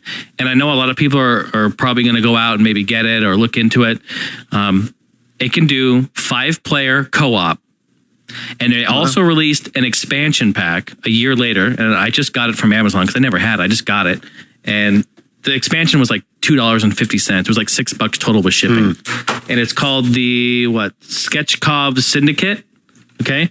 And it adds all these new weapons, like 6 or 7 new maps, but it also adds up to 10-player co-op now. So you can have up to 10 people playing this. But here's what I want to get across. Okay. I take this game, this one in particular, really seriously, because all it takes is 1 or 2 bad apples to ruin it. It really does. If someone just goes running in a room and blows the cover, it's like, why? You know what I mean? So I don't know. I want to say I'm kind of picky of who I want to play with on here, because you really have to communicate and you have to work well together. I know this sounds really weird, but I understand. I totally take it seriously. So, like, if you're interested to get into this game, I highly recommend it. But if you want to play co-op with people, get a good microphone and really just try to work on the communication aspect of it. Because if you're not communicating, then what's the point? We have to work together with this. So, but anyway. It's a great game. I love it, and I've been playing it and streaming it most every night. Feel free to check out my Twitch page. I have streamed it. You can check the archives. Videos are archived, yeah. Yeah, so check that out. What else was I going to say about it? You go into rooms and you have shout commands, and you see people and you shout at them. Drop your weapons, surrender. And sometimes they will, sometimes they won't. Sometimes they'll run off. Sometimes they'll go and they'll lock the doors. You have to pick the lock and open it up and try to get them. They're hiding. They'll run outside and go hide in a bush or something. It's so awesome. The game is way ahead of its time. Way ahead of its time. How are the graphics? Pretty good? I think it still looks good. It is definitely, a 2005, 2004 era, but the graphics still, I think they hold up great. And I don't think they need to be anything more than they are. The ambient sounds and the audio in this game is incredible. And from an audio engineer standpoint, I'm very intrigued by it. It definitely is some. I even went into the game files. I looked it up on my hard drive and was looking up all the different sounds in there. Just listening to them. It's so cool. Really cool. Good news. I don't know if this is going to be still in effect by next week, but Amazon has the SWAT 4 Gold Edition on sale for half price. $10, you get the game, SWAT 4, the expansion pack, and the Game of the Year edition. Yeah, and what that is also, that's what you want to get, and that is the updated version, because the original I have is version 1.0, and there's an update that they released, and that's the 1.1, and I believe the Gold Edition already comes patched with that. So you want the 1.1, and then you also want the expansion. And it does say it does come with the expansion, the Russian, weird name, Russian syndicate or whatever. Yeah. Okay. That's cool. Yeah. Definitely. I'll pick it up right now. Highly recommend, to pick that up, but also understand what you're getting into. What I hate is I don't want to have 20 people be I want to play, but they don't really understand what they're getting into. This is not, this is a very, this is serious business. It is. And I'm I'm not going to play if you're going to just run around and, not take it seriously. So that's what makes the game great. It does. The SWAT series originally started off as an adventure series, and it was also very serious as well, because I believe at the time they had Daryl Gates, a real police chief, as a consultant for that series. And so it started off as a bunch of, sort of adventure style traditional Sierra games where you're kind of cruising around solving crimes. But in those games, in the manual, it had all of the regulations for being a police officer, and you were not allowed to break any of those rules. It was actually pretty hardcore. Exactly. And then I want to say the first SWAT game was kind of a tactical, how was it described? It wasn't Command and Conquer but it was definitely... It was like that, yeah. It was like that. And then there was SWAT 2 and then SWAT 3. And actually, I have to correct myself here. Jeff worked on SWAT 3. Oh, okay. So then he left after that. But it's always had its roots in reality, and you can't rush through those games. It's very similar to SOCOM in that regard. Is that you kind of want to rush your push your way through a level, but you can't. You'll die. Yeah, exactly. And the thing is say we spending 30, 40 minutes on a level is not unheard of. Mm-hmm. Working through it. And some of these maps, especially in the expansion, these levels are massive, and they're there to compensate for 10-player co-op. So they're just, the scale of them is huge. So if you're working through there and say you've got, someone on your team that has a happy trigger and they kill a civilian, just like they open a door, saw him, kill him, guess what? The round ends, people. It's done. We have to start over. That's some serious shit right there. Mm-hmm. That's one way to get blacklisted, I'll tell you that. So you just got to be really careful what you do. But man, when you take it serious like that, the game is great. I can imagine there's a lot of trolls that they wait until you get to the very end of the mission and then they shoot a civilian or something and make you restart and then leave the game. Yeah, well, I don't know about that, but I do know that the game is very, very active. There's hundreds of servers. I was going to ask if there's still people out. Very active. Yeah, it is. Both the original and the expansion. So, and you can run dedicated servers. I just forward my ports and I host a server and everyone can see it. And I mean, it's great. I mean, now this is strictly co-op. There's no versus or anything. No, they do have other game modes, quite a few game modes. They've got like, defuse the bomb, they've got, like terrorist type hunt stuff. I mean, we just play the co-op because it's so much fun, but there are other game modes. A lot of replay value there. So if you don't have it, Pete, honestly, I know you did too many games all the time. Is this gonna top my the top shooting game in the world, Jason? Which we all know is Team Fortress 2. Yeah, no, it won't. Not for you. No. All right. Because nothing could beat Team Fortress 2 for you. But I think you'll enjoy it because I know you like SOCOM and I know you kind of are into that, kind of tactical a little bit. Yeah. I think it'd be fun. I'll look into it. Hopefully it's still on sale, in a bit here. I'm not going to buy it right away because I'm just not going to have time to play it right now. Yeah. I remember playing the first SWAT way back in the day. It's classic. Yeah, it's like an adventure kind of. Yeah, it was different. So, there's my SWAT rant. Love it. And then from there, I actually been playing that quite a bit. But okay, so I went over. I had actually a GameStopper experience as well, a positive one. Oh, come on! I'm sorry. You know what's even funny? It's even funny. I even turned on my phone and was recording it, like the audio, because I wanted it to go. I wanted it to go south. I was like, I want to have it on recorded. I'll just play it on the podcast. But it went fantastic. The best experience I've ever had in a GameStop. So I really got nothing there for you. But I went in there because they had GoldenEye Reloaded. Did I already mention this? No. Okay. GoldenEye Reloaded went on sale half off. So I was like, well, now's the time to get it. Because I was waiting for it to drop. You know what I mean? So I went in there and picked it up for $360. And it hasn't been out that very long, though, has it? For the 360, has it? What, maybe... Not the 360 version. Yeah. The Wii version's been out a long time. Yeah. It has. I don't know when it came out for 360, but no, not very long. And that's why I was waiting. I was just hoping it would drop, and sure enough, it did. Actually, got an email about it saying it was on sale. So went in there and asked him for it, and he said new or used. I said new. He went back, gave me a factory sealed one. Told me my Power Up rewards is going to expire soon. I said no big deal. I don't need a bag of Fritos. And I bought the game and I walked out, and he was really nice and polite. So, hey, I give him credit. You know what I mean? Just great. That was good service. So thank you. Call up their customer service and be like, thank you for providing me with the first good customer service at your store. Thank you. And I go to the same one that fucks me every time because I know that I'll usually, have a bad experience. But no, man, it was great. It's funny. So good stuff. And so I bought that. I did pick it up. It's right here. Haven't played it yet, but looking forward to get into that. And then I was just killing some time, and I went over to Target. Now, why I'm at Target? Because I love walking around Target. I love going in there.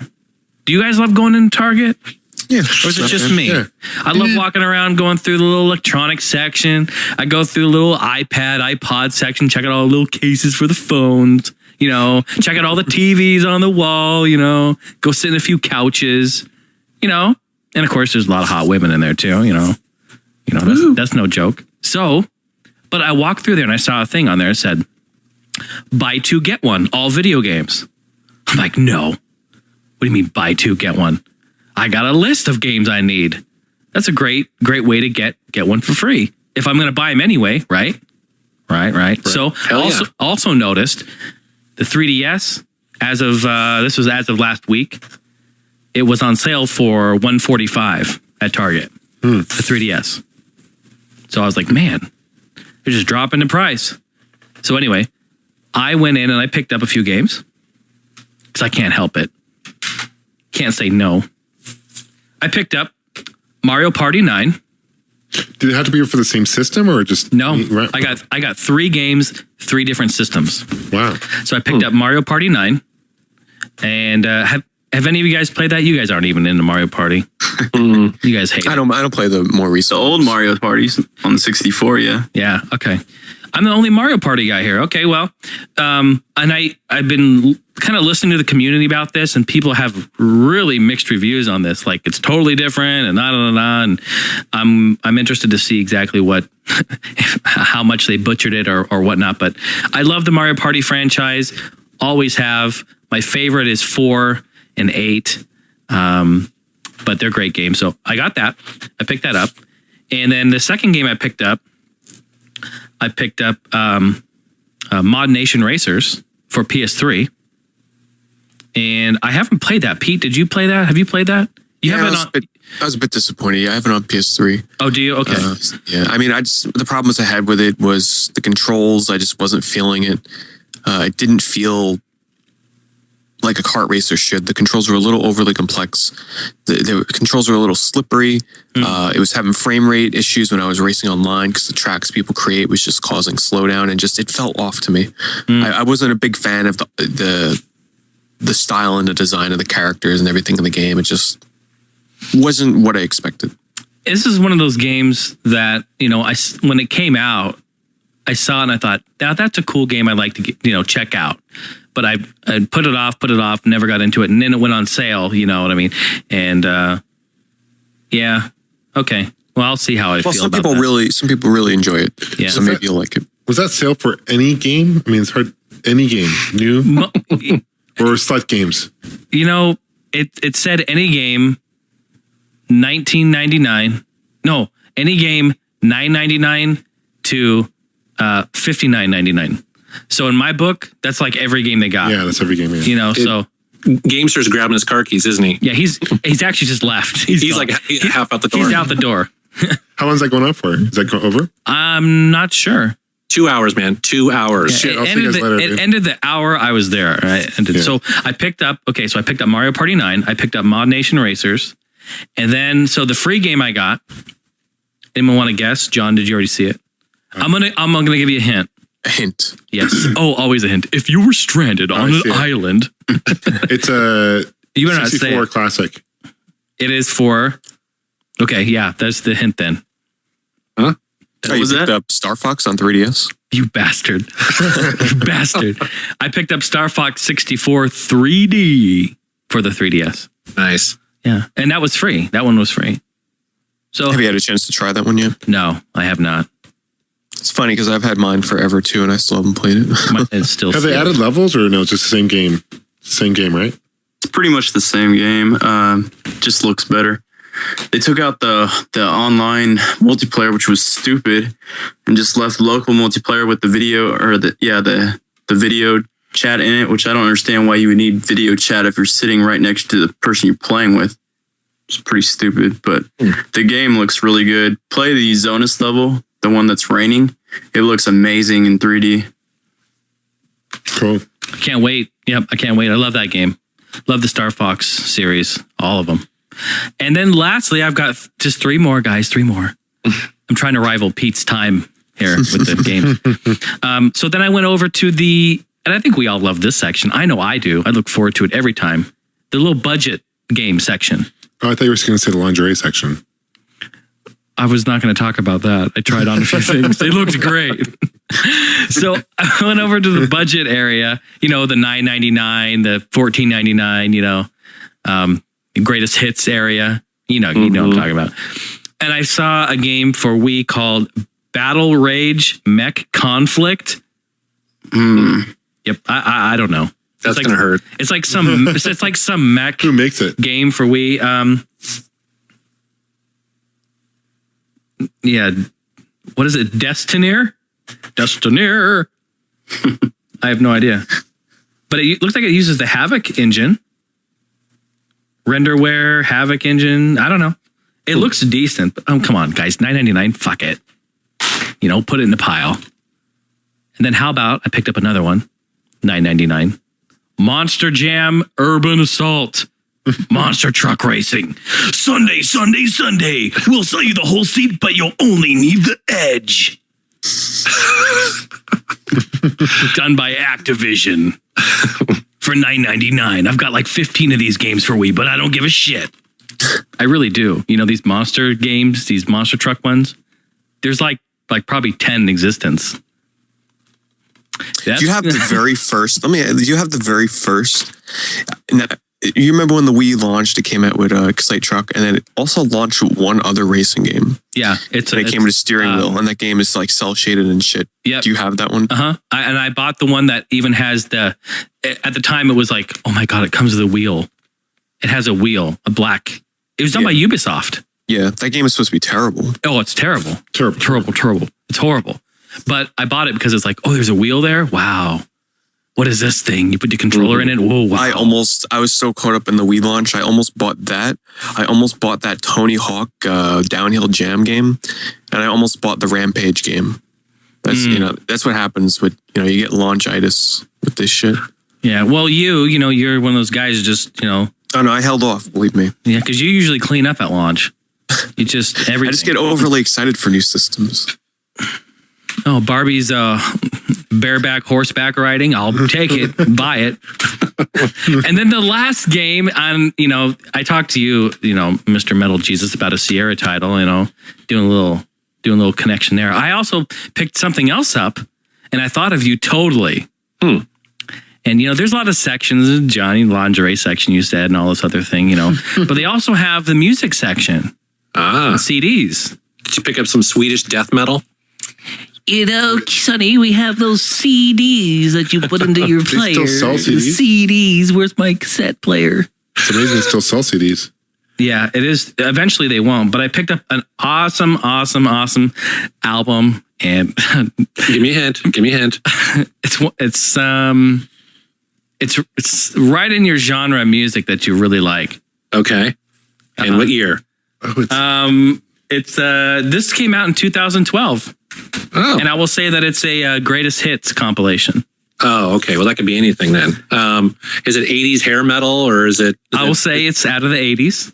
Oh God. Is it fucking like Billy Ocean shit? Yeah. Me? Oh my God. I hate you. Love you. Dude, the last podcast. Oh, dude, when you played that song and I hate Billy Ocean. He's the spawn of the devil. He may have made it's just evil music. And of course I'm upstairs making myself a sandwich and you don't really paying attention to what you're doing. And I'm singing the song and my wife's like, what the hell are you doing? So I raised my fist to the sky and I screamed your name. I did. So yeah, no. Dude, that's the best part. Listen to this build-up. Come on. Oh those my God. synth lines. I'm gonna have to find what you hate, and I'll play it. I don't know what it is, but let me think about it. Oh, but it'll my be. gosh. It's probably like Michael Bolton or like Celine Dion. My heart will go on forever. I'll find it. Jeez, my fart will go on. Yeah, that's a bad one. But yeah, I just want to make a little joke there for you, bud. That's pretty funny. I did pick it up though. It was the Soul Collection, Billy Ocean. Let me see. Dude, it's fucking awesome. He doesn't have that many hits, does he? Literally has 2, right? 2. How many tracks are on the back When of the that? going gets tough, the tough gets going. Classic. Caribbean Queen. Classic, Jason. Classic. Yeah, Caribbean Queen. Come on. Doesn't mean it's good. Lover Boy. Stay the Night. Yeah, play some Caribbean Queen real quick, dude. Oh yeah, hell yeah. Dude, I want to hear some of that shit. Dude, really? You're grown men. You're grown men. Come on. He looks like he Lando knows how to pay Calrissian. homage to the jams there. I'm going to queue up some Swedish death metal. But Caribbean Queen is just, listen to that. Listen to the bass right here. Oh, God, that was a little funky bass. She dashed my me and painted on James. Come on. You don't love that? All right. No, not even a little. Well, I hope you have nightmares tonight then. Yeah, thanks, buddy. He looks like Lando Calrissian on this cover. Hey, He looks a little scary, doesn't he? what do we have here? Like, I am staring through your soul. I am Billy Ocean. Evil. Nice. So that is all, you guys. So was that long enough, Pete?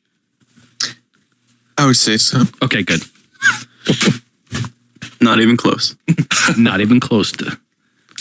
Who wants to go How about we let next? Comeback go? You pass him. Yeah, go to Yeah, come back. What you been playing, bud? Well, first of all, I got a new system. John, you've been wanting this, I think. The Star Wars Mix bundle? Guesses. starts. I know with, there's some people that are listening right now that are so pissed because they get so mad when we do these little trivia things. But then there's the good listeners that love it. So the good hints, give it. It's a handheld. Okay. Oh. Is it an older handheld? No. It's a newer one. Handheld. Oh, it's the Pandora? Oh, geez. If he got a Pandora before you, fucking get a plane ticket to Oklahoma or wherever he's from. Yeah, yes, it's the Pandora. What? I'm just kidding. Oh, my God. You know, my heart just dropped right now. Seriously? No. What?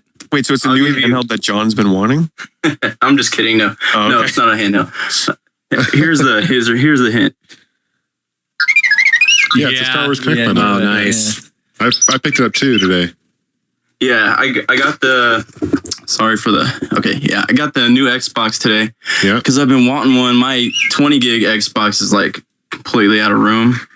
Plus it's an old one, so I'm afraid it's gonna crap out on me. So yeah, it's awesome. I have a video uploading tonight of the unboxing of it. Nice, dude. Yeah, it's awesome. Just I haven't opened up mine. I'm kind of waiting. I want to do a video unboxing, and I got to wait till I don't have time before PAX to do that, so I got to wait. But yeah, I'm sure you're gonna do some cool stuff with your green screen and crap. I already saw that awesome picture. You using the Force. It was fucking floating. Yeah. That's awesome. It was Now, do you plan on using this as your like main Xbox gamester? Probably. I don't know. I don't know what to do with my older Xbox. I'll take it. But now, how do I transfer all my memory and shit to this new one? You have to get one of those cables, which I asked for one, and the dude gave me the wrong cable, which kind of pissed me off. There's a GameStopper story right there. He gave me some headphone cable or some crap, and I wasn't even paying attention. I was too excited. So I got to go back and get one of those cables. You just plug it into your new Xbox and then plug the other wire into your hard drive. You have the old Xbox, the right Gamester? Yeah, I have the newer Slim. See, that's the thing. I think with the new Slim, they made a new transfer cable. Maybe, yeah, you could be right. Let me look this up, because the old transfer cable, I can kind of remember this. The old transfer cable is to go from the old hard drive to the new, but since the new Xboxes have different built-in hard drives, they made a new transfer cable to go from a new Xbox to a new Xbox. Yeah, like a Slim to a Slim. Yeah. Does the new Xbox not have a detachable hard drive? It does, but it's like in the system rather than on top. Yeah. It's on side. You can't snap it off like so the there old is a ones. way to do it. Yeah. You know, part of me doesn't even want to open it up, though. John, you have to. It's going to be collectible for sure, though. I mean, the guy I talked to at GameStop, I'm like, how many of these did you guys get in? He's like 7 for the reservations. Fuck, I'm like, that thing's going to be rare. I'm like, did you guys, are you guys plan on getting anything else? Any other orders in? He's like, no, this is it. Wow, no shit. And yeah, there is a different cable, by the way. So there's 2 different ones. Just make sure you get the right one. Okay. So it's going to be uber rare. It's going to be really rare. Totally. See, the thing is, I pre-ordered mine just last week, and I asked him if it was too late to get it because I wasn't sure when it was going to come out. And he's like, yeah, you can pre-order it. It comes out next week, though. And I was like, wow, really? Because, you know, they delayed it last year. Yeah. They delayed it. So I was surprised, but got it. Sweet, dude. How much did it cost retail? $450.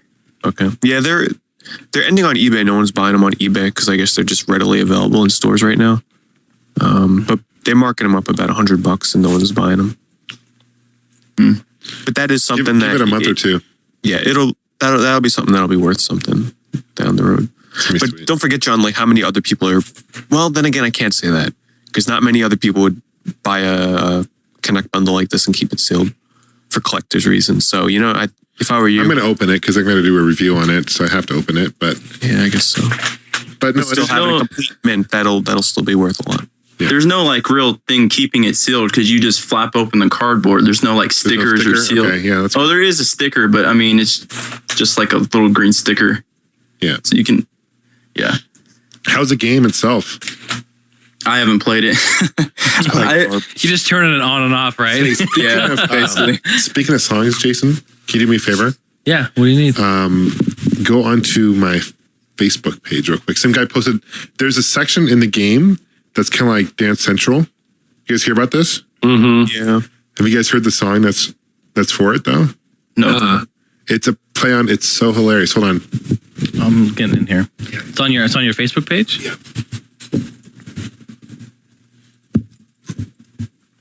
the reviews on this game are actually really mixed. The highest review is an 80 on Metacritic. It's mostly mediocre. Most of the reviews sit around like in the 7 range.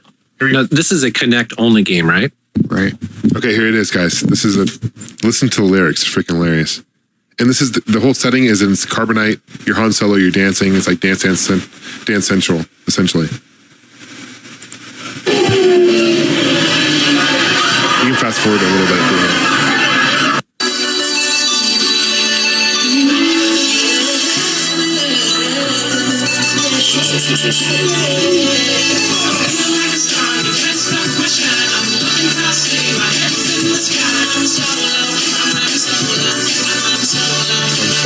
I'm Han Solo. It's Han Solo dancing. Yeah. He's dancing. Yeah. And he's saying Han Solo, Han Solo. And all the lyrics are like Star Wars lyrics. It's hilarious. But it sounds like Teeny Bopper kind of. Yeah, it is. Totally. Oh my God.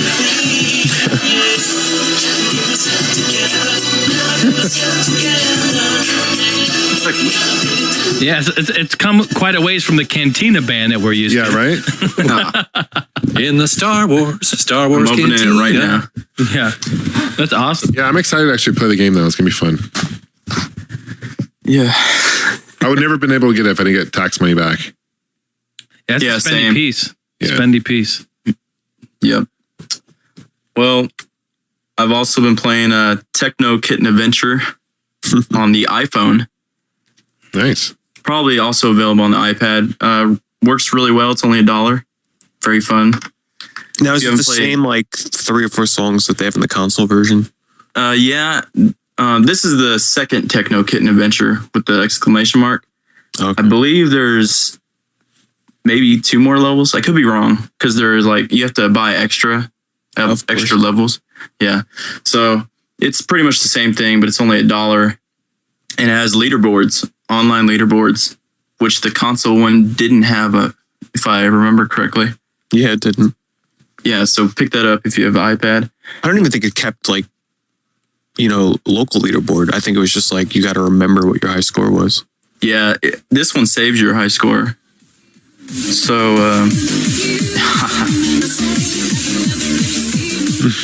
dude, And that is Techno Kitten Adventure. yeah, Pete, I gotta thank you for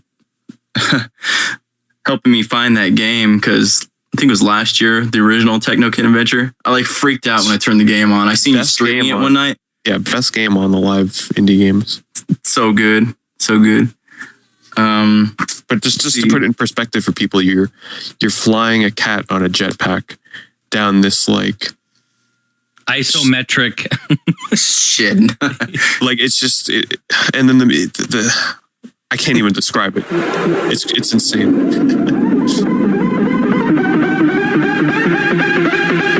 This is it right here. This is the build up. And then just imagine the screen starts flickering. Not yet. Don't know when. Right here. It's awesome. Wow. It's so funny. You can even jamming out right now. Well, Metal Jesus Rocks, he did you did a video on the iPad games, and I think there was a game called Jetpack something. Oh yeah, Jetpack Joyride. And I think it's very similar to that game. It's one of those endless games where you just stop obstacles and you're constantly moving towards the right. Okay. Except you play as a cat in a jetpack with really weird shit. Crazy visuals. Flying rings. Yeah. I'll have to check it out. Yeah, definitely. Those are fun to have just occasionally. And, for a buck, why not? Right? Mm-hmm. Yeah, it's awesome. I've also been playing Journey on the PSN. I know you guys talked about it, but I just got to say, when you're running sideways and that sunset's in the background, yeah, it's beautiful. It's really. I'm sorry. Go ahead. I was gonna say it's a really good looking game. Amazing. Yeah. I actually fell off the mountain, which you guys were talking about, and at the very end of the game, I fell off. And actually, I see the problem is I couldn't tell if it was the same guy I was running with or a different guy. The way you tell is the symbol above their name, but no, it would have disconnected you most likely and paired you up with someone else. I didn't look at this. I didn't notice the scarf thing, like how long they were, because I got it right when everybody else did. So all of our scarves were short. So I don't know if I found the same guy, but anyway, we beat the game together. And it was just, I love the game. Well, did you watch till the end of the credits? Because they'll tell you the people that you played with. Oh, yeah. Yeah, I watched. I played with like 6 different people. Oh, okay. So, yeah, but the game is great. I think like it has the stylings of the art style of like maybe El Shaddai, maybe. Yeah, that's some kind of yeah, like maybe part with the sun, definitely. Yeah, and maybe some eco in there. Mm-hmm. But just if you like artsy adventure games, check it out. Played some Dead Island because recently I've been getting into Netflix. I'm kind of late to that because I just got Netflix. But I've been getting into the zombie thing, so got me some Dead Island because I've been watching The Walking Dead a lot. It's a good game. And yeah, it is. If you like Borderlands, what can you get? How much does it go for now? I got mine for $25 new. This was like a couple months ago because I couldn't find it in stores anywhere. But yeah, it was sold out when that game first came. I think you can find it for less than 20. If you like Borderlands, give it a shot. I think the combat's a little clunky. The shooting is way clunky, I think, but it's really, really fun, mindless, like hack and slash, just slicing zombies' heads off. Sweet. Tons of fun. Good co-op. Yep. By the way, GameStop is selling it today for $19.99. New? New. Yep. Wow. Oh, I'd pick it up for sure. Yeah, pick that up. That just shows you how much games just drop in value. Mm-hmm. It's crazy. See, now that's why I sold that game when I can still get back like $45 on it. Mm-hmm. So that now I can pick it up for 20 or Because that game's been out less than a year. Mm-hmm. Right? 6 months? Yeah. Yeah, cool. Right You guys should pick it up before Borderlands 2 comes out this year because it'll get you in the mood for Borderlands 2, I think. Okay. Which comes out in September, by the way. Cool.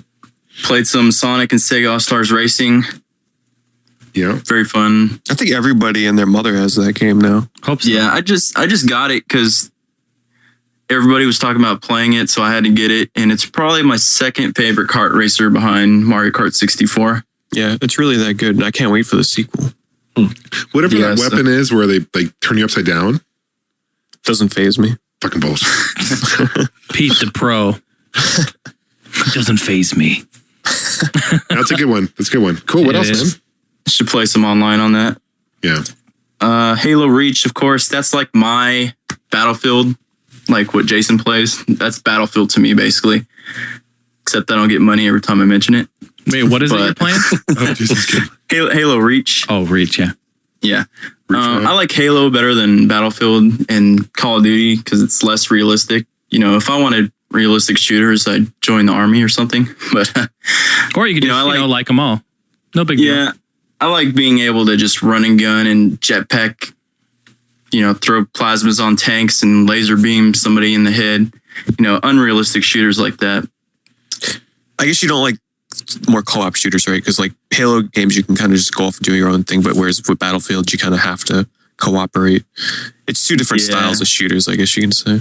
Actually, Battlefield 3 was the first Battlefield I played, and I downloaded the beta for that. I actually had quite a bit of fun. But I probably wasn't playing the right way, with teams and everything. The right way when it comes out is when you're in a team with people that have mics and you cooperate. Exactly. Yeah. In the beta, there wasn't any way to even do that. They didn't have lobbies. They didn't have, they didn't give you any of that. Yeah. It was still fun, though. And basically, the last game I've been playing was Monster Tale. You guys played that? Pretty good. No, I want to pick it up, though, if I find it cheap. Monster Tale is for the DS, and basically it's a quote Metroidvania quote type of a game. It's very simplistic though; it's very easy, especially at the beginning. If you like Castlevania or Metroid games, give it a shot.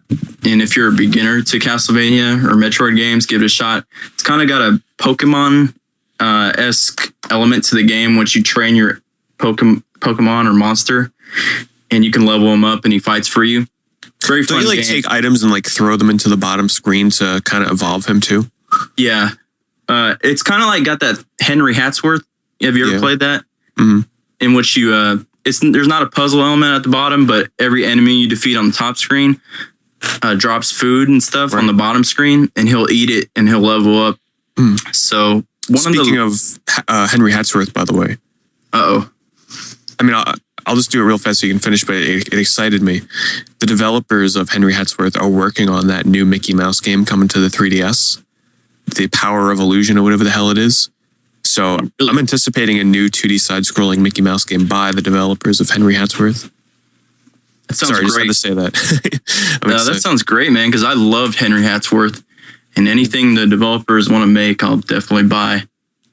But yeah, Monster Tale, it's one of the last gems coming out for the original DS, so definitely pick it up. I got mine for like $11 on Amazon. So shit. Is it still that price, Dean? Let me check. I That's doubt around it. the price I'm willing to pay for it. You can get it less than 15, I'm pretty sure. Monster Tale. And that's it for you? $13.99. Yeah, pick it up, man. It's pretty good. Don't mess with Pete and his Pokemon. No, I'm not buying it right this second because Pokemans. I'm anticipating. I got to see what PAX is going to have first and go from there. Yep, that's about it for me.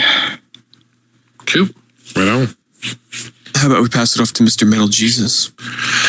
I'll keep mine kind of short. I will mention a game that I've been obsessed with lately. Have you guys heard of a game?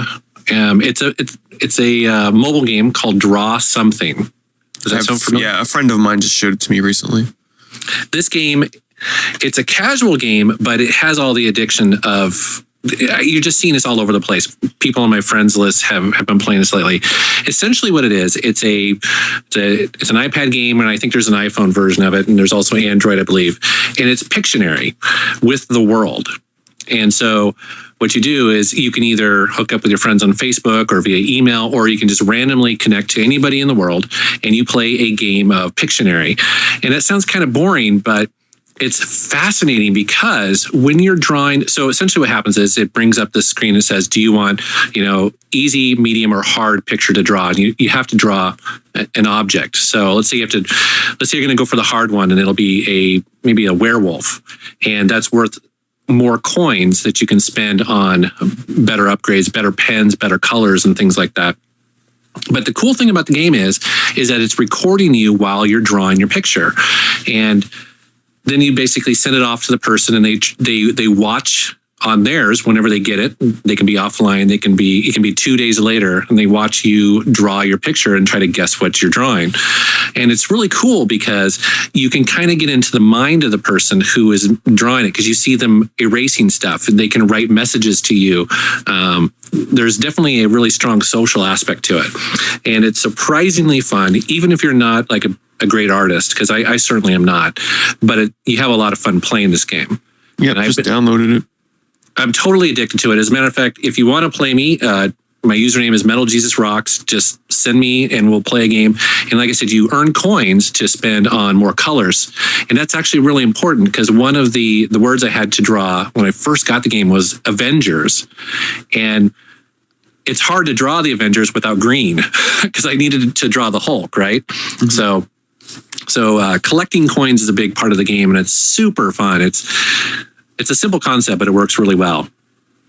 So I've been playing that, and I highly recommend it, especially if you have an iPad. And then I got another kind of mobile casual game called Blueprint 3D, another dollar game.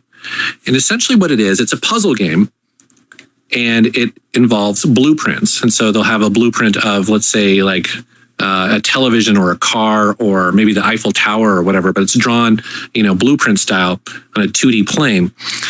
But the puzzles are mixed up in 3 dimensions. So essentially when you go to try to solve the puzzle of, let's say, the Eiffel Tower, the blueprint's completely messed up. And you use your fingers to pinch and zoom and move the blueprint around to try to get it to line up as quickly as possible to reveal whatever you're trying to piece together. So surprisingly fun game. It's really quick. It's the perfect kind of game if you're at the doctor's office and you have, 3 minutes to play. You don't have to commit a lot of time to it, but it's pretty addictive. So that's called Blueprint 3D. And then the final game I've been playing is Mass Effect 3.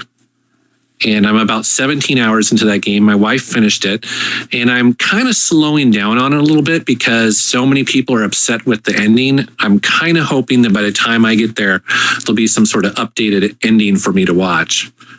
You should just get to it anyway, just to see what all the fuss is about.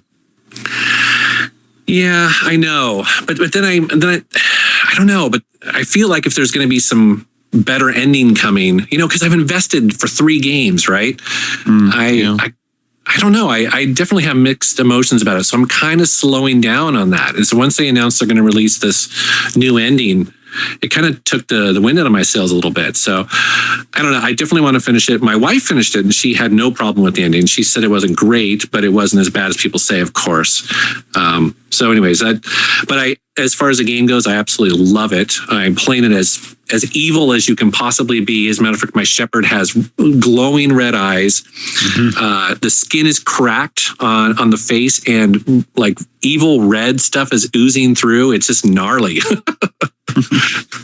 But a super fun game. So those are the 3 games other than Wrecked and getting my ass kicked and Wrecked. That's about it. Off to either Pete or Gamester, right? Not me, because I'm drawing you something and draw something right now. I guess I'll go. Really? Well, I've been playing Dead Space, but it's interesting. I've been playing it on a platform. It might surprise you guys. I've been playing on my phone on the Sony Ericsson Xperia Play. So the controls are kind of weird because it has these touch analog deal, and it takes a lot of getting used to. But once you get used to it, it's not too bad. But definitely, the graphics aren't half bad. And Jason, when we're done, I'll show you the game. You can I want to see it. Cool. It's pretty interesting. What else have I been playing? I've been playing Sonic and Sega All-Star Racing quite a bit. Really fun game. I haven't gone online with it yet. I just wanted to complete all the courses, which I did, and unlock as many points as possible. And it's good. It's cool. I like the fact that you can unlock, you can purchase characters, and I got Ryu, and I got Alex Kidd, and who's the best guy to purchase? You guys have a suggestion? Who do you guys race as? I race as Amigo, just because I'm so used to his controls and drifting. Right on. A good character for you to use, though, if you're just starting off, is like Knuckles or Sonic is pretty well-rounded. Don't use Banjo. Don't use the guys from House of the Dead. They suck. Yeah. The courses are awesome, though. They're very long. Some of them are very dark. Maybe it was just my TV, but especially the House of the Dead areas, it was like some parts I didn't even know where I was turning, But it's cool. It's a good game. Been playing a lot of retro as well. A lot of TurboGrafx 16. I've been doing streaming on my Twitch channel. Played, Splatterhouse, which is a classic game. There's a game called Rainbow Islands. I don't know if you've ever played it or not, heard of it.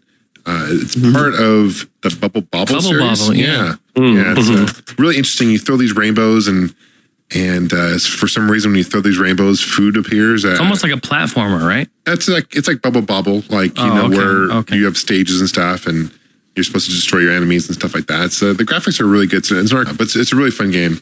Played Darkwing Duck for the TurboGrafx 16 as well, and that game is really disappointing because I love the cartoon show. I love the whole Disney afternoon back in the day. I know KBK. I know you're a big nostalgia guy too. Yep. Channel. But definitely don't check that game out because it's really bad. The sound is awful. There's no, when you fire a gun, there's no sound effect for that. So it's all quiet. It's just really, really not designed very well. But yeah, I've been playing a lot of TurboGrafx 16. Play a lot of classic Game Boy as well. Still playing Donkey Kong, which is an awesome game. Mega Man 2, which is fun. Those are always so super hard, though. The Mega Man games for the Game Boy, super hard. I'm trying to think. Good ports on the Game Boy, though. Yeah, they are really good. They are really good I do remember that. DuckTales 2 for the Game Boy. Oh, wow. Yeah. DuckTales 2. DuckTales 2. Cool. Which is fun. I love those classic Capcom Disney games, for the NES and Game Boy. Mm-hmm. And the music's so good. That's what I always loved. They always sounded so good. I'm trying to think because I played a lot. I'm just trying to name some, but yeah, you can go to my Twitch and you can find out what games I play. But no, it's really cool. I just love the classic Game Boy. It's awesome. And what else have I been playing? Gamester, do you still have that stand-up MAME arcade? I do. Dude, the Tiger Eye.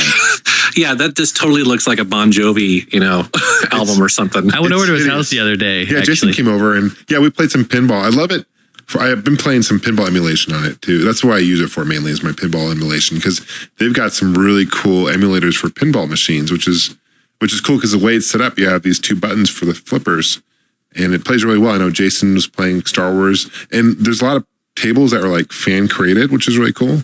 And so I've been playing some of that. Oh, and I've been playing Willow, the arcade game by Capcom. Nice. Classic. It's a platformer, totally different than Willow for the NES. Willow for the NES is like an adventure, top down, like Zelda. This is more of a side scroller. A really, really fun game. Oh, and there's a game I almost forgot.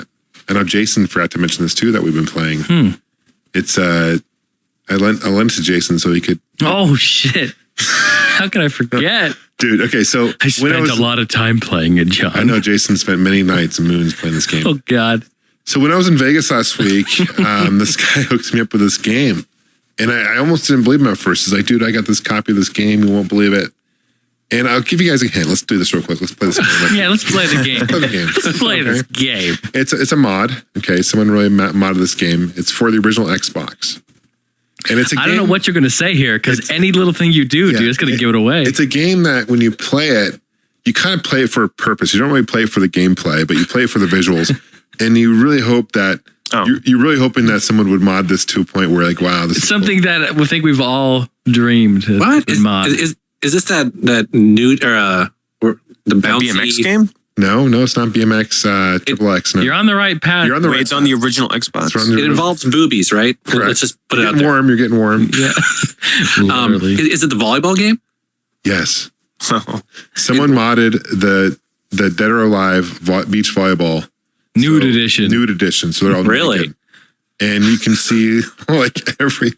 I don't want to sound, weird or anything, but it is awesome. It is pretty awesome. It looks really good too. It looks really good. Like I showed Jason, his job pretty much dropped. He's like, yeah, I was like, John, can you go in the other room? Because I'm going to play this for a while. It's so no, it's really. You came out all sweaty, It was really intense volleyball. Yeah, it's hilarious. I cannot believe someone actually invested time and did that.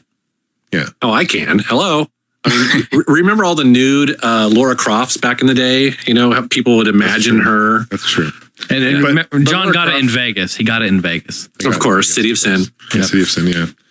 So I lent it to Jason for a couple of days. He can check it out and, burn it, whatever he wants to do with it. So, yep. But no, it was cool. It's kind of an interesting game. But hilarious. And I actually thought the game was kind of fun. Yeah. You know what I mean? Like the actual gameplay mechanics. Yeah. I thought it was good. Yeah. I know that sounds stupid now, but it actually is a kind of a fun game. Yeah. I want a nude Rumble Roses. That wrestling game with the chicks in it? Nice. John, can I ask you a question? Sure. How did you stream your TurboGrafx games? Because they don't have TurboGrafx doesn't have AV outs, does it? No, they don't. And so when I was playing that, it was through my modded Xbox.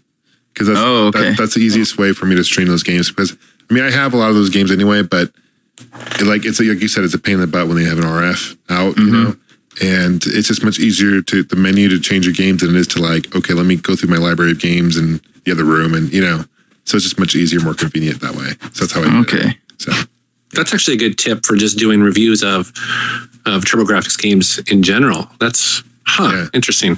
I have a modded Xbox, but I deleted those because I was running out of space. But that's actually a really good way to do it. Yeah. Huh. Some of the games, like I was playing Airzonk, and it was broken. It was just really glitchy, and some of the games aren't perfect, emulated perfectly. Just that's what you get with emulations. You don't get them perfect all the time. So I definitely prefer the real thing. And I know, we talked about last week, there's a huge debate, about emulators, and is there room for it? But I think when it comes to streaming stuff, I find room for it. Well, or even doing reviews of really old consoles like ColecoVision or Atari 2600. That just makes it so much easier to capture that footage. Absolutely, and good quality footage. But hey, Alex, kid, a lot of what you want to do though, if it does have an RF switch, and I've done this before to capture footage, is what I do is I hook it up to my VCR. Yeah, that's how I did with my RCA Studio too. Yeah. I captured footage with the VCR. Yeah, and then you have to take it's a really pain in the ass, and you have to take the AV out, the VCR, and then to the TV. Huge pain in the ass. Yeah. So I'm going to pass my baton to Mr. Pitor. Hold on, I got to draw a train. 1 second. Wait. Okay, but you just told me what you're drawing. No. This is for someone else that I'm paired up with. Okay. Yes, check my drawing. So now you have to guess what it was that I had to draw for you. Yes, and so but it gives you certain letters, right? Yeah. And so usually you can kind of figure it out. But the other thing that you'll find though, that people will write you messages first. Yeah, someone just wrote me a fucking. Like they spelt it out, except their handwriting was so bad I spelt it wrong. So. Oh, you mean they actually just revealed it for you? Yeah. Oh, most people won't do that. Most people will actually play the game, but you can send messages like if someone misses something, like they can't figure out yours, the next round they may say, "Oh, I can't believe I missed that one. Good job," or something like that. Mm-hmm. That's pretty cool. Yeah, I can tell I'm going to be on this for quite a while. Let me know if you can guess mine. Okay. I'm going to keep mine short because we already discussed most of them. Kid Icarus, I've been playing a little bit more of that here and there. I'm over 2,000 kills right now on the online multiplayer and also like 40 hours in the game. Still haven't beat the single player though. Mostly playing online. I have also started a new file in a game. Any guesses? Here comes the games. Okay, so you're gonna name this episode the I'll guessing give you a couple of games. hints. It's a Super Nintendo game. It's an RPG. That's a big hint. Secret of Mana. It was no. This will give it away. It was a collaboration. Super Mario RPG. Yes. I love that game. I started a new file in Super Mario RPG. I haven't played this game in like 9 years. It's been a really long time. And I have the official strategy guide now, so I've been kind of using that here and there while I play, kind of give a new spin on the game. But it's been so long since I played it, I barely remember like most of the locations and the characters and stuff. So it's almost like playing a new game. And man, the game is so much fun. And I'll just recommend this for people if you're new to RPGs, or if you just want like a really simple but still fun RPG. You got to check out Super Mario RPG. It's also on WiiWare, so you can download it on your Wii. Pete, did you ever beat Kulex? Did you ever beat Kulex in Super Mario RPG? I don't even remember who it is. I can't remember names. The secret Final Fantasy boss in there? No, yeah, I know of it though. But I never got to him at my first time through the game because I wasn't using a walkthrough or anything. Mm-hmm. But no, I never beat him. So hard. What do you have to do exactly to find him and beat him? I can't remember. I know he's like he's in one of those doors in like the monster town. Okay. Yeah, I'll probably look up back and just like power level like nonstop to beat him. Basically. I've also been playing Rex and on the iPad. I got a new game today. Let me find it. It is it's a game called, it's big in Japan, it's called CYTUS, CYTUS. And it's a music rhythm game. It's sort of like those games in the arcades where you see the Japanese kids playing it and they're like hitting the bubbles that pop up on the screen like really fast. Think of it like that. So this line, it's almost like Luminous in a way, where there's this line that goes up and down on the screen at a constant rate. It doesn't change speed or anything from what I've seen. And as the line passes over these bubbles that slowly appear on screen, you have to tap them when they pass over the bubble when it's fully matured. Because when the bubbles first pop up, they're kind of just fading in. And then when they fully come in, they'll sort of change color. And that's when you got to tap them. So it's a pretty simple music rhythm game. Actually, that's what it reminds me of. It's very similar to Elite Beat Agents on the DS, in that sometimes you have to hold, sometimes you have to slide, sometimes you have to tap. And it's fun. It's got, like Japanese pop music, techno music, kind of stuff like that. So if you're into it, it's only $2, and I was having a lot of fun with it. And I'm just trying to remember if there was anything else. Mostly that's it. Kid Icarus, Super Mario, Wrecked. I've been playing a lot of Wrecked though. Honestly, I've been getting on there every night and playing it with Games of War. So that's it for me. Short and sweet. I've been playing Kid Icarus too. I forgot to mention. I think I mentioned that earlier in the podcast, but pretty fun game. Cool. Well, so hey guys, real quick, I have a kind of a new game we can try out. See what you guys think. All right. I'm not sure what to call it at this point, but I was a guest on a podcast this past week called Power On Podcast. group of good guys, but they have this game, and I'm going to steal their idea here because I think it's a lot of fun. I listen to their podcast too, and I just want to say, I'm so jealous of their games that they play on that podcast. Yeah. That's why I'm happy you're the one that's stealing their idea, John. Go ahead. And I don't know if they copyrighted it, wrote it, or whatever, but it's they do a segment where you pick a theme, so you can say games that start with the letter L, or like this past week we did games that are based on movies or movies based on games, and then each of us have to go in order and name a game, and last man standing wins. Does that make sense? Yeah, cool. Are you guys down? Let's do it. Sure. So now we got to pick a topic. Jason, do you have a topic, Mr. Heining? Topic. I don't even know. Like a type of game? Or just whatever, type of game or type of genre, or you could do letter starts with this letter, or... Yeah, I kind of like that. Okay. Games that start with the letter D. And I'll start, right? Is that how it works? Okay. Dead or alive beach volleyball. And get that whale sound out, Jason. People have 10 seconds. Oh, shit. Okay. I have Dungeons and Dragons, the arcade game. I'm going to go Donkey Kong, Jungle Beat. Dynamite Ducks. Dragon Quest. Jason, back to you. Well, Donkey Kong Country. Okay. Diablo 2. Destroy All Humans. Darksiders. Dragon Quest 2. Oh, come on. Come on. All right, Demantium the Ward. Destruction Derby. Nice. Whose turn is it? Is it mine? No, I think it's mine. John. I'm going to say Dead or Alive, the fighting game. Are we at me now? I wasn't paying attention. Yeah. Deus Ex. Oh, yeah. Dodonpachi Resurrection. The Dark Spire. Wait, does the count? Do we count the or no? Was this the? Yeah, like THE. The? Was it duh? I'm like, do we count the Legend of Zelda or you know what I mean? Duh, Legend of Zelda. no, yeah, that wouldn't count, I don't think. Yeah, no. Don't count that. All right, let's see. Duck Hunt. Oh, nice. Was it my turn now? Mm-hmm. Doki Doki Panic. Oh, wow.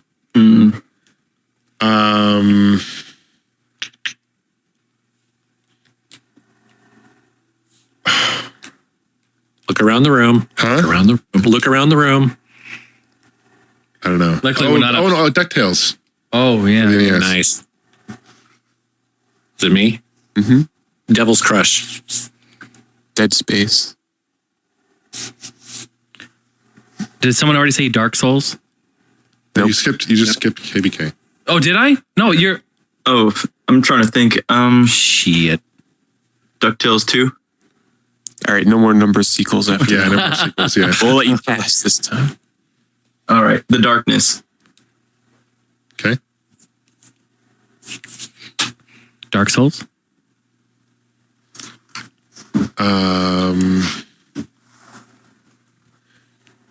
Disney Connect Adventures. Oh, it's good. It's good. I'm going to go with a game I recently picked up, Discworld.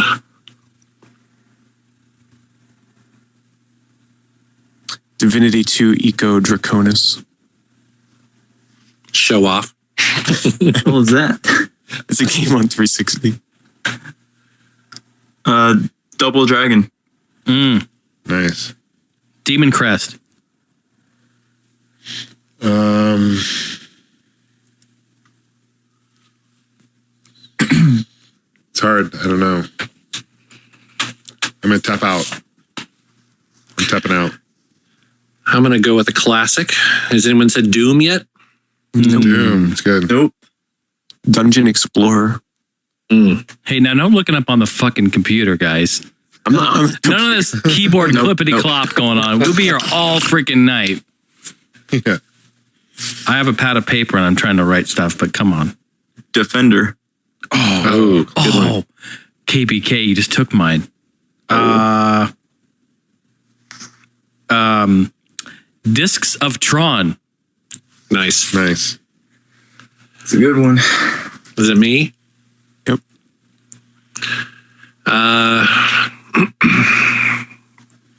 Well, I'm looking at an Atari picture on my wall, and it says Activision, and there was a Dragster game on that. So Dragster. It was, yeah. Mm-hmm. Dragon's Lair.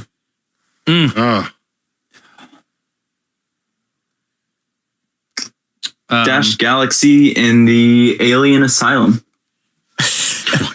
He's looking at his fucking collection. Yeah. See, this is a Nintendo game. I'm gonna tap out. I don't have my collection in front of me. Fuck that. Yeah, we should do like you can't look. Yeah. We're probably better off not doing in the future, not doing ones with letters and just doing like theme and genre and stuff like that. It's true. Yeah. Yeah. Why'd you ask me? Switch it to something more specific. All right. Well, close your eyes, and then everyone close your eyes. Keep going. I think I only have one more in my head. Whose turn is it? That's your turn. Okay. I think the last one I can remember. I don't even know why this popped in there, but Dead to Rights.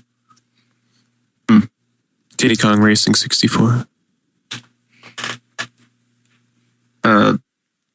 Dr. Mario. Oh, nice. Now I'm out at one. Yeah, I don't know if I have any more.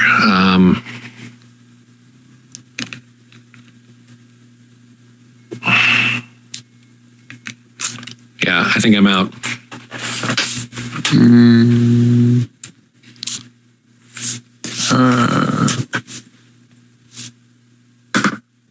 I can't really think or let alone see anymore.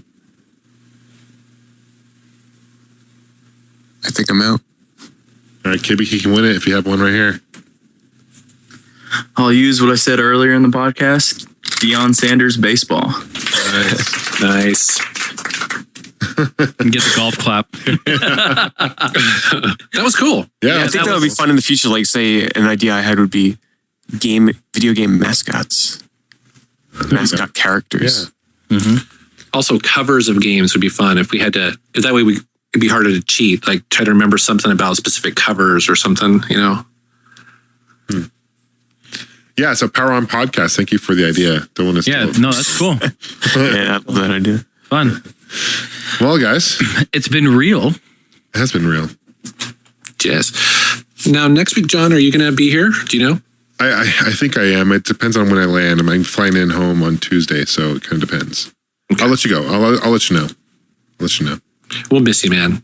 Thanks. We may just sit here all the time and listen to Billy Ocean without you. No. Hey, just one last thing, though. I mean, not even this. Oh, dude, that's Lionel Richie, isn't it? That's Lionel Richie. Yeah. Yeah, not even him? No, Lionel Richie is, easy like Sunday morning. That's a good tune. Okay. Like the Commodores. So we can still get down on that. Oh, yeah. Brick House with the Commodores. Yeah. Hell yeah. Okay. I was going to say, because, come on. Don't do it. You're tempted. I know. No, don't do it. I won't. I'll just do that. Comeback Kid, it's been fun. Now, where can people find you, bro? You can find me on YouTube, which is XX Comeback Kid XX at youtube.com. Yeah. It's XXKOMEBACKKIDXX. And basically, I think I'm a crappy version of Pete Dorr. Basically, that's how my videos are.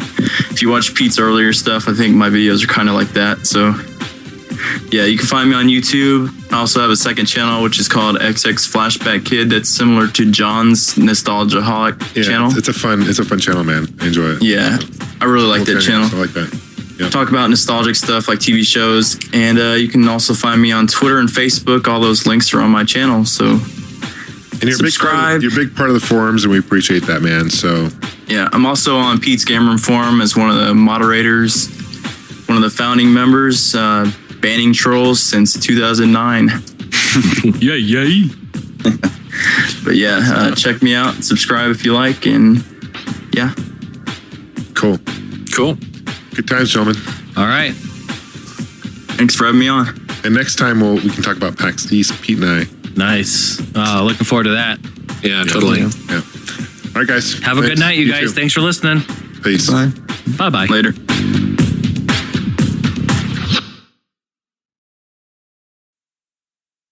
Well, that sucks. Tony, mic check. I am checking. I'm looking at a Transformers Optimus Prime figure. Are you looking into your mic? You've been a little quiet this evening. I have. Yeah, there you go. Do I sound better now? Yeah. Okay. 300 shows. Think you'd have this figured out by now. I got to remember to look at the microphone when I'm talking. Yeah, usually. Micah. Remember that time we had all that funny outtake material and you just blew it? Yeah, like every time. It sucked. I guess I just have to put in PT sound effects instead. Shannon. You're like the worst friend I've ever had. Yeah, probably.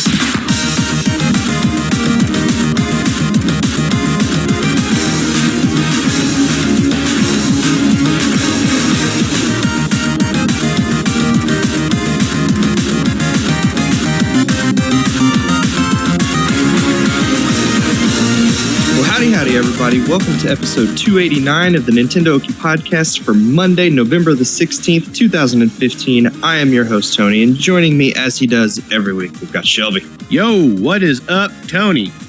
I am just sitting Can you here. hear me? Finally Are you woke there? up after extra We lose life. you, Tony. What? Are you there? I'm here. Can you hear me? Yes, I can. Can you hear me? Yes, I can. Okay, I can hear you the whole time. I'm just messing with you. Can I hear me? I don't know. No, I can't. I'm not paying attention. Oh, okay. What about Extra Life? I just woke up from Extra Life, actually. Really? We weren't up that late. We stopped at like 2 in the morning. We did. You're right. We kind of stopped when Ethan just like unplugged the Elgato and just stuffed it in a bag. Like, oh, he's like, okay, I'm done. Let's go. It's been 24 hours, right? To be fair, we were talking about quitting anyway. He was like, no, I'm going to make the decision for us. Yeah, we had people traveling the next day, so. Yeah, we had a lot of stuff going on. And you know what? We're a bunch of old men. We don't want to stay up 24 hours. We don't have to. That is true. We did raise $195 for the night. So. Awesome. Thank you to everyone who donated. Totally awesome. That is $5 off the most we've ever raised for that Really? event. That's incredible. Yeah. Yep. So I was pretty pleased with the event overall. Yeah, it was a lot of fun. I like doing that. We should try to do stuff like that more often and get everyone together and play games and have fun. Maybe not in a sense where we stream it or, have to do it for 24 hours or supposed to, but yeah. Maybe 2 or 3 hours. Yeah, maybe. That was a lot of fun. Getting everyone together, play games, some Smash, some stuff here and there. I forget what we played because I'm an old man and I don't remember, and I've been sick, so I've been sleeping a lot. What are we doing? We're going to talk to Micah real quick. Okay. I'm sure Shannon and Ethan would love to drive into Tulsa for 2 or 3 hours. Hey, I bet they would. I'd buy him a sandwich. And some ice cream? No, don't push your luck. Maybe ask him if that's worth it. I don't know. I'd give him like $1. I think that was your cue to introduce Shannon seamlessly, Tony. Yeah. Well, no, it doesn't work that way on this show. What's up, Shannon? See, and when I talk to him, he doesn't want to talk to me. So. Unmute your mic, Shannon. There we go. Professional, 289 episodes, still working out the kinks. I don't think I would drive into Tulsa for $1 and a sandwich. What about an ice cream sandwich? You are. I think that's. I think I lose on that. An ice cream sandwich? What about $2 in a sandwich? If it's ice cream. If you can bump it up to 3 and at least cover the cost of the tolls, we're good. Oh, well, that's easy. That's going to take half of one of your ice cream sandwiches out of the deal, I'm afraid. Let's bargain here. You can have the top cookie or the bottom cookie. Don't ask me what I'm going to do with half an ice cream sandwich. Can somebody help me forge a coupon for the toll booths? Can they do that? I don't know. I'm pretty sure if you get a I'm surprised you don't get some kind of rife and bargain in a toll. Don't you get like a rebate if you use Pike Pass? Isn't the toll cheaper? I don't know. I think I visited Tulsa enough this year to actually justify getting a Pike Pass, though. I'm pretty sure if you glue every amiibo you own to the roof of your car, you'll make it through. Yeah, and you'd have an awesome looking car, too. I'm almost certain you will spoof the toll booth. If you glue all your amiibos to the top of your car, I will pay for your tolls. How about that deal? God. I'd bump it up to $5 just to see that. I'd give you the other half of that ice cream sandwich. Not happening. Nope. Sorry. Well, you know what? I'm glad we couldn't come to terms this time. Maybe next time. That's why Extra Life is only once a year. It was a good time, though. I remember a bunch of yelling at some point. That probably happens. That happens any time you get more than two of us in a room, though. That's all me and Mike can do with each other. It's that sketch game, man. That Game & Wario. Gosh, that game's so good. The game's fun. Brings out the worst in everybody. And you banished me from playing.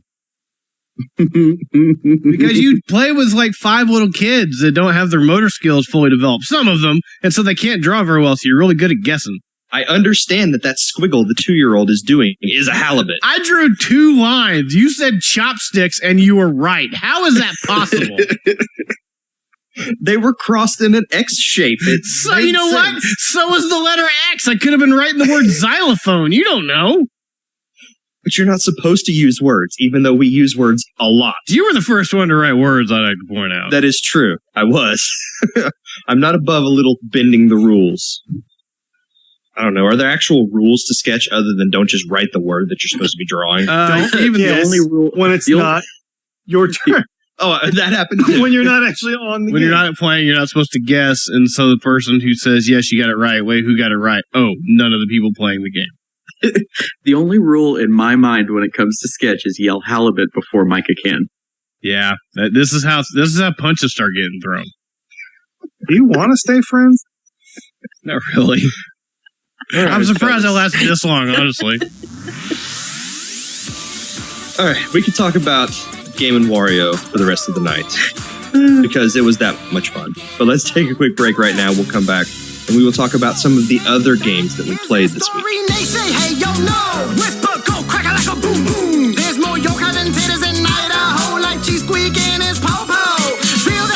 All right, Shannon, there are some things you were banned from talking about, but what games have you been playing that you are allowed to talk about? What am I? Wait. So now there's rules. I'm not allowed to talk about stuff? Huh? Yes. Wait, why? What? Because I don't want to talk about badges. You we'll can't do that later. Wait. Or halibut. Or halibut. Flounder is okay. If you want to talk about flounder, that's fine. What about a nice tuna? I like a good tuna sandwich. I like tuna, yeah. What about like a tuna patty? Probably not. No? All right, well, we'll come back to that. We'll circle back what have you to been the playing, tuna. Shannon?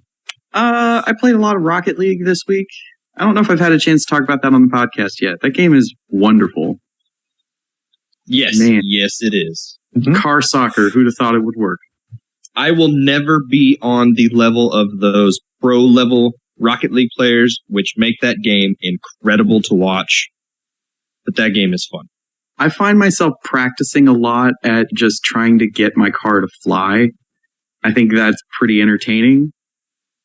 But yeah, I mean, I've been on the losing side of a 10-0 game, and it's pretty devastating. It's pretty rough, yeah.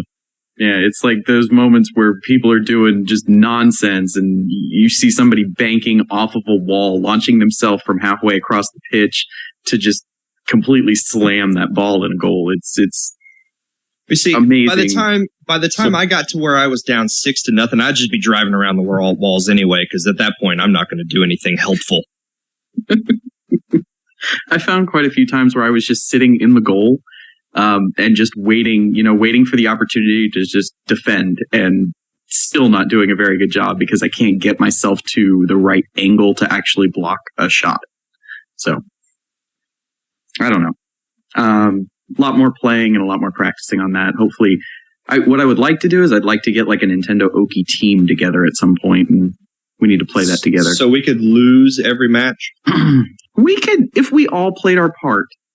Like if we just, we all need to figure out what our strengths and weaknesses are. I'm definitely not a good goalie. Here's the problem with that, though, Shannon. Okay. All of us have either kids or jobs or both, and this thing called free time doesn't exist. I don't have kids, but I don't have a PS4, so I think that kind of like balances out. And it would make it hard for you to join our Rocket League team too. I mean, I can hold a PS4 controller. I'm going to throw this out there, dude. Target was having some massive deals on PS4 this week. Yeah, you told me and I thought about it, but I already don't have enough time to play games, much less games I spend over $300 on. Yeah. I think I'll wait till after Christmas for the PS4 thing. Hey, no shame in that. Yeah.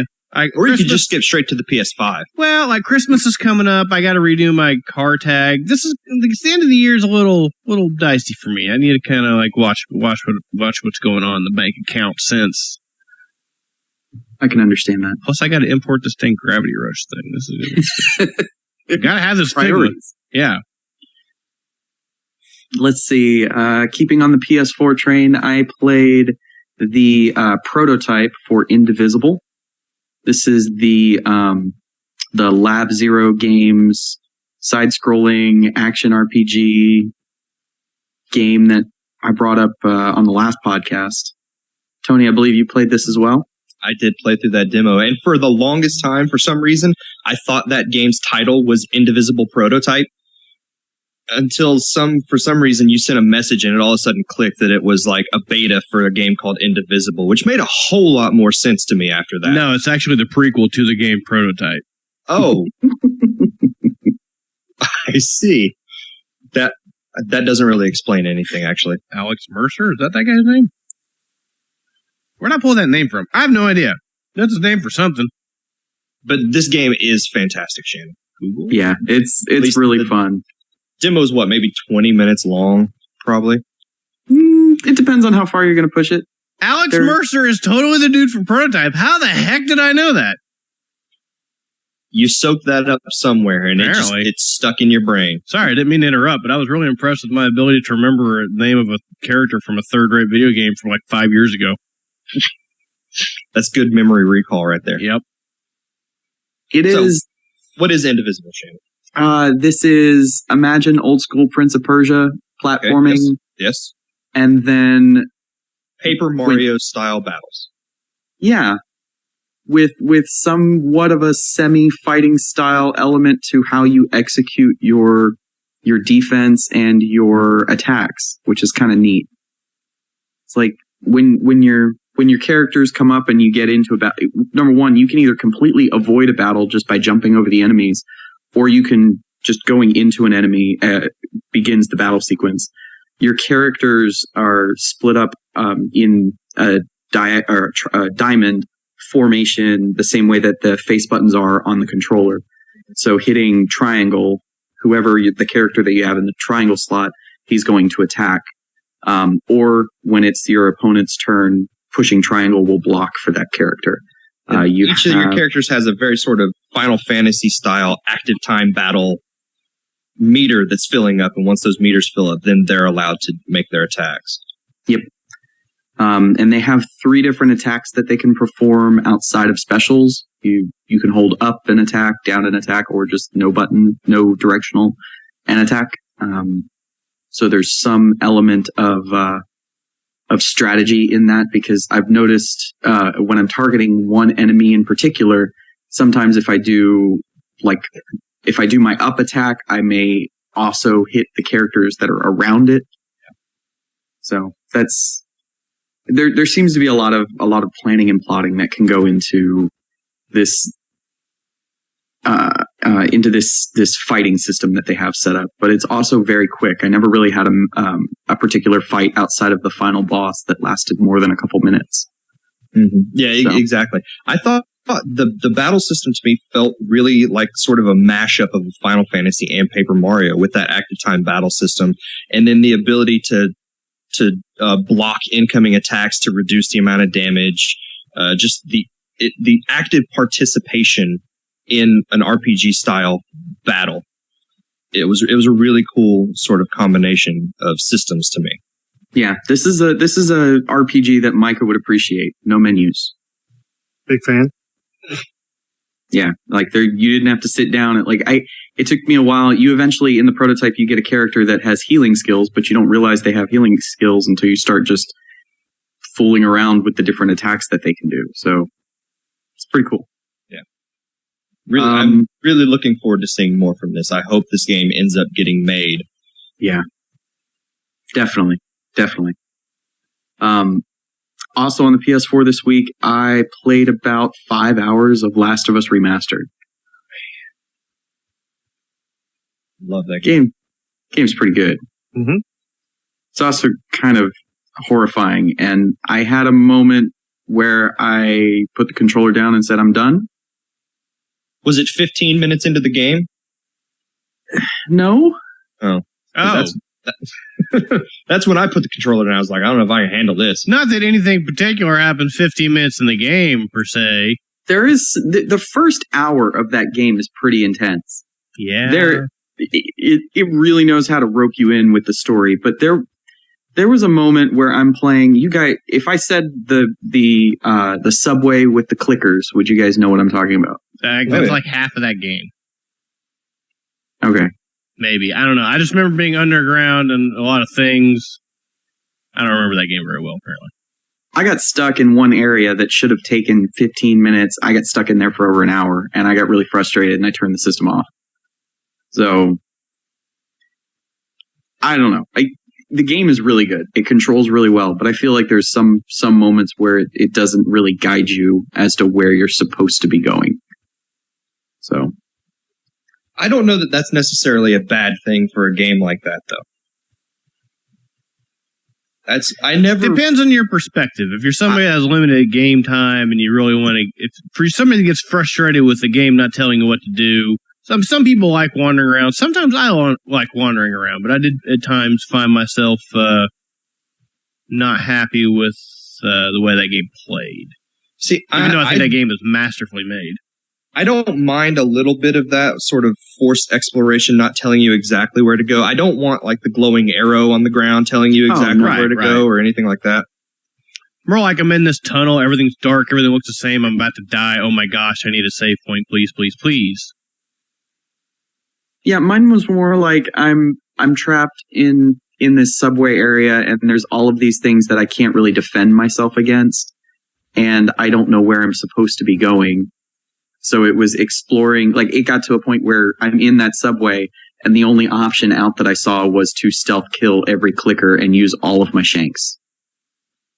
Because I could not figure out, because you're constantly having to hide and crouch behind everything, I didn't really feel like I had the ability to look around and observe my area to see where I was supposed to go. And then I finally realized, oh, hey, I got to kind of jump through this window and then pull down a ladder that I just didn't notice. So, but that one part aside, I have really enjoyed the game. So, I guess I'm more than halfway through at this point. Thinking. But yeah. Other game I played this week, Persona 4 Dancing All Night. Hey, yeah, what do you think of that? Game is a wonderful visual novel. Yeah, that's accurate. And Lauren really, like, I was playing it in the car while Lauren was driving us home from Jackson today, and the line comes out of Yu's mouth, we have to defeat these shadows with the power of dance. Lauren just kind of, she chuckled, made some smart aleck comment, and she was done. So. No, that's about right. Yeah, that game goes. The Persona stuff has always been big on like, friendship and bonds with the people is the true power of individuals. But that game is not afraid to just go all the way with it. They doubled down. Yeah, definitely. And I probably lost it when Yu's Persona came out, laying out some heavy bass lines. No, dude, that's the thing. Like, you didn't. You probably didn't lose it enough. Like, I told that story on the podcast. I had to put my Vita down because I was laughing so hard I was afraid I was going to drop it and break it. Yep, it's very cheesy. Like, if I was in a car, I would have reached for the car horn and just held it down the entire time. It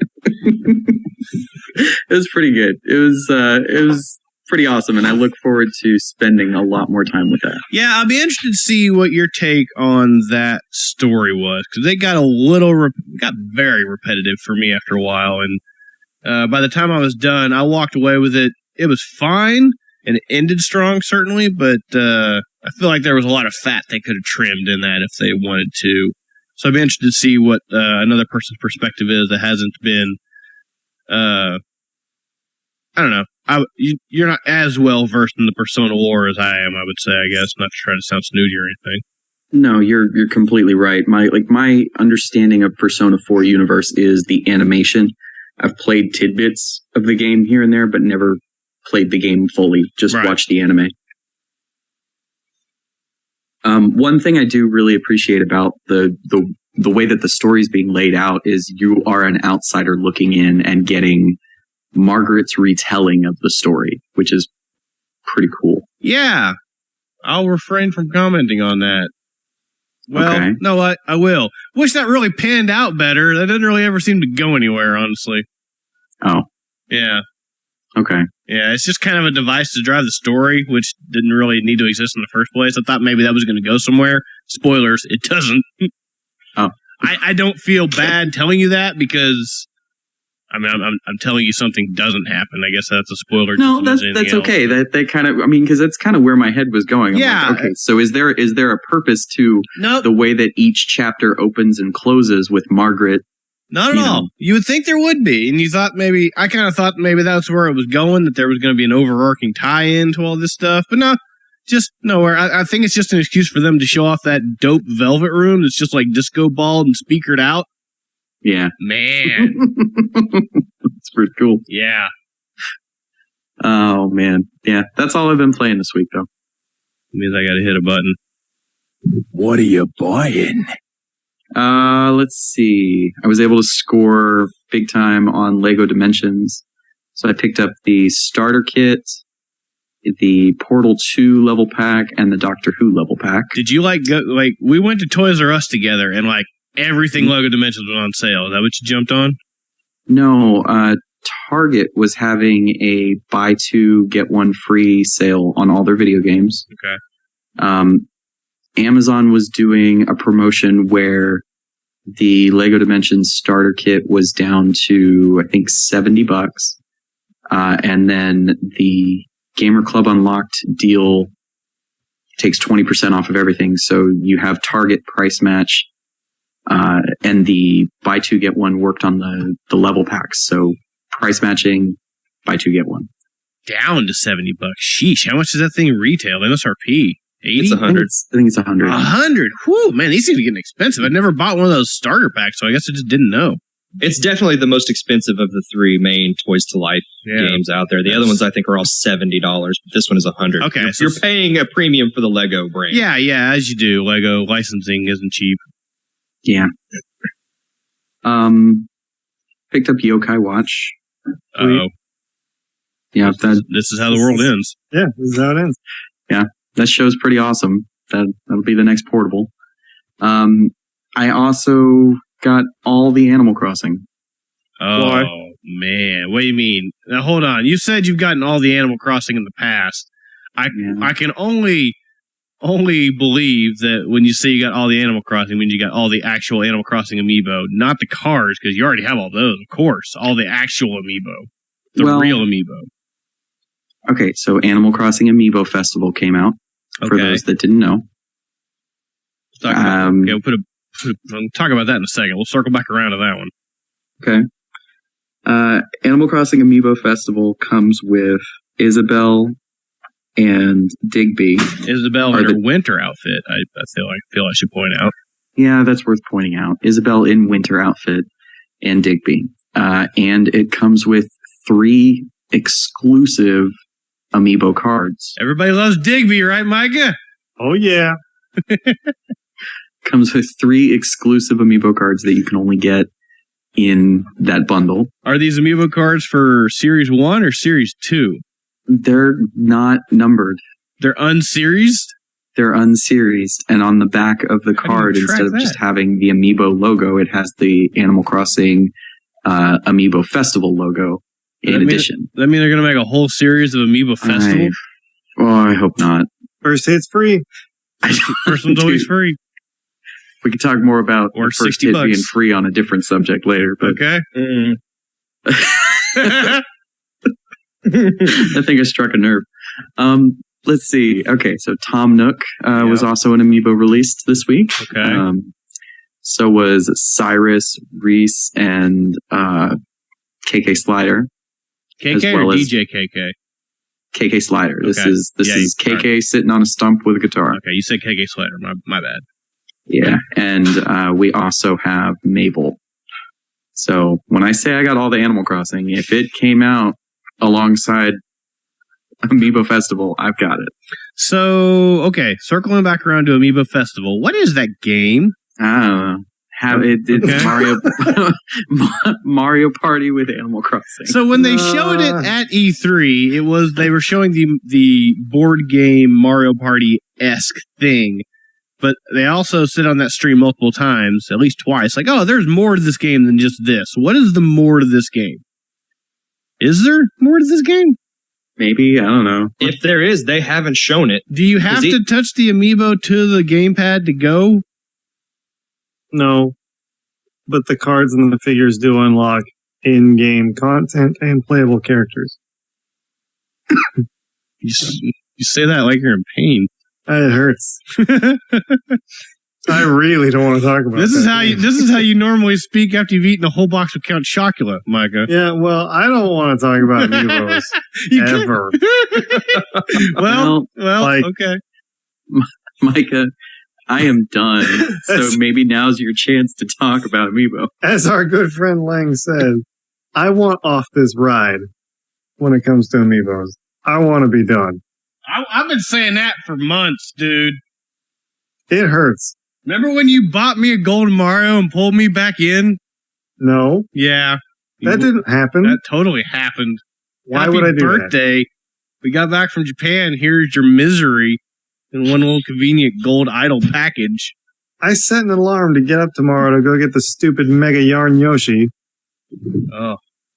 Why? Why? Why not? Because it's adorable.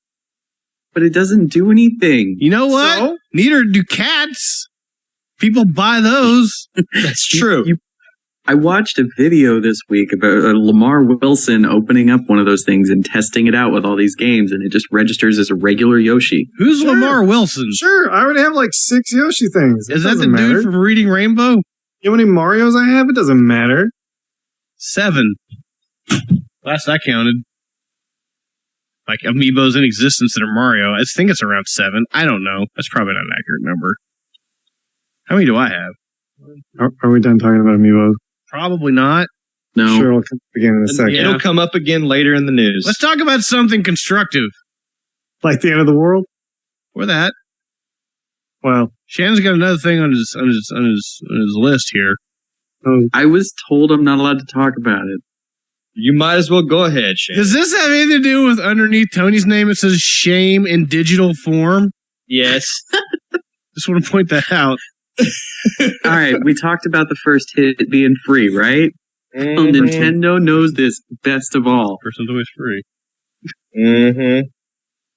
The Nintendo Badge Arcade is a thing. What is that? Like I've been hearing a lot of people, and by a lot of people I mean you guys, talk about this in the last 10 minutes. Do you like stickers?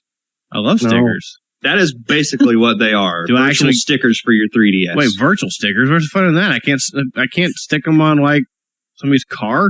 I know you guys can't judge me for this Mega Yarn Yoshi when you're over here binging on stickers. Stick them on your home screen.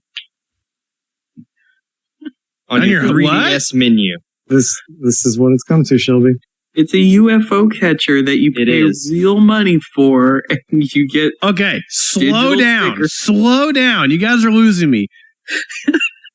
All I see is the word badges and shame in digital form. Keep in mind, I don't watch Nintendo Direct. I got no idea what's going on other than what, like, somehow I parse out over the internet. What the heck are you talking about?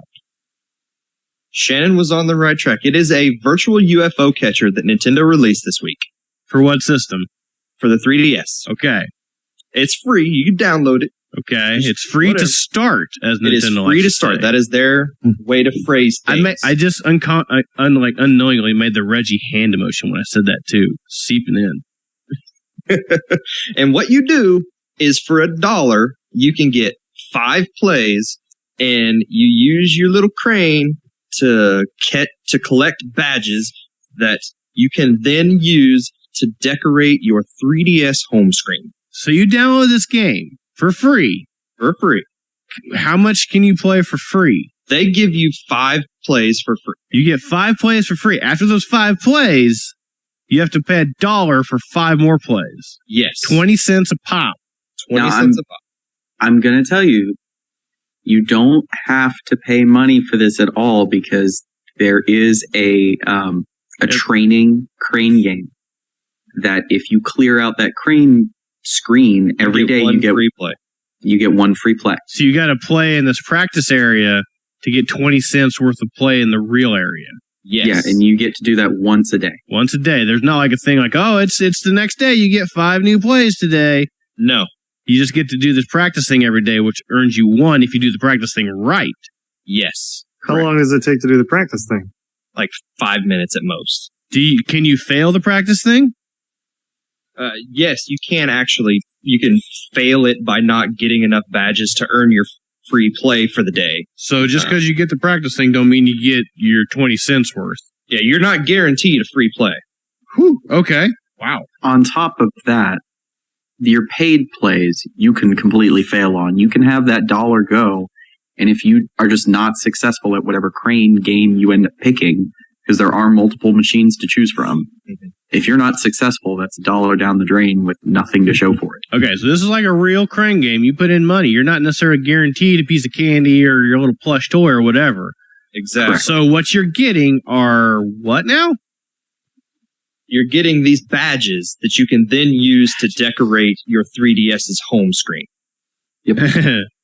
Some of them do things. Some of them are like alternate buttons for, loading the eShop or the Mi Plaza or things like that. Like the first set of badges that they put out were for A Link Between Worlds, and they're all done in that sort of crayon-y art style thing. And you can actually earn all of those and replace all of those buttons on your home screen, which is what I did. Wait. How many of these are there? There are tons, and they update it every day. Tony, how much did you guys spend? How much did? Yeah, I spent $20. What? Are you kidding? I am not lying. Oh, you're serious? Serious. So out of your 100 plays, how many did you fail? Just a couple. Okay. I managed to get at least 1 badge every time I dropped the crane, except for just a couple of times. Okay. Shannon? I haven't. You haven't what? Like that. I mean, there's a reason it says shame in digital form under Tony's name. Yeah. I had like $3 in my eShop account, so I dropped that, but Shannon, you have a gambling problem. Yeah. Yeah. Tony, you got a gambling problem too now. You've been upgraded. You know what other game has a virtual UFO catcher? I don't have a PS3. Well, you could stop spending money on fake stickers. And at this rate, you could have one by Tuesday. That's probably true. I have, at this point, 103 badges. Wow. So nice. So I have an entire. I don't have all of them. I have almost all of the Legend of Zelda badges that were available the first day. I have everything that was available in the NES 8-bit style Mario that was available for the first day. Wait, they cycle these things out? Like, if you don't get it today, you ain't getting it, maybe? They cycle it out the same way that Japan cycles out their UFO catchers. Oh, man. There is a Bowser badge that I missed out, and if I don't get it by the end of today, it'll Guys, I'm telling you as your friend, devious. The way to win is to not play. So I spent 2 hours last night creating 2 custom home menus for my 3DS to use these badges. And then you they also spent 2 hours washing your hands, but they still felt dirty. They also do this thing where if you spend, at least the first 2 days that has been available, they've done this. If you spend $2, they give you a free theme from the theme shop. But you got to fill in all the buttons, don't you? But you've got to get all the buttons for it. Oh my gosh! Are you kidding me? I was just being mean. No, that is exactly what happens. They give you like the background of the Super Mario Brothers castle, the sort of gray brick and the black background, and then you have to put all the stuff in there. You gave them $20 of approval votes for this? I did. What is the matter with you, man? What happened? When in Yakuza, the UFO catcher is free play, and you can ask the attendants to change out prizes. Like, I feel like someday I'm going to see a picture of Mario. He's going to look like a horrible, haggard old man, like the picture of Dorian Gray. What has happened over there? They turned evil somewhere, and now they're selling you not even pictures, not even real pictures, fake pictures. And not even that. They're selling you chances to get fake pictures, but giving you the frame for free. Oh my gosh. I feel like I should set fire to something in disapproval. Oh my gosh. Micah, what is going on with the world? Shelby, my blood pressure is at an unsafe level. Okay. We might actually have to take our first intermission in the show history. This is not okay. This is not okay. Wow, I'm scared. Mid-segment break. I think we need it. We need to take a break? Just breathe. Just breathe serenity. Allow me to play some soothing sound effects to help everyone just feel better about themselves. Nope. Done. There we go. Everyone feels soothed and better. We can all go on with the show. I'm good. Told you, Shannon, don't bring it up. Why'd you bring that up, Shannon? Man, that rabbit is so adorable. Wait, there's a rabbit pushing these? Like the same rabbit that sold the Miiverse games? Except he's pink and he's adorable. He's pink now? Yes. And at one point, he turns into a real rabbit. Does it what? He turns into a real rabbit because he says, so your first 5 plays are going to be free, but every play thereafter is going to cost you $1 of real money. And he gives you the option to say, okay, or real money? You say that, and he goes, yeah, real money, like really real, like this real, and then he turns into a real rabbit. Man, I'm scared. Nintendo knows how to get you with those animal salesmen.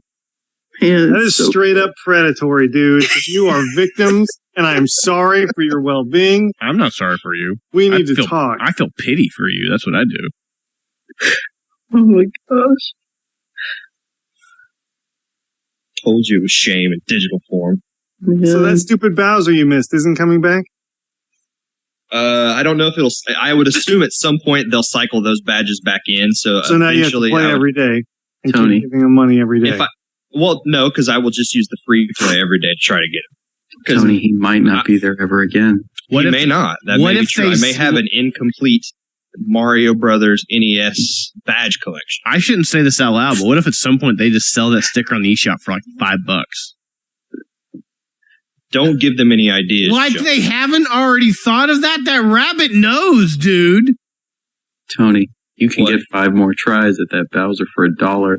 I know, but I don't want to because I don't want to spend any more real money because I've already spent enough shame. I know. But and here's the thing: that after you buy 5 plays, they're like, you know what? I got another option for you. If you give me $2, I'll give you 10 plays at once. That's not a deal. When did the words money and shame become synonyms on this podcast? And then if you do that, he says, you know what? I got an even better deal for you. You give me $3 right now, I'll give you 15 plays. Wait, that's a worse deal. Does he really say that? He does. Yes, and then if you buy that one, he says, you know what? I got a better deal for you. You give me $4 right now, I'll give you 20 plays. Are you kidding me? I don't think that's funny. I think that's illegal. That's illegal, yes. Are you messing with us, Tony? He absolutely does that. He's being completely serious. I can back this This is like the Mario Party thing of like when you go in a star, I say no, maybe you'll get 2. Except I'm always lying, but I'm not really taking your money. That rabbit's trying to spin it like it's a deal? And you're falling for it? I don't know what happens if you give him $4. I don't know if he's like, hey, you know what? I got an even better deal. You give me $5, I give you 25 plays. Like somebody threw all the money at that rabbit just expecting to get all the stickers for free, but you know what they got? Nothing. They got the shaft.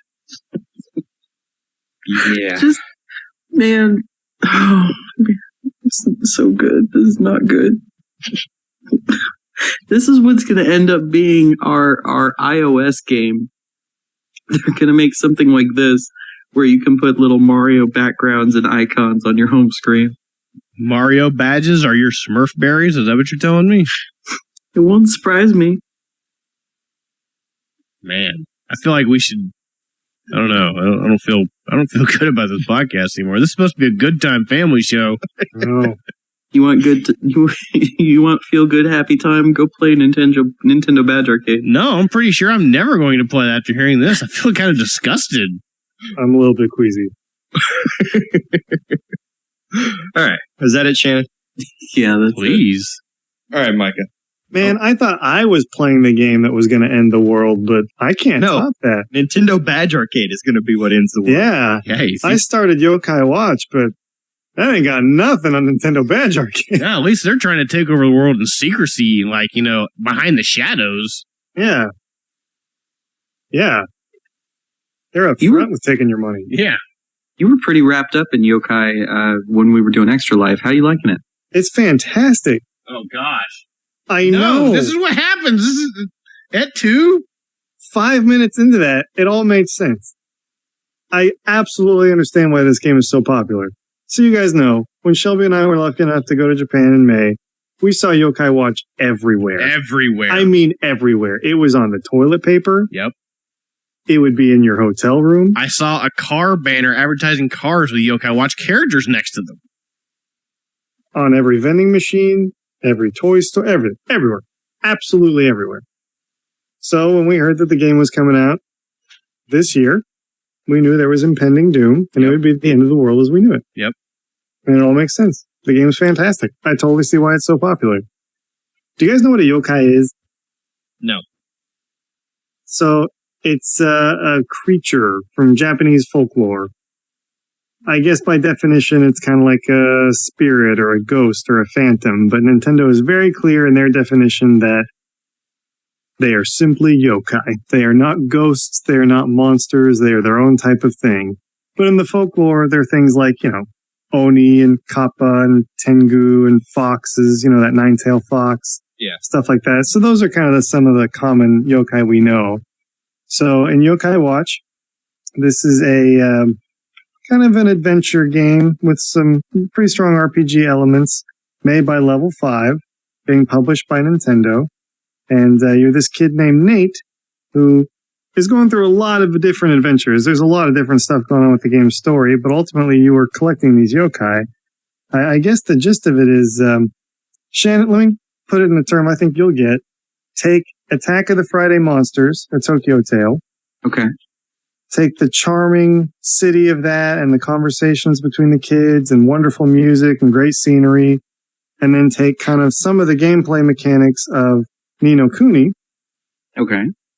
But then kind of like the overall collecting behind Pokemon. So, do you have the same level of control over the yokai that you did with your summons in Ni no Kuni? Or no, is it? You don't actually move them. There's no direct control over them. As far as combat in the game, it's pretty unique. It's, I'm going to say that it's auto combat, but I don't want that to do it a disservice. It's still really engaging, but I think they take some of the menial, boring parts out of menu-based combat out of the picture, which is great. Because I actually think the combat's really fun. I saw you were showing me, I think one of them had a touchscreen mini game in the middle of a combat sequence. Yeah, so at the bottom screen, I guess one of the things in the game is you have this watch, like an actual wrist watch, your yokai watch that you are given by your familiar, Whisper, your yokai butler ghost dude, who's kind of helping you through your adventure. He gives you this watch that gives you the ability to kind of track down yokai, and ultimately you want to befriend them. You don't capture them, you want to be their friend. So if you are faced with a confrontation, you might throw a hamburger at him and see if he wants to be your friend. Man, I tell you what, somebody threw a hamburger at me, I'd be the friend. I know. So that's kind of how this works. So you kind of start to get into encounters because the yokai are the reason behind most of everyday ailments. For example, like if somebody's feeling lazy, or at the beginning of the game, your parents are in a fight, or, if you have diarrhea, all these types of things that are everyday issues are caused by yokai. So your watch kind of acts as a radar to take you around to these different things in the game. And if you choose to, you can engage them and fight them and try to sway them into being your friend. But it's not like random battles. It's not like when you're digging through the grass, a Pokemon attacks you or something. It's not like that at all. You choose to engage them. You look at your radar, and then you kind of go into a search mode where you use the touchscreen with a magnifying glass mechanic to find them. But when you are actually in combat, your bottom screen becomes a circle, and around that circle you have your team of yokai, and you can spin it real time to change your team on the fly. And your yokai are constantly doing just regular everyday attacks, and you on the bottom screen are left managing who you want to target as far as your enemies. When do you want to do your super moves? Who do you want to heal? And what do you want to do with your items? Do you want to throw a burger at one of your yokai to help his health? Or do you want to throw it at the bad guy to try to entice him into being your friend? So that's kind of what you, the player, throw me a burger. Yeah. So that's kind of what you as the player are left doing on the bottom screen, is kind of managing inventory, swapping out your team on the fly, managing your cooldowns to do your supers and things like that, and seeing who on the enemy side you do want to try to engage and be your friend. And when you fight them, if they want to be your friend, they give you a medal, and you collect all these medals so that you can then put that medal in your yokai watch and then summon them to be on your team and help you in combat as you go along. I have an important question. Yeah, there's a lot going on in this game, so I don't want to get too winded, but it's really cool. What's up, Shannon? The medals that you collect, can I put them on my home screen in my 3DS? No. I have a very important question. Yes. Can I have a hamburger? Sure. Great. This game is super, super charming. Super charming. It has an absolutely wonderful level of polish and production value. Great cutscenes, solid voice acting. Same voice acting as the show, by the way. Awesome. Yeah, which I've been watching a couple episodes of the cartoon. They've had it up on the official YouTube channel, and it's well done. I'm enjoying it. How hard has it been for you to get that theme song out of your head? It's pretty hard. That opening jam is pretty good. Like and there's some dances. Good? There's some dances in the game, and Shelby, they're going to do a Just Dance Yokai Watch edition. Yeah, I saw that a long time ago. Yeah, just for the yokai dances. Yeah. Oh man. So I understand the phenomenon now. Yep, I enjoy the game a lot. It's very, very, very charming and very polished. All right. So, any other questions on it? When's the world gonna end? Probably in December when the toys come out. That's fair. Well, Hasbro has a deal with them, and I think it's going to get real nasty. So we'll see. It's not often you get to know when the world's going to end, so that's kind of an advantage. Yeah, but I mean, there's going to be toys. There's already comics out for it. I mean, it's slowly happening. I feel like me and Mike have been the harbinger for this whole thing. Like coming back from Japan, we knew it was coming. We've been telling you fools. Probably going to be Amiibo along too. Dang it. That's how it ends. It's good. I like it. Oh, Shannon, the thing you were mentioning though during combat, like when you're doing your super move, it kind of brings up little mini games. Like you might have to tap these things that are flying across the screen, or maybe trace these character looking things to do a super move. So that's kind of what some of the real time combat stuff is like. Gotcha. Yeah, it's cool, man. Did anybody play the demo? Tony, did you check out the eShop demo at all? No, I didn't mess around with it. Wise man. Smart guy. I'm anxious to hear your thoughts, Shannon, now that you purchased it. I think you're going to really like it, too. Knowing how much you and I liked Tokyo Tail, Attack of the Friday Monsters, and Ni no Kuni, I think you'll see exactly what I'm talking about. Cool. Yeah, whenever I finish with Persona 4 Dancing All Night, I'll definitely be on this. Yeah, it has kind of an AR mode, too, just as kind of an offshoot bonus on the main menu and some local multiplayer stuff, but I haven't had a chance to dive into any of that yet. I saw that with the Giant Bomb Quick Look. Did they do multiplayer? No, I just saw like the AR mode where they were taking pictures of each other and finding yokai in the real world.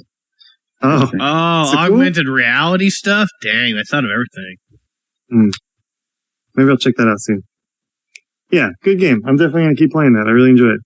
The other new release for this week, stop me if you've heard this one before. I played a new Vita rhythm game. Really? Yeah. This one's called Super Beat Zonic. I guess it's pronounced Zonic. It's with an X. X-O-N-I-C. Sounds right. What's the consensus on that? Zonic? That would make sense to me. Super Beat Zonic. This is made by the guys formerly of the DJ Max team. They're now PM Studios. This is a Korean rhythm game. The gameplay is a lot like Persona 4 Dancing All Night. Like the notes start in the middle and then they go towards you. And then you have basically a top, a mid, and a lower. And then those correspond to up, left, and down, and triangle, circle, and X on the Vita. So you can either fly between face buttons or do touchscreen if you want to. It's really cool. Electronic dance music. They're kind of coming at you Guitar Hero style, like from the background to the foreground instead of like from the center screen to the outside edge, though. One difference I would say, right? They're coming from the middle to the edges. Are they? Okay, I guess I'm wrong then. When I saw a video, I was thinking that they were coming kind of on a note track to the edges of the screen. So I guess I just don't remember correctly. Sorry, never mind. To me, it's like P4 Dan. It's really similar. Okay. But yeah, they're always active between the buttons or the touch screen, so you can change on the fly to whatever you want. And you can simplify, like the difficulties correspond to how many buttons you want to do. Like, do you want to do just 4 or 6 or ultimately 8 when you include the L and R triggers? And it gets hard, man. Like really hard. Yeah, that game looked intense when I saw it, like a little too intense for me. So, I mean, you can ramp up with it, so I don't want that to discourage anybody. But if you are looking for a challenging rhythm game, man, it's also PlayStation TV compatible, so that's really cool. But yeah, I've always really liked the DJ Max games. They have a wonderful fit and finish to them, and I really like the music in them, so this is very exciting for me. What were you saying, Shelby? I was going to say it reminded me a lot of that one arcade game with the twisty knobs, but that's a bad description, and that doesn't really help anybody because nobody knows what I'm talking about. So, oh, shoot, I forgot the name of that. That was a Konami game, though. Yeah. That's a new, oh my gosh. Demoni game. I forget what it's called. Don't worry. Like I say, that's pretty esoteric. Yeah, no worries. But yeah, those are really the only two things I played this last week, and I'm really enjoying both of them. So splitting my time across the Vita and 3DS. What are you buying? Aside from Yokai and Super Beat Zonic, I got Triforce Heroes. Oh, I haven't played it yet though. We should have played that when everybody was in town. I don't know why we didn't. Yeah, I saw some video of that earlier today to the point where, man, that kind of looks like it'd be fun if you got the right couple of people together to play that. Yeah, you guys might be the right people. I'm not sure. Or really, honestly, the wrong people would probably make it more fun. Yeah, I know you're the wrong people. Yeah. So it might make you the right people. You with me? Maybe. I don't know. If we can make that happen, I'd be willing to buy that game. I'd play that. Then I bought Shovel Knight like 3 times. Physical I could have bought versions? Shovel Knight this week. Just because digital formerly, or physical formerly known as digital, right? Yeah, I bought it on the 3DS and the PS4 and the Wii U. Because I legitimately wanted every one of those versions. Okay, well. There's an amiibo coming out soon. Yeah. I wanted it in 3D on the 3DS. I wanted the multiplayer component on the Wii U, but I also wanted the PS4 version too. Man, that's how they get you, man. That's how they get you. But all those were like the price of one normal game. Right. Right? Sure. And I also got the Suckers edition of that Rodea game, Sky Soldier. You know what I'm talking about? I am Which interested one? in Which checking this one out. did you get, the Wii U or 3DS version? I got the Wii U that includes the Wii version, which I guess is the final Wii game, probably, right? Like the swan song for the Wii. Tony, what did you say? You wanted to check this out? Yeah. I want to check it out too. I haven't had a chance yet. Neither have I. Really? Why am I that? Really? Is that, oddly enough, that hasn't come up in any of your segments, Shannon. Sorry. NIS America, their web store, piece of work. Yep, they're having a lot of problems. To be clear, you've ordered it and it just hadn't shown up yet, right? No, they straight up canceled my order. Like Ooh. Oh, okay. They're it's bad. their order management system saw my reorder as a duplicate and canceled it on their end, and they never refunded me, and I ended up having to apply for a refund. And then their response was, well, we still have it available. You could just go and order it again. Not an apology, not anything else. It was just, here's your money back. Go buy it again. I had some PayPal orders go bad too, and they were like, whoops, we don't have it, but we'll hold it. Like, we'll physically put it in a drawer and promise you it's cool. Go put in another order. Yeah, I was just giving you a hard time. I thought that you had ordered it and just hadn't showed up yet. I didn't realize they were giving you the shaft. No, because we got it about the same time. Yeah. But yeah, they're surprisingly different games. I guess Yuji Naka has kind of put his blessing on the Wii version because that was the one that he actually worked on. And then Katakawa Games, the publisher, and I guess NIS America for the US, I suppose. I don't know. Somebody put a hold on it and stopped it from coming out on the Wii. And then they ultimately developed a Wii U and 3DS version, which are pretty different.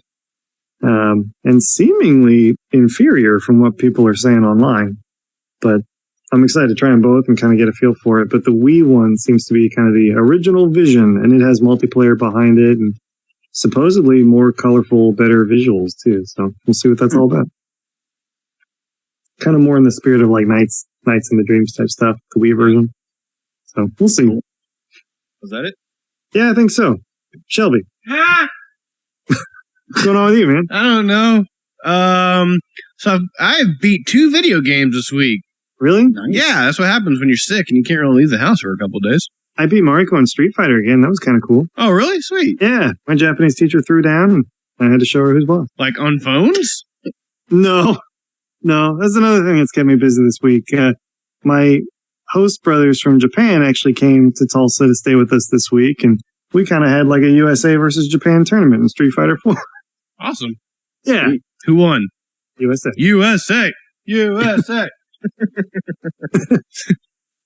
Like the Olympics. Yeah.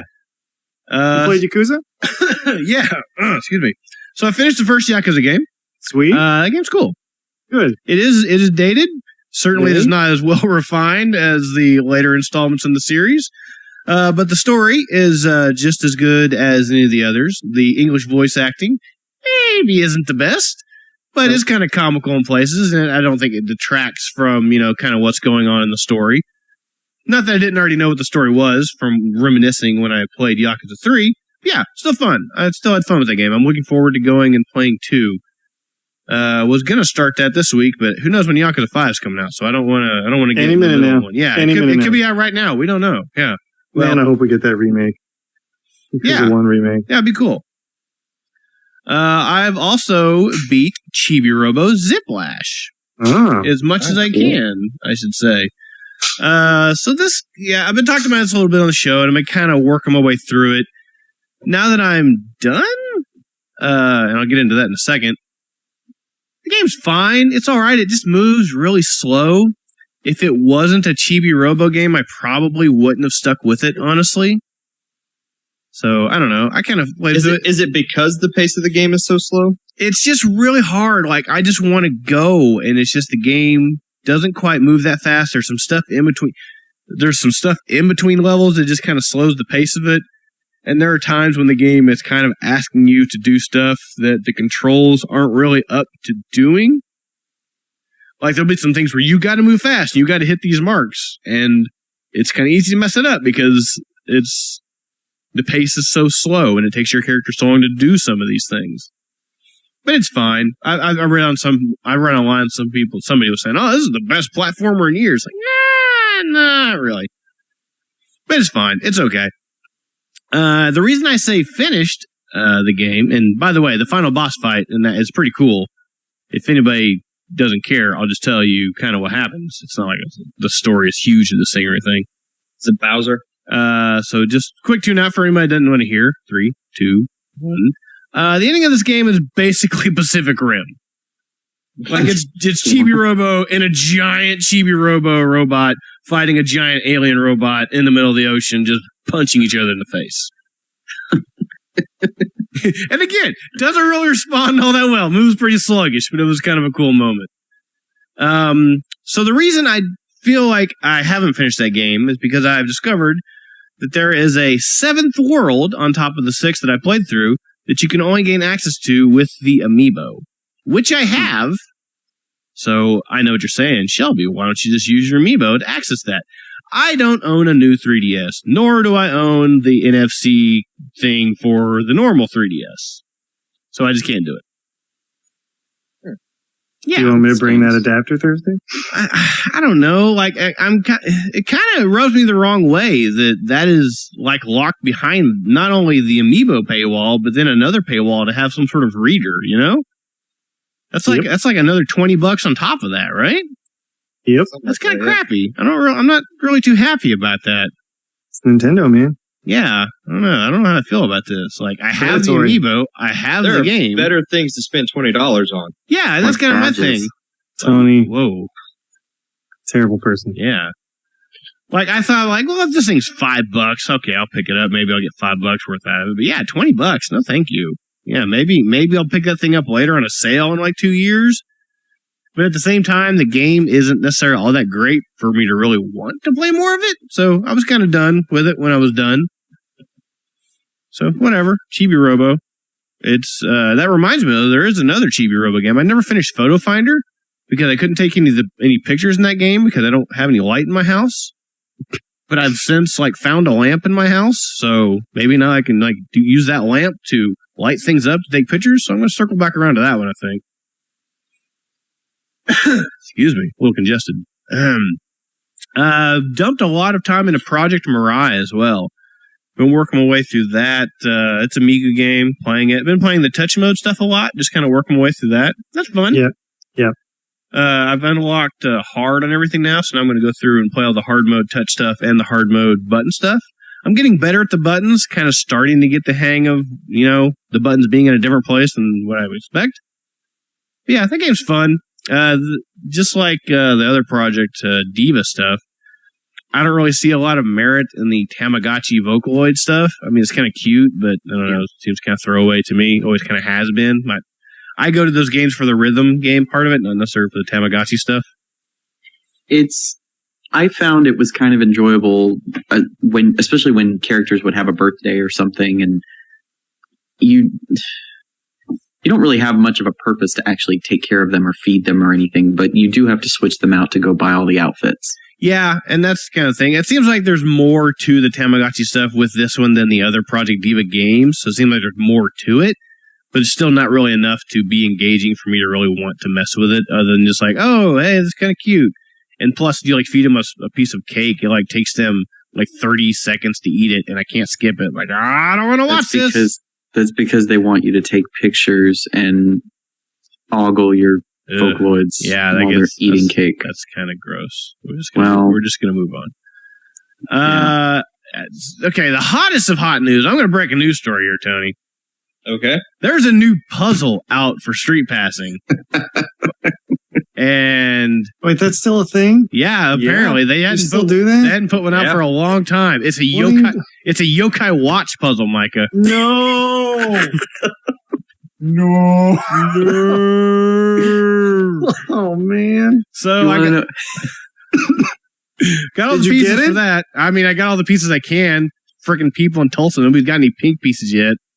Look, I was an out of town visitor Sunday afternoon, and I say, Shelby asked me, "Where do you want to go, Shannon?" I don't know. What do you want to do? I'm cool. I'll just remove myself from the decision making process. Where do we end up? At Home Depot. Hey, you told me you make the decisions on where we go. I drove past a Home Depot and there's a new puzzle out. You think I'm not gonna stop? No, I didn't. It's okay. Nobody had any puzzle pieces there either. A bunch of worthless people. So yeah, may have to. I don't know, maybe some old habits may be coming back. I mean, maybe stalking outside my local McDonald's again lately.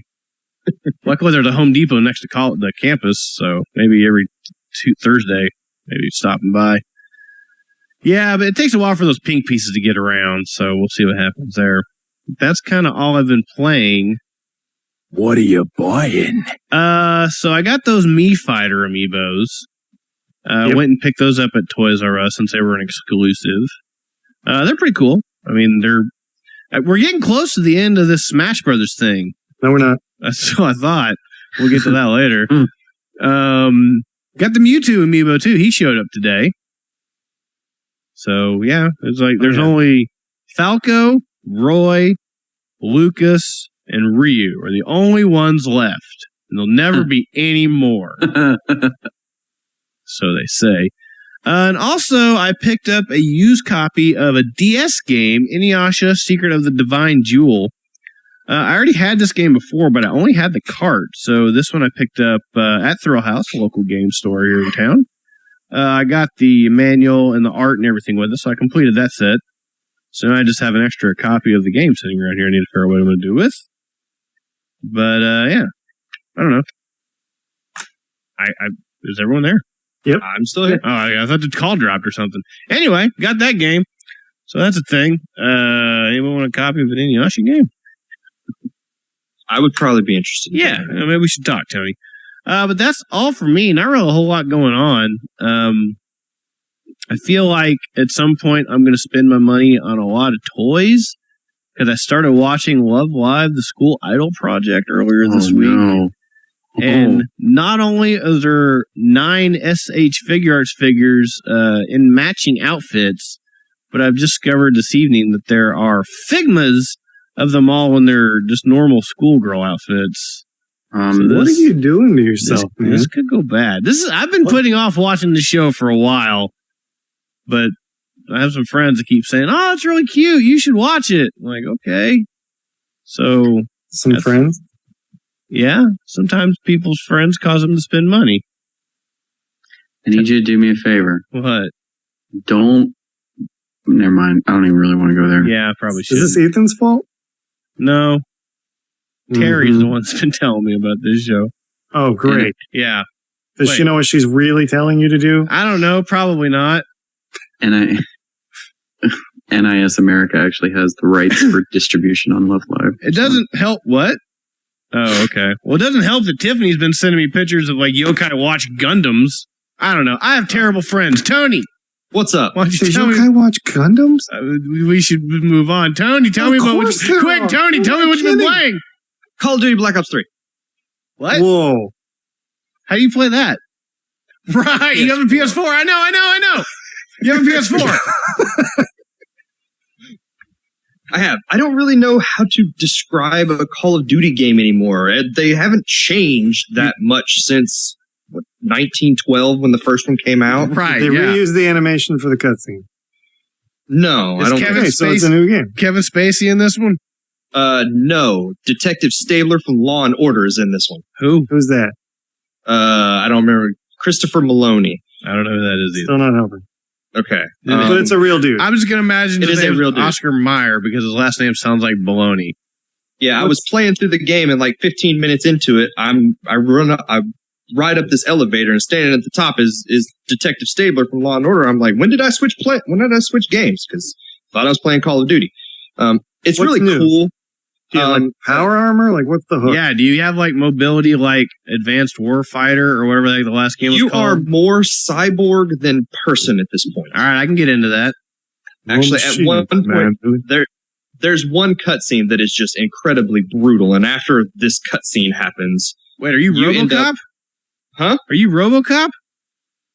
Yeah, that's not far from the truth. All right. And you get all of these powers in your hands, like you can shoot out lightning or fireflies at people and it causes them to catch on fire. What?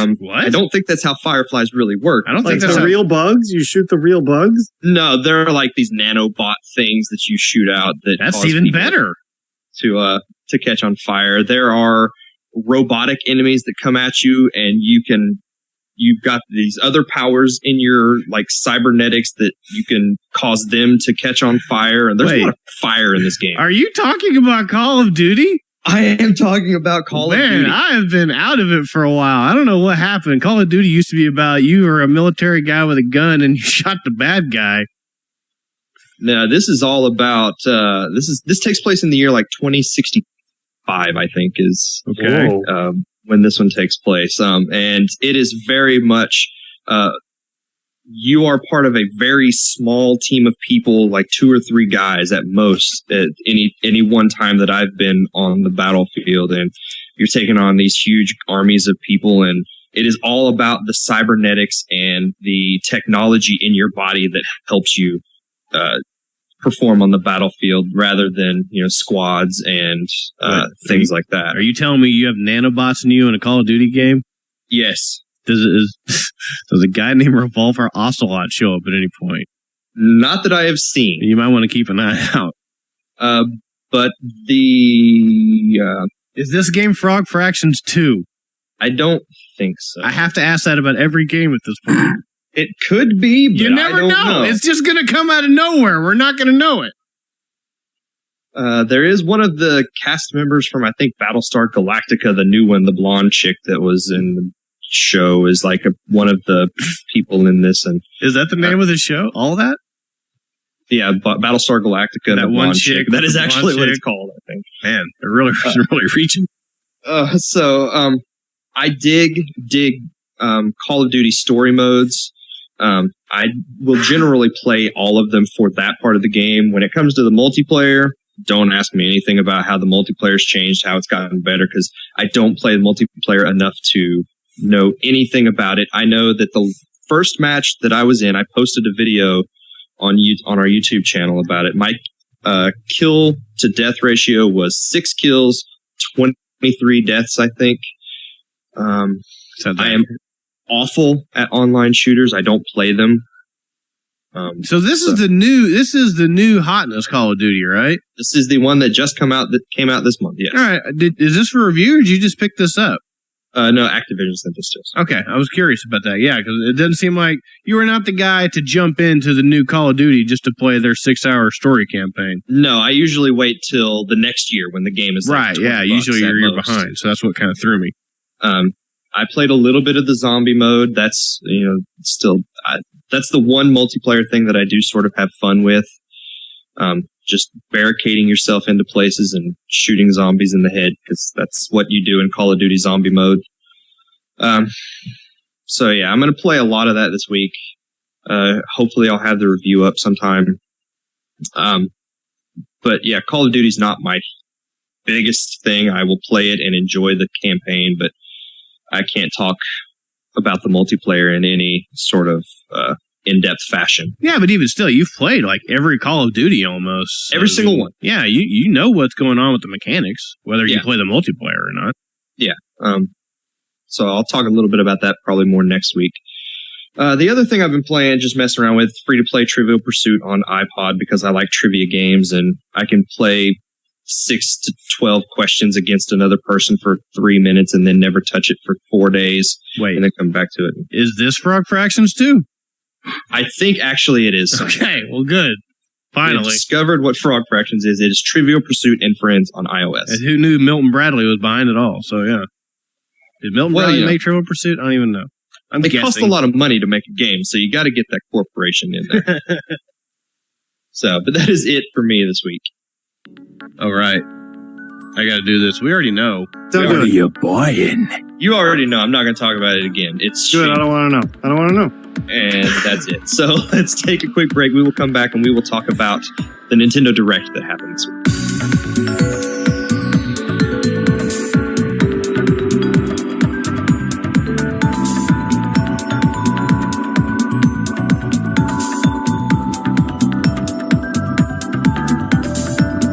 Nintendo had another Nintendo Direct. It's the first one hosted Iwata. Reggie mentioned that at the very beginning of the show and gave Mr. Iwata the little direct-to-you nod thing, which I thought was really kind of a cool little move. So who hosted this? Was it different upon different regions? I don't know about any of the other ones, but the North American one was Reggie. He was the one that started it, and then he tossed it over to Bill to do all the announcements. Cool. In Japan, I don't remember his name, but it was somebody who had accompanied Iwata side by side before. Okay. I don't remember his name though. I think that's probably what's going to happen from now on. Reggie will take the North American ones. That guy will take over the Japanese ones, and then whoever does the European ones will do theirs. Yeah, I think Reggie will kind of be the anchor, but Bill seems to do all the heavy lifting. Yeah. Which is weird. Reggie sort of does do the heavy lifting because he's a big guy. Well, in this one, Reggie did the, sort of, here's what's going on, but I'm actually going to toss it over to Bill to do all of the game announcements and things like that. So they started off with huge news, at least for Legend of Zelda fans, and that is that the I don't know if it's been long rumored, but in the last few weeks I've seen it talked about. Twilight Princess HD is coming. Surprised to no one. No, not at all. March 4th is when that's going to release. For what system? Wii U? Wii U. Okay. Yeah. It is I don't know if it's the GameCube or the Wii version. They haven't said. I don't know which control scheme you're going to be using. I would assume, I would hope they would put both in there. Like I said, that would make sense to me if they just put both on this. They got room. Yeah. So that comes out on March 4th, and it launches alongside a brand new amiibo. Huh? Micah, what were you going to say before we get into this crap? What? You were going to say something? Oh, I don't know. I was going to speculate a little bit on the gameplay. They might do gyro-based stuff with the gamepad, like the hook shot and bow and arrow. Like that might be first person on the gamepad, and you maybe aim with that. Sort of like they did with Wind Waker. Yeah, instead of doing the Wii Remote. I don't know if they'll do Wii Remote sword play, because they're not going to make it like Skyward Sword fidelity. Interesting. Yeah, I don't know what they're going to do. All right, crap. Amiibo. What?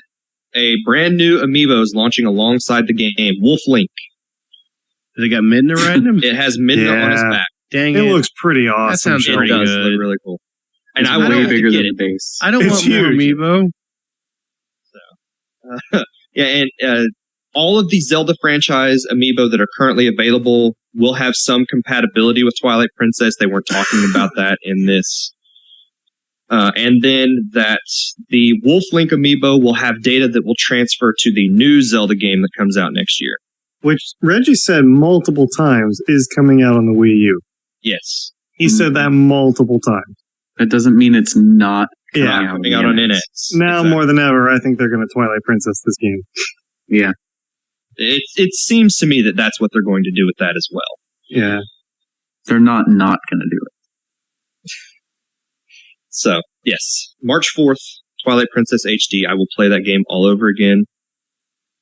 Loved it. I think the upgrade in the visuals is really good. They cleared up a lot of the blurriness that I think Twilight Princess originally had, and it looks much nicer this time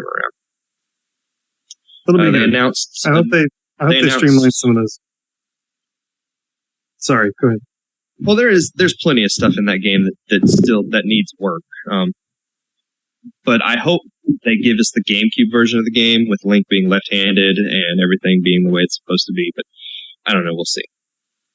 They announced a new Wii U bundle that will launch this holiday, I assume around Black Friday, that comes with a copy of Smash Brothers and Splatoon.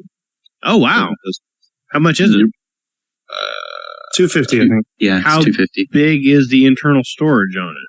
32. Still That's 32. the big one, right? Yes. Do they? And those are both pre-installed digital. I thought one of them was physical and one of them was digital. That might be true, but the box, I think, said pre-installed something. So are they both on there? So you actually got like 3 gig left on your storage? Yeah, and if you by the time you download all of the updates to get your Smash Brothers to current, you're probably out of room. Yeah, those discs are worthless now, man. Like, you'd never want to play Vanilla Smash or Splatoon ever again without the updates. It's basically a unlock key or something at this point. Exactly. Yeah. See, they talked a little bit about Pokken Tournament. I guess Pokken Tournament is how it's officially being pronounced. At least that's how Bill pronounced it. Yeah. And it's Pokken Tournament launches. Yeah, he said that multiple times too. Yeah. The first run editions of the game will come with an amiibo card for Shadow Mewtwo that will unlock the character immediately. Oh no, amiibo cards for Pokemon? Mm-hmm. I who didn't see that? Yeah, that's why I said that in the most monotone way possible. They did say, though, that Shadow Mewtwo will be unlockable just by playing the game. But if you have the amiibo card, you unlock him immediately. Starting with a shadow character, like not even Turtwig or something like Torchic. It's just like Shadow Mewtwo. Why not? This is how dark this is going to get, like up front. Pretty much. Yep. I'm not sure that that's a game I'm going to be interested in. I don't know. Would you be interested in it if they were digital cards that you could catch with a crane? Keep talking. You have to pay $1 for a chance to get 5 of them. Oh, man. No. I don't want to spend any more money on those stinking badges. But you $20, man. practice for free and throw your life away slowly. I have earned all of my free plays for both days that I've had the game, though. And then Shadow Mewtwo showed up and says, "Yo, I'll give you 15 tries for $30, and you buy it because you're a sucker." All right. Let's see. They announced new updates for Splatoon that will add some new stages and a bunch of new content for that game. I need to turn that game back on. I haven't played that since like launch week.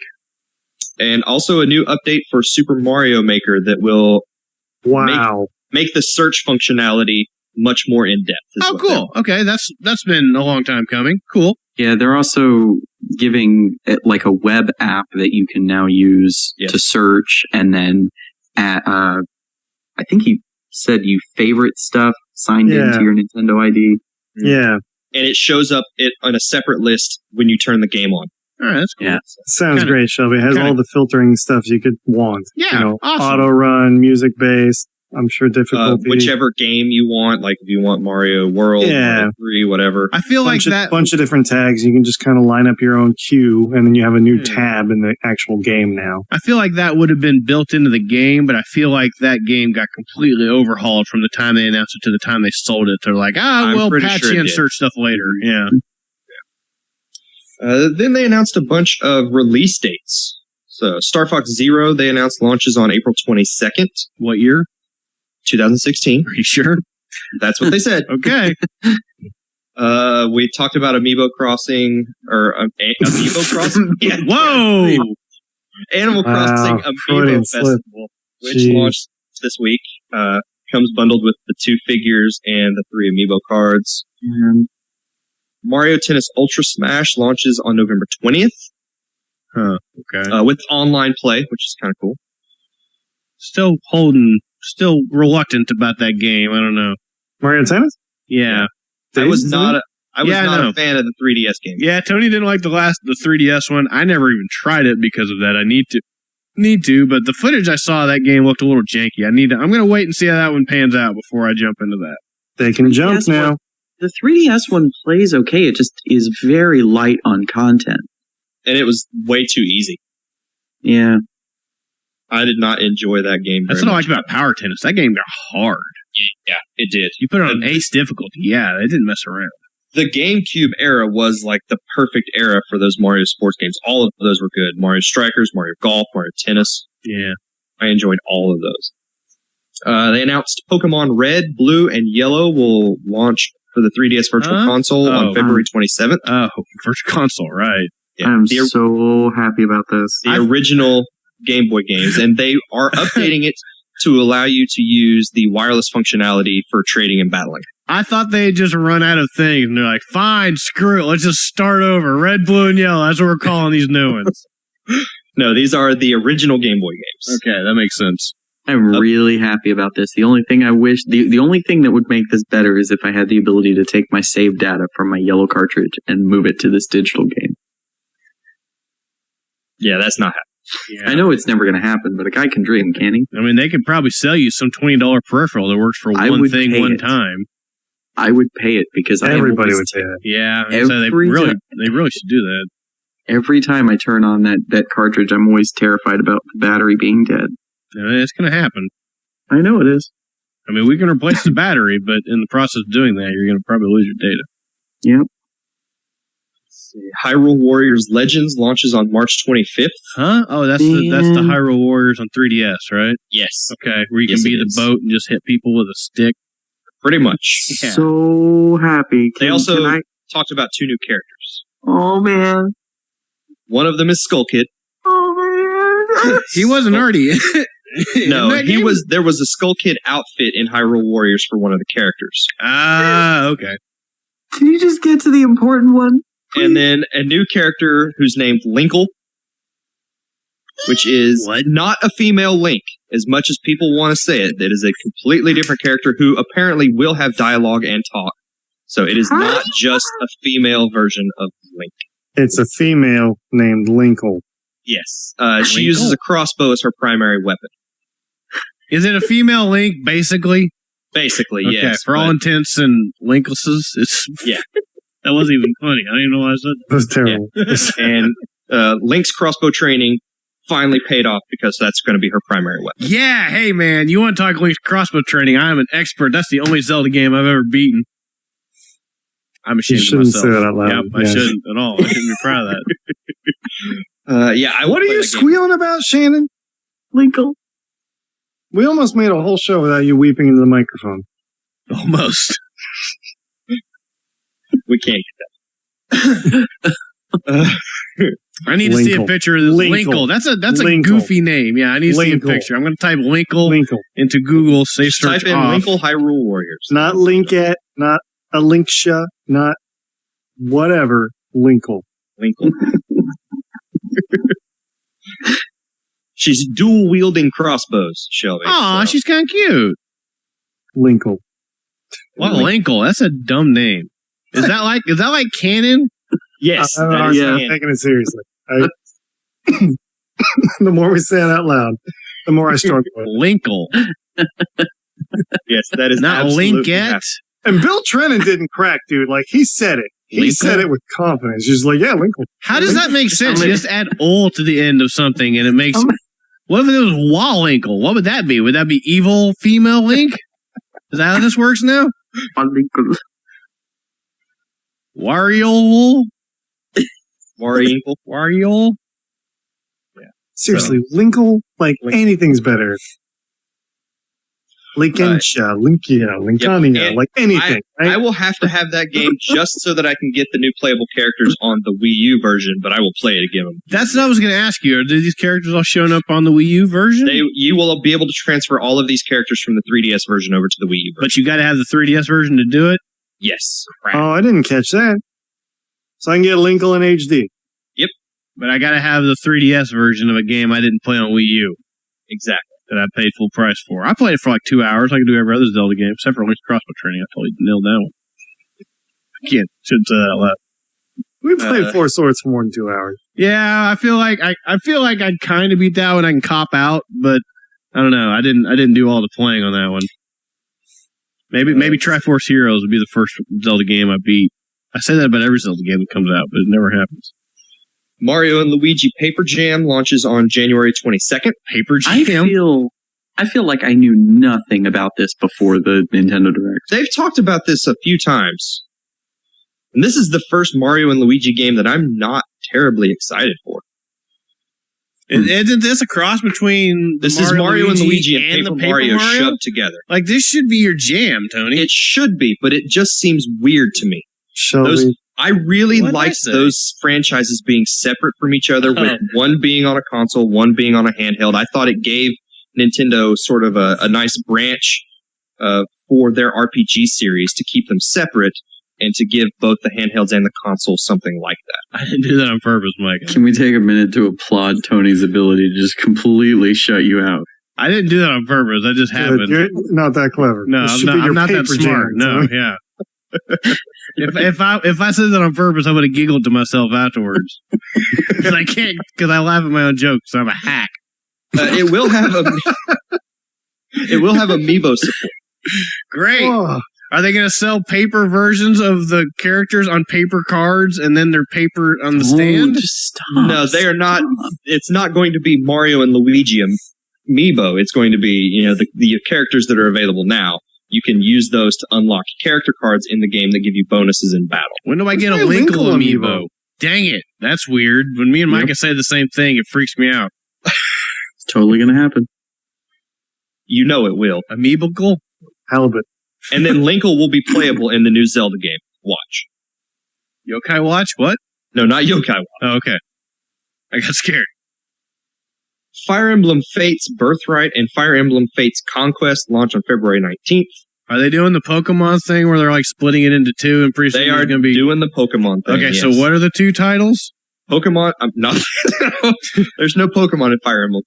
Fire Emblem Fates Birthright and Fire Emblem Fates Conquest. So Fire Emblem's Fates Destiny will come out in about 6 months and it'll have extra no, stuff? it is called Fire Emblem Fates Revelations, and Wait. it has already been announced, and it will launch later. Wait, dang it. This is what happens when they're thinking faster than I can, Tony. Yeah. This is what Birthright happens when I don't watch the directs. Birthright and Conquest are sort of two parts of the two sides of the same story. Uh-huh. And then there's the third one, Revelation, which takes place later. I mean, it comes out later, so. But that's DLC only, right? I believe. Like a supplemental to either version you get. As if this wasn't confusing enough. Yeah, it's. I'm gonna look up exactly what it. While he does that, check this out, Shelby. They're putting out a Suckers edition, right? Yes, it is downloadable. That has like all three of these on one cart. That is exclusive to that Suckers edition. Wow, really? And it's already gone. It's gone. Yeah, that's terrible. Yeah. You get one? No. Dang it. That's like the Omega cart. Yeah. I got a question, Tony. Okay. I don't care about this Fire Emblem game. I want to know when Shin Megami Tensei Cross Fire Emblem's coming out. Did they say anything about that? Nothing? Nope. They didn't even mention it today, man. Dang it. I want that game just because they call it a J-pop RPG, and that's right up my alley. I want that game because it's Shin Megami Tensei and Fire Emblem. Like, I feel like if that game will get me into Fire Emblem, so be it. You know, I'm already into Shin Megami Tensei somewhat. There you go. Pokemon Super Mystery Dungeon launches on November 20th. Haven't that game... How does that game... There's not already a game called Pokemon Super Mystery Dungeon? No, there is not. Really? There is not. Man, I feel like they're just throwing adjectives in front of the word Mystery Dungeon. There is a Mystery Dungeon game on the 3DS, but it is not that one. Okay. That one is called Gates to Infinity. Wait, I thought we were talking about Pokemon. That's a Fire Emblem title. No, that was the Pokemon title. Pokemon Mystery Dungeon Gates to Infinity. See why you get confused? Oh, and here's the best part of Super Mystery Dungeon. What? It will have every single Pokemon that has ever been in the series up to this point. That's nearly 800 last I counted. 720. Yeah. Okay, well, that's a little lower. I'm thinking of the 780s. I'll get there. 720 Pokemon. Is Linkle one of those? No. No Linkle? No, but Tingle is. Wait, what? Tingle's a Pokemon? Explains so much. It does, doesn't it? And then two more games that I am very excited for. Dragon Quest VII and Dragon Quest VIII both launched for the 3DS in 2016. That's awesome. That made a lot of people happy. I thought Dragon Quest IX already came out. Yes, it has. Wait. 7 has never been available in North America, and 8 was a PS2 game. Oh. Some people had their Yakuza 5 announcement today, man. Okay. That was me. I just get confused with the numbers. Okay, so they're both coming out to what system? 3DS. Okay, cool. Way to go. What's 9 on? 9 is on DS. Is that game out? Oh yeah, it's been out for years. Is 9 out in this country? Yes. So what would be the new Dragon Quest game if they put a new one out tomorrow? 11. Where'd 10 go? 10 was an MMO that was only available in Japan. Oh, like Final Fantasy. Yes. Wait, no, that was 11. Okay, hang on. Now I'm even a little confused. 9 was out on DS? 9 was a DS game. 10 was a Wii game. What were 7 and 8 on originally? 7 was the ones they just announced 1, today. I believe, and 8 was PS2. So the ones they just announced today were originally PS1 and PS2 games, now coming to 3DS? Now coming to 3DS. Are they already console? on 3DS in Japan? No. Are they coming out like they're getting remastered, or are they like Virtual Console-esque?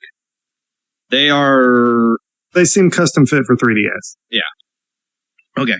So like updated graphics, probably? Because if it's a PS1 game, that's going to be rough. PS1 one, I'm sure. Yeah, for Dragon Quest 7, yes. Dragon Quest 8 looks very much like the PS2 game. All right, PS2 game will get by, but a PS1 game on a 3DS is going to look a little rough. And so this is the first time either of those have been in English? No, Dragon Quest 8 was on PS2 in North America. I've got it. But never 7? Okay, then I know that game. Then I know what you're talking about. 7 never came out here. Okay. They all have slimes, though, right?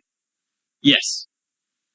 In every game, a slime will draw near. Okay, so what was 10 on? 10 was a Wii game in Japan. It was an MMO. So you can now get every Dragon's Quest game on a Nintendo system. That will be the case, yes. Except for Dragon Quest Heroes. What's that? PS4. Okay. I'm with you. I can't believe you don't have that yet. I am... Stop buying badges. I am very, very close to picking that up, so... I want your impressions on that because I want that game. I have got to play that game. You Tell want me it's Dragon good. Quest what? Huh? Heroes? Dragon Quest Heroes? You want Dragon Quest Heroes, Micah? Yes. Why? It is a Muso game. I know. Who? Hyrule Warriors. Think It's that. a Warriors game. Is Linkle in it? No. Wait, you want a Hyrule War? You want a Warriors game? Yes. Man. I've liked everyone that's not a Dynasty Warriors I guess game. it's true. You have enjoyed Or a them. Samurai Warriors game. I Yeah. really like the One Piece ones. I really like that Fist of the North Star one. I like that Gundam one a lot. Hyrule Wow, Warriors. wait, be clear. You like the fourth Gundam one. Thank you, sir. Yeah. 'Cause I would not want to be quoted otherwise. I Yeah. like Dynasty Just Warriors Gundam Reborn. I make fun of you, but I'm not going to let you go down that road. Thank you. Yeah. Friends don't let friends play Dynasty No, I Warriors own Gundam. that game. That game is Vanilla. terrible. That's- Ooh. There was a bunch of indie games talked about towards the end of the Direct, and then Nintendo said, "You know what? Here you go. It's over. Direct over. But we're going to play you one more trailer." They pulled it just one more thing. They pulled the. I almost said Shannon said. No, that's not true. Reggie said that he felt a trailer approaching, and they showed off the next playable, downloadable character for Super Smash Brothers. Dang it! That means another amiibo. And I'm sure the internet freaked out. Who is it? Cloud Strife. Really? Really? Yeah. Cool. Yeah, I saw this trailer. I'm joking. I actually saw it. That's cool. Well, I was most excited that they actually put his Advent Children outfit as a costume in there. I was pretty excited about that. That's cool. Like, people are excited, right? This is like fan fiction, dude. Right? Yeah. This whole year, man. Now, does this mean Final Fantasy VII confirmed for Wii U? No. Unfortunately not. One, that game was probably never going to come out. Two, It's true. We'll be dead. we'll all be dead before that happens. And the We're Wii going to U- get Final Fantasy 358 over 2 days first. There's hope for your children, Tony, but we'll never get to play that Yeah, remake. so I have a dream that my children can play Final Fantasy in a world free of, I don't know, tyranny or something like that, probably. Something inspirational. Money changed hands to make this happen, though, right? Like, this wasn't just a token of goodwill. Oh, I'm sure money changed hands. I mean, Nintendo and Square have had good relations in the past, but yeah, somebody paid somebody something, and then exclusive amiibo rights got signed. Something. Yeah, that's the question. Dang it, Gold Mega Man Is there going to amiibo. be a Cloud amiibo? Yeah, there'll be a Oh, Cloud yeah, Gold amiibo. Mega Of course Man. there will be. Yeah, Gold Mega Man amiibo. Ugh. Functions exactly like the regular Mega Man amiibo. Yeah, except it's ugly. Well, there is that. So yeah, Cloud is going to be in it. That's cool. He freaking, that stage looked awesome. Like summons just happened on that stage. That was pretty cool, right? That power plant kind of sucks going through the first time, but So do you think we can get Mallow now that they're in cahoots with Square? Maybe Gino? I would say Gino. I would say Gino. Gino. I don't know. I mean, Square, like Mario Sports Mix, that was made by Square, or a lot of it at least. I mean, Nintendo's done stuff with Square in the past. This Square is and nothing Nintendo new. are still good buddies. Yeah, they get along. They wouldn't cut each other if they saw them in the bar. Now, in a dark alley, that might be another story. Yeah, I'm going to say, you don't know what's going on back there. So, yeah, Cloud Strife coming to Smash Brothers, both 3DS and Wii U. So, there you go. That was the Nintendo Direct. Have they ever added assist trophies with DLC? Don't think so. Okay. Be cool if, like, Vincent could show up or something like that. Or other Final Fantasy characters. Lightning could come back again. I'm sure Ethan would be thrilled. Oh, well, you're going to get Lightning on that 3DS Final Fantasy game that's coming out. Huh? Oh, wait. The one with the little people? Yeah. That's not what I meant. The little chibi versions of them. Final Fantasy Explorers, yeah. You'll have all the costumes for all of the different Final Fantasy characters to bring them into your game and play. It looks that game looks sort of Monster Hunter / Final Fantasy in nature. So I kind of wish every Final Fantasy game had like a Cliff's Notes version of the game, so I could just like play a 6-hour version of it and get everything out of it I want.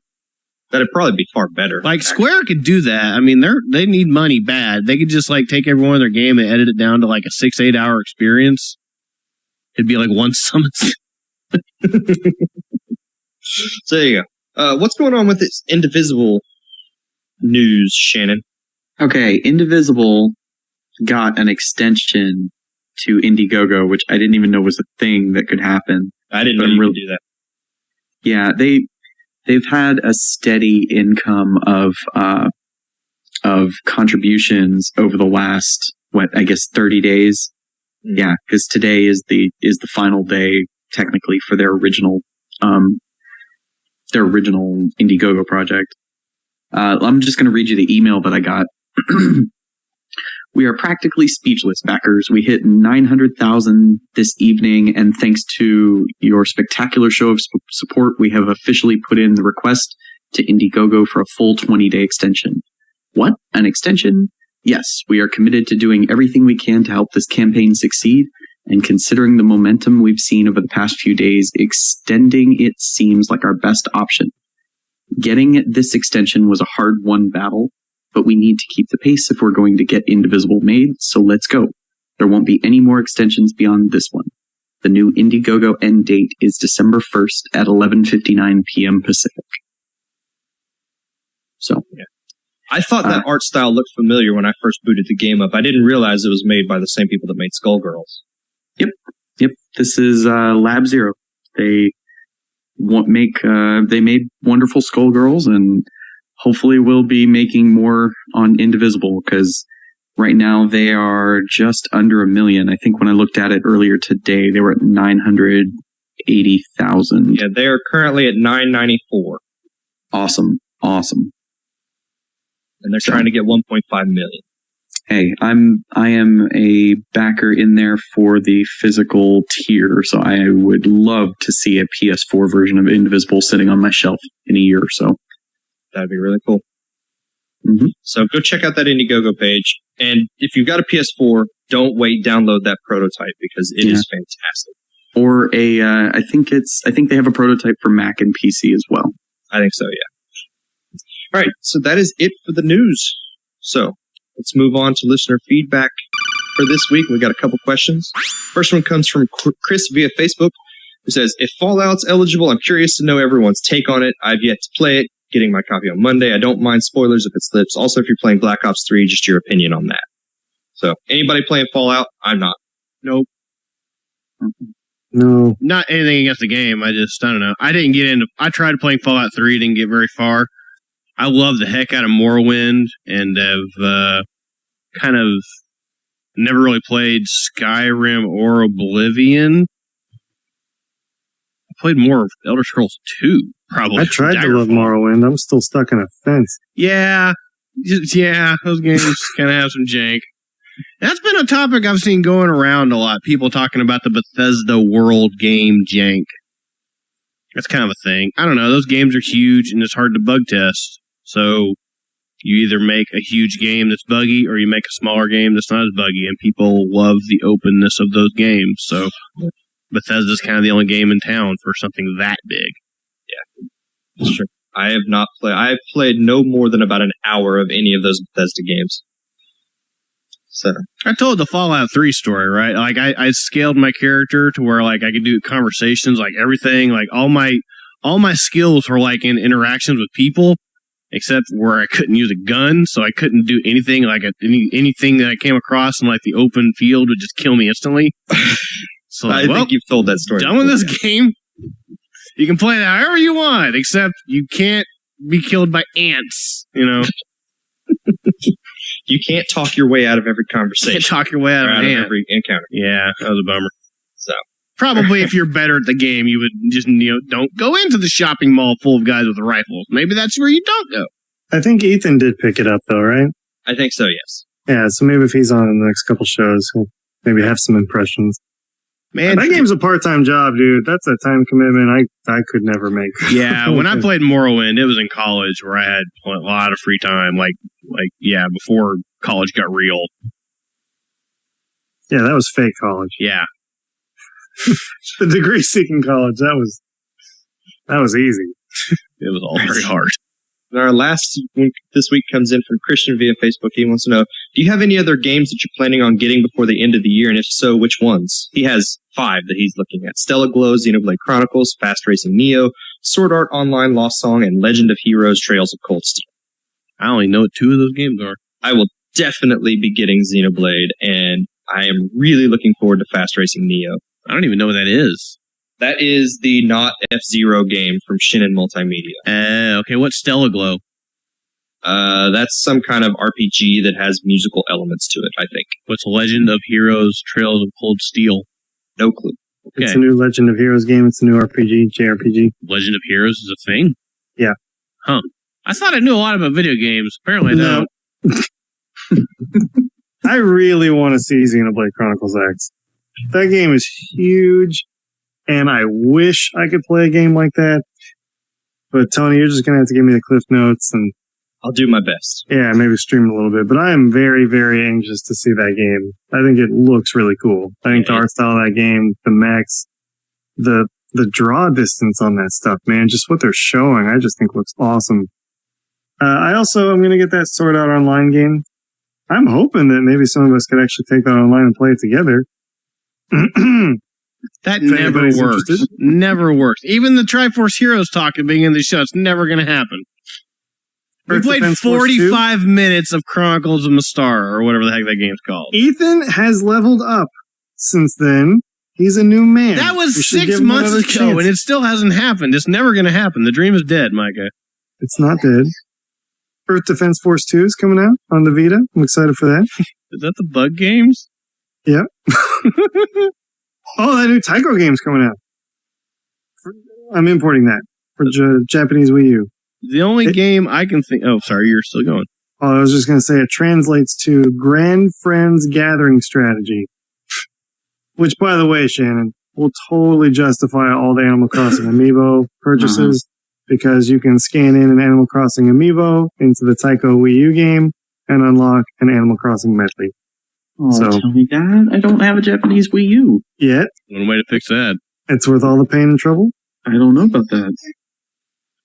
The only game... Oh, he's still going. Go ahead. No, I'm still going. No. I have a release counter on my phone. Okay, go. I track this stuff. Sheesh. Devil's Third? Anyone? No. You Not even going to try it? No, I don't think. Nope. No, I don't think you should really. try for full price. Maybe wait till that one goes down. But I've heard bad things about that game. Okay, if the cover art they showed on the Nintendo Direct is the final cover art, that's probably the worst cover art I've ever seen. I believe that is the official cover art. That is so bad. I gotta look this up now. Like, out of all the different releases of that game, the other ones were fine. That one is bad. Like, bad. Well, that's what we're going to get. For this calendar year, that's outside of a couple more Japanese Vita rhythm games. So is the game you're talking about like a dude holding a sword pointing at the camera with like glass breaking around him? No, it's just like that's the top half of his face behind the logo. Okay, so this is one where there's an explosion behind him. He's wearing sunglasses? Yeah, that one's fine. The one they showed for the US release looks bad. I don't know which one it is, though. It's just his face with the logo on his mouth, basically. Really? I only saw it for a second during the Nintendo Direct, but it looked bad. Are you done? Yes. Okay. The only game coming out this year that I still want is Yakuza 5. Which I've already... Obvious. Yeah, it's obvious. I mean, I've already paid for that. I think, I don't know, maybe I'll pick up Triforce Heroes. That's never going to happen. It's a pipe dream. And also I'll probably end up buying the Japanese version of the Gravity Rush remake on PS4 in Japan because I want that Figma that comes in the collector's edition. Is that coming out this calendar year? I think, according to, hypothetically, if I was looking at PlayAsia before this podcast started, I think pre-orders open in December sometime, so... The PS4 version of the game is coming out in the US, but I think it's next year. The US version of the game comes out next year. I'm buying the Japanese version. I'm buying that toy, basically. I mean, I won't be able to play that game. I don't know if the PS4 is region locked. I'll buy the US version of the game, too. I just want that Figma. Let's be clear, though. Yakuza 5 is all that matters for the rest of 2015. I mean, I'm ready for it. I mean, I'm carving out days off for that. Like, I seriously, I think every other game that I wanted this year has already come out, other than that one. So that's like my last one. I can't unless I'm Xenoblade is the biggest thing for me. That's cool, but I never played the first Xenoblade. I'm interested in it, so maybe we'll see. I don't think you really needed to play previous ones. No. Anything in the Xeno, I don't think there's a whole lot of continuity there. Yeah, I'm interested in that passively, but I'm not going to jump into that unless like I have a ton of free time. That's a big game. Yeah. I plan on devoting a lot of time to Yakuza 5, and by a lot of time, I mean barely any time because I don't get much time to play video games. So I imagine 30 hours is a lot of time. Yeah, that'll probably take care of my console at home game playing for the rest of the year. All right. I think that will probably be the show for this week, guys. Shannon didn't say anything about his games. Oh, he didn't. Yakuza 5, Wave 2 of Animal Crossing Amiibo. Oh, you don't need That's next year. I thought that's January, yeah. Wait, unless you know something we don't. Are you importing those? Why would you do that? Why End would of the show, right? Why would you do that? Why would you do Why that? would you do that? Little kids are dying in the background because you're doing that. He's coughing college fund. He's trying to give you that. That's right. College fund. Daddy, college fund. He's not denying it, guys. I'm not gonna import them. Your release date's a little off, Shane. I was going to come You next just year. somebody needs to talk me out of it. I messed up. I did it wrong with Wave 1. Just go play some pachinko. If you're going to go down these dark paths, just do it virtually at least, okay? No, because then you end up like Tony and you drop $20 on a virtual crane game. I can do it digitally, right? Like I can digital shames okay. No. You can't do anything that costs actual money. Well, there's You can no only fun spend in fake gambling. Japanese yen. No fun in Kamurocho. If you're gambling, you got to use real money, or else you don't get that thrill. Well, it's real money that he gets from beating up dudes on the street. Yeah, that sounds all right. Yeah. Yakuza 5. Game of the year. 2015. I pronounce it Xenoblade Chronicles, but that's a different story. I did have a lot of that yet. You have not played that yet. I had a lot of fun in the first Yakuza game, just grabbing a guy and just punching him in the face like 4 times before I just knocked him on his butt. Those games are... I've just crushed so many dudes. What? In Yakuza. Motorcycle to the skull. Why not? All right. Games are so good. Well, if anybody out there has any comments, questions, feedback about anything they heard on the show this week, you can send that to podcast@nintendo-oki.com. Follow us on Twitter at twitter.com/Nintendo_Oki. Head on over to YouTube, check out the stuff we've got going on over there, or come on over to the Facebook group and talk to us there. Don't forget, listen to the other shows that we have on the site, Data Drain and Nintendo Pals, both of those are great shows. Listen to them. Shannon, thank you very much for being on the show this week. Pleasure as always. Thank you, Mike. Tony? What's up? I'm worried about you, man. Don't worry about it. It's going to be okay? It's going to be okay. Good. Shelby, as always, thank you for coasting. It's crazy. I got like a bunch of tabs for toys open. This is scary. Like 15 last count. You have a problem. Yeah. Having said that, we'll see everybody again in 7 days.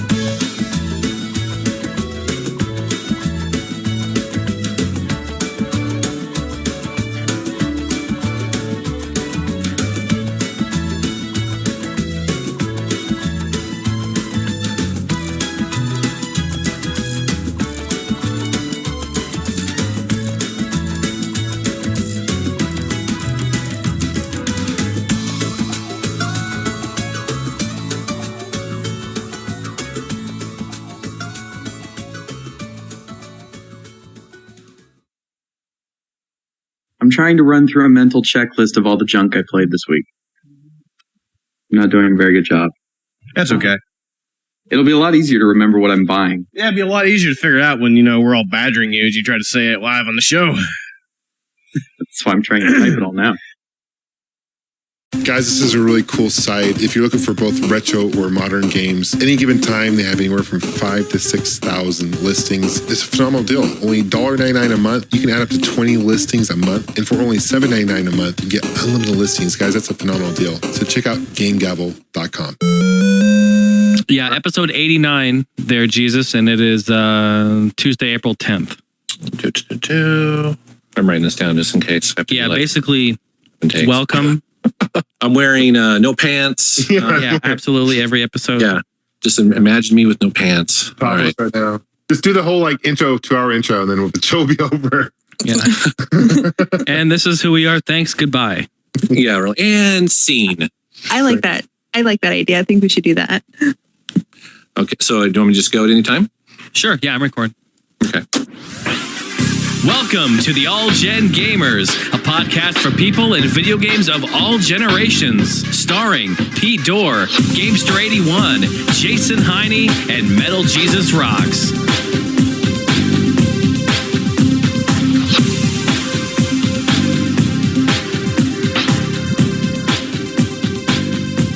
Hey guys, this is the Metal Jesus, and it's April 10th. You are listening to the All Gen Gamers podcast. I'm with my hosts, and starting off with Pete Dorr. I like to call him Obi-Wan Pete Kenobi.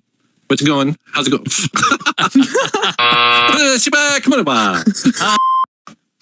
That's what I would love. You can edit that shit. Oh, now it's all staying in. Popping that Jesus cherry over there. I love it. I just love it. You know, welcome to the family, brother. Oh my God. You know what? Amazing. Gamester's fucking awesome at this. Of course, he's been doing 80 of these or something like that. All you guys have been. Okay, I'll try it. Don't forget the episode number. Oh, fuck. Oh, yeah. Kick him while he's down. Hold on. I think you're doing great. Thank you. And then afterwards, episode 889. Yeah. Yeah. From like, from a fucking like Android phone or something. 889. 89. R2D2 shit. Yeah. I am going to call you Obi-Wan Pete Kenobi. Who the fuck is calling me? Hold on. Sorry. Guys, I got to take this. Give me 2 seconds, okay? You got it. Sorry. I'm sorry. Hold on. I love my editing life. Be right back. I'm going to get a fucking drink, a real stiff one. Woo. Yeah, I don't know how you guys do this like every week. Oh, well, see, I don't know either. I'm so new to it. Sorry about that, guys. Go ahead. No worries. Actually, Pete is getting something to drink, right? Yeah. Cool.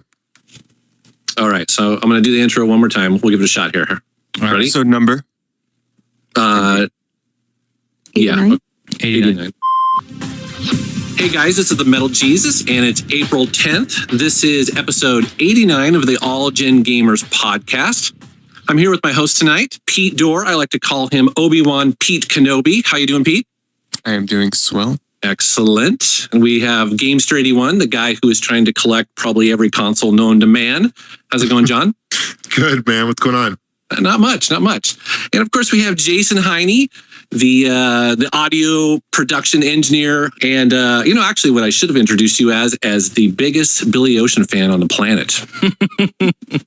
I am. Hi, thank you. I'm glad I'm here. Billy's here with me too. Get into my car. And then we are joined tonight with a very special guest. Her name is Steph, but she goes by the name Phantom Jest. How you doing, Steph? I'm very well, thank you.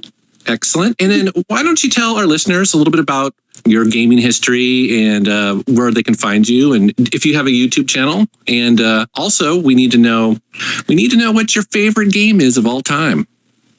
Oh, that's hard. My gaming history. I've been playing games since I was 3, starting on the Atari 2600, and pretty much have dabbled into every main system out since then.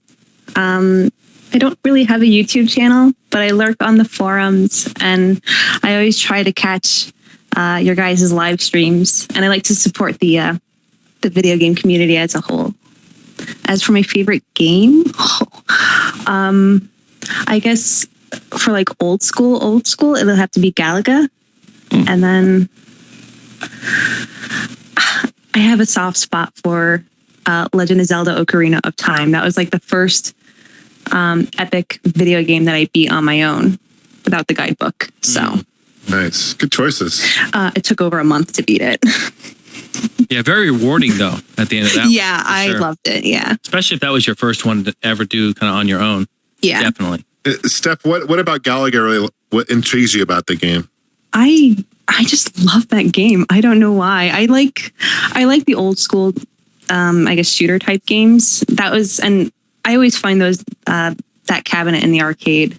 So I tend to spend a lot of quarters on that. Now, you used to have an Atari 2600. One of my favorite shooters of all time was Demon Attack on that. Did you play that? Well, I was 3, so I don't remember all the game names. Oh. It was my uncle's Atari, so I used to play it all the time. Yeah. I remember playing Asteroids and Space Invaders the most. Classics. Awesome. Yeah. Those are actually pretty decent ports for the 2600. Surprisingly, unlike Pac-Man, which was terrible. Oh God, that game was terrible. Yeah. I remember when Pac-Man first came out, and I think I was like in the 4th grade, and I remember it was definitely one of the games where I was just like, man, the Atari sucks, like for that sort of stuff. I didn't know that until that game came out. It was such a disappointment. I remember when that came out as well, and it was either, I think at the time it was like you could mail order to get it, and that was a huge deal. Huge deal. What are you gonna do? Mail order and get a game in? Like now we just buy it and it ships to your door. But back then it was a huge thing. Like my dad took the day off of work. We like waited for the UPS truck to show up. But I remember actually we went to Sears and we bought that game, Pac-Man, and I think it was like what, $40 or $50, something like that. I mean, what do they retail? I don't remember. I just know they were super expensive. And my God, that game was horrible. And the funny thing is that the Atari is actually capable of doing it well. Like if you play Miss Pac-Man on the Atari 2600, it's a decent port. Fantastic game, yeah. Yeah, and so is, I think it's a little bit more, it's a little bit more current game, and it's the Pac-Man Junior. Yeah, Pac-Man Junior. That's a fantastic game on the Atari. So the Atari's capable of doing it, but I think at that time they were just pumping out crap sometimes, Mel Jesus, when I was at the Classic Gaming Expo a couple years back in Vegas, they have a whole bunch of this one booth had a whole bunch of Atari games that were never released as far as ROMs. So they had a whole bunch of homebrew. And one of them was Super Pac-Man for the Atari 2600. And I bought that. It's a great port. Huh. Yeah. Wow, but it was never officially released for the system.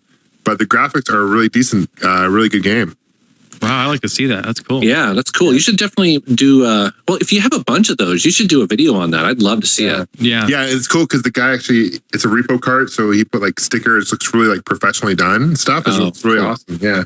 I have to say, I've been really getting into homebrews lately. I don't know what years ago, I always used to like shun them, like, come on, it's not an official game. Why am I going to spend all that money on something that's not even official? But ever since, Pure Solar came out, I'm like, wow, just look at all the attention to detail that these guys put into crafting, not just the game itself, but the game box and everything. And it's just something to play games that might have never came out, and then they found, the file for them and re-released them, or games that people created on their own. And there's just something about owning a physical copy of it, even if it's just dumped onto like a cart, like a Super Nintendo cart or something.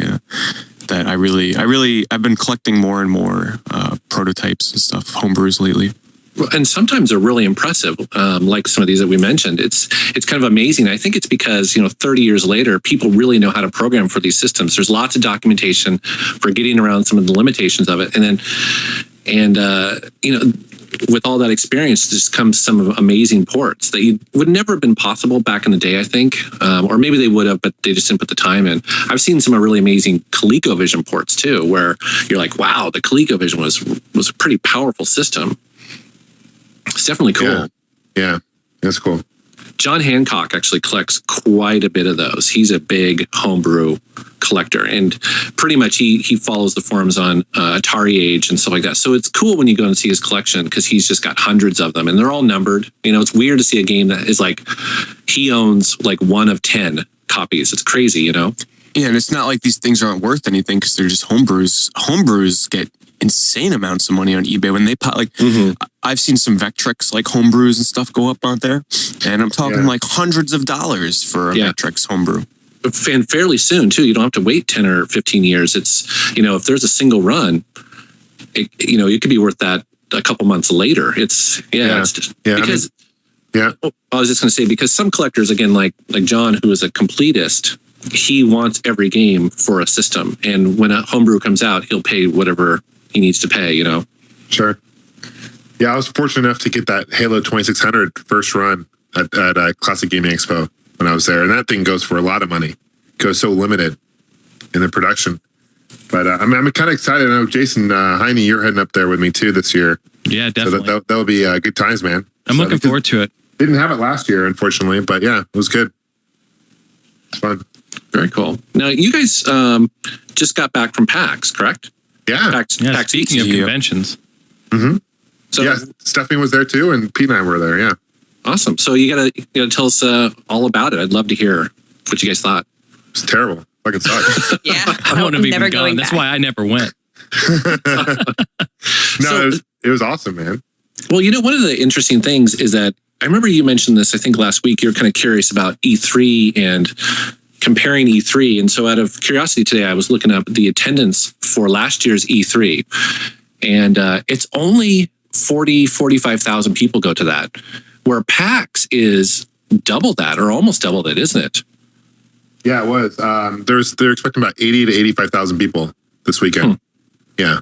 In my opinion, I think it was a little too crowded for my taste. Like last year when I went to PAX East, I think it was just perfect. You could move around freely on the floor, except on like Saturday, but Friday and Sunday were really nice. But this year, holy God, even Sunday, like taking into account that it was Easter, it was a holiday, and it was Sunday. And apparently all the passes for that didn't sell out like the other 2 days did. At least not, for the days leading up to it, still wasn't sold out. But man, it was crowded as all hell. And it's kind of unfortunate because I'm like, I was expecting it to be like last year, but it felt more to me like PAX Prime, really crowded. I mean, Boston Convention Center is a completely different layout than Seattle. It's a lot bigger, so there's more room to grow. I feel like the PAX Prime is kind of bursting at the seams as far as attendance go. I mean, they've kind of spilled over to the Sheraton in Seattle. I mean, Mel Jesus, and I know Jason, you kind of experienced that too. But yeah, I mean, I definitely like the convention center layout in Boston better. But as far as like location of the convention center itself, terrible. Seattle is so much better because there's so much more places to eat. They kind of enclose you. There's no food options other than what they have at convention center. So for a slice of pizza, it's like $9.50. And John is not even kidding. And luckily, the food is decent, but like portion wise, I ordered a turkey wrap or some bullshit for like $8.50, and it was literally like 10 little minced up pieces of turkey and lettuce and tomato, and for like $9. So they have a monopoly like on food there because you can't go to get anything to eat outside of this convention unless you feel like taking a taxi to go get it. Oh, really? No, so it sucks. Is it not downtown Boston? No, it's not. It's not. It's like in the middle of nowhere. Yeah, I wouldn't say it's the middle of nowhere. It's by the airport. So, I mean, there's buildings and stuff, but there's really not much food options. There's like a restaurant or two outside, but shit, good luck trying to get a spot. No, it's like a bar that I looked at the reviews, has terrible food, and it's probably booked up because of PAX. It wasn't too bad. I ate. Oh, you went there? Yeah. I mean, I had a simple meal, so I didn't go too crazy, but were there any bar fights there or what? No, but it was hella crowded. Like there were a lot of people there.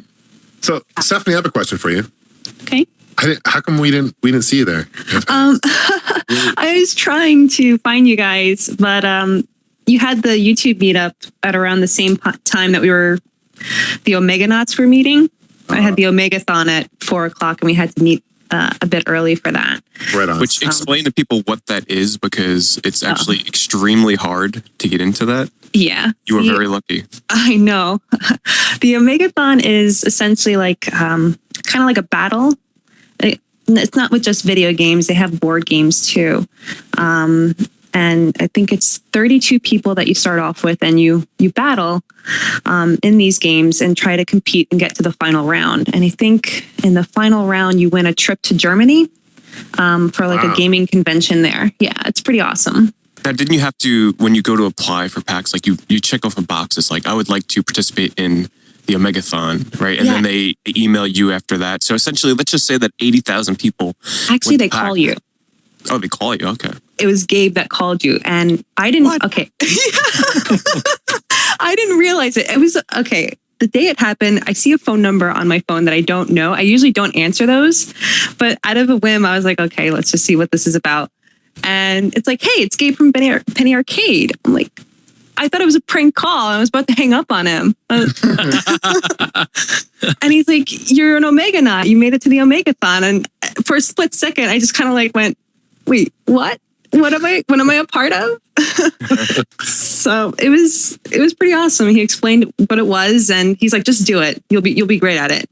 And then how. Did you have to write down any information like for them to review over, or is it basically luck of the draw of getting selected? I think it was luck of the draw. As long as you provided a phone number for them to call you, I think that's how they chose. I don't remember checking off anything about being a part of the Omegathon. Like, let's just assume that. Let's just pick a really low number, 5,000 people out of the 80,000, which I'm sure there might have been a little more applied to be a part of that. So yeah, you were super lucky. So we don't blame you for not coming to the YouTube meetup because and it was my first PAX too, so it's like a bit overwhelming. I can just see you now. You're like, I am on the do not call list. How did you get this number? Right on. So did you enjoy it? I mean, how far did you get? I didn't make it past the first round, unfortunately. That's all good. Yeah, I was 2 kills away from getting into the next round. The first game that we played was X-Men Arcade. So originally it was supposed to be that you had to see how many kills you can get on 1 credit, and you were going up against 3 other people at the same time. So 3 lives essentially. At some point, I'm not going to mention any names, but there were 2 people who kind of cheated and, I guess went in an extra life. And at that point, they changed the rules. So it was only up to the first boss that you can play up to. And then you had to see how many enemies you had killed. So, yeah. And didn't you do this like in front of like a huge live audience? Yeah, there was a big crowd there. Yeah, they were really pumped about it. Going through the list of characters, you could really hear the crowd like getting excited for Colossus and Dazzler, except at that point, by the time that I got up, no one had played Dazzler yet. So I decided to appease the crowd and play as Dazzler. But in the end, I think I disappointed them all. But it must have been fun though. Did you did you stay afterwards for like the next round that they played, or like the next game or whatever? Or how did that work? Like they just did 1 game a day or something? Yeah, they did 1 game on Friday, 2 on Saturday, and then the final was on Sunday. I did see the Zip It game, which was on I think Saturday afternoon for a little bit. And Zip It is it's a really weird game. You get like 12 dice, and the dice have letters on them, and you have to construct words, kind of almost like a crossword style, like Scrabble, kind of, yeah. Except you're just making up words, and then you have to do it as quick as you can. When you're done, you used up all your letters. You say zip, and that's it. So I mean, watching it wasn't like too exciting, but I'm sure it was a lot of fun to like sit there and play it, but actually watching it wasn't.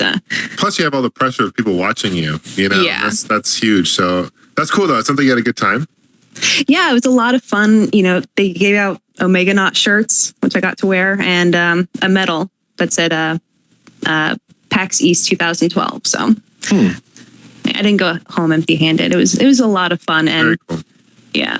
So how many people did they select to be in this? They start off with 32, and then it gets halved at each game. So only 16 made it on to the next round.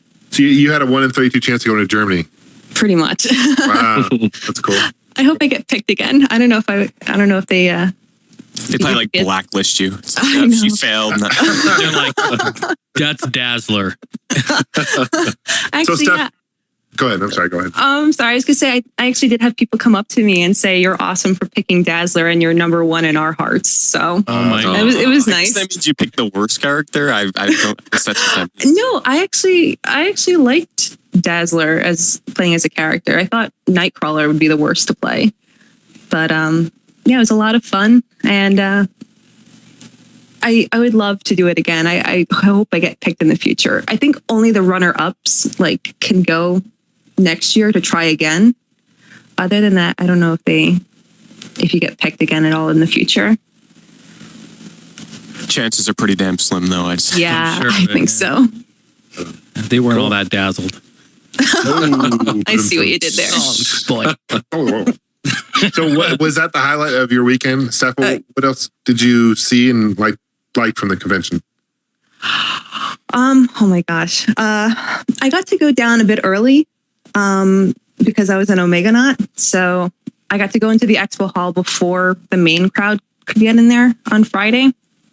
So I got to, unfortunately, a lot of the games weren't running at the time that I went. There were a few, but I did get to try out House of the Dead 4. I played a couple of the Square Enix games that they had. It's funny I didn't run into you because I was down there at that time as well. I actually saw you for like a brief second, but there was like a huge wave of people. I tried to wave to people, but no one knows who I am. So, you would have found me over at the Sonic booth for like a half an hour, probably. That's where I was at. Yeah, see, I saw Quick Freeze too, and I tried waving to him. I don't think he saw me either. But yeah, I did see you for like a brief second, but there was like a wave of people coming down from like the stairs. So that's cool. What Square Enix games did you play? What they have there? Oh my god, I can't even remember the name. It was like Don't screw it up. What was it? Dirty Dog or what was it called? Like something like that. It was like Wak Fu. I think that game. W-A-K. I didn't bother with that. Square Enix had a very good strategy involved for getting people to play their games that no one cared about, because they gave you a card of all 6 of the games that they had at the convention, and they like play all 6 of these games and get like prizes or whatever. Yeah. So most of them weren't worth playing, apparently. No, they really were not. If they had to do that, they were not worth playing. Huh. Interesting. Did Sony have a booth there? I'm just curious. Sony wasn't even there at all. No. Oh, really? Interesting. Non-existent. Yeah, which is you think they'd be promoting the Vita, right? But yeah. Not there. How about was there the other biggies? Microsoft, Nintendo. Yeah, Microsoft was there. Nintendo had a very small area. You know, they were promoting Kid Icarus. They had a really cool game.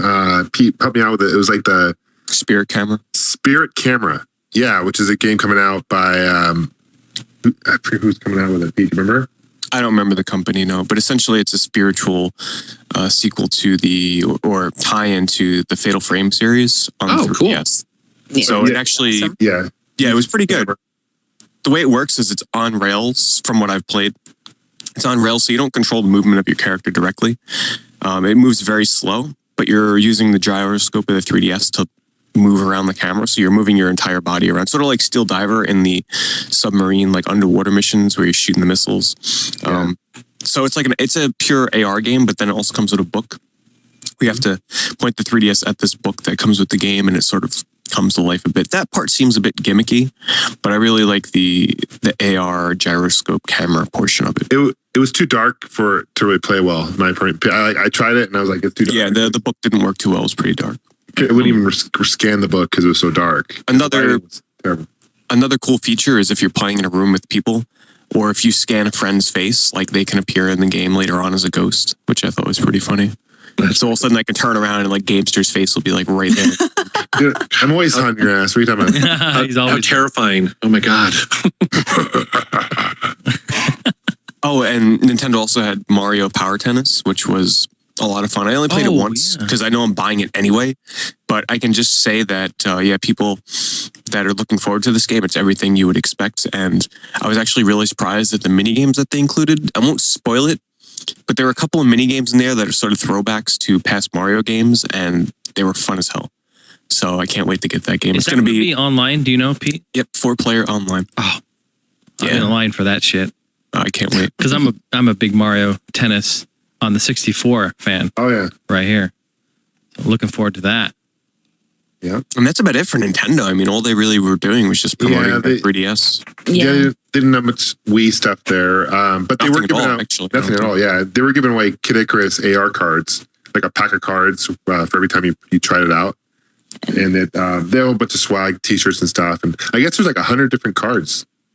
Oh no, there's about 400 to 500. Really? Wow. Yeah. Oh. Yeah. There's a lot. How many packs did you end up picking up?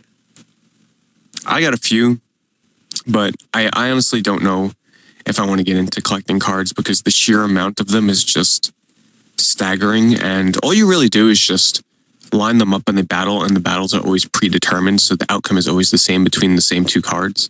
And that's the only purpose they really serve. So I really don't know what I think about, because I was trying it out and I just don't think I would. I like it as much as I thought I would. So, but in news of the cards, Club Nintendo is releasing the cards for North America finally on Club Nintendo, so you can use your coins. I don't think it's up right this second, but it's should be coming up soon where you can finally buy them on there. That's cool. Now, what about Microsoft? Did they have anything of interest at their booth? They had, they're really promoting, pushing the Kinect. Yeah. So they had Star Wars Kinect, a couple of those demos on display. They also had the new Steel Battalion coming out. That you could try. The thing with Steel Battalion though, and I didn't wait in line for it because it was a 30-minute demo, and they only had 2 stations. So you can imagine like how long it would take to actually get able to play it if you're like 10 people back. I mean, it's ridiculous. That's why on Saturday, that's the first booth I ran to, so I didn't even have to wait. There was one other guy playing. I jumped on the other station, and there actually was another booth of it set up in the Microsoft booth itself, because the one with the 2 booths was in the Capcom section. But John's right. The demo's so long that the line is only their line is really short, the cutoff point, and at the back of the line, like 10 to 15 people deep, it's like 3-hour wait at this point. And I'll just say that waiting that long to play that game, probably not worth it. I mean, that's just my personal opinion. I don't think any game is worth waiting in line for that long at PAX. You know, they're coming out anyway, for crying out loud. But I played it, and I have to say I will be rebuying the Kinect when this game comes out.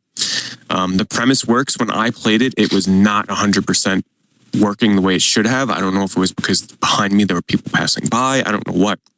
But the Kinect was like very finicky. It was very jumpy.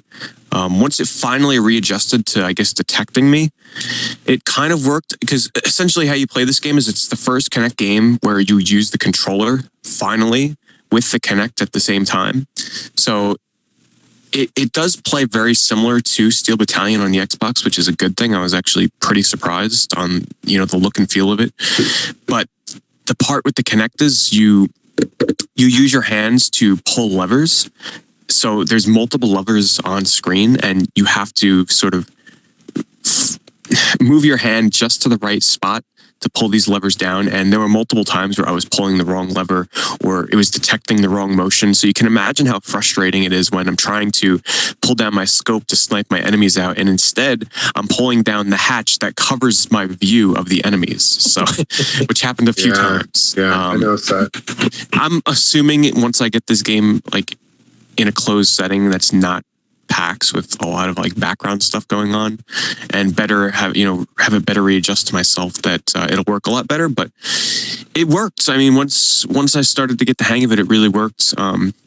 It is still hard, just like the original one, because I did die in the demo at the end of it. I didn't even get to complete the demo. I got shot down.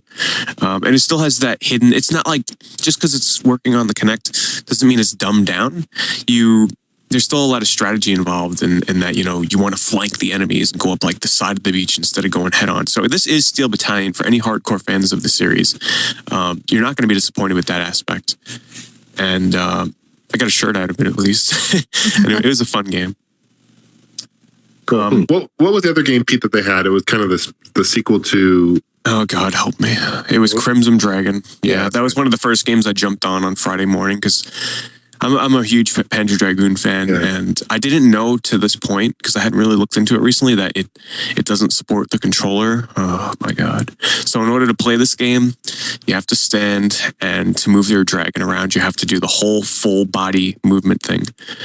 But it's not so much like moving left and right and shuffling your legs. You stand in place, and instead you tilt your entire upper body. Like if you want to go move your dragon upwards, you tilt your entire back backwards. Oh, that sounds And if you want to tilt down, you lean forward. I was pretty disappointed. And I mean, I was talking to the guy there who apparently was like developing the game or something, because he knew a lot about it, and according to his card, he was a developer. So I was asking him, was any control, is there any controller controls? He's like, no, the creator of the game, I forgot his name, but the creator of the game feels very strongly about just using the Kinect. And I mean, the game looks pretty good. It's only Xbox Live Arcade. It's not going to be a full retail release. And it does support actually 4-player online, which should be really interesting.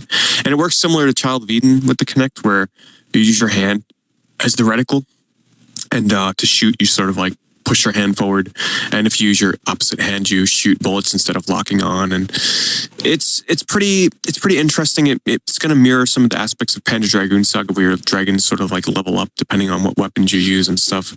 But yeah, the controls were terrible.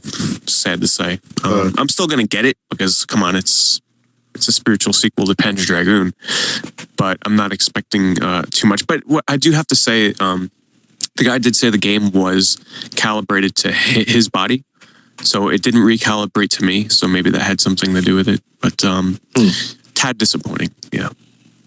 Pete, if you ever need a Kinect, I've got an extra one. Give you a good deal. Yeah, I might get back to you on that. Oh, did you open your box, John? My Star Wars? No, see, I'm waiting for. I'm going to do a review on them. I picked up the Star Wars bundle. So I'm waiting to do like a review. I want to unbox it on video. So now that I'm home, I have some time to unbox it. I haven't even played Star Wars Kinect yet. So, oh boy, prepare yourself. You have to stream it. I'll stream it. Yeah, I need to figure out my my setup here on streaming, because currently it's through my computer monitor. I need to figure out I need to get a thing to split it to my TV, because I was trying to do the Kinect the other day with it, and it's too small. I can't really see stuff. So I got to change my setup a little bit. But yeah, once I do that, I'll definitely stream it. I've got to give G4 and X-Play some credit, because supposedly at the live recording of the show that they did at PAX, which hasn't aired yet, it's airing tomorrow on Wednesday, they did a review of Star Wars Kinect. And apparently their review consisted of them showing some gameplay from the game and then cutting to Morgan Webb staring at the camera, saying it sucked, and then the end. That was their review. They didn't even score it, so don't get your hopes up, John. It can't be all that bad. I'm excited for it. Yeah. It's Star Wars. No, there are some pretty bad Star Wars games out there. The one that stands out is Masters of Kaishi, whatever, for the PlayStation 1. Oh, come on. I actually kind of enjoyed that game when I rented it as a kid. Yeah, but come on. It was a Star Wars fighting game. I thought it was... I mean, I'm sure if I played it now, it's probably god-awful, but my memories as a kid... Combat Racers also was really bad. The racing game for it. The episode 1 racing game. One that a lot of people... Sorry, go ahead, Jesus. I was just going to say, is that the one where they have big bobbleheads? Yeah, big bobbleheads, yeah. One that a lot of people didn't like was that Phantom Menace on the PS1. I actually kind of really liked it. I actually liked it. I played it on the PC, which is the same port, and I actually really liked it. What about Jedi Power Battles? I thought that was a really good game, too. Pretty good game, yeah. It was on the Dreamcast and PS1, I think. Yeah, it's pretty good. So, right on. Now, John, you didn't you go to a private viewing of, what was it, Max Payne 3, right? Yeah, so my weekend kind of started off on a really bad foot, because I got a text. My flight was supposed to be at 8:45 in the morning, and I got a text at 6 in the morning saying that my flight was delayed due to mechanical issues till about 2:45 in the afternoon. Oh, my God. And I had a connection through Baltimore, so I wasn't going to make the connection, so I'm like freaking out. So I call like Southwest. I'm like, is there anything you can do? They're like, oh, no, you got to rush to the airport. They can take care of you there. I'm like, really? So I get up. What's that? Yeah, so I get up. Wait, this is Friday morning, John? This is Thursday morning, because I got there Thursday. Yeah, right. I was planning to be there Thursday night. So I get to the airport, freaking out, and they're like, "Oh yeah, good news, we're in your Boston tonight at 10:30, local time in Boston, but you're gonna be on the same plane for pretty much 12 hours. Oh. The same plane." So I went from Phoenix to Reno to Denver to Boston. That is one serious case of swamp ass there, dude. Right. No shit. And Southwest, they don't give you food, right? They give you peanuts. Oh my God. I'm like, is there any chance of... Well, I think it was more like 9 hours because of time difference. So I left at 10. I got there at 10:30. So it was brutal. That is horrible. And, no food. So I was starving, eating my hand pretty much by the time I landed. But the rest of the weekend was awesome. I was hopefully going to I was planning on picking my pass on Thursday night. Unfortunately, that didn't really work out according to plan. But I got a media pass. First year I was able to get a media pass, which ended up being a lifesaver the whole weekend, because with all these big places that had like long lines, I could just go up and talk to the developer. I'm like, hey, can I do a quick interview? And they're like, sure. You want to check out the game? I'm like, okay. So I was able to like cut, and I felt bad at first, but then I was with like Terrence and Big Mike from Chargeback Forward, and we just ended up getting used to it. It was money. So back to what Metal Jesus was kind of saying about Max Payne 3, I was able to check it out. It's pretty cool. So Rockstar, they take you back into like this private room, like with like a leather sofa and everything. It was kind of weird. And we played two different scenes from Max Payne 3, and I'll tell you, it looks pretty cool. I mean, have you guys played the first two? Mm-hmm. So the graphics are very similar to like Grand Theft Auto style, Grand Theft Auto 4, right? I mean, look very similar. You can tell it's a Rockstar game, but then it has that bullet time. So you push down on the right analog stick and it goes to bullet time. And that was kind of tricky controls. I mean, it was kind of, took me a while to adjust to the shooting, but I'll tell you, it's awesome. The graphics are really good, and it's really, really gory, as you would expect from Rockstar. It was really cool. The sound was amazing. Like, you can shoot everything in the room. Like, there's a scene where there's like a pool table. Like, I was shooting the balls into the pockets. Shooting balls. Shooting balls. Everywhere you shoot, it marks different things. I mean, the mechanics was pretty amazing. And he was telling me there's like 4,000 different motion things for Max Payne. So like you can roll on the ground, like the movements and stuff, like the attention to detail they took with it. It was pretty cool. So I'm definitely going to pick this game up when it comes out. So it comes out soon, I think next month. Wow, that's awesome. Now, was that the only game that you saw there as media or press? No. I saw a bunch. I saw Borderlands 2, which is cool. I know Jason and Pete and I put the first one together and stuff like that. But really fun. You know, it's got the shelf-shaded graphics, and they've got new characters, new attributes, and stuff like that. I just don't understand how people can wait in line. Literally, the line for that game is hours and hours of wait just to play the game for like 15 minutes. I don't understand it. I mean, I guess if they're hardcore Borderlands fans, but Jesus Christ, people. Every time I tried to the line was always capped. I tried to wave my Omega Knot badge and be like, "Look, I'm an Omega Knot, bitch. Let me in." But they wouldn't let me. That's why the media was so money to have, because you could just go up to these people. And with that, both Max Payne and Borderlands, I set up appointments with them before the weekend. You know, I said I'll be there. But with Borderlands, John, did you got to play the game when you went for your appointment, right? Right. Yeah. See, I didn't make an appointment with them, so I couldn't be like, "Hey, let me play." Unless you think I could have, I don't know. Well, I think you could. I think you could if you had a media pass too, Pete. So you could probably. I mean, I didn't wait too long. I ran there on Sunday morning, and I was right in the front of the line. So I would have felt terrible if I went there normally and waited in line hours to play it. But I thought it was fun. I mean, it's Borderlands, just with new character classes. The game looks. The graphics are definitely slightly improved. I played as the girl Maya or whatever. So. The Siren class or something, and she can kind of pick enemies up with this gravitational pull black hole sort of attack that she had in the demo, which was pretty cool. And she's more of a support character, so I ended up getting paired up with some other random guy that was there, and we both played as the girl. So I kept on dying a few times because he just wanted to stay and fight the same spawning enemies over and over, and I wanted to keep on advancing and just get to the new areas and see the new enemies. And so, yeah, my partner kind of sucks, but I'll be buying it either way. I mean, I like the first one a lot. So, yeah, the enemies were cool. There's this crab looking thing, and you had to shoot its legs, and it had it was really cool looking. But yeah, for the game, another game I checked out was Aliens, new Colonial Marines game by Sega coming out, and that was one where we didn't have any appointments for, and Mike, Terrence, and I just kind of went up and kind of smooth talk. The guys up there's always one PR person, and there's usually a couple development people for every booth. So we ended up talking to the PR person, and she was really nice. And she's like, "Hey, yeah, we'll get you on." That was another thing that was a 3-hour wait to play the game, and they had a huge display. They had a thing where you actually could they had little demos. They put you in this room with a bunch of people, and you could watch a little preview of the game, and then they actually take you into another room. And you actually play, I think it was 6-on-6 or 7-on-7 with the actual developers of the game, which is kind of cool. Oh, nice.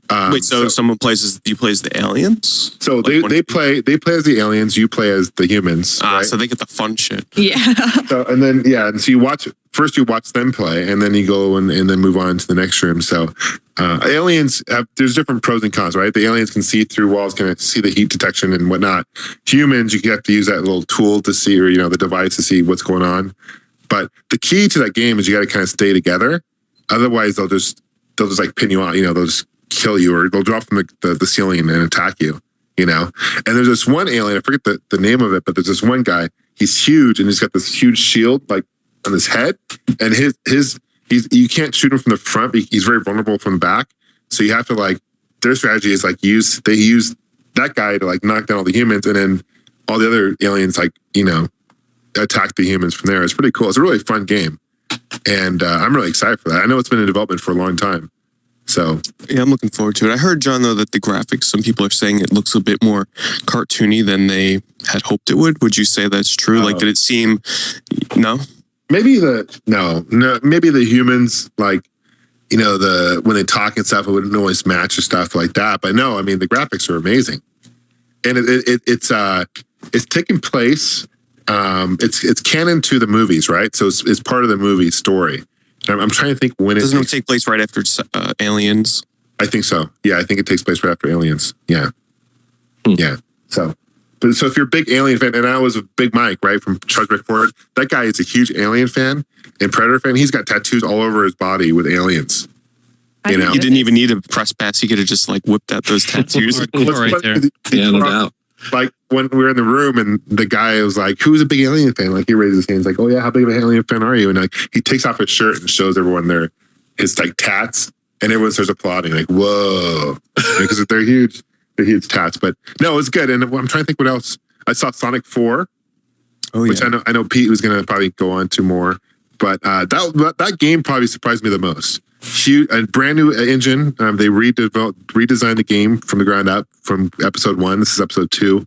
And I was talking to Ken, who's one of the main developers and promoters for Sonic 4. And I'm like, dude, we got to get you on the podcast. He's like, oh, I'd love to be on. So we'll get him on the podcast and talk about Sonic 4 coming out, because I know he'd like to talk about it. This is the same guy that, I don't know if anybody saw the promotional videos where when they first started talking about the game, this guy had his beard and mustache shaved to look like Tails' two tails. It was epic. Oh my God. Yeah. That's hilarious. It was awesome, guys. It was really cool. And he kind of talked about some stuff that they had planned for the future of the Sonic games and stuff that I promised I wouldn't really. He's like, this is off record, so you can't really share this with anyone. So I can't mention on the podcast, unfortunately. But there's got some really, really cool plans for the Sonic series. And if you're a big fan of Sonic, I know Pete, you are. I'm sure you're going to pick this game up. But Sonic 4, I think it comes out next month too, doesn't it? It comes out May 15th or 16th or some shit. So right when Diablo comes out. So yeah, that's going to be a tough time. This PAX is totally different than other PAX I've been to. I've been to 4 in Seattle, now 2 in Boston. The previous PAX I've been to a lot of panels, a lot of different meetings, a lot of podcasts. I only went to one panel this whole weekend. That was the Retro Roadshow one that they had. I was on the show floor the whole time. Yeah, I didn't go to any panels. Because, for my excuses, Friday and Saturday, I was freaking exhausted. Put it to you this way, I was online Friday night to go see the Friday night concerts, and I was there with 2 friends, and we were online for a good hour, and then 10 minutes before they were supposed to let people in, we were like, let's leave. So we went back to the hotel because we were just exhausted. But yeah, I don't like this. This is probably quite honest here, probably my least favorite PAX out of the 3 that I've attended. Only because it was really crowded, and the main games that they had on show, the ones that interested me the most were the smaller games. All the big blockbuster games just didn't really interest me quite as much. But the reason for that probably is just because we're getting ready to move on to the next console generation. So the companies are just starting to lose steam, and maybe for some of the bigger projects they're holding it for E3. But I mean, Max Payne, Borderlands 2, Aliens, I mean, that's all good and stuff, but they didn't really interest me as much as previous PAX games. Yes. Speaking of the smaller games, Pete, that reminds me, I did spend a lot of time talking to the small indie developers and small downloadable DLC games. And one I liked a lot. It's called Shoot Many Robots, and it's actually out right now on Xbox Live and on PS. And have you guys heard of this game? Yeah, I've heard of this game.